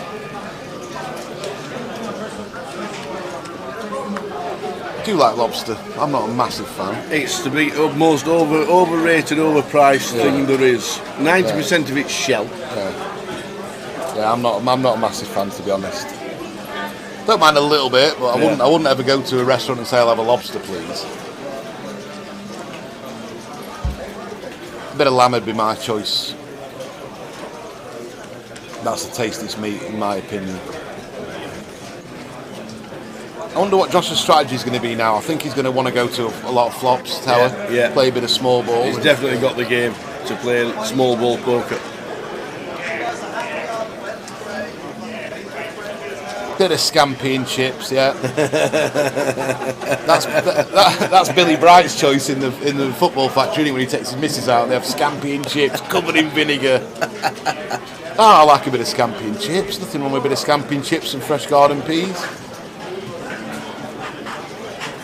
Used to like cod butter sauce when I was younger, Tower, did you? Fresh garden peas? Yeah. Out at freezer? Yeah, out at freezer. yeah. Freshly done out at freezer, yeah. Hit microwave, bit of water. Yes, those ones, mate, yeah.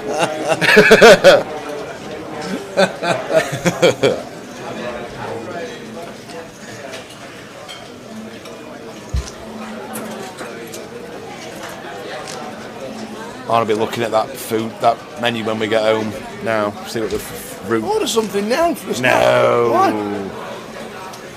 No.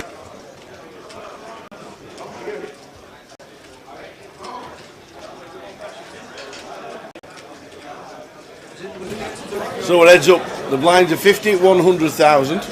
Rennie Share and Josh Mahmood.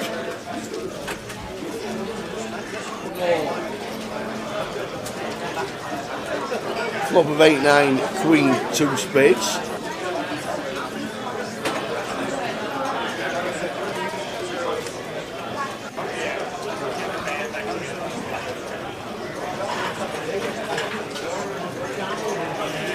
Andy Garland. The elderly maniac. Scampy was posh in the 70s. It was. It was a treat.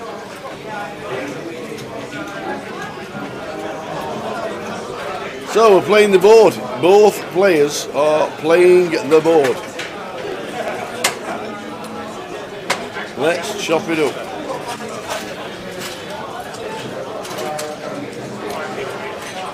Evening, Lenny. When did Rotherham United play Preston next year? Never found out off Kev Bloor when Stoke play Rotherham next year.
of August.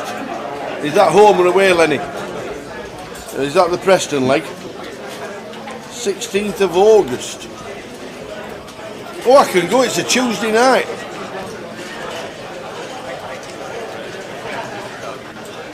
It's a Tuesday night. First clash, Preston versus the mighty Rotherham United.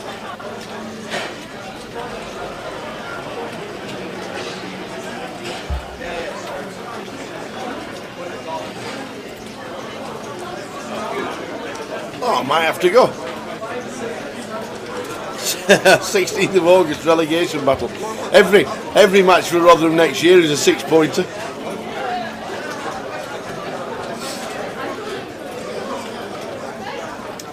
Yeah, I might have to go to that Tuesday night in Preston, Rotherham United.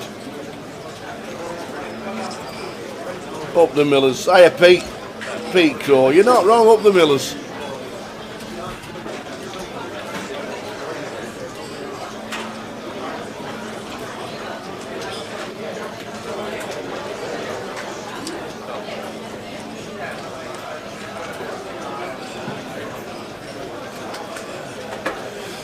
.655 is the flop. 2 clubs on the turn. Any check calls.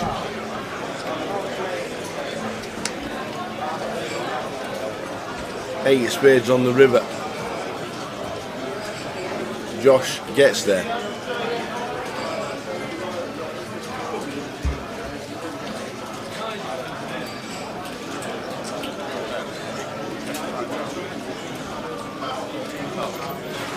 Should be a call. King Eye, the 8 hits. Ah, you hit the river.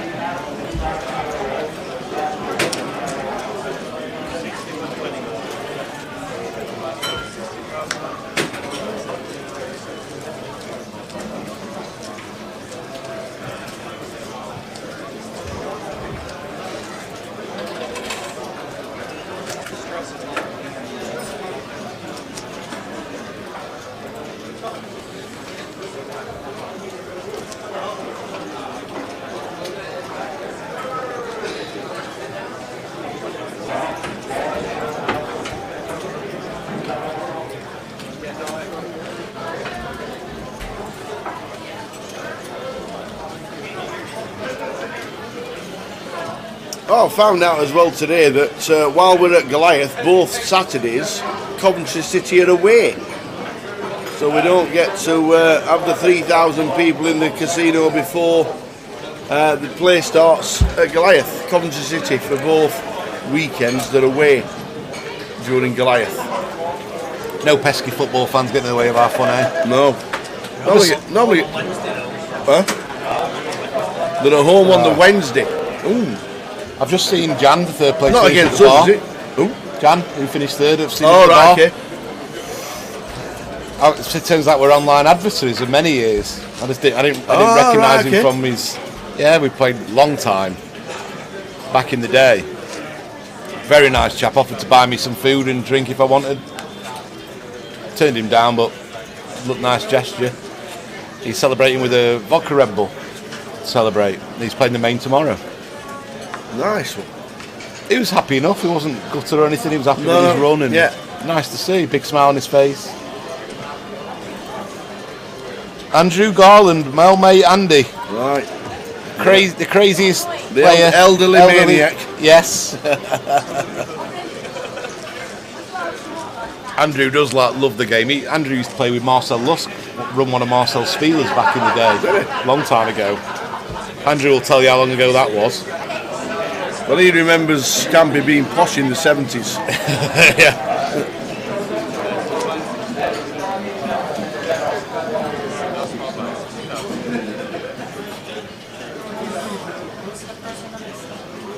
Coventry do have fun. I remember they were in the first Premier League, Coventry, back in the day. Ron Atkinson, Dion Dublin played, Huckabee, remember Huckabee? Peter and Love.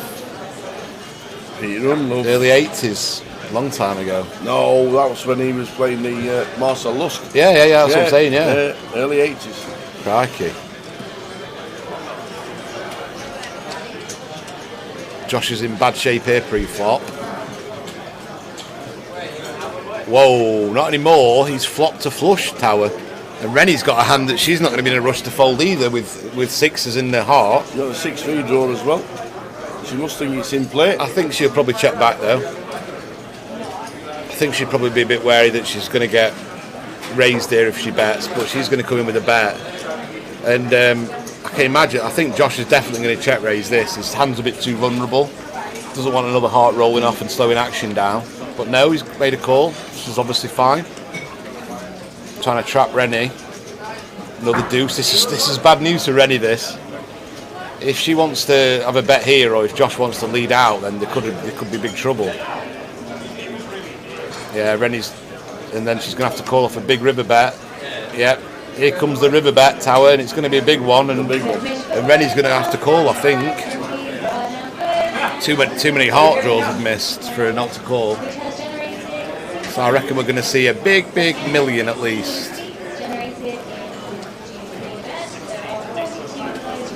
What are we saying? Is that 8? 1 mil? 800. 800,000, and it's going to get called. No, it's not. I think it is. No, it's going to get called for sure. Get your pound back out. All right, I'll bet you a pound. Even pound, yeah? I think she's calling. Oh, get your pound out, son. I haven't got a bloody pound. I owe you a pound. I've got no change. I should have got odds. I owe Tower a pound. I've gone for your beef, and I've gone for some halloumi as well. Good choice. Good shout. Partial to a bit. I know it's terrible for your halloumi, how fat it is, but I love a bit of halloumi. Nice, yeah, lovely. Don't forget Oggy, the great keeper, said McApack. Yeah, big Oggy. Not the most handsome of men in the world, but yeah.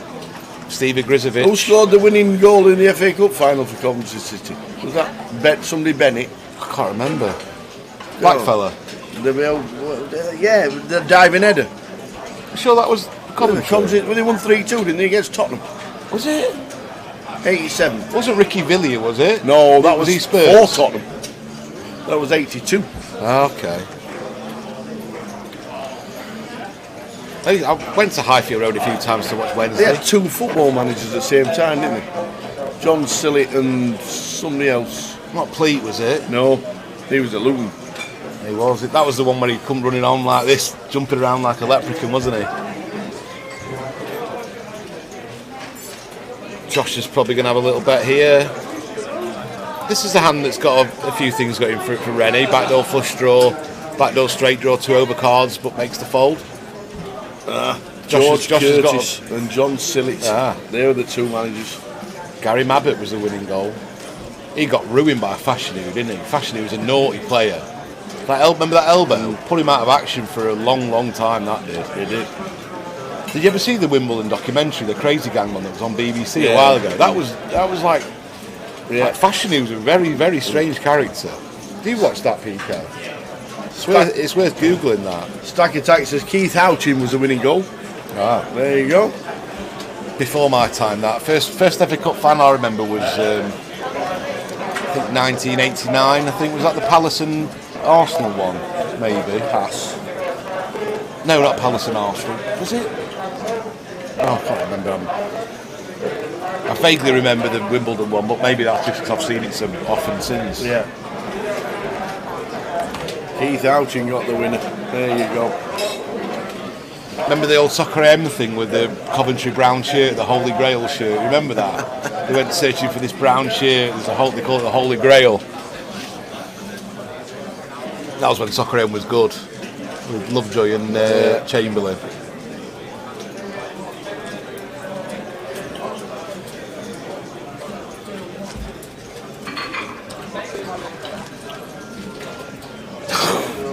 They're progressively getting a bit worse. Like, come on, Penny, up your game.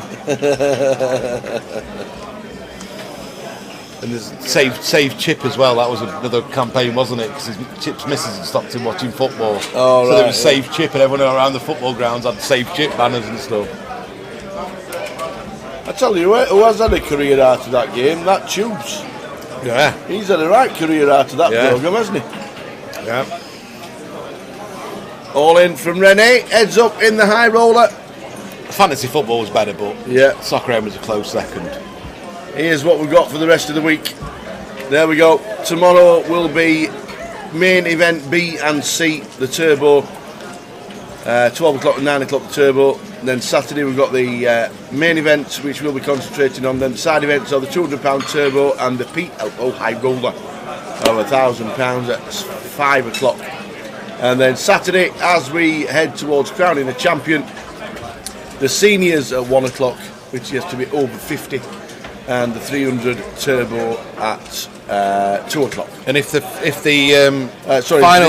GUKPT final finishes at 4:14 somehow, I'll jump in the 300 quid late reg, but I don't think that's going to happen. If the main event finishes before 3:15, I'll jump in the seniors. Deal. Yeah. I'll be getting to senior stage soon. I can't believe I'm 3 and an 8 now, Phil. Still feel like I'm 16, mate. And act like it sometimes, a lot of people will say. Yeah. I think it's good to act young, isn't it, and feel young, Absolutely. even though you're old. Yeah. It's just that your brain wants your body to do things it can't. Yeah, that's the problem. Yeah. Sometimes you've got to take stock and think, right, instead of having that last few beers and a dance, I'm just going to call it a day. Bow out gracefully. Flush draw for Josh, Rennie, the King Deuce and top pair. If it fades, a 5 or a heart, which it does, Rennie's going to win a nice little pot. Is she? Yeah. No, he's got a 6, Josh, hasn't he? Yeah. Oh, she's got a king. Honestly, these eyes. I think I need to jump into. You know that Specsavers down on Edgware Road. Yeah. I just hate paying for a prescription for a test when you're going to buy from them anyway. You know what I mean? I just hate the fact that. Why don't I just use my last prescription? Oh, they'll say, oh no, it only lasts for 6 months, and they try and get you 25 quid for an eye test. It's scandalous. You're going to use them anyway. It puts me off. Always try and say, no, I want the eye test for free if I'm going to spend 200, 300 quid on sunglasses. So Rennie gets a nice pot with a bet of 195 and a call. Nice. They're not going to chop it, I don't think, are they? No. I said that. I thought they'd be. No. I said they'd be. Definitely. In my eyes, there was a 30% chance that they wouldn't chop it when there's 4 left. But how it's gone now, I don't think Rennie would take any kind of deal that Josh would be willing to give. And I mean, they both locked up at least 26 grand. It's not the end of the world, is it, Tower? If you can't hand second and you pick up that.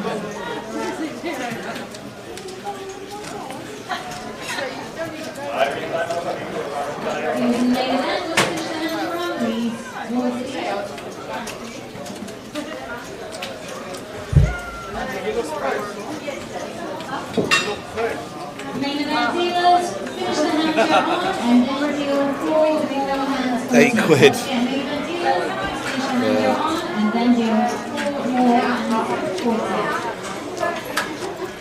My old man just picks them off the spinning thingy. You know, when you got to be news agents and stuff. He knows his prescription. He just picks them daft ones up off the thingy, off the rack.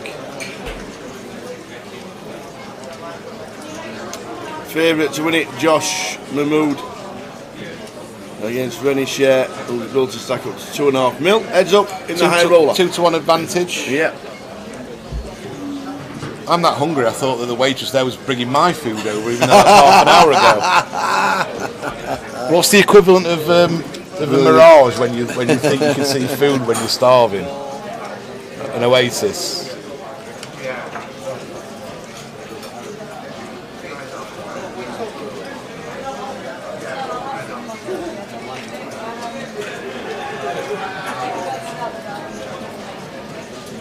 Josh deciding he's just going to try and check his pair down, and hopefully he's good, which you can see he is. A deuce, a little duck, will be enough to win this pot, unless Rennie decides to bluff it.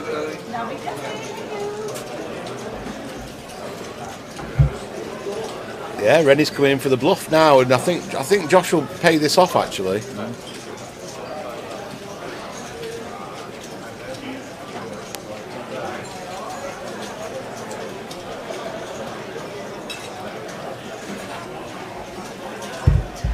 Is Josh going to pay this off?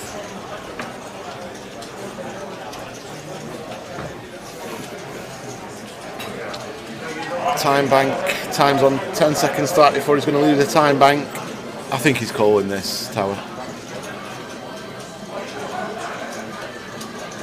Maybe Rennie's image will get her a fold. Are we going double or quits? Yeah, I think he's calling you. No. No? Alright. I think he calls for double or quits. Oh, bloody hell. If this goes on all night, I'll end up owing you £1,000, eh? Lummy now. Good bluff, Rennie.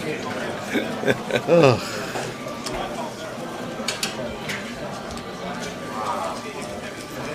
£2 now. Lummy now. There we go. Yeah, I thought he'd call there, but Rennie's earned that bluff. She's not bluffed much, and he probably knows that. So it's good use of image by Rennie there. This could be the first ever female high roller champion in the history of GUKPTs. I can't remember many female high roller champions in the history of the poker in this country, to be honest. I know Vicky Coram won the main event, but EPT main, but that wasn't a high roller as it's known. She was in last night, wasn't she, Miss Coram? She was, yes. I think she might be in over the weekend as well, if she's not busy. You don't know what she's got on nowadays. She got a daughter, hasn't she? Just one child, I think. Yeah, but she still does TV, doesn't she, for all different kinds of programmes. Very witty, very clever. Very clever. Yeah. Very clever. That was the best thing about the leg one in January here. I had Barney and Vicky on my table, and I was just listening to them engrossed for like 3 hours. They were on there talking about the old days and stuff. It was brilliant conversation. I kept trying to butt in a little bit and then just listen to those two telling old stories.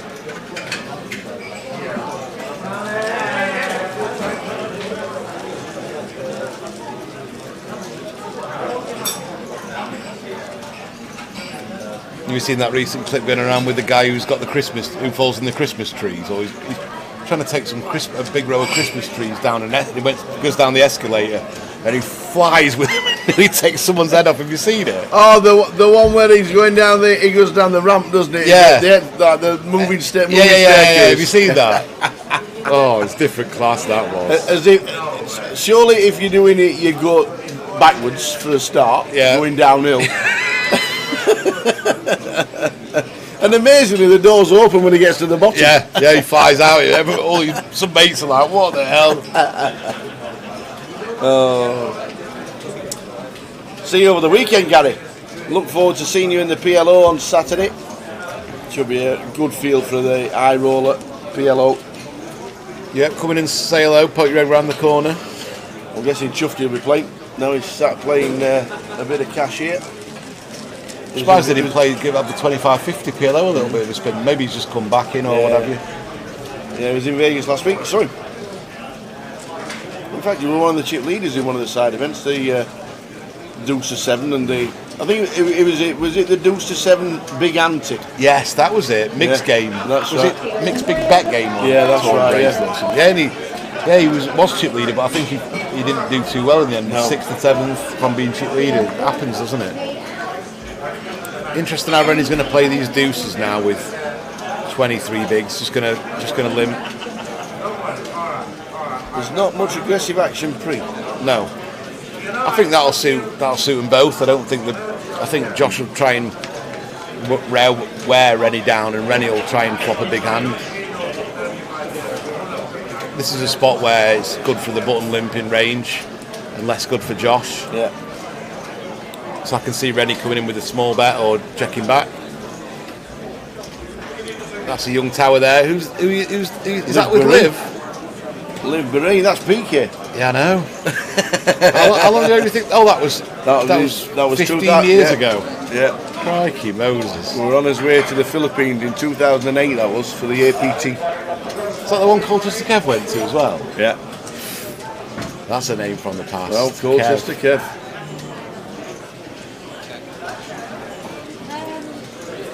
Oi, oi. Bit of snaps arrived. Thank you very much. Is that what you had, Phil? Yes. Thank you very much. Yeah, indeed. Lovely. I'll just move across for a minute so you don't hear me chewing. Where's the beef then, Phil? Underneath.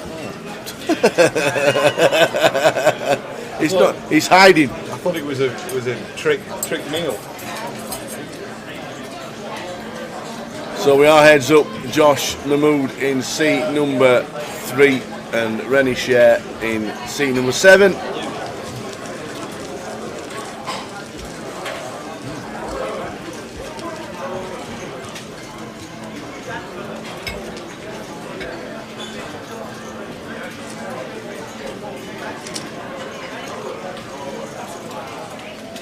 They're just about to bag up in the main event. Probably get some chip counts. If not, they'll be with us tomorrow morning before we start day 1B of the main. That's our live stream tomorrow from 12:30. Sorry, tomorrow. They're down to 21 in the main event from 88. And the cash out satellite was bonkers. 160 players. £16,000 in the prize pool, meaning 16 seats exactly.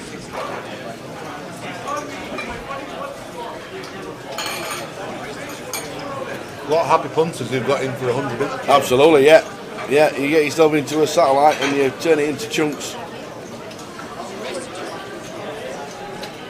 Race 240, Rennie.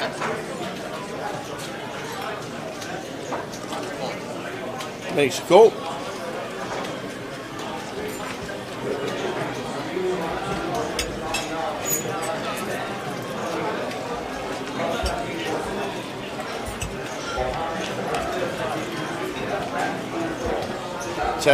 Ten queen 3, Josh flops best. Goes check check. Probably go check check again. I don't mind, I'd like to see Josh firing a bet, but it doesn't. It will now, Tower. Yeah, and then a fold. Yeah. Rennie is not putting a dime in this pot. Not one dime. If you could put half a chip in, it'd be too many.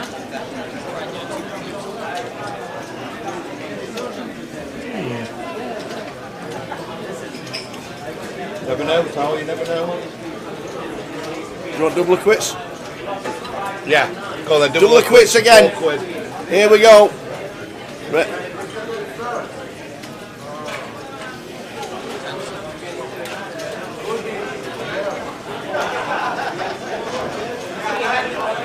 Ooh. Come on, Randy, save me £4, please. She's using a time bank.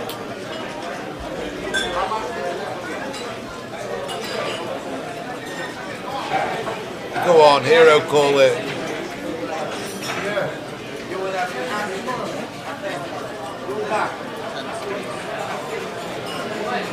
Who's one time bank She already? wants to call this. She does want to call it. Oh, hey, there's the money. sake. Show me the money, honey. Holding out soon, Power.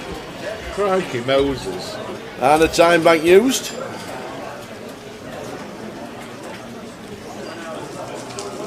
Did she flick in a time bank? Not sure.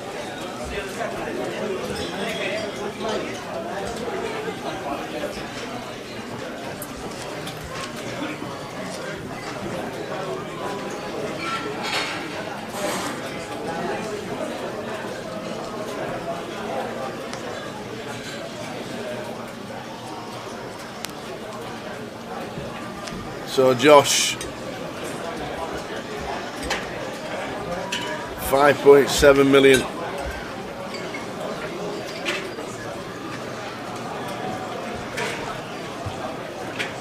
How often do the players get issued a bonus time bank? Start of day 2, you get 4 at the start of the day and you can't have any more. Oh, they get reimbursed at the start of the final. So, that's right. So you start with 4 for day 2, and then when you get to the final, everybody gets 4 for the final. It might even be 5, but I think it's 4. Yeah, we're up to £4. Yeah. Towers £4 up.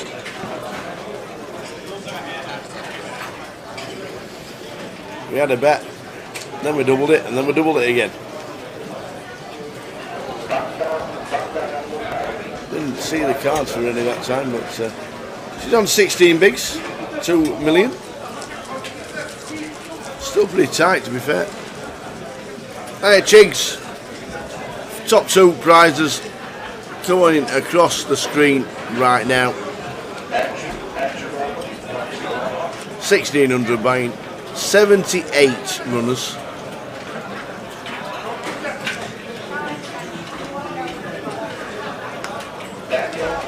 $39,150 and $25,650 if you lose the final hand. AKA a week's hotel in London, Tower. Yeah, just cover your X's. How come the high roller buying is less than double the main event? Would have thought it would have been about 2.5x. I don't know. I don't know what the pricing policy was for the high roller, but it got some good numbers. 78 runners.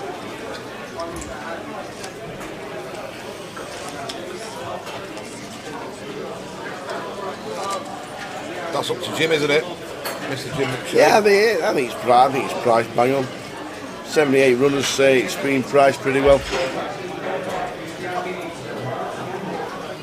We've tried to do massive buying high rolls and they don't work. No, you go to 5k and it's not the EPTs. No.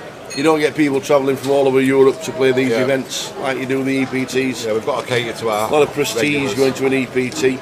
Not that GUKPT hasn't, it's just that a lot of people don't travel towards a GUKPT like they would an EPT or an old WPT. Rennie's been sneaky and checking back the ace here. She's not going to get paid anything now. Josh is not going to try and bluff this, I don't think.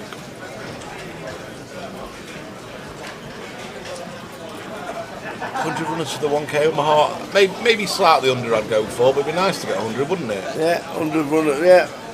Let's go for 87. He has had a better tip. This is a strange play. I don't think he's going to get many folds after Rennie's check back this flop, but he's got some heart. Well, if she raises it, just turns her hand face up instantly. She'll just call. So it should just be a call.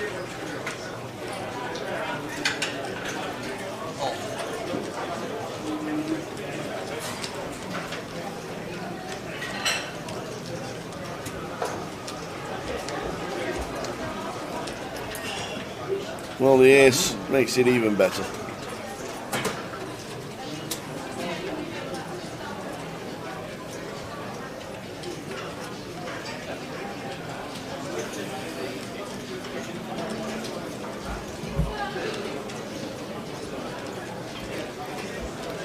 Interested to see what size Rennie goes here, Phil. She could go massive in trying to rep that she's trying to get him off a chop.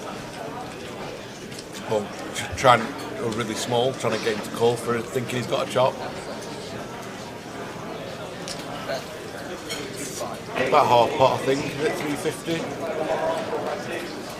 Interesting, because Josh could just call to chop. He could do.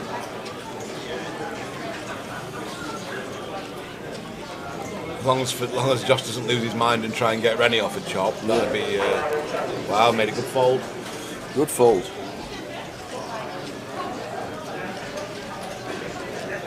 Yeah. The grand final high roller later in the year will be a lot bigger than this one, and that's for sure.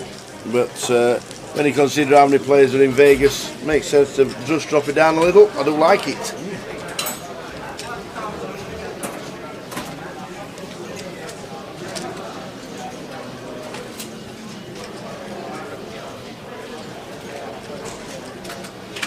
Heads up battle for the high roller. They've all bagged and tagged in the main event. If we do get any chip counts, we'll let you know. But we are heads up in the high roller. Started with 18 players at 3 o'clock this afternoon. Lovely food, delightful. Bit of a snack there. Good lad. Keeps the energy going. Yeah. Rennie going to jam this? Yeah. Shade under 20 bigs and a quick fold. Chipping away. Yeah.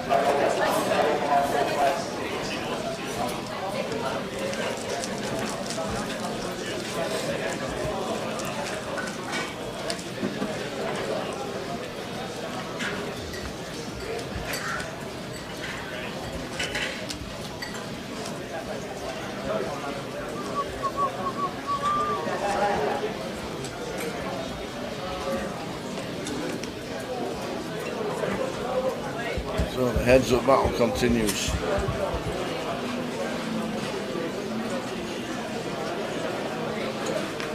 PK said midnight his prediction when it ended, and he's got a good chance of it being right. Do you think if the grand final obviously is it's like an 18-day festival? Yeah. Do you think they could have a high roller and a super high roller, or is it just asking a bit too much? Probably. I think he's asking a bit too much, especially for how the hotel prices, as we've been saying. Yeah. I think he's asking a bit too much. I mean, but for the grand final, you do get a lot of the French regs. And it's in the winter. Over. Yeah. It's not as busy London in the winter. True. Not as many tourists. I know you get Christmas tourists, but not as many staying over.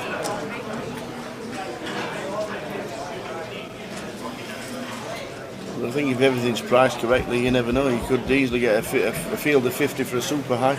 Maybe. Yeah. Evening, the logs is in the building. How's things, young man?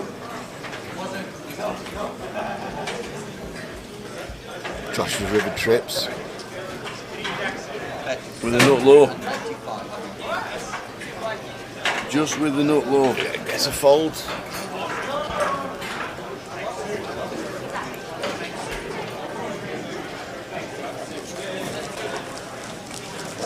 Yeah, I agree with Gunarash there. They'll be calling to chop on the ace 4-4. Yeah.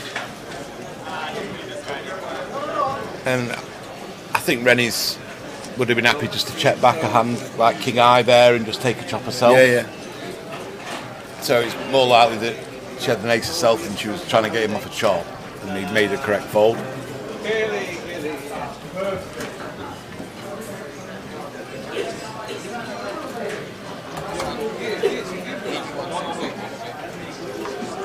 Frankie's there again. He is. Looking slim. Getting his steps in, mean and trim. Getting those steps in.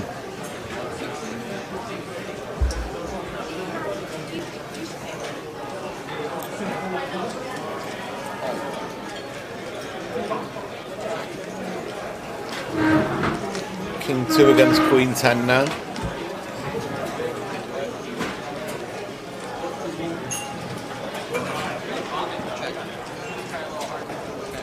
Pair for Rennie and a gut shot and just a Misley King High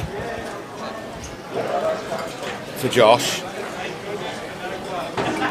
Or Scott, is it Scott? Is that his nickname? They've all disappeared. Rennie's going to come in for a value bet here. And I think Josh is going to have to just fold.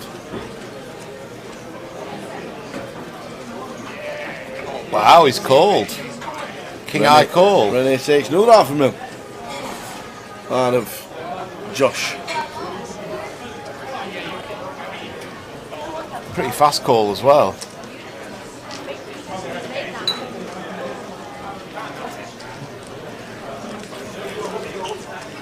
More patient than me and your good self, Andrew, for sure.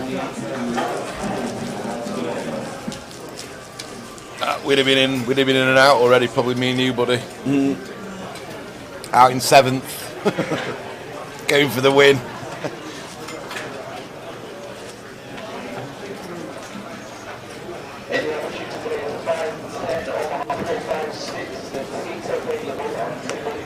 We're still on half an hour clock, obviously in half an ante. Yeah, they don't change. Doesn't get less heads up. Even though you could go to 20 minutes, but half an hour is short enough.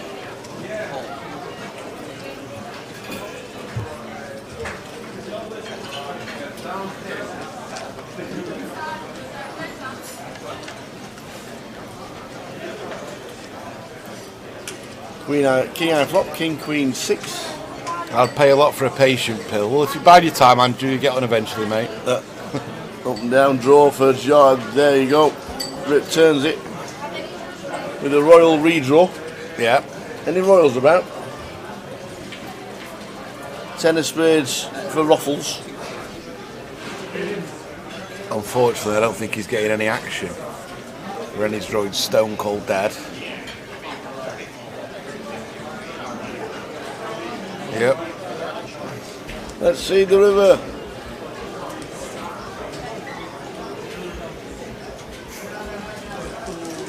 I really don't love you.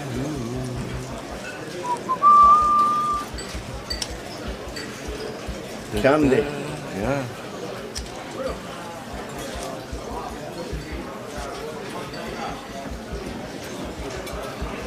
Spicing it up a bit now, aren't they? A bit more disco. Cash tables are full as well. It's booming in here, Tower, to be honest, buddy. Yeah, I think there's about 12 cash tables running in a minute. Yeah. The satellite's going on.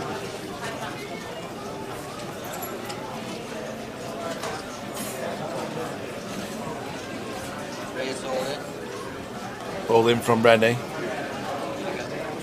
Josh limped. Rennie jammed with a king 10 of diamonds and got a fold. 14 cash tables running at the moment. That's crazy, isn't it? 1-2's more popular than anything else. There's a 1-3, 2 1-3s, a 2-5, 2 2-5s, Omaha 1-2 and 2-5 and a 5-10.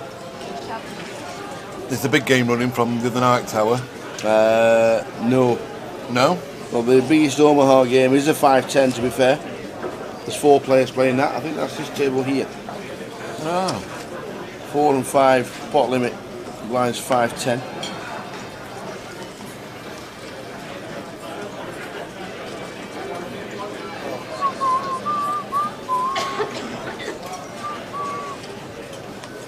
There wouldn't be many players wanting to play a deuce or 7 low ball with you.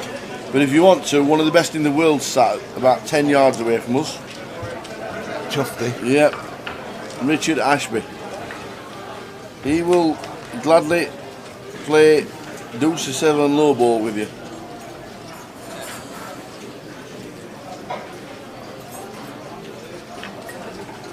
I learned a very valuable lesson in that game over the years. Never play full ring without a deuce or a 7 dealt to you. Even if you've got a hand like 3, 4, 5, it's just garbage to be drawing out basically. Too many times you hit it straight. You need that deuce or 7 in your hand, preferably both, obviously. Even if you've got deuce 7, king, king, king. very important to have at least one of the either a deuce or a 7 in your hand to start with. That's the lesson I learned. Good button game to play when you're playing triple draw pot limit.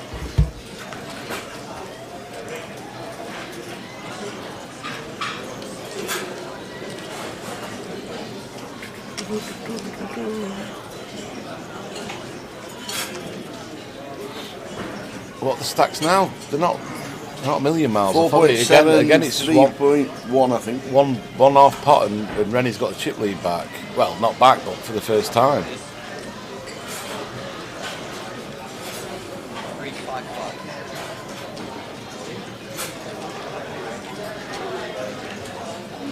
I can see Rennie defending with this for sure.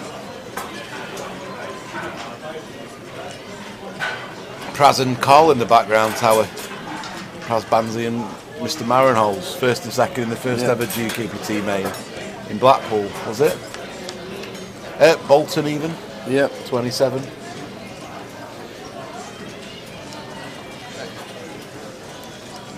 Nothing much for either player here, but Josh is big favourite to win the hand with a C bet.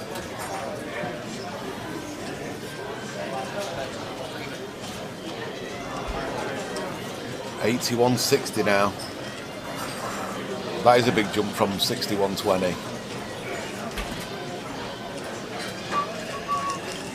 I don't know. I think Praz does a lot of sports betting, a lot, especially on cricket. Yeah, he was a great player. Yeah, great table presence.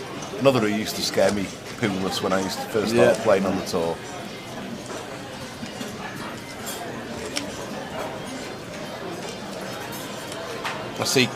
Keep seeing Carl. Carl's got, is it 2 or 3 kids now? Big Carl, Amy Trod. Yeah. Well, I mean Marinholz now.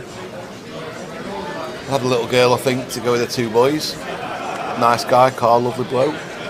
He was very funny as well, Carl. Well, probably still is. I haven't seen him for years, but he was always very dry sense of humour. Look how shallow it is now, Tower. 32 bigs versus 16 bigs. Yeah. The blinds catch up to everybody. Yeah, we don't very often get to 100, 200. We don't very often get to 100, 200. Quick switch in the dealers.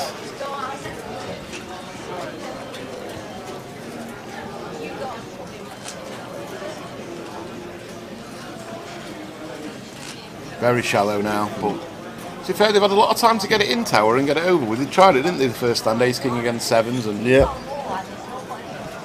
but since then there's been no big pre-flop clashes.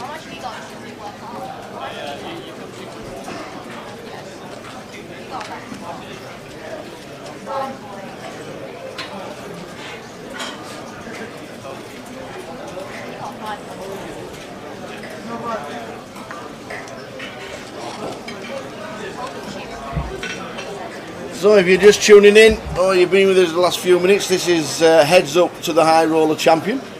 We are down to 2 from the 18 that started the day. Rennie Share 2.4 mil, Josh Mahmood 5.1 million. Is that how you pronounce it, a surname? Share. I always thought it was Z. Yeah, she told me. Ah. She did tell me it was Share. Does he love... So that like that pronunciation, Share. As in Yeah.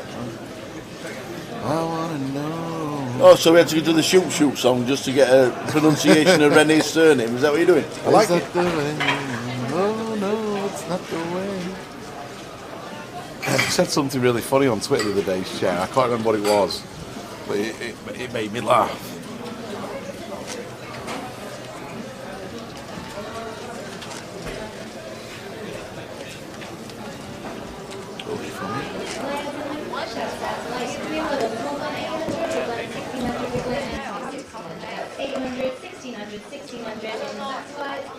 There are 13 seats.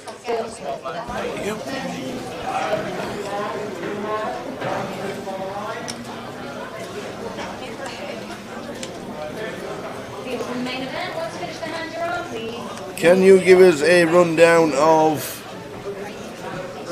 who finished where on the final table and for how much, says Carl Smith? Yes, of course we can. In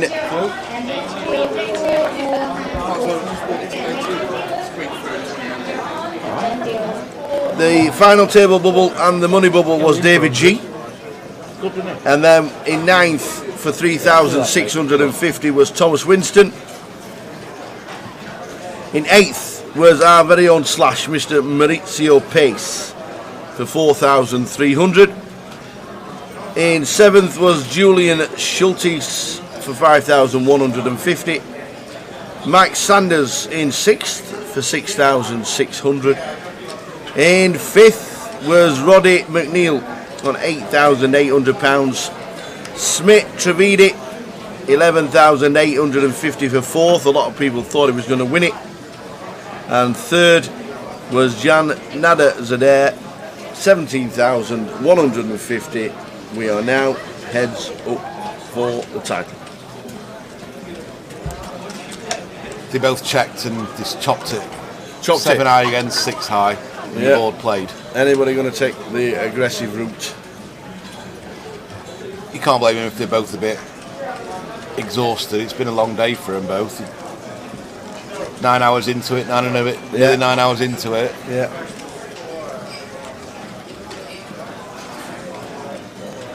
That was the big hand, wasn't it, earlier with David G and Josh? Yeah, that was the big one. That Trip was a sevens massive for hand, David G.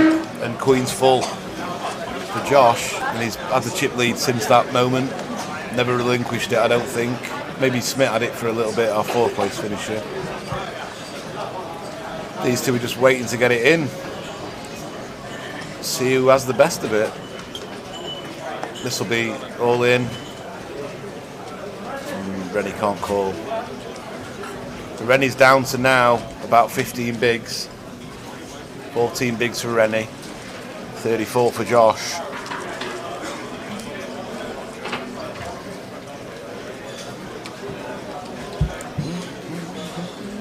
Katie Swift is still in the ladies' event in luck. Vegas.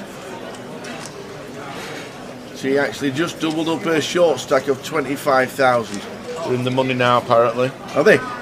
Well done, Katie. Be massive money up top. What's up top, Tower? 166,000. Lovely jubbly. Did any males enter it? There are. For 10K? Well, I hope not. Yeah, it's silly. 161 players left, apparently. They're just in the money. The bubble was 163. Still a long way to go, but it's nice. It'd be nice to be in it. Yeah.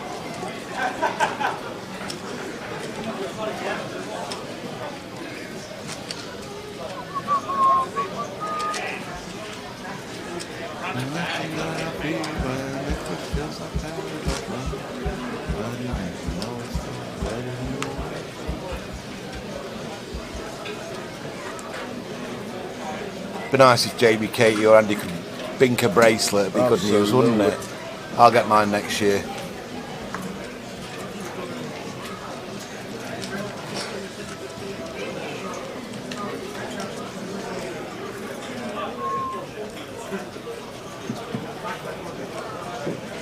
Not much happening in this heads up at the moment. It's going for a bit of a lull and nobody's flopping anything, but we're going to have to get going soon because there's about 15 minutes left on this level, then it's going to be 100, 200. Yeah. And with about 7 million in play, it's going to be very shallow. No deals done at all. No, Mick the Mod. 0. And I have no idea how old Rennie is. I'm sure might be able to Google it. Will it be on Google? I guess it won't be on Google. Well, she's not a movie star, is she? I don't know if it'll be on Google. No, I doubt it. Certainly won't be on End of Mob either. Oh, you can ask now. You can ask if you like. I'm not going to ask. No. You can guess if you like. 28.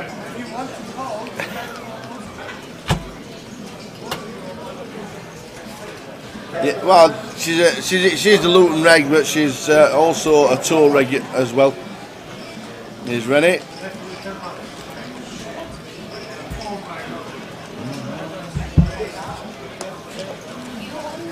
$5 mil to $2.5 mil. Getting closer.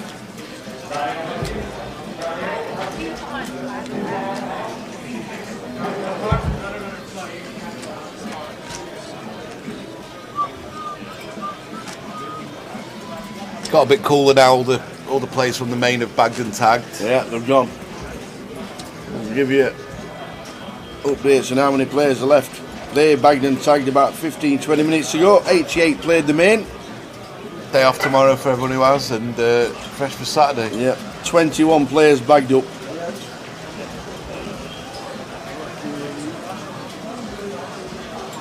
The cash out satellite at 160 runners, 16 seats exactly.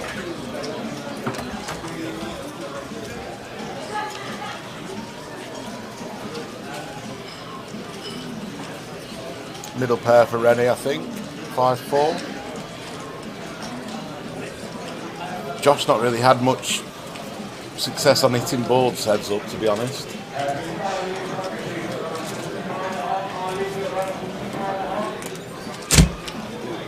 Not for me, I couldn't squeeze another thing in this belly.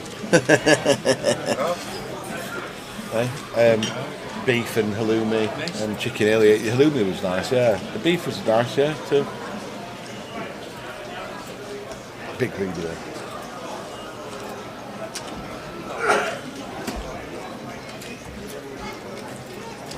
So Rennie flops second bet, turns it quack, house. Turns it into an house. Yeah, Josh has given up trying to bluff this now. He's just that's it.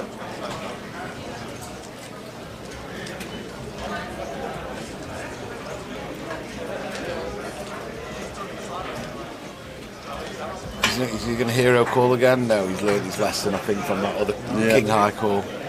Well, we need to have a chat with the chip leader who's bagged up in the main event. Eddie. Because his surname's Hellmuth. Martin Hellmuth. Wow. Now, can he be... Does anybody relation? ever know another Hellmuth? Anywhere in the world? I bet that someone said when they said his surname a long time ago, there's a famous Hellmuth who plays poker, and he's like, what's poker? Then learned and then loved it. Yeah.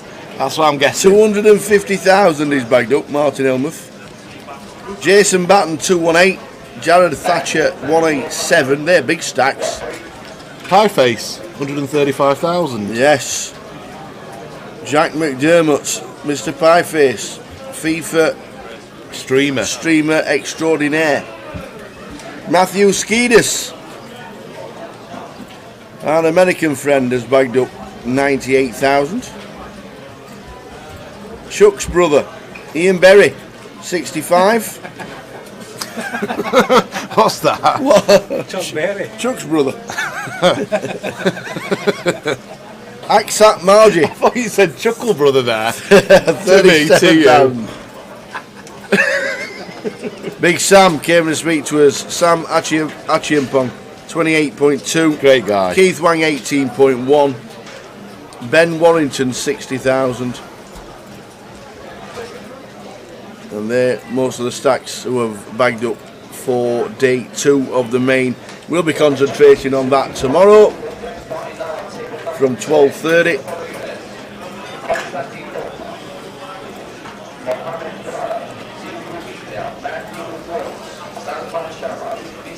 Maybe it's the same guy, Chili Pops. It could be. Martin Hellmuth.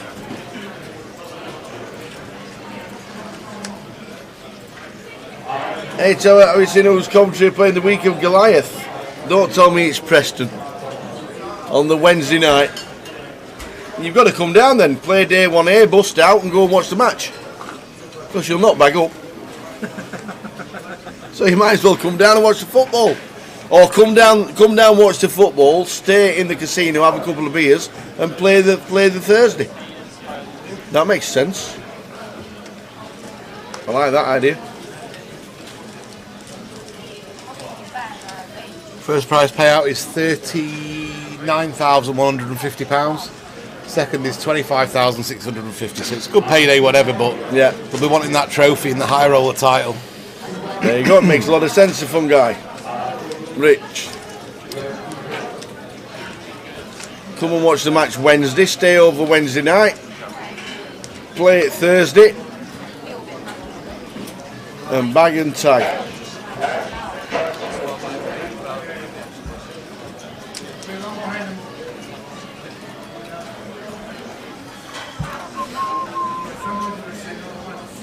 Right, who's getting the Horlicks in?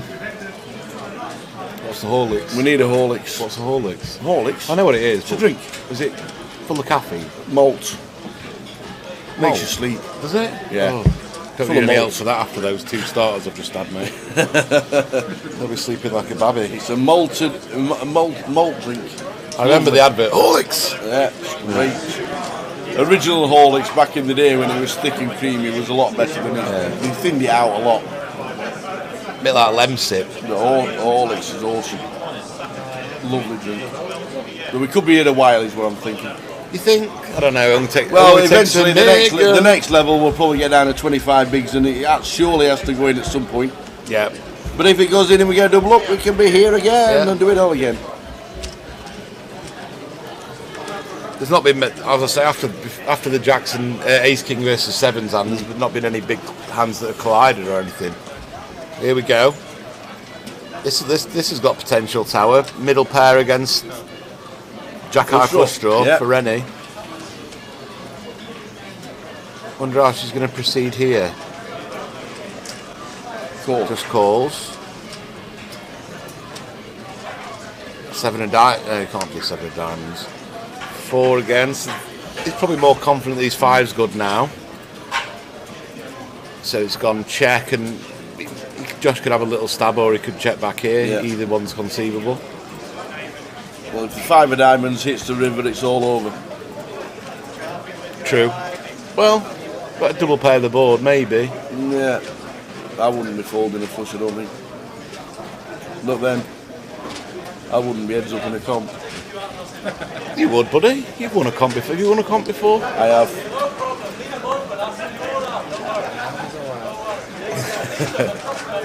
This century, or?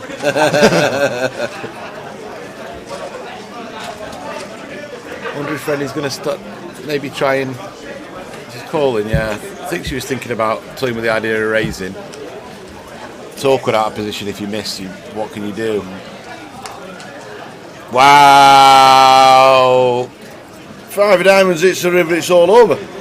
It can't be all over though. What's he going? What Josh is going to bet $1 million, and Rennie will just call. I think, don't you? We hit the 5 of diamonds on the river. We can't fold a. I know it's a double pair board. She can't jam it all in either. So if Josh only bets $1 million pot, then she'll still have 900,000 back. She's not going to raise, is she? No. So but she calls unless he decides to overbet jam. If he just decides to bet $1 million odd or a bit less, he can only just call. She's going to probably call quite fast. He's all in. Oh wow, he is all in. So he has jammed. He's jammed double pot. Does anybody fold? I don't fold. I don't fold. Rennie? I'm not loving it though. I'm not doing handstands. No. I actually think if she folds, it's a great fold. And I know it's a double pair board and it looks easy, but it's not easy. We can see the cards. And she's got to be thinking that he's trying to put maximum pressure on her. And he could easily have an ace, isn't it? But it's, yeah, I think she's calling. What do you think, Tower? I think she'll fold. I really do. It's a double pair board, and I just think the way Rennie plays, I think she folds. I've lost enough money tonight for that £4. I'm not gonna bet this time. It's a tough fold. We can see the cards. It makes it so much easier for us. We understand that. And yet it's a double pair board. And no, I don't fold myself, and you don't fold yourself. But I just think Rennie will think about it. Especially to double pot. Maybe he's been a bit too greedy here. Yeah. Maybe if he just bets $1 million, he always calls with like an ace or obviously a flush, a 4. But with him betting double pot, he's almost asking her to have a 4. Yeah. To call, maybe. If she folds a flush, she folds a flush and she's going to call for 4x or 5x. Wow, great fold. Both time banks used. But now she's still only on 11 bigs. I nearly lost £8 to Tower. It got in the region of unresponsible gambling. and we can't have that on stream. We've got another 3 days to go yet. Oh God, I'm paying you up. I'm paying you up tomorrow, and that's it, mate. Especially now, especially because he's got a vantage point, Dave. He can see who's still in. Oh yeah, he's at it, guys. He's a crafty old git. He's at it. Yeah. Yeah, I'll swap chairs with you tomorrow if we double it or quits. Big fold from Rennie Share. Do we all make that fold? Or was it an easy fold? It depends, doesn't it? It depends. Most important thing in poker is how do people perceive you. Yeah. If they think you're going to be a tight player, if you think that someone thinks you're a tight player and you'll fold big hands, then you probably should call. If you think you're going to call off and be a loose caller, you probably should fold. Nah, I don't know about that, Craig. I think she definitely would have called $1 million there and left herself 900k back if she was wrong.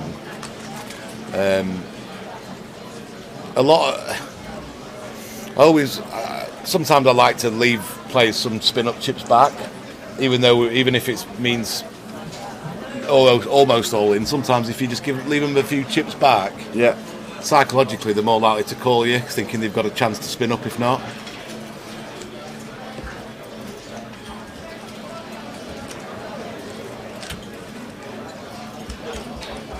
Josh has called 80k, Rennie's checked.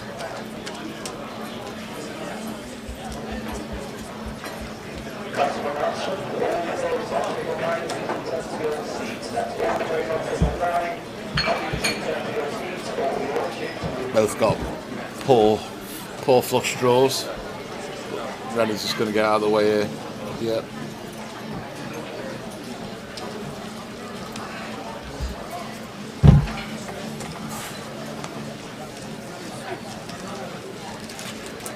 So 6.1 to 1.7.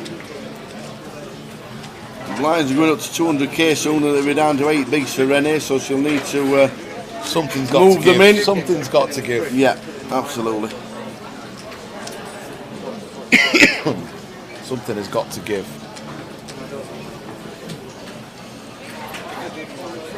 Bit of dance tunes, Tower going on. Oh yeah, we're getting in the mood. We're going partying after, aren't we, mate?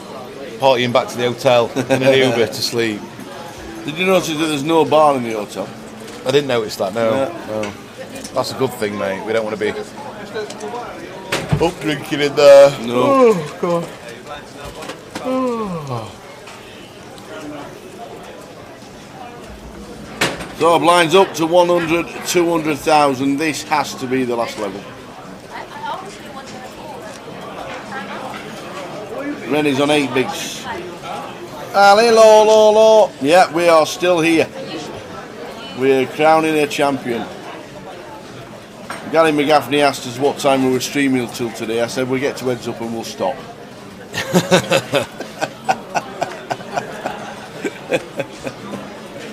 This has to be the last level. Has to be.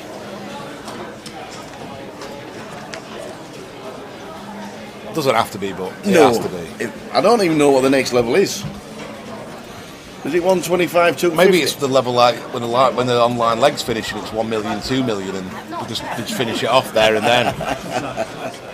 Next hand winner. Yeah.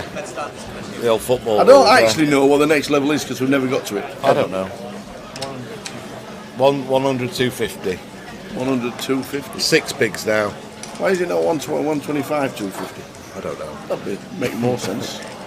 It would. But anyway, is this the level we crown a champion? We started with 18 players, we're down to 2. He's played like a very good structure though, hasn't it, Towers? Yeah, absolutely.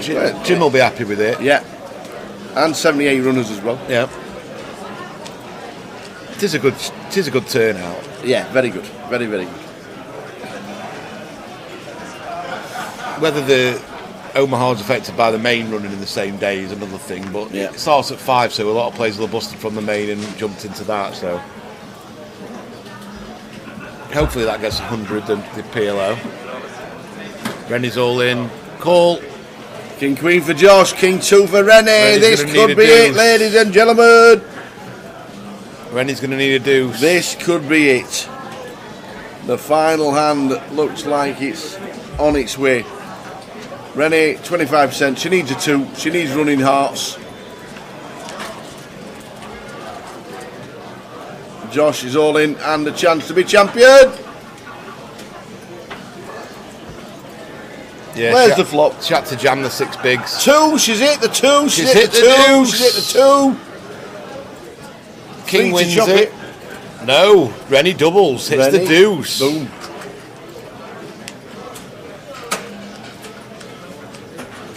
That makes it a bit more interesting now, but still, she still needs to get something going. She'll only have 12, 13 bigs now. 13 bigs against 25, nearly 2-1 still.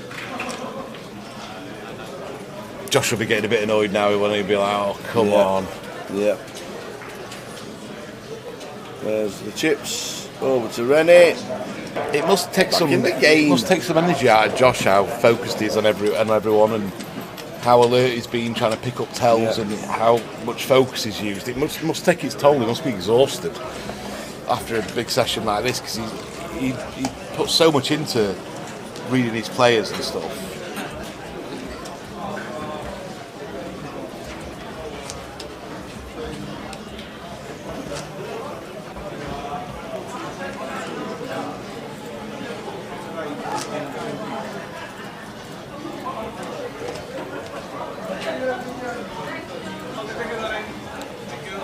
Someone said, I think Rennie's had a bigger score than second, but maybe this will probably be a career high for her. I imagine winning a high roller. GUKPT second in Leeds.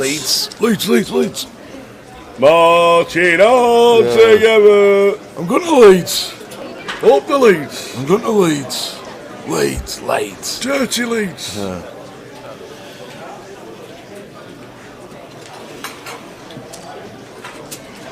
We nearly played Leeds next season.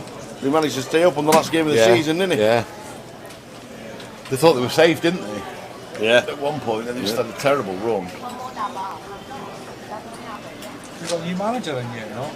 Yeah, the Australian guy, didn't he? No, I meant a new one after that, sorry. No, he's still in. Isn't he American? Is he American? Yeah, he's American, yeah. Jesse, someone. So, he speaks really well. Yeah. Speaks really honest. Who was the guy who used to be Fulham's manager, Premier League, who used to be America's? Remember? Another, obviously, an American. Yeah. Can't remember his name. And they had an American striker, didn't they? Yeah. Dempsey, Clint Dempsey, that was it, yeah. What was the manager called? His surname began with the same as his first name, I think. I can't remember him. Bald head, quite thin. Do you remember at all?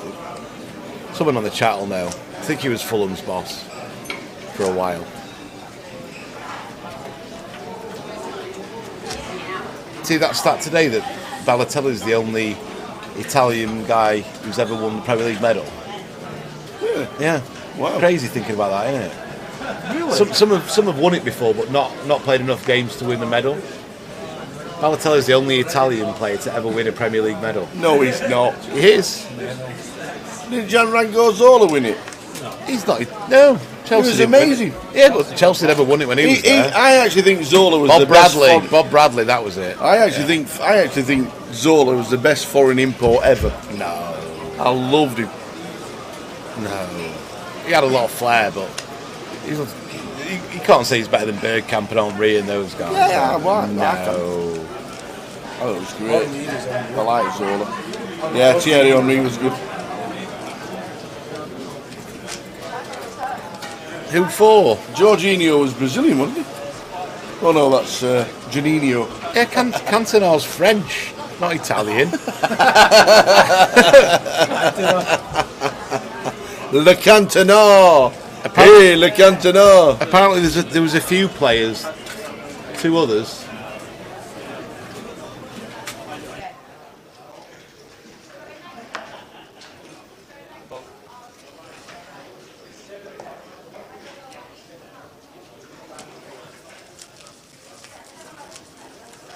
So Josh still grinding away, Rennie and Josh fighting for the trophy. Yeah, what about Gianluca Vialli? Who did he win it with? Chelsea. Chelsea didn't win it till about 10 years after he retired. Did he not? Oh. See all these. Is that a fact? Zogler didn't win the Premier League with Chelsea, and neither Who did Balotelli win it with? City. Man City. Yeah. There's got to have been somebody else. There isn't. There's players who've won it. A Chelsea player's won it, but not played enough games to get a medal, and so has another player. Oh. I think. Remember Taibbi, the Man United keeper? Yeah. But we've got action. We have an action flop. Jack 3-5-2 spades. Rene's got the 10-4 of spades. Josh Open jam. They're in.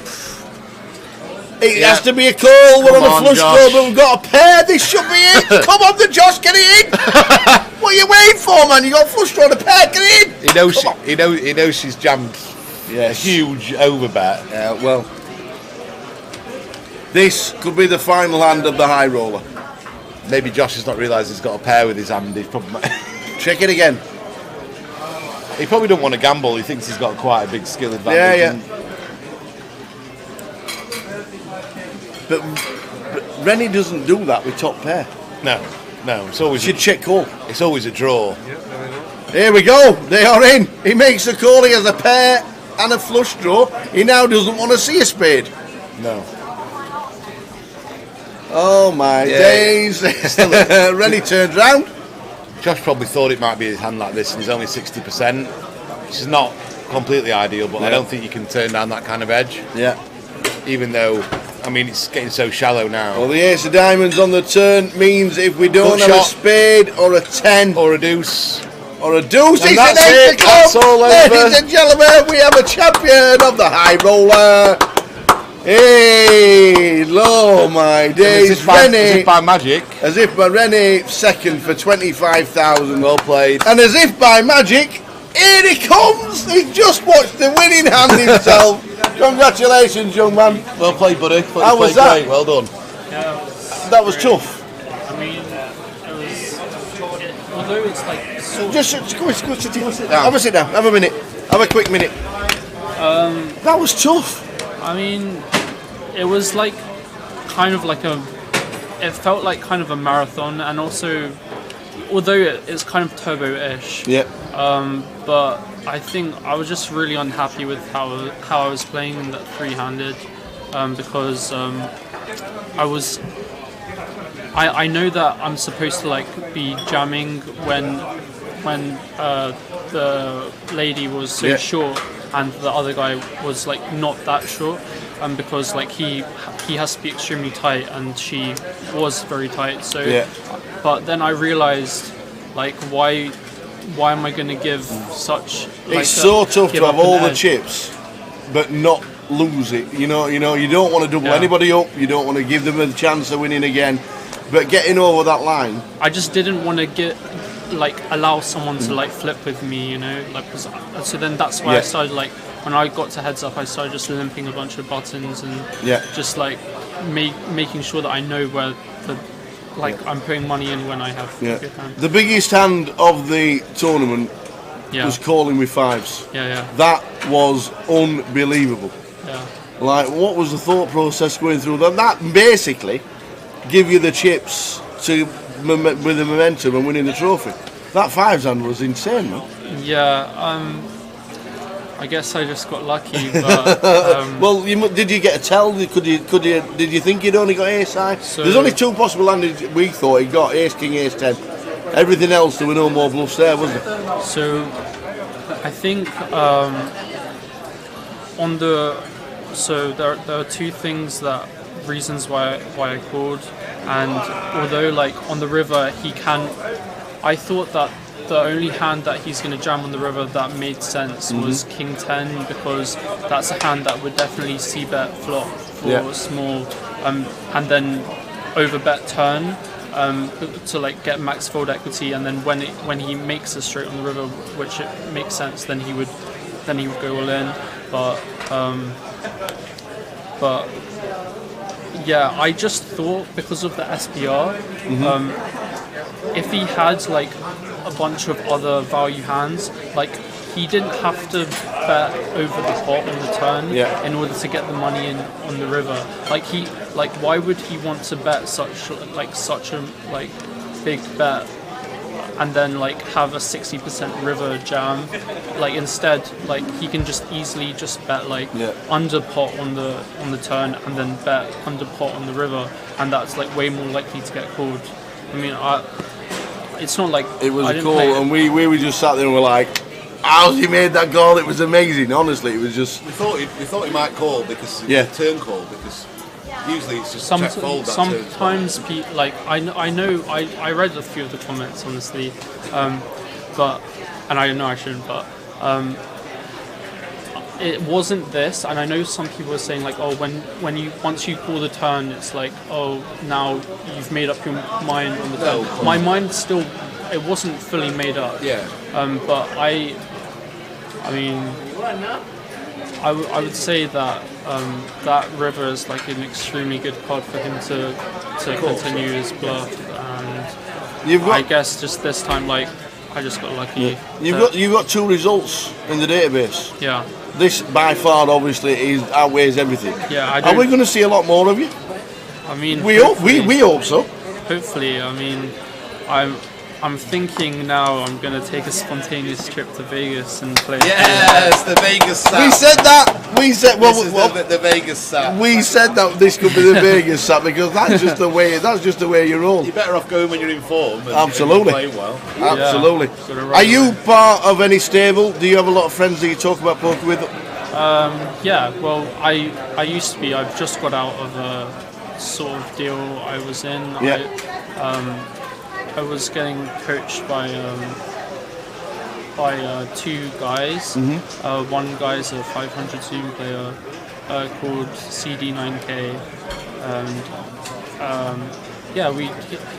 I had like a backing deal with him, but gone out of it. I'm out of it now, and I just decided to fire this event. I sold a little bit to some friends. Yeah.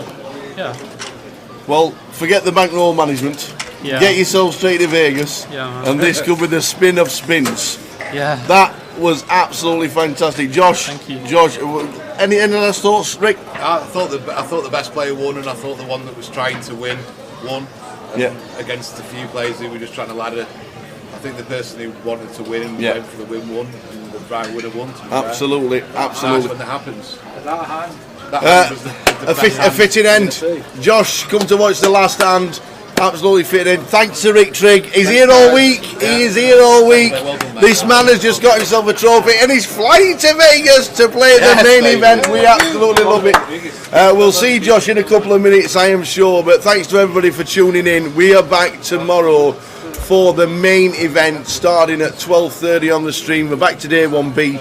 And we'll give you a full rundown of all the chip counts tomorrow morning. But well done to Josh Mahmood, who's just thrown himself the high roller. Well done to Rennie for finishing second, well and done, everybody else who cashed. And well done, lovely to have you lot in the chat, giving us a lot of insight and a lot of fun today. We've had a great time, and we've had a good finish because Josh come to watch the last hand, which is great. Thanks for tuning in. We'll see you tomorrow from 12:30. Don't be late, guys. See you then. Thanks very much, mate. Cheers.